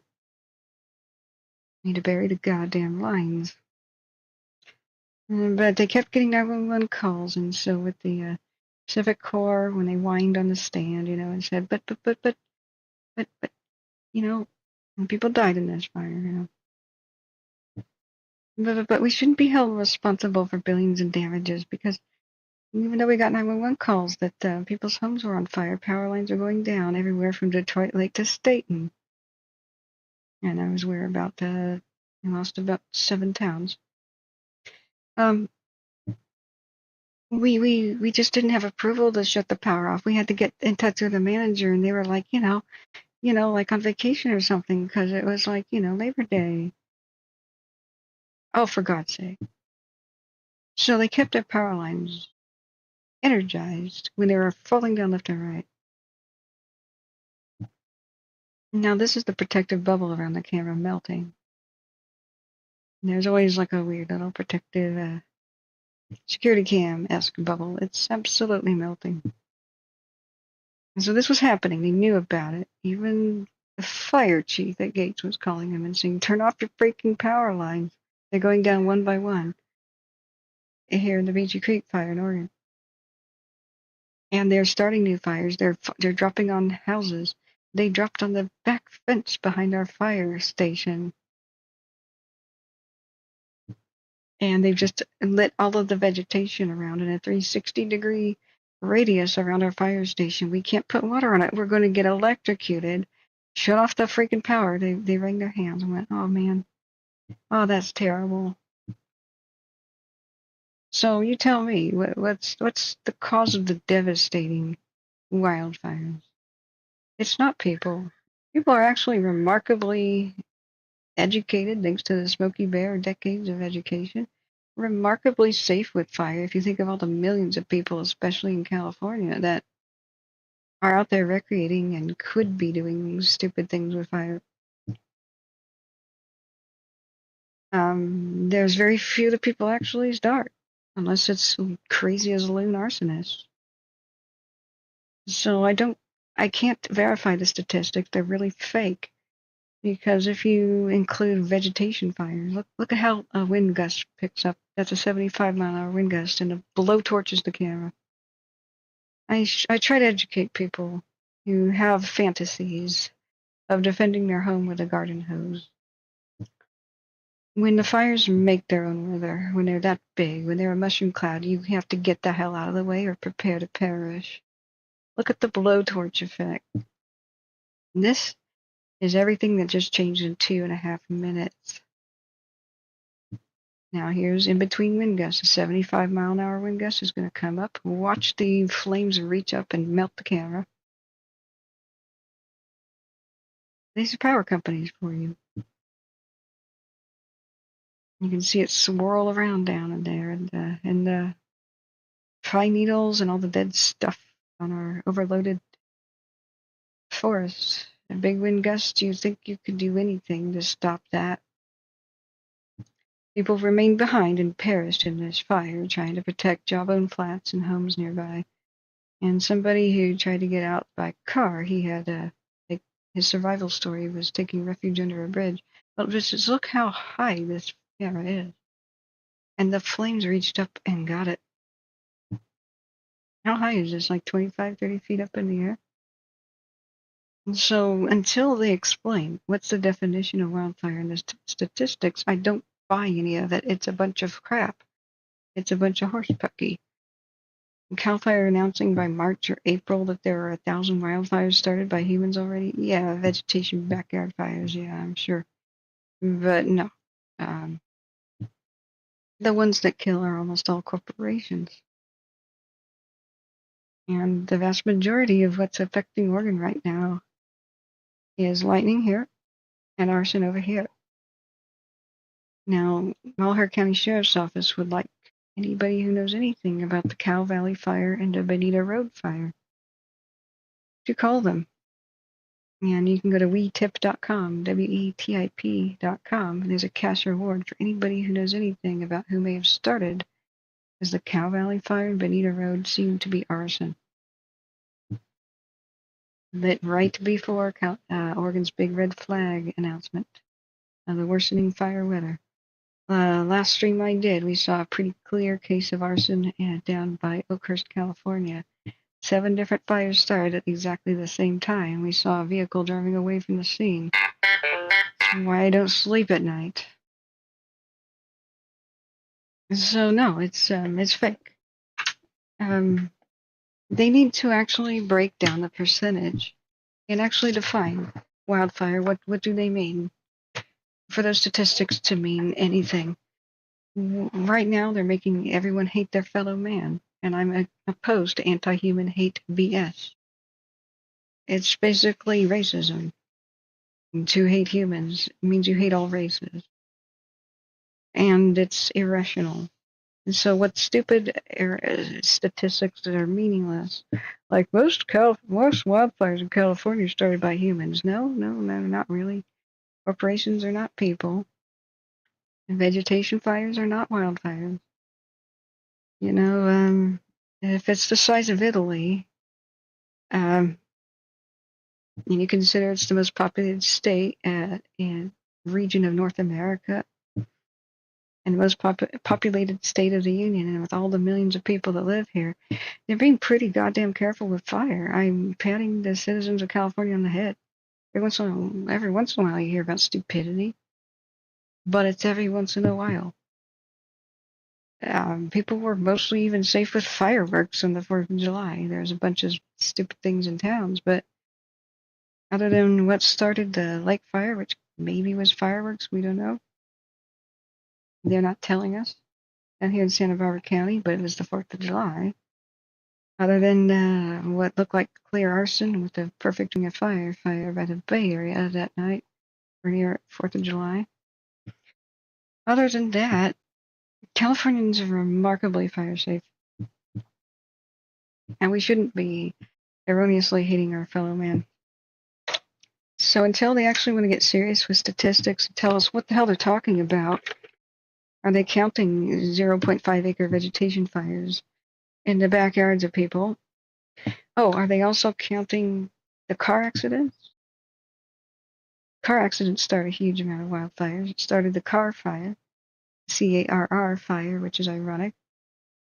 I mean, that's nobody's fault. So what percentage is accidental human cause, where it's just freak accidents and it's nobody's fault? If they don't get serious about actually explaining their statistics and their methods, they're fake and utterly meaningless. And they promote hate, and they promote animosity and the hatred of fellow man. I'm not gonna do that here. I'm intelligent. You're gonna have to prove your extraordinary claim in Cal Fire and other departments. You're gonna have to prove that to me, that there's been, like, up until the month of May, 1,000 wildfires started in California. Okay, name them. Which counties? Which ones are in which counties? Name them. Wildfires get names. If they're called vegetation fire, wrong. Fake. I think sometimes there's a usefulness, though, in these fake statistics, and that is budgetary, perhaps. I don't know what their idea is. Do they think that everybody hating each other and mistrusting everybody is going to do something positive? If they do, they're wrong about that. But that's the danger of meaningless statistics. We need real ones. We need real ones. I've, other than true intentional arson and true mental illness and freak accidents, there's only a couple that I can really think that got big due to human stupidity. The one at Mariposa has just been announced to have been an idiot on a riding lawnmower. That's actually a good example of human stupidity. We almost lost the town of Mariposa. Riding lawnmowers are only supposed to be used around green grass and when it's wet. When it's moist, you know. You can't go over dry grass with it. That's absolute stupidity. There was another couple that Cal Fire brought the hammer of the law down on with all kinds of criminal charges, whereas somebody else was on a light riding lawnmower. But considering that almost everybody who is rurally in California owns a riding lawnmower, 99.99999999999% of people living rurally in California are being extremely careful with fire and not starting them. So, whatever. Yeah, we have the incidents like the and there. What I have is a jaded mindset here is they're hiding the statistics of how many wildfires are caused by power companies. And there's a lot of corruption. They're pretty much never mentioning that. When Cal Fire tried to blame a resident on the Tubbs fire, the one that devastated Santa Rosa so much, everybody cried foul and says, "You're making beep up. You're making absolute beep up. What the beep are you talking about?" 911 callers reported power lines down in 9 different places and at least 3 transformer explosions, and they blamed the electrical wiring of somebody's hot tub in Santa Rosa for the Tubbs fire that killed so many people. It was one of California's largest. Like, are you freaking kidding me? The Cal Fire hid, and I would say hid, they did not announce their investigation about PG&E's potential involvement until PG&E already declared bankruptcy and screwed all the victims there. Was that the Tubbs or was that the other one, the Bay Area? I'm losing track now. But I already spoke about this on my stream. So, but they kind of admitted that they did, that PG&E, even though the official report says, personal home electrical wiring. Oh, right, like all the power surging didn't have anything to do with it. Right? Sure. During the Santa Ana winds, sure. Where they kept the power on, sure. They rolled up the Tubbs fire into the settlement there. So, yeah, it was the one earlier. Shoot, my Bay Area people would know. My Napa County people would know. But that's when PG&E stopped pretending that they didn't like fires, and there's a new law that was passed, and power companies have to report within 2 weeks, I believe, whether or not their equipment they think has been involved in lighting a fire. But it was pretty obvious, allegedly, that the Mosquito Fire 2022 is PG&E. SoCal Edison, is years later, they finally get around to announcing to the public a Bobcat fire, devastating and deadly, was SoCal Edison, the one that nearly erased the Griffith Observatory. You know, they take 3 to 5 years to get around to announcing the cause of fires. They say under investigation. Until then, generally. Usually it takes a full confession of somebody on the spot for them to announce in the same year, the same 2-year period, what actually caused the fire. They'll be under investigation. That just fuels the rumor mills. But I wait real meat and potatoes, real statistics. If they actually did explain how many wildfires are caused by power companies, everybody would riot and be appalled. Certainly all the deadly ones pretty much are. When I just showed at the Beach Creek, that was mostly Pacific Corps. They got their asses sued off by an Oregon jury who was not sympathetic because they tried to hide evidence. This is why I am very, very skeptical. They need to do better. This whole new law that says within 2 weeks you have to tell authorities whether or not your electrical equipment may have been involved in starting a power line fire. 2 weeks to hide the evidence. You know? The one investigation on the Bobcat was inconclusive about how. They couldn't figure out how the vegetation made contact with SoCal Edison's little power substation equipment thing. Even though it was obvious from the moment that it began, when the cameras pivoted around and saw the beginning of the Bobcat fire. Obvious it was their power substation causing the fire. By the time they got around to investigating it, they couldn't figure out why. Oh, that's right, evidence was likely hidden. So you've got to take pictures, every citizen. Don't just think about arsonists that work here. Think about the reckless arson that power companies commit almost every freaking day when storms come up. And the crimes they're committing pretty much every day by allowing leaning, hazard, and half-rotten trees to be leaning towards their power lines, where they make notes, like the Zog fire, year after year. Oh, this tree is a hazard. It should be taken down. It could fall on our power lines, and yet they don't do anything year after year. That's how families die. That's when PG&E finally killed a child, and we watched it start live on my stream. They get hurricane-force wind gusts, and they keep the power on. It's greed. They can't charge people for power on the days they don't provide it.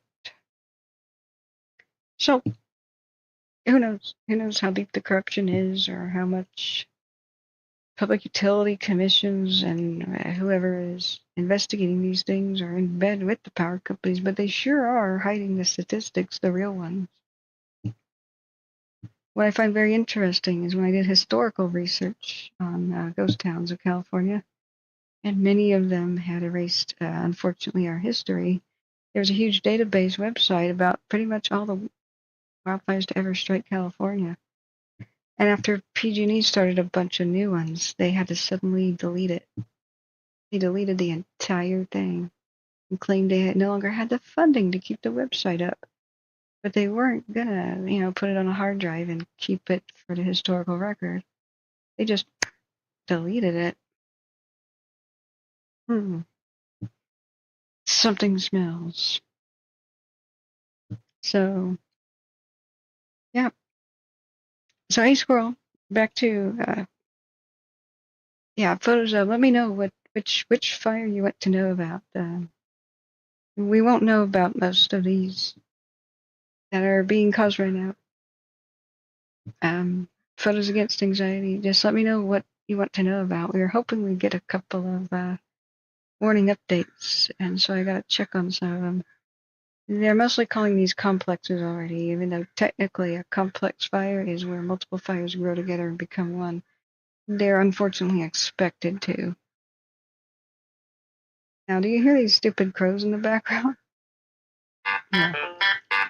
The corruption's insane. I think the delay in of researching, investigating these fires, it really doesn't take 2 years to investigate a fire start. It doesn't. I'm sorry. But it's about people having to sell out and move because they can't hold out for their fire settlement. My brother couldn't hold out. He sold his land for cheap in Paradise and had to leave. And broke up our family. He went off to Florida, Land grabs are a part of things. They found out now that many of Greece's big fires, if they keep blaming on global warming. Okay. Global warming's the condition, but, not the ignition. Same. It turns out in Greece that there's an incentive for arsonists to burn people out of their property. Sometimes you can't acquire it in any other way. And Greece has got it's a small country, it's running out of land. So much of the big bad wildfires that were deadly in Greece were arson, designed to destroy neighborhoods and homes and rural areas, greedy developer, situations. And as soon as the locals are burned out of their land, you get these big resorts and stuff that pop up. It's stinks of corruption. So here we are, though. Here we are. Yeah, you got a point there with the land grabs. Don't step in Greece. It's not always the motivation for arson, but it can be. It can be. One of the big ones is just insurance fraud. Remember the Harlem burning things? Maybe people won't that are youngsters, but if you look up the documentaries for the Harlem burning fires, that's when rent control was put in New York City in the 70s to try to help mostly the black people, the people who saw rent go nuts in New York. And so they restricted how much a developer or a landlord could raise the rent. And that didn't keep up with especially the older buildings and their maintenance costs. That was one of the things. Sometimes it was just straight up greed. But when the landlords of these big older buildings in Harlem realized there's a cap on the amount of money they can make, it was much more wise to just go to another state and, rake people over the coals there to pull out of Harlem or go elsewhere. And then their buildings became worth more dead than alive with their fire insurance policies. So they hired arsonists to burn down their building. And people in Harlem would get little notes on their doors and their apartment doors saying, get out in 24 hours. Little mysterious notes, if they were that lucky to be warned about it. And there are huge amounts of firefighter deaths and whatnot. We have to be careful. We've got to be very careful. Right now, Biden just signed something or is trying to pass some rent control law, which I like on the surface, but you've got to be careful. A lot of these under construction places, if they get right now, developers expect to raise the rent about 9 to 10% on people, or even greater per year, which is, I think, the current cap that came in since COVID.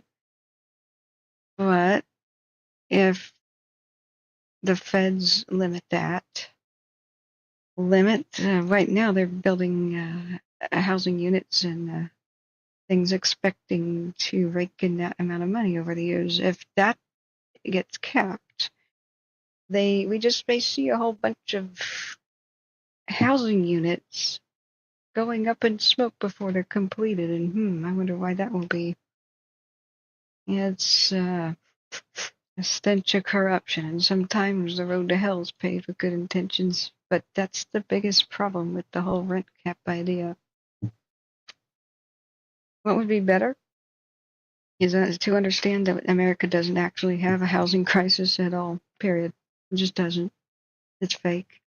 There's only housing crises in the areas that are growing and where most of the jobs are clustered. That's where rent is high. But state of Nebraska and Iowa will pay you to relocate your family there, and it will give you a free house. Because the small towns of America are getting smaller and dying, whereas the big cities are getting bigger and sprawling. I mean, there's plenty of places in Oregon right now where you could basically buy a tax sale property for like $6,000 and own 30 acres or something and live there, but there's no jobs there. If the greenest thing and the best thing here to solve the quote housing crisis, to stop the sprawl is very neighborhoods are death traps basically, is put into the Constitution or guarantee the right to work from home. If you can do your job just as good from home, you have the right to do that. It would stop all the commutes and half the traffic jams and the pollution. And then extend infrastructure out to the small towns and communities, broadband internet. We can just do it, just fund it. The same way we did when telephone companies didn't want to do anything with the countryside. You put a tax on the use in the city, pretty small one, in order to fund putting telephones out into the countryside, because they weren't going to do it. But that's what it took. That's why people in the countryside even have telephone access. It's really simple. It's tried and true. We've done it before. Allow people to move out of the cities to small towns. Problem solved. There's no housing crisis. But many counties and even entire states are just bleeding and hemorrhaging away their population. And because people don't live where it's nice or where they want to live or where it's beautiful. They live where there's jobs, where there's employment. Build back better. I mean, come on, actually bring jobs back into the countryside again. Yeah, our forests are on fire because they're too thick in some areas and they're clear cut in others. That's retarded. I'm sorry, that's ridiculous. Just change logging, just work with people. Thin out the forests and make them healthier. Sacrifice the beetle-infested trees to sacrifice the sick to save the healthy. Replant the forests where there's just all Douglas firs that just promote fires. Cut those stupid weed trees down and replant the healthy mix, like before white man came, the fire-resistant trees as well as the Douglas firs that promote them. Restore the ecosystems, put jobs back in the... We've got to have people live rurally again. This is not sustainable. Everybody can't live in LA, San Francisco, and Portland and Seattle. That's not possible. And there's the population clusters. Baker City in Eastern Oregon doesn't have jobs, but it's still got the downtown of a major city. Just it's mostly abandoned. I mean, there's hotels that are empty and stuff. It's just, come on, just stop serving the needs of the people in the big cities and serve the needs of the country. We don't have a housing crisis. We have a sprawling crisis. I'd kind of like to live in Nebraska. It doesn't burn down as much. But that's the situation. So, but telling developers you have a limit to the amount of rent you can raise. They're going to count the beans. They may be already overinvested. They're going to be lighting matches on some of their under construction units. It's a scary way to go about things. Top down, heavy-handed. Legislative, governmental regulation means it's better to do bottom up, to just put promotions, just do what is rational and reasonable, but don't expect that anytime soon. Developers are pretty much catered to. Everybody in Portland knows that. We actually don't have a homeless crisis in Portland. They began it. Portland decided that it would make a ton of money, and Multnomah County too, by issuing 24-hour demolition permits on historic buildings and affordable housing in order to build half-empty condo towers in the crazy housing boom thing. Because the tax on those is so much better, and the permits just filled the coffers of the town. What do they expect the low-income people to do? Just go away? Holy crap! Oh my God, my heart. Oh, that was a big thunderclap. Whew. I don't know if you guys heard that. Probably not through this noise-canceling microphone, but yikes. The thunderstorms are here.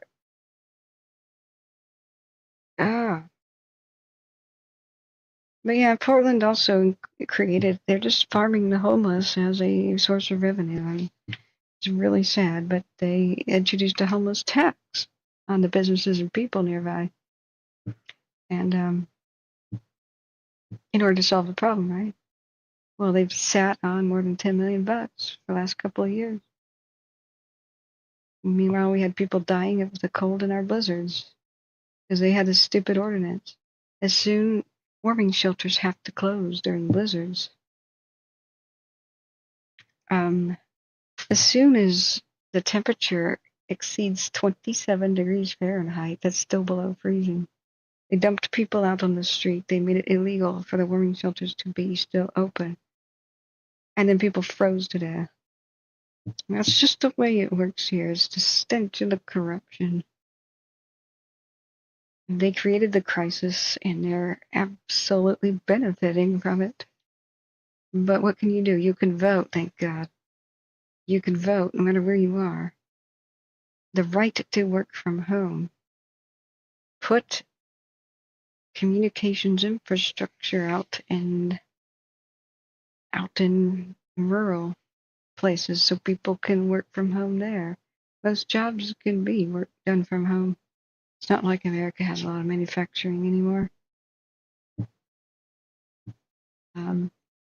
Looks like I'm not going to the fair. They're probably telling people to leave due to the storm risk. But great. Fire bad, yeah. It mostly is. Hey, Larkin, Texas says maybe instead what you're witnessing are communication redevelopment schemes and stuff. I don't know about that. There's different kinds. There's different kinds of land grabs. But it's about time we had internet everywhere, high-speed internet everywhere. Just make it happen. Come on now, launch some more satellites. Just make it happen. Because I'm really sick of firefighters not being able to defend people's homes and not knowing where the fires are. And having to pull out of neighborhoods like we heard with the Bolton, the flash fires in Fresno County. If they lose communications, they don't know where the fire is, and so they have to leave an area. And that's what came down the radio. We heard it. They said, stop structure protection and stop evacuating people if we lose our comms, and return to the pizza place. Really. Because the fire was approaching a radio tower, and they didn't know if the radios were going to burn up. This is ridiculous. We keep hearing the fire crews lose track of each other. And they have to send a runner.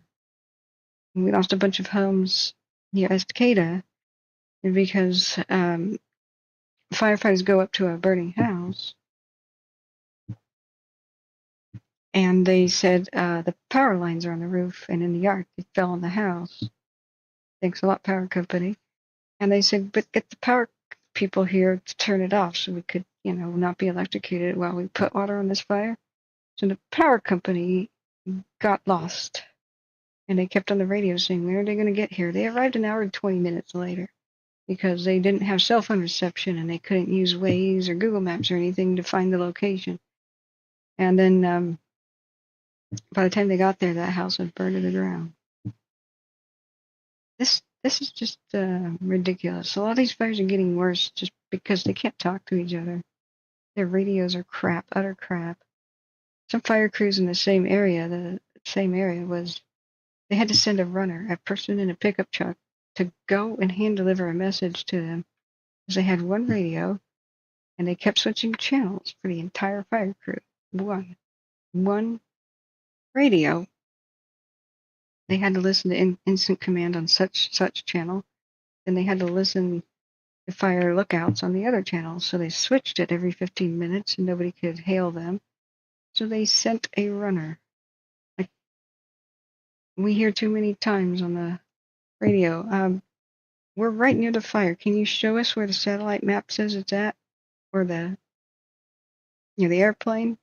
Send that on over. Text it to us, and we'll take care of that. Oh.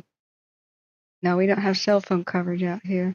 So I will drive half an hour to where I have cell phone coverage, then I'll text it to you then. Like, this is why a lot of these get big. It's just all ridiculous and frustrating. But we need a lot of change immediately. But hey, Squirrel, we'll examine biochar again. I'm a bit anxious about the approaching thunderstorms. Whoops, whatever that is. So I want to shut down the computer best I can now. Let's check up on some of the fires. Did we finally get some morning updates? There's more than you can shake a stick at. Now we were looking at hopefully the Durkee would get an update an hour ago. Okay. The Durkee, which is one of Oregon's greatest concerns and is running mad and wild, says yesterday was an extremely active fire day. It's already crossed Baker County into Malheur County. The Durkee fires spread mostly to the southeast, some growth in the north and the west. About 24 aviation resources engaged in aerial firefighting yesterday. One of the largest aerial responses in the country. Well, that would have been nice to cover, but we don't have any radios out there, so we wouldn't be able to hear them. Firefighters were able to conduct strategic firing ops in the southern tip of the fire up Dry Creek Road. It's helped create a fire break and slowed the spread. They've been able to hold it from town of Brogan on south. Oh, good. Yeah, they herded it away from the town. Brogan is up here. And you can see down there's other smaller communities like Jameson and Williamson. So, firefighters will be able to hold it from Brogan to the south. The Durkee fire did spread to Malheur Reservoir last night, so it's in the footprint of the on the other side of where the Cow Valley, which is probably arson, started. This is over there by the reservoir. So, crazy enough, the Cow Valley is a bunch of black earth here, so it's going to protect the regions like Brogan and Jameson from the west, because this is all black. It already burned as we were watching live on my stream. It's been nuts. All right, what did Watch Duty just say? The Rapid River fire acreage has been updated to 2 acres. Where the heck that is? The Billy Tower. New fire reported by some automatic means. What state? What state? The Billy Tower fire. Lane County, Oregon. Yep. More and more lightning up there. All right. Looking back at the update this morning on the Durkee. I write down that I'm speaking about that now. We're at 8 hours and 47 minutes on the stream. Put in the chat which fire you want to know about. Please hit the like button. Subscribe if you ever want to find us again. Yeah, of course, they squirrel. We'll fix our. We'll get together in Discord. We'll fix our communication problems. Get that lined up and get you the true hour to talk about it. As soon as we've got an hour to talk about it. Oh my God. So, yikes! This is the bad news for Eastern Oregon, and this is why Oregon's still in a state of emergency. 2-day extreme fire behavior is anticipated again. There's no worse word than extreme to describe what fire can do. Hey, here comes the aircraft. Meanwhile, here comes a couple tankers. Aircraft tankers type 3. The little guys, they're air tractors. These are little crop dusters, but they're coming in to help. They can do a lot more work than you think. You can get their bellies right on a fire and do precision drops. I hope you can see the aircraft, all right? So unfortunately, though, for the Durkee in that region, Eastern Oregon, extreme fire behavior is anticipated again today. Firefighters in partnership with the local rangeland fire protection associations will engage and make progress around the perimeters wherever it's safe. But yeah, you can't get in front of a fire that's exhibiting extreme unless you just want to go get killed. They are working on building fire lines from Malheur Reservoir to Amelia Butte, because they've got it in 2 fronts now, the southern front, which they're making decent progress on, and the western front out here, where it's over by the reservoir. So this is a huge acreage. It's 116,000 acres at least, the Durkee is. And people don't really understand how big that is. That is a chunk of the state of Oregon right there on fire. The big flames are in the way of it, but if you could just see the footprint, it's this would be a long time to drive from one end to the other. And Triple L, I'm sorry, I'll read your comment. I'm sorry, I kind of skipped it. And welcome back. Did you have a different mod name before? Triple L says I drive a truck up and down I-5 West Coast, and there's fire personnel vehicles around the clock all hours. Wairika truck stops offering free coffee to the firefighters. That's totally awesome. Now, what was your mod name before, Triple L? I have to put you on the list of people that changed.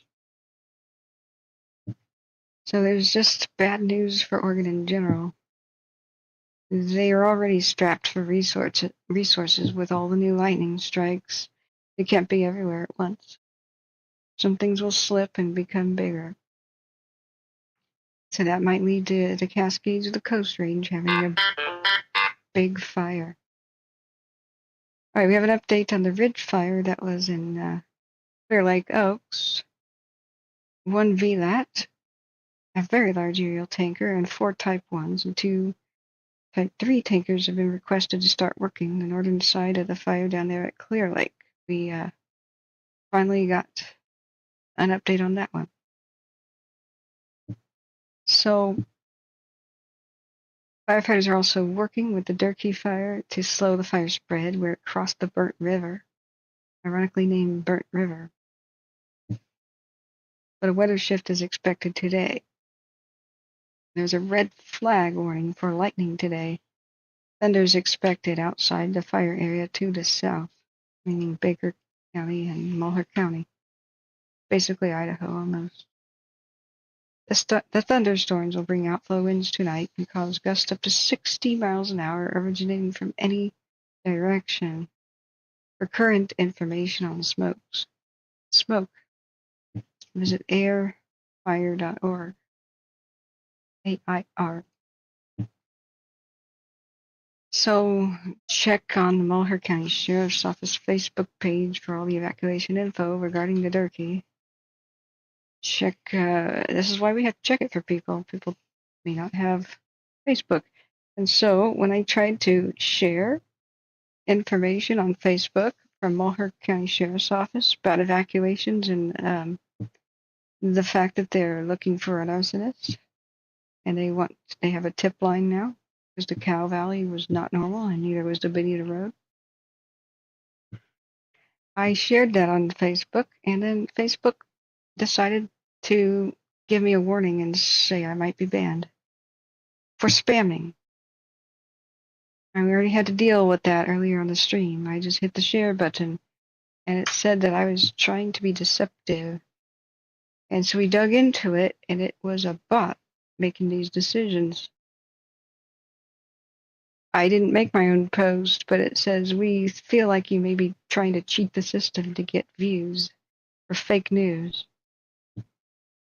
No, the fact that they're looking as a cash reward for info leading to anybody identified that could be involved with the Cow Valley fire. That is not fake news. That's real. Malheur County Sheriff's Office wants you to call their tip line.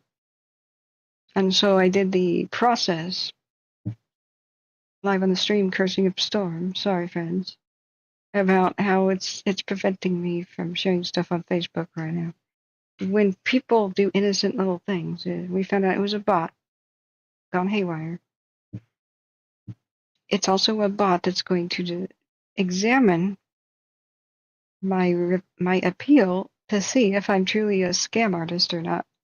You can't make this up. This is why these counties, they should not be saying, refer to Facebook for your evacuation info. People get thrown off Facebook and get their accounts banned and can't share info. And or don't have a computer or a smartphone. What if you evacuate and you don't have a smartphone? What the hell are you supposed to do? This is why we're here, providing that info.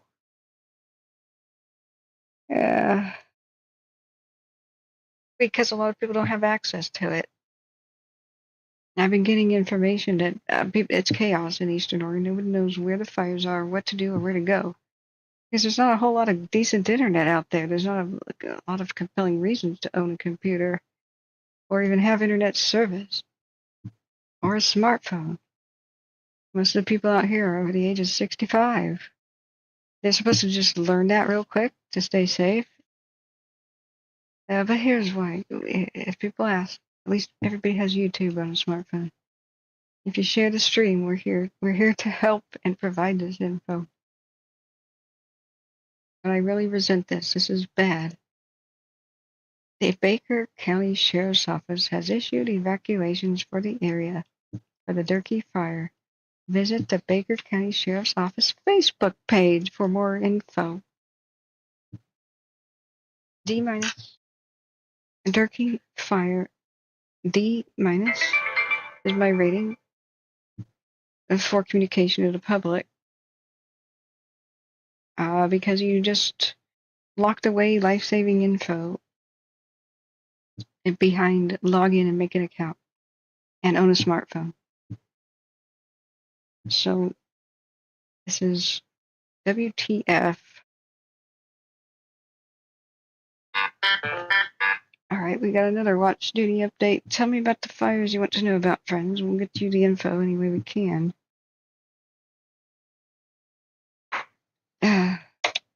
All right, what did watch duty just buzz me with? The Eames Creek fire, new one reported. Where? Why doesn't it say what county, what state?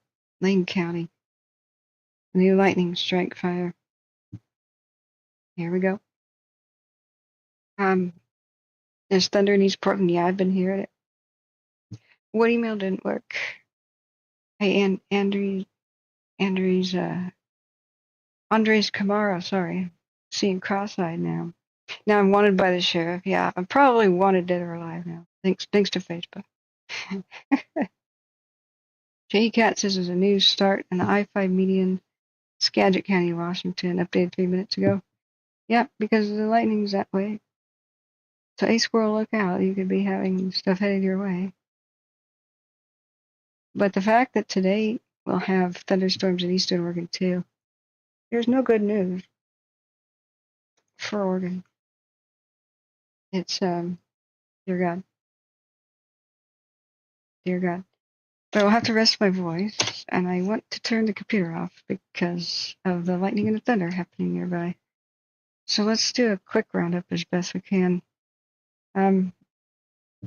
That's the bad news on the Durkee. Do we have an update on the falls that threatens Harney County and has Hines and what's the other little town on the edge down here? Burns. 4 hours ago, just the update that it's up to 120,000 acres. There's not enough people here to go around. They need all hands on deck. Probably help from Washington too to go and try to put these lightning strike fires out. We need other states and other countries to give us aircraft. Most of these could be put out with some buckets like right now. As if we detect them soon enough, the lightning strike fires. But there's nobody to send. And some of these are going to get big, and I fear that the remaining parts of the Cascades that didn't burn in 2020 are about to burn right now. We're kissing our old growth goodbye, basically. I haven't even experienced most of it. This is pretty terrifying. We're probably going to have much of the Cascades on fire at the same time, much of the Coast Range on fire. I'm just waiting. This is our first one.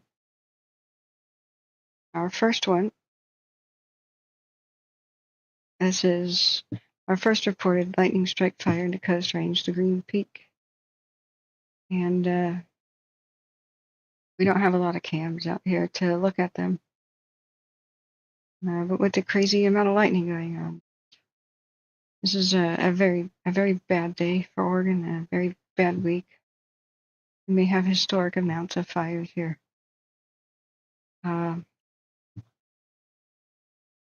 This is really grim. Yeah, J. Cadix, the Eames Creek, that's in Lane County. So I've got people in Sweet Home. I've got relatives by Lebanon, Sweet Home. There's nothing quite next to Sweet Home right now, but enough. Enough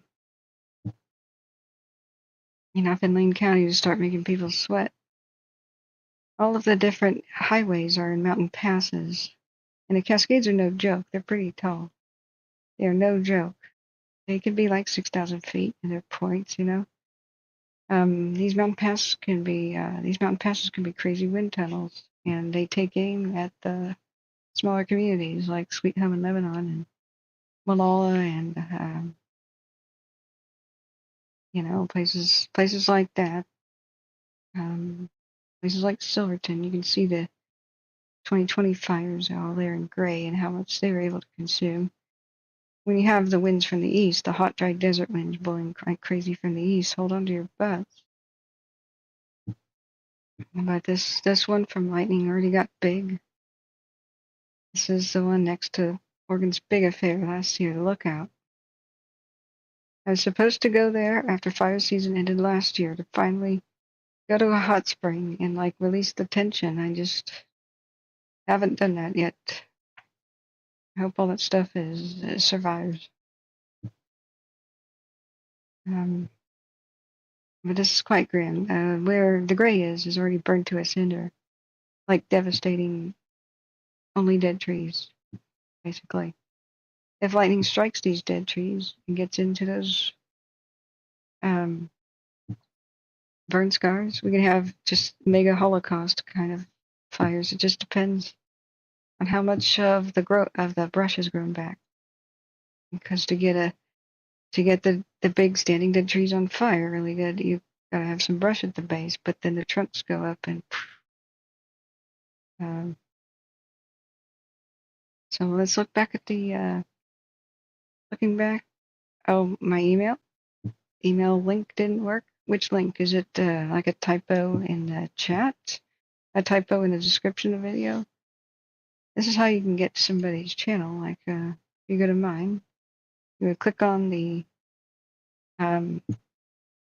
K, the new and improved logo, the K. You view somebody's channel, and then up here where it says 3 more links and whatnot, you hit more. Here are all your links for donations, and it says view email address right there. So, did I put a typo in the description of the video? Or the chat, or what? I should get a simplified and better email address. The one that I have is too spammed out already. But I don't want to miss out on other people trying to reach me. So, but that's how you visit somebody's channel. You hit their logo, and then all the links galore that you could ever want go into Twitter, Cash App, Venmo, PayPal. This is the link to the channel. This is what you should bookmark if you don't have a YouTube account and don't want one. You bookmark the actual channel page, refresh, and here's where the live videos. It shows if we're live. It's an alternative to subscribing if somebody, for some reason, doesn't want to. Yeah, what were you going to send me? Do I need to check it right now? Oh, you've got some good burn pictures when you get your hiking poles on Thursday. Oh, that's right. Yeah, sorry, we were talking about that. I haven't eaten a breakfast or anything of the sort really yet. So, yeah, that would be much appreciated. But the thunder continues to rip past here. You can't hear it mostly through my microphone, but I think I need to get off the line. I've been speaking for 9 hours straight. And so we've got to stop here. And rest has to be had. I was hoping to go to the fair, but I don't even know if that's even viable anymore. Wrath, shut up about... I told you to get the hell off my case about the emails. Shut up about that. Thank you. There's like 600 people in line in front of you for me to get to my emails. I nearly died of kidney failure last year. I've got a backlog. Can you just wait?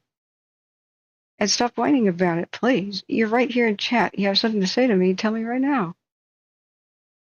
I mean, seriously, this is being unkind at this point. Yeah.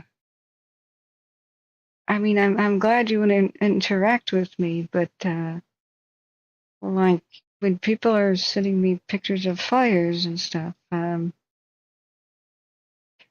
you saw what I just had to go through with Facebook trying to ban me. I have to respond to crap like that behind the scenes after every show. I have 3 to 4 hours of responding to stupid copyright claims from the bots that match rap songs to regular speech.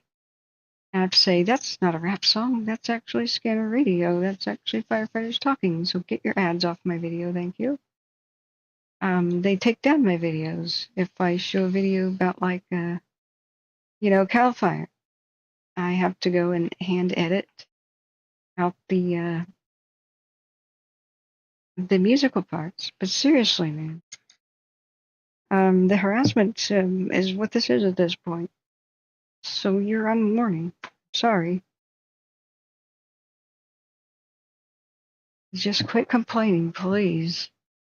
Here I'm ready to interact with you for 9 hours. Ask me what you want right here, please, darling. I want to appreciate you and be happy interacting with you, but this hurts my feelings. Yeah.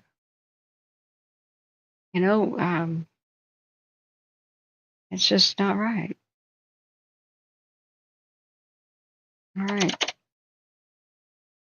Yeah, you want to suck up now and give me a heart? Okay. But you're still a warning. I'm sorry. Just because you say sorry doesn't mean you don't hurt in the first place. So, okay, guys, let me know. This is last call. There is a vegetation fire in Pleasanton, where that is. Take a look.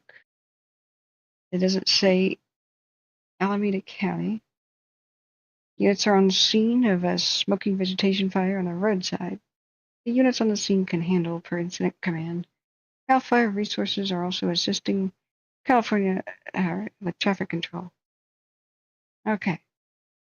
All right.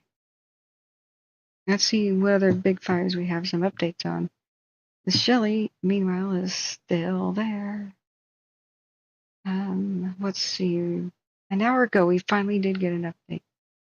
So let's go to Siskiyou County here.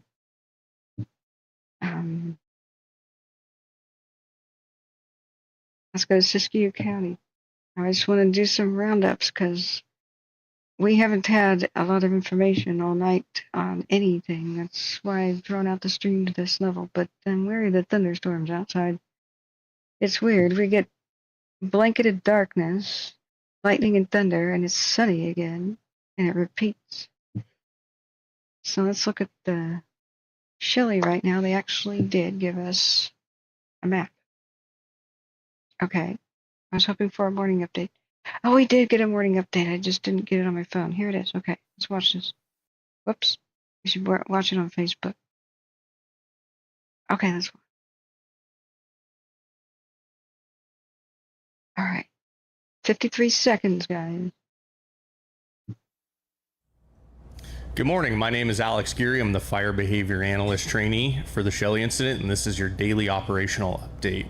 Today, progress continues to be made. We anticipate little or no fire growth for the entirety of the fire, though pockets of intense heat still do exist within control lines and will continue in smolder to burn down throughout the day.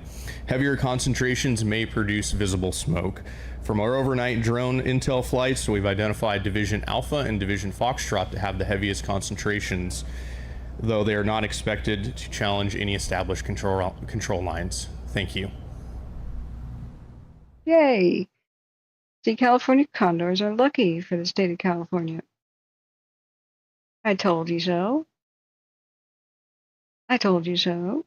Oh, here's some more. Maybe coming in for a landing or taking off. Let's check in with our condors.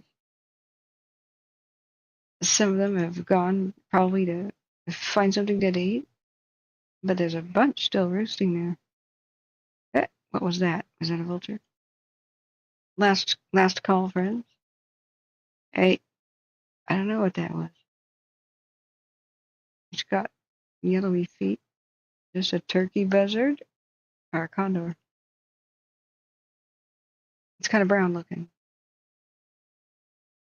Could have been a turkey buzzard. It's kind of small. What is a turkey vulture? It's a Chinese imitation California condor is what it is. It's an insidious fake. But man, China fakes everything these days, don't they? Yeah, Andre, that's true. Pleasanton is in East Bay. I'm so happy that units can handle that on the scene. See, California has been blessed. Oregon has been cursed. Yeah, Ben just says, did anything new pop up in Douglas County? Oh God, what didn't? What didn't? The lightning and the thunder is now affecting Portland. So the Shelley's looking great. We don't have much info on the hill. I'm trying to do a quick roundup because I want to get the computer offline just in case we power surge here. Some of this thunder is pretty severe. I have a noise canceling mic, and I pressed a lot of behind the scenes button to filter out background noise, but it's been rattling around here. Like I could feel the vibrations of the thunder. Douglas County, we began listening from midnight on. I got so many calls, like I woke up around midnight anyway, but that's when I looked at my phone and people were from Roseburg to Myrtle Creek to almost to Eugene were freaking out going, this is a lot of lightning. We could see fires starting. So the good thing about Douglas County, we listened to the emergency services most of the night. A new fire reported. This will happen nonstop all day. What did you know? Esmond Creek fire, a new one in Douglas County. Hundreds of lightning strikes, 500, 800, 2,000. It wouldn't surprise me if there were 2,000 in the past 24 hours. Here's the new Esmond Creek one. It's on each side of I-5. So we'll have fires in the Coast Range. We'll have fires in the Cascades. You can't be everywhere at once. And it's bad. I have to get my rest, and I have to sleep sometime and save my voice. I still have an active sinus infection. I'm sorry, friends. I sleep when I can, but it's for long durations because I can't breathe. I'm speaking clearly now because I'm hyped up on Sudafed. As soon as it wears, I'm just constantly blowing my nose and hawking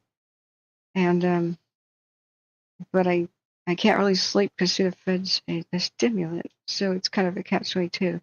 So I've been in bed for like durations of 17 to 22 hours and unable to really get much sleep out of it. According to my smartwatch, I'm getting poor quality sleep and constantly waking up even though I don't know that. It's like having instant sleep apnea in a bottle. But it's a long-term problem I've had.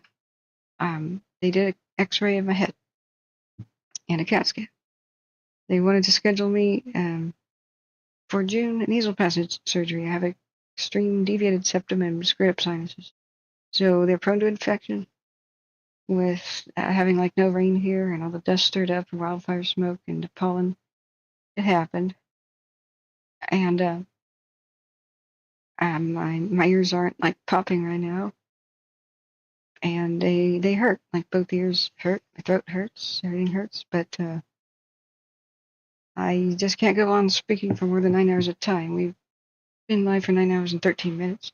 So just expect tons and tons of fires to be popping up today as they locate them, as aircraft could finally take off. But it can't. It can't take off until thunderstorms end. But there's some on the west side. So this new one, Esmond Creek in Douglas County. Douglas County sprawls. It's like huge and wide. I mean, you can see it. It goes from the coast all the way to past the Cascades. So most of them were started the other day by the massive lightning strikes. But a couple have been tonight. The only good news is that the ones in the I-5 corridor were small and remain small. There's an insane person taking off from PDX right now, flying over the house. Don't they know about the thunderstorms? Small airplane. Hey, Brokefish, go rest. We need you. Thanks, Ladybird. I know. So, I just want to quickly get myself oriented about the fire roundup. We've been waiting all night for our morning updates. It's looking great on this Shelley. Information blackout on the hill. There have been no cameras on the fires all night. All freaking night. No cameras. Do they have a morning update for the Trout? The Trout didn't have cameras either. It looks like there's an aircraft over it right now. Hey, yeah, a morning update for the Trout. So I need timestamp that. At 9 hours and 15 minutes. So the Trout, the current situation, the Acorn Fire and Pack Saddle Fire have been declared 100% contained. Yay. How was the other lightning strike ones in the area? This achievement highlights the dedication of all involved. Operations to fully contain the Trout and the Long Fire are ongoing. They're right next to each other. Operations, okay, on these fires, the strategy has remained the same since day one. Aggressive, full suppression. They just didn't have any road access, any roads or way to access it. 24 hours later is getting much bigger because they couldn't get there. We need fire access roads, friends, or we will lose the forest. Any forest. Operations to fully contain are going. To help accomplish this, a fleet of 13 helicopters are assigned to the incident and they're providing logistical support to Firefighters on the ground and water drops. But you can't control a fire from the air. It doesn't work. Not when it gets big. The trop fire, which early in the incident grew to the east, is now burning to the northwest and the southwest. This is a result of changes in the weather, vegetation types, and terrain. It found more sequoias to burn to the west, unfortunately. So that may be a temporary sigh of relief for Kennedy Meadows to the east, but more sequoias are going to burn up. Saturday's winds shifted and pushed the fire southwest into Machine Creek. The bowl-shaped terrain and thick vegetation created intense fire behavior, and air tankers dropped retardant on the ridgeline east of Round Meadow. Now, they're not saying switching gears, but on the east side now, around Kennedy Meadows, the use of masticators take a shot. The use of masticators, large tractors able to grind up brush. They really speed up making fire lines and save homes and stuff, guys. They delicately reach out and grab brush and wood chipper it above the ground. It's not like a bulldozer. It won't destroy everything on the ground like the rare plants. That's why we love them. Large tractors are able to delicately grind up brush. Sped up the construction of the contingency line. Yay! The construction and strengthening of the Kennedy Meadows contingency line will continue. Moving northward towards Bitter Creek and Lost Creek, crews will also remain on the Sherman Pass Road, strategically burning when necessary to keep the fire from crossing to the north. That's it.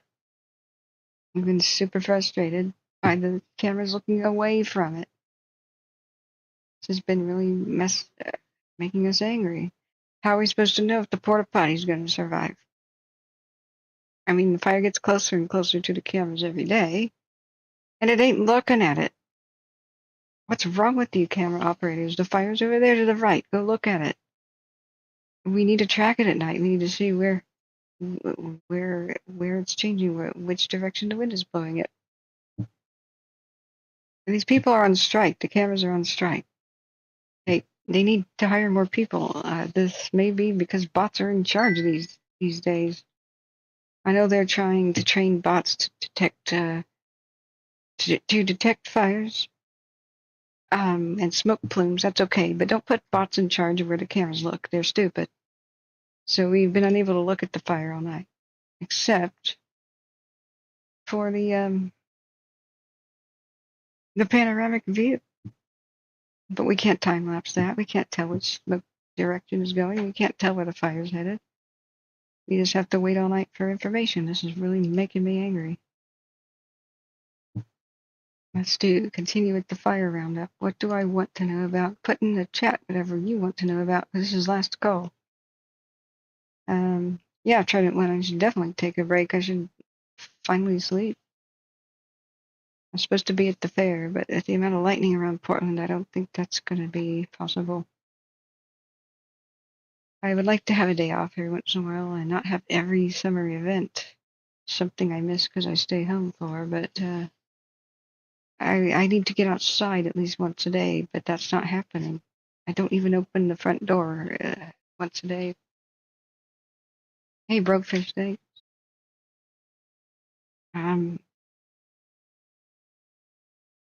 Guys, we have a zero tolerance policy for talking about conspiracy stuff. Do your research means go get fooled by people who are trying to fool you. Fear-mongering is not something I'll participate in here. Do your research. Get it? Do your research. Look, the rule exists because people here are evacuated and they're scared. They don't need to be told that there's shadow governments and lizard people or whoever is responsible aiming weapons at them and their farms and stuff. This is just not right to do that. Don't exploit a disaster for some weird conspiracy message play. It makes everybody uncomfortable here. So don't use everything we've done here, everything we've worked so hard to build this channel. Don't jump on my shoulders for your conspiracy message. Make your own channel for it. Thank you. I will not have anybody making my PTSD fire victims here who wants to know just the facts. We're the only place that's just the facts. Just the facts on fires, okay? Don't come into the stream declaring it the facts only resource on the fire and say something that you can't verify. That's not appropriate here. It makes people uncomfortable. And the people I'm trying to help are the evacuees, and they say they'll leave my channel if too much of that is discussed here, and you have to just have a sense of decency, friends. Don't tell people who are scared already that they should be scared of somebody aiming weapons at them. It isn't right. Just don't do that to people. Don't stress out the already stressed out. It's not the time or the place to discuss that. And besides, every time somebody spouts off on direct energy weapons, it's easily explainable. And so I take the time to explain what actually happened, and they still say, no, it's unexplainable. There's a lot of hoaxers out there trying to take advantage of situations, trying to get the clicks and the views and the likes, because the more they do, the more money they make. So that's the new incentive for fake news. They don't care if they terrorize people and make people afraid, spout nonsense. They're out there for clicks, likes, and views. And they don't care. They don't care about the well-being of others. It's yellow journalism. It's BS. I'm sorry. But you won't find that here. The Bridge Creek fire in Keller, Washington. An update. It started on July 19th and is located 11 miles north of Keller. This is the one in the Indian Land, isn't it? Or it's near the Indian Land. Oh, is it by the Cougar Creek? Oh, let's check it out. I thought that was Keller, Washington. Or am I mistaken? No, Keller is up here. The Swawila. Yeah, the Swawila fire was on Indian Land. And they had mandatory evacuations. The Bridge Creek is to the north. Okay. They have evacuation level 2s and 1s nearby. So there's an update. Yesterday, the Bridge Creek fire moved northeast along the 30-mile creek and nearby canyons. Crews evaluated conducted structure protection in the area. A helicopter aided crews in reducing the fire behavior and helped with the fire lines today. Crews will continue structure protection up there. The Old River Road, or Sand Poil Road. Traffic restricted to local residences. Even though that Bridge Creek Road remains open, level 2 evacuations be ready to go at a moment's notice or in place for the residences. Yeah, this one's bad. And pretty rural corner of Washington, it's pretty bad. And the Owhe Flats fire is nearby too, and the Swawila fire, which still has level 3 evacuations, which we explored last time in the stream.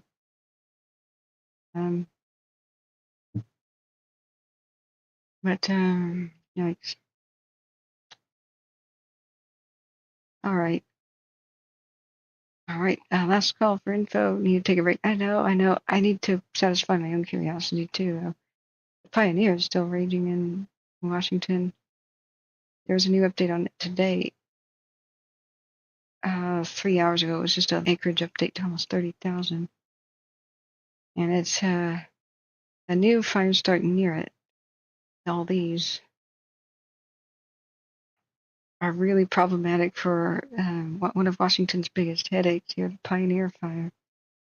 The new fire start was spotted in the aftermath of the lightning storm of July 17th. They've got a management team. Really attack firefighters were sent there. Were you able to get at least some sleep broke with all the thunder show? Could you sleep through that? Northwest Team 3 arrived. Hey, Swawila fire update.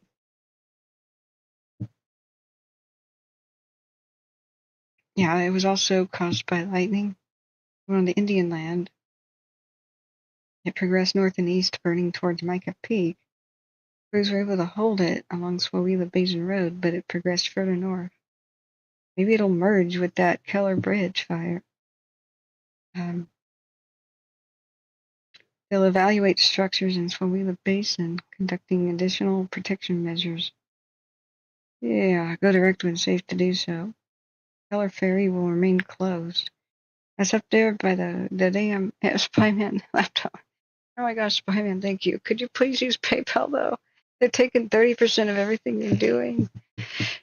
Do you have Venmo, Cash App, or PayPal? I really appreciate you, Spyman. I really do. But there's also a 1 month delay when we have access to everything too. On not complaining, I'm just wondering. You get super hearts. I need a drink. Organs in for major disasters. That's the only thing I can say. With the hundreds of lightning strikes in the West and still ongoing, we are not going to get help from the other states like we need it, because Washington's going to get it. California's doing a lot better than Oregon. Oregon needs help. Serious amounts of help. Yeah, Tanker 912 is on the way somewhere. But they've many different VLATs have been ordered for different fires. You got a little rest though, but you would not call it sleep. I know, broke fish. Thanks for your Yeah, I need Wise and Amazon Pay. Okay, let me take a note. I know Amazon Pay, but what's Wise? I'll be happy to try to set it up. I also need to be able to accept Bitcoin. Somebody tried to give me some sort of a Bitcoin in 2020 when it was, not that, before it became, down payment of a house kind of. I'm sure they weren't going to give me an entire Bitcoin, but I said I don't have a way to accept that. I'm not accepting donations for fires. I thought it would be over, that my fire stream would last 2 weeks. And I said, please just give everything to fire victims. Thanks. I realized that it went on for almost 3 months, and I lost 2.5 to 3 months of my entire income. And realized just how bad that hurt me.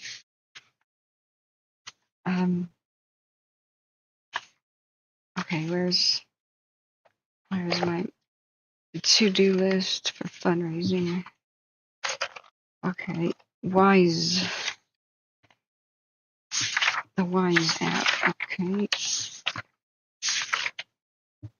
Okay. Wise. Okay, that's on the list already. All right. We'll try to get that there. Most people's banks do Zelle, and they can log into their banking app. I want to do Apple Pay, Samsung Pay, Amazon Pay. Now, Wise, Zelle. Any others I should add to the list? You accidentally hit the button twice. Thanks, Spyman. Thank you for making that mistake. Ha! I'm not giving you your money back. Ha! I'm kidding. I love you. You don't have that stuff. Okay. All right. Well, I think Venmo's easy to sign up for. PayPal, the PayPal link, you don't need PayPal. You could just use. Nobody has to have a PayPal account. I think you just put your debit card on there. So if you want a PayPal account, I've got this cool link here. I get $10 and you do as well. It's the referral link. Let me see. Do I have it handy? I have it handy. I should. Bad if I don't. Oh shoot. Oh, it's handy.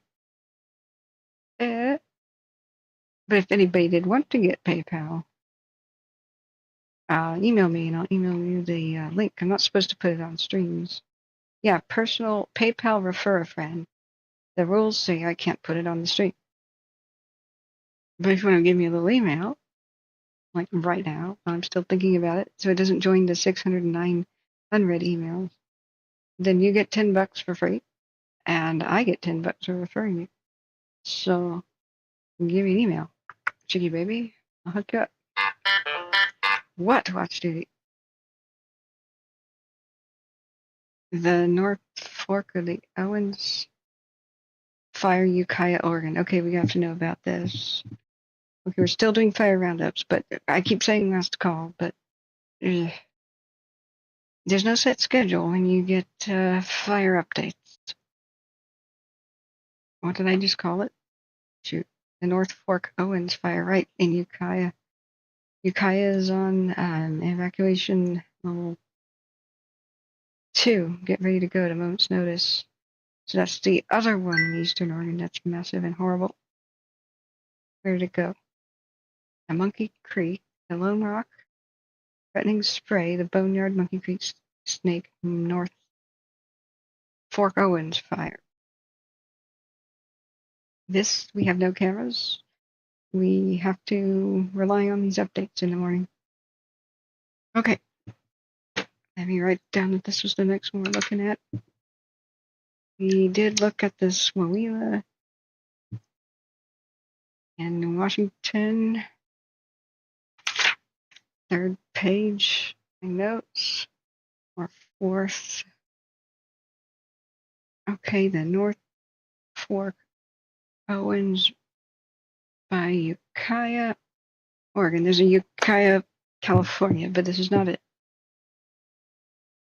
And this entire town is on pins and needles.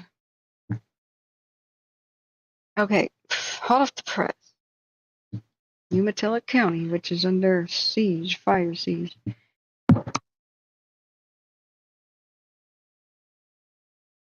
This morning, Oregon Department of Forestry Incident Management Team 3 added the 18,886 acre nearby Monkey Creek fire to the Battle Mountain complex, which also includes the 3,887 acre North Fork Owens fire, plus, but wait, there's more. The 7,499 acre Snake fire, bringing the total estimated acreage into one nice little package of 30,000 plus acres estimated. Each fire is in a different stage of operations, says the section chief Eric Perkins. We have a lot of crews beginning mop-up along large portions of the North Owens Fork fire. We're constructing a lot of active fire line on the Snake. We're doing our best in very steep terrain and critical weather. Firefighter community safety is our top priority. Well, fire, which means don't ask us to die for a building. That's what that translates to. That's not rational and not nice. So while firefighters are engaged on the Monkey Creek fire, much of today will be focused on scouting and determining resource needs. Overnight, crews focused most of their efforts on the Snake fire, protecting homes on the North Fork of the John Day. The John Day goes from east to west for a bit, then due north. Oh man, I forgot to tell the story of John Day. Whoopsie daisy. The man who was found jogging naked by the Columbia River. It's a pioneer tale. And all he got was a stupid river named after him and a t-shirt.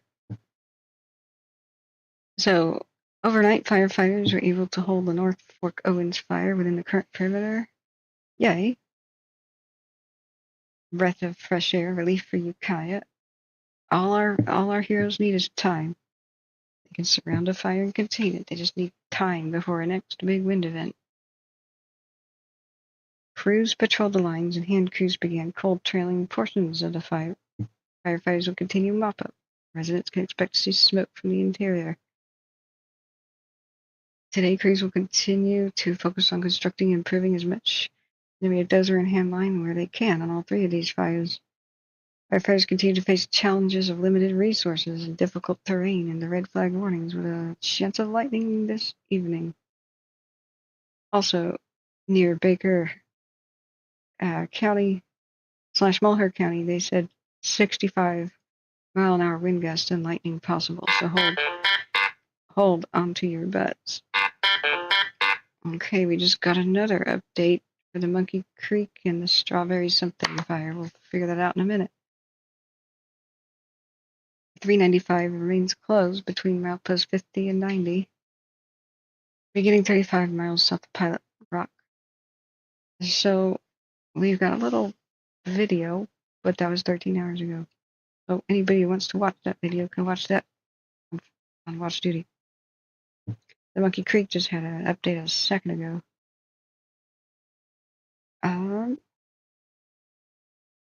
It's the same thing. Yeah, I figured it's the same thing, which is great now that we can find more fire info in one place. Now, what is this thing that just buzzed my watch? The Strawberry Mountain Fire, a new one reported by the auto system in Douglas County. Hold on to your butts. Douglas County, just in general, hold on to your butts. It's on the I-5 corridor by the side of the road. Actually, not by the side of the road. It's just north of Myrtle Creek in the neighborhoods. Let's go look. Sorry, it looked initially like it was on the side of I-5.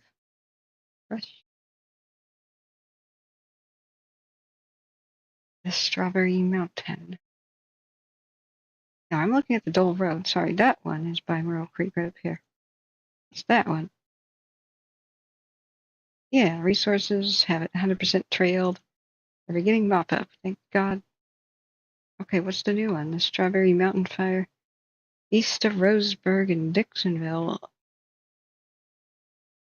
In the forest. By Lane Mountain. Yeah, lightning ripped through this entire region, so just expect that stuff. What else we got for Watch Duty? Am I able to finally get off? Am I able to finally get off? Okay, truly last call for fire info. I did a great freaking job all night. This was a special by request midnight stream. It has to conclude sometime. I've been speaking for 9 hours and 38 minutes straight. What do you want to know about, friends? Biden just dropped out of the race, Adam Jones. Holy crap. That changes everything. Oh my God. Yeah, that's news. That's just news, yeah. Is it real? Is it true? CNN or something would have it. Oh my God. Oh my God. Okay. Oh my God. Well, he did some pretty good things for wildfire. He stopped the stupid let burn policy that the Forest Service had going on. I should show clips of that. But what's clear is if we want to save California, just for God's sake, don't. I'm just praying to God they don't nominate Newsom. And we don't get political here, but he has just had a track record of supporting PG&E and the company killing California and Californians, including my friend. So we have to explain when some politicians take their money and protect those companies that keep starting wildfire after wildfire. They're not who we want to be elected. Not for California or anywhere else. Get somebody else, please. Get somebody else. Ah, man. But I don't know who they're going to grab. I don't know who. But that'll be tragic if he ends up with the nomination. He's got the worst track record of anybody I know for protecting those who start these crazy wildfires like the Dixie. And he just grabbed $1 billion of federal money to keep the Diablo Canyon nuclear power plant open, even though it should have been shut down. It was scheduled to be shut down next year because it's vulnerable to tsunamis and earthquakes. It's on a freaking fault line. But guess who owns it? PG&E. So he handed $1 billion from the Treasury to keep it open and saying, oh, at least it's carbon neutral. Whatever. He even says Newsom justifies keeping Diablo Canyon plant open. I want to just quote him. This is not cool. Where's his actual quote? He signed a damn bill to keep it open. And instead of $1 billion for renewables, any tsunami and any quake in the region will cause a double nuclear power plant reactor meltdown. So the reason why he wanted to delay it, I wanted to get an actual quote. Yeah, it's right next to the beach. It was identified as being extremely dangerous. Too dangerous to operate after Fukushima disaster. It's a Fukushima for California ready to happen. So he decided to sign legislation. He should have vetoed that, but guess who owns it? PG&E. It's PG&E. So he just handed $1 billion from the Treasury, which could have gone to, making California fire safe, modernizing the electrical grid, and with renewables. Now it's $1 billion we don't have for renewables to put this convoluted piece of crap, which they stopped maintaining, really. They let maintenance lapse, and so now it's half crumbling. They thought they were going to shut it down next year. They just handed $1 billion to PG&E, and he says, with this really stupid justification, that global warming is a bigger risk to California than nuclear catastrophe. No, it's not. No, it's not. You can guess what a nuclear power plant does? It just makes steam. That's it. You can make steam in a variety of other ways. You don't need to risk nuclear disaster in Chernobyl for California. You don't need to do that.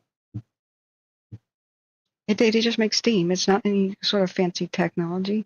It's using nuclear waste, which is making a lot of heat, to make steam. What the hell? You could shine a bunch of mirrors in California's heat on a big steam boiler and get the same result. Totally green and emission-free. And his justification is, oh, it's carbon neutral. Oh my God. Oh my God. So that's why we just can't have this. That would be a disaster. But he's next in line for the Democratic ticket is what everybody's murmuring about. We don't get political. I don't tell you who to vote for. I can just tell you that that's who you don't want because of the track record already of protecting the company that kills Californians and is burning up the landscape. PG&E has started thousands of wildfires. Not just Paradise, not just the Dixie, not just what happened in Santa Rosa, not just what happened to kill my friend at the in Bangor and Loma Rica, the entire North Bay fires. They should be called the PG&E fires. He protects them. Take a guess. All these started in the same night with the Diablo winds and the Santa Ana winds. Take a guess how many PG&E started. The Cherokee of 8,000 acres, the Atlas of 51,000 acres, the Tubbs of 36,800 acres, the Nuns Fire of 56,500 acres, the Redwood Valley Fire, 36,500 acres, the LaPorte Fire, 6,151 acres, the Cascade Fire, where my friend died, and 3 others, 10,000 acres, the Sulphur Fire, 2,000 acres, the 37 Fire, 1,600 acres, the Pocket Fire, 17,000 acres. These all started the same night. Well, except for the one at the bottom, the Bear Fire, Santa Cruz County, 391 acres. This is the death toll. 4 here. 4 deaths. 1 my friend, 1 his girlfriend, 2 others. And the Cascade Fire, 9 in the Redwood Valley Fire. 545 structures destroyed there.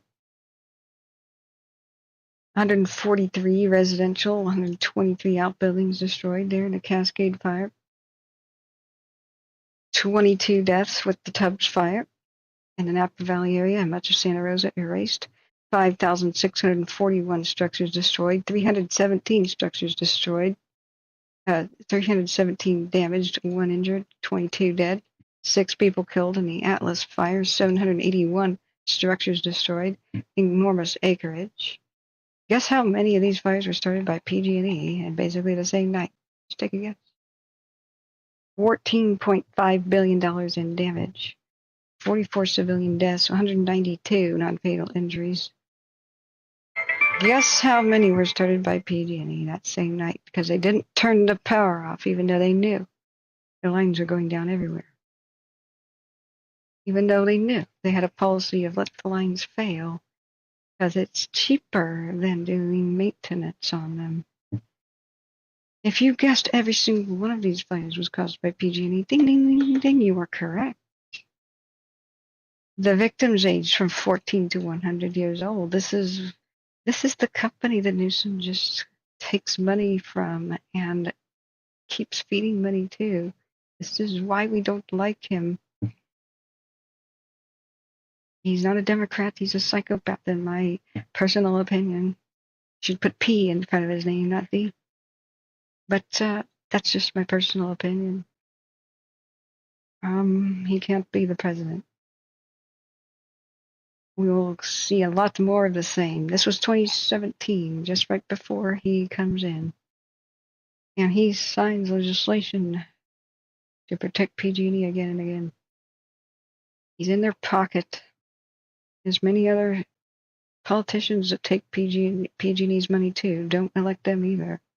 I don't even know. I don't have a list of them. Unless you want more of the same.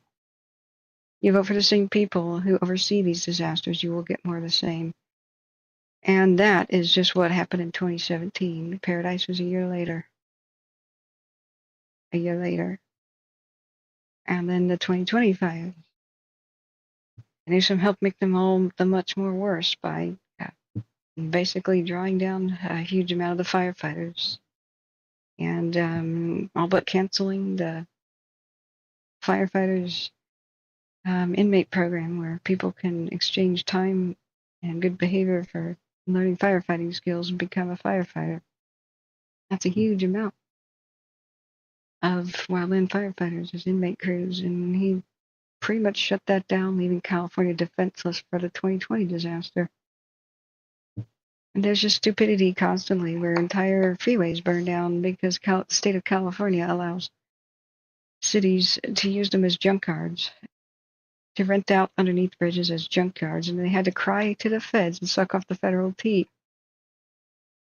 for that freeway that burned down. And it's going to cost a huge amount. He took California's huge surplus and turned it into a giant deficit. For the first time, California is probably not going to be able to pay back a loan. It's a nightmare. Yeah, the 10 freeway.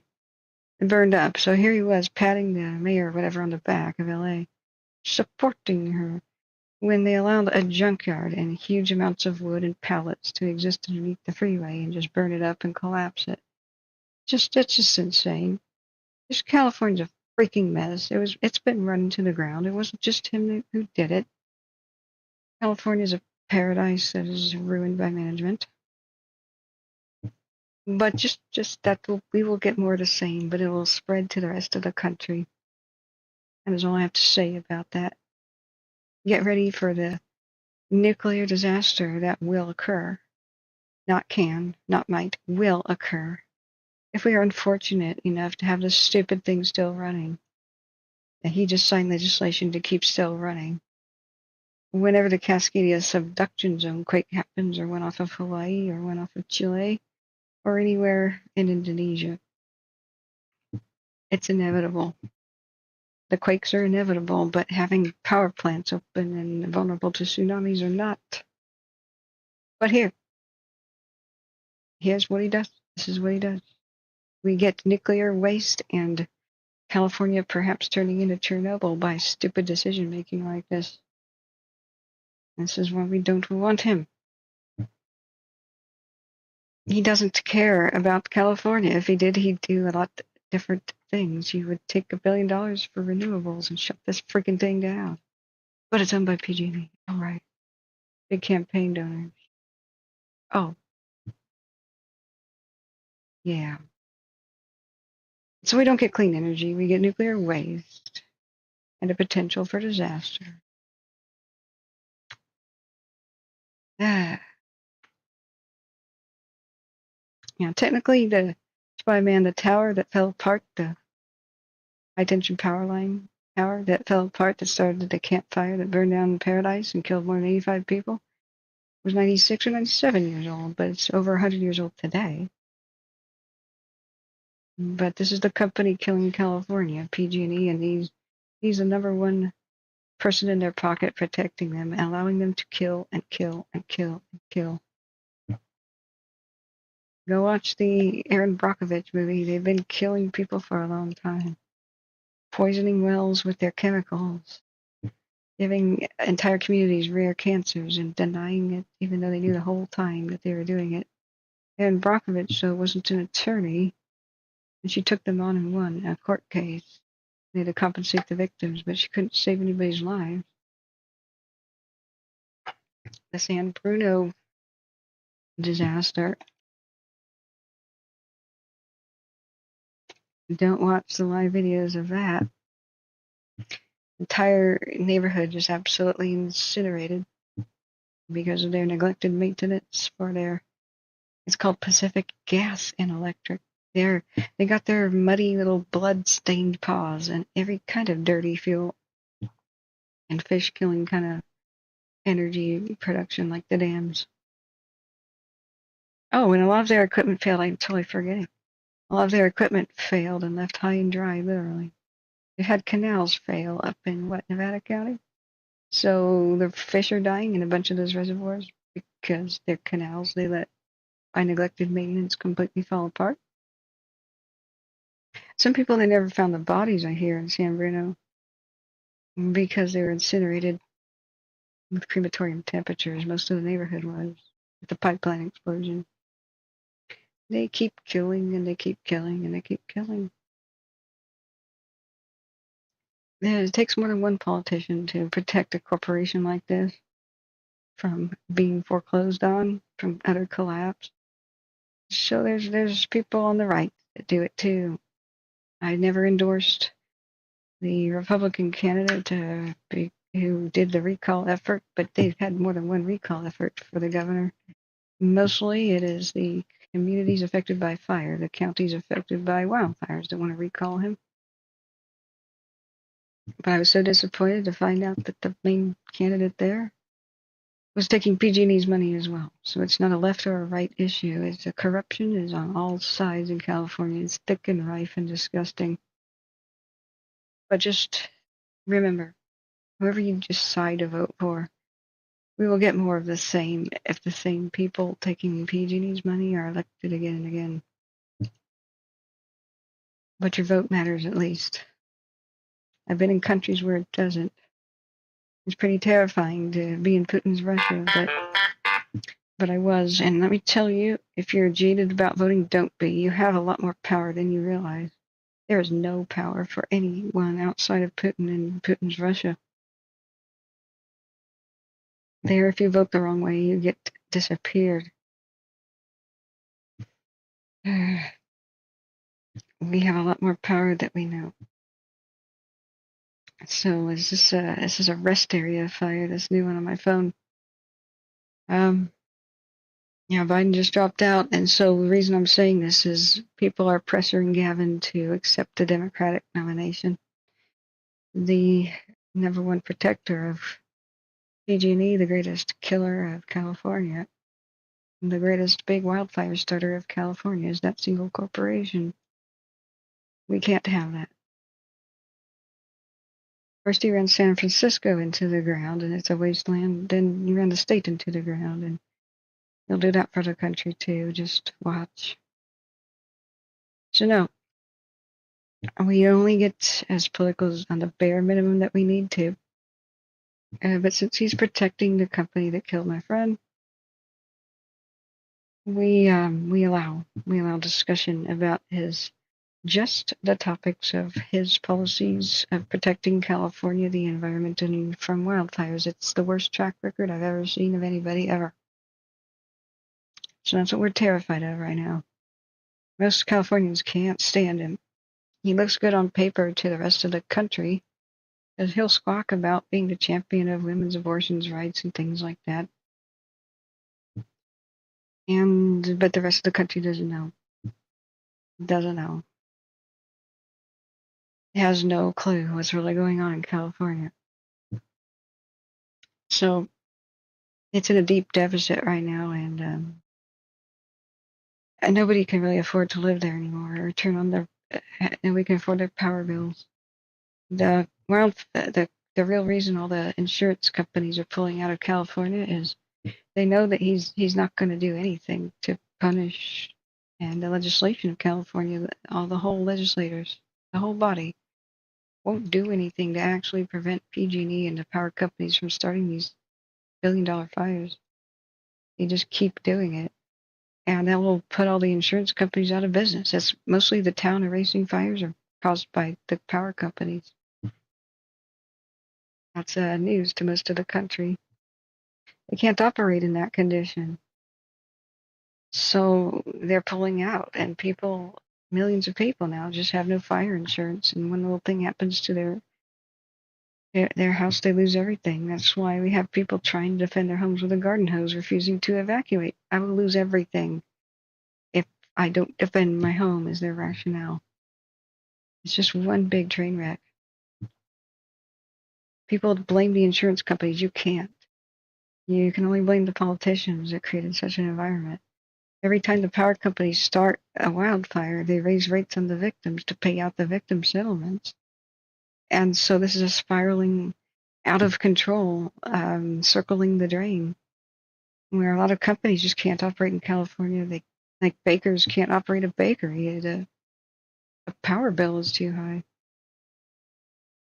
People are getting sticker shock, like regular homes are getting $1,200 power bills. It's just horrible. This is an unsustainable spiral. And now Newsom has set up by propping and keeping open the Diablo Canyon nuclear power plant, which is right over here. Somewhere right over here. He's setting California up for a nuclear disaster, and he justifies it. Just okay. Okay. No. The real truth. PG&E is in the dirty nuclear power business. The fish killing, no fish ladder dam, hydropower business. They're in the wildfire starting business. They are in the gas pipeline business. And they kill people with every different type. They're getting ready now to kill people with a nuclear catastrophe. So we just got procured $1 billion in federal money to keep the Diablo Canyon nuclear power plant, which is built on top of fault lines, open when it was slated to be decommissioned next year. It's keeping it open. Global warming is a worse threat than nuclear catastrophe. No, it's not, sir. If that's true, why don't you take the $1 billion and put it into renewables right now, huh? Look at all these deserts out here. Not much out here, but ghost town. The only thing a nuclear power plant does is generate steam. So why don't you put a big steam boiler up on the landscape and shine a bunch of mirrors at it? That's a great way to make steam. And totally green and carbon neutral. But no. No. Let's keep a nuclear power plant over at extreme risk of tsunami. Extreme risk of tsunami.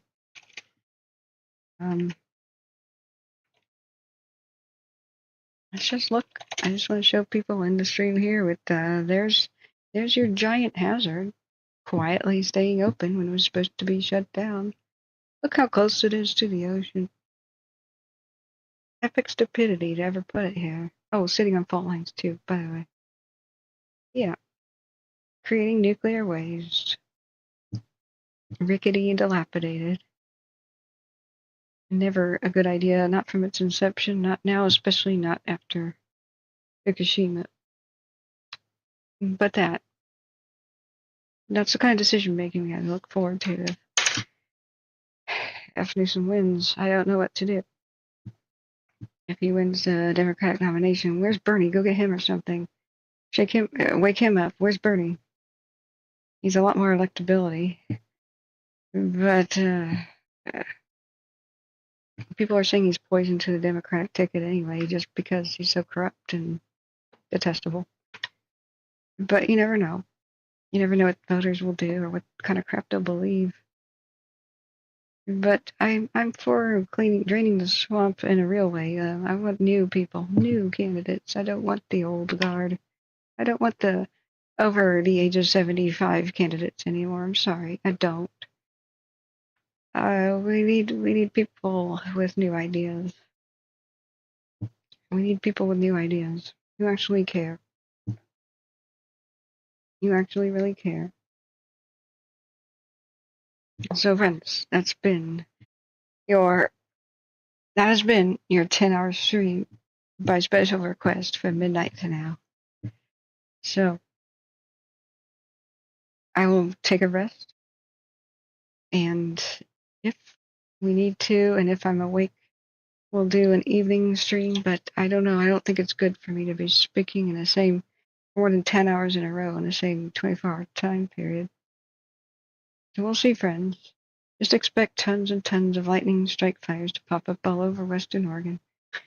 Expect that new ones will form in Eastern Oregon because of the thunderstorms in the forecast and the 60-mile-an-hour winds by Baker County that are possible. There is no real good news for Oregon. It is in deep trouble. We'll probably have raging fires in the Coast Range, the Cascades, and accompanying new ones in Eastern Oregon at the same time. We'll probably need help from the nation. I really hope we get it. Like the states back east who need to help Oregon right now. I hope whoever the presidential nominees, candidates, or whoever becomes, they've got a big plan for wildfires, but don't bet on it. We need a national response to wildfires. We do not have enough planes, enough people. We do not have enough good-paying jobs.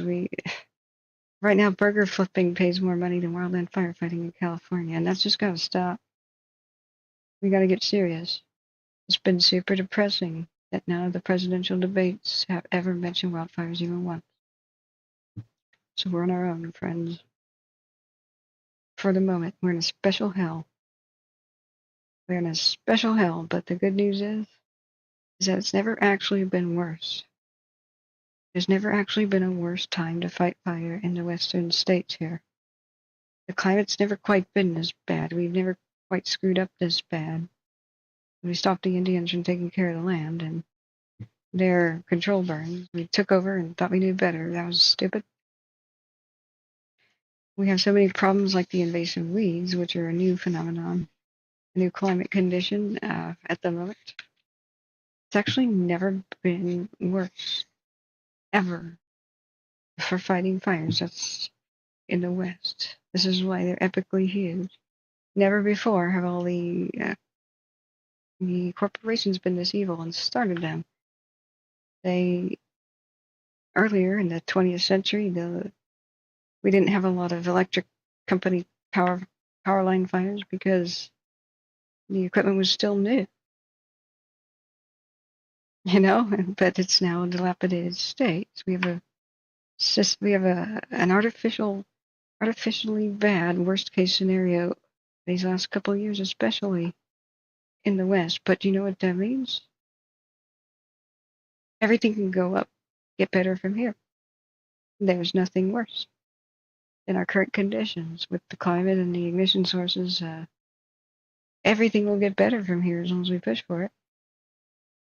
The new technology coming down the pipe, the nighttime helicopters, remote control for tankers and such, this will make firefighting trivial. It'll be trivial in the future if as soon as we get our act together and put the money into it. All fires will be extinguished or contained within like 5 acreage on average. Only a couple freak ones will get out of control, like during Santa Ana's. You can't stop car accidents from happening, But we're just living in our own special hell until then. We only have a better situation to look forward to. It actually is not possible to be worse. Jackson, California has a butte fire. I just said I was going to get off. I just said I was going to get off.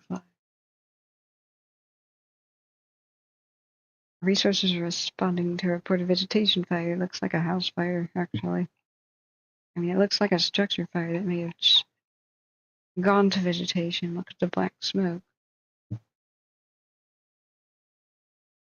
It's on the Kennedy mine camera.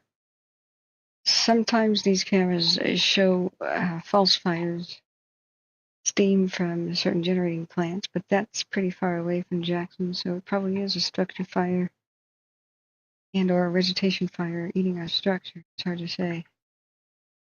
But California's doing a lot better than Oregon right now. Just God bless Oregon. She needs it. Needs a lot of help. But we'll see. We'll see what the future brings here. So JCAT has a quick look at Hochul as the best choice. But there's one big fault. She's a realist. I'm not sure what they're saying. JCAT says new types of fungus are growing in the shade of panels and the sunlight used to kill. Yeah.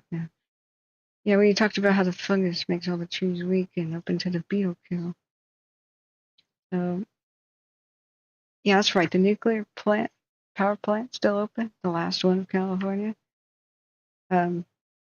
Just west of San Luis Obispo, right? So let me look back up. Sorry if I missed anything you guys were saying. But that is a breaking news situation. That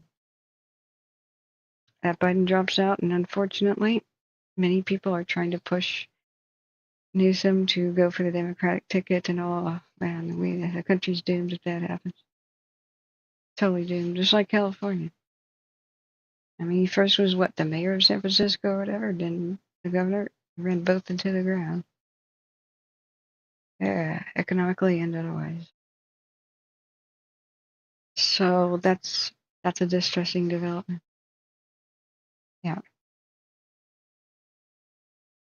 Yeah, Marsha says we simply don't have enough material for the current renewable energy solutions. A different kind of nuclear sounds promising. I'm totally on board with fusion. But actually, there's a lot of things we can do. California can make all of its own energy and be energy independent and have a lot less carbon emissions. It's called rake up the dead stuff in the forest and burn it. They were doing that at Westwood. And so the forest was nice, and during the Dixie Fire, they fortunately just shut it down, I guess. But instead of letting these wildfires just burn up the landscape, all the pine needles and dead sticks and the dead trees are ready to provide all of California's energy that we ever need. You just light one fire in a kiln and super dry out the wood so it produces almost no smoke and very little in the way of emissions. Capture the carbon too. Turn that into charcoal, which fertilizes. The North Shore of Malheur up here, they had a power plant that provided a lot of energy to these communities up here, where they just they harvested the dead stuff from the forest floor and thinned it out. So it was totally natural. And when the Dixie Fire came and threatened Westwood, which is for some reason called Hamilton Branch here and whatnot, it's just whatever. That's just one of the towns that threatened. It wasn't that intense. So these towns got saved. The peninsula got saved. Nothing else got saved around the area. So instead of letting the wildfire just cause the emissions and incredible amounts of smoke and burn up living trees as well as dead, California could be totally energy independent that way and have very few things in the way of emissions. But guess what? That doesn't benefit anybody, like a big corporation like PG&E. That would put them out of business. They want to make the dirty, non-renewable stuff. They want to keep this dam here. They want to keep killing the fish with the multiple dams and dilapidating infrastructure along Highway 70. They have the 96-year-old power lines going all the way to the dam here. They're in nuclear. They're in fossil fuels. They're in the pipelines and stuff. So that just doesn't. It has to be shut down. It has to be criticized. It has to be no. So what's going to happen? The dead stuff builds up on the forest floor.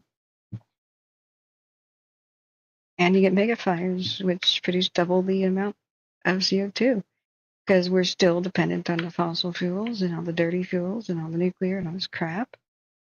And yet we have double the emissions because there's CO2 as well. California could be energy independent and not use any freaking oil, just export it and make plastics or whatever we have to still do with oil. But all of California's forests and Mother Nature is ready to produce all of the natural energy that you could ever want and save the fish and save the environment. It's much better to release it clean and gradually, even sell it to other states that would be coal dependent. Mother Nature's here to provide all the energy needs that we could ever want or need. We have a bunch of volcanoes, by the way. That's a volcano right there. Lassen Volcanic Peak, producing all the free geothermal we could ever want. Mammoth Lakes is a volcano. You know, down there in the south they have a volcano too. It's called the Salton Sea. It's a huge volcano, by the way. Like that's a crater.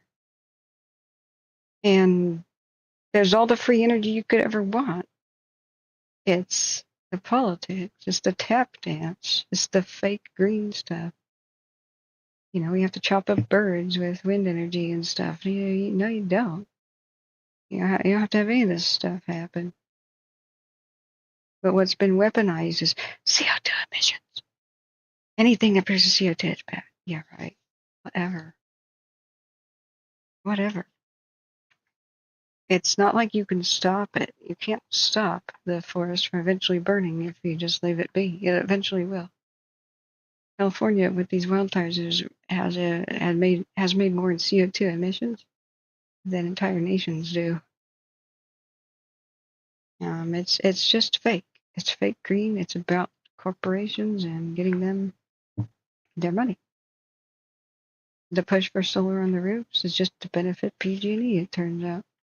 Because now you are forced in California to sell your solar power to PG&E and the other companies. It just stinks of corruption. Yeah. Exactly. The rare earths, the solar panels are not green. They're made by China and they're made by coal factories, which is how China gets its energy. And the rare earths were raping the earth and mining, and you can't. The thing about minerals is the ones that are rare, which are most actually, I mean, other than aluminum and iron, which you can get everywhere, you can't choose on where you put a mine. If there's demand, you have to kill the earth right there. Endangered species and rare habitats be damned. There's only so much copper left.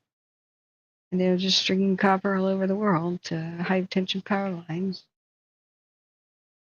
trying to support green electric vehicles, and there's no point to it. We have all the free energy we want out of the thin air. It's called hydrogen. And what is the byproduct? It produces water as an emission. But it's got some problems. Hydrogen's flammable, but it's not being, you never hear about it, huh? It's just there in the air. Hydrogen. You just pluck it out of the air. You could put hydrogen fuel cell vehicles, hydrogen powered trains, planes, and automobiles. But it's the way the oil companies still do their business. Is they made CO2 emissions a dirty word in general. And so even if burning up pine needles and pine cones and dead forests in California, beetle-infected trees, would actually ultimately reduce California emissions because you could just totally dump oil. Just no more gas stations. Bye. See ya. Don't need them. Nice having you. They're museums now. this is the way that they control a narrative and shut it down. This is why I'm really frustrated. You take your pick of all kinds of renewable types of energy, but no, I don't accept what was said that we don't have enough renewable options. We don't because they don't want it. Just because they don't want it, they want to keep giving you the dirties. And the current narratives being pushed by the state of California and elsewhere are just fake green narratives, and it's really a crying shame. You don't need solar panels to generate electricity. Like I said, you just put a big boiler of epic size, nuclear power. It's just making steam. Most energy, coal power is just burning coal to make steam. Here's a big desert. Aim mirrors at a big boiler and boil the water. That's how you make steam. Pushes around turbines. No dead chopped up eagles necessary like wind power, which is a bit of a scam. Just look at all this desert. Look at all the free energy just waiting to be had. Just put some boilers out there and aim mirrors at it. Voila! Tap into the volcanoes. Voila! Oh well, but here we are. I've been speaking for almost 10 hours. It's time to actually truly get the rest now.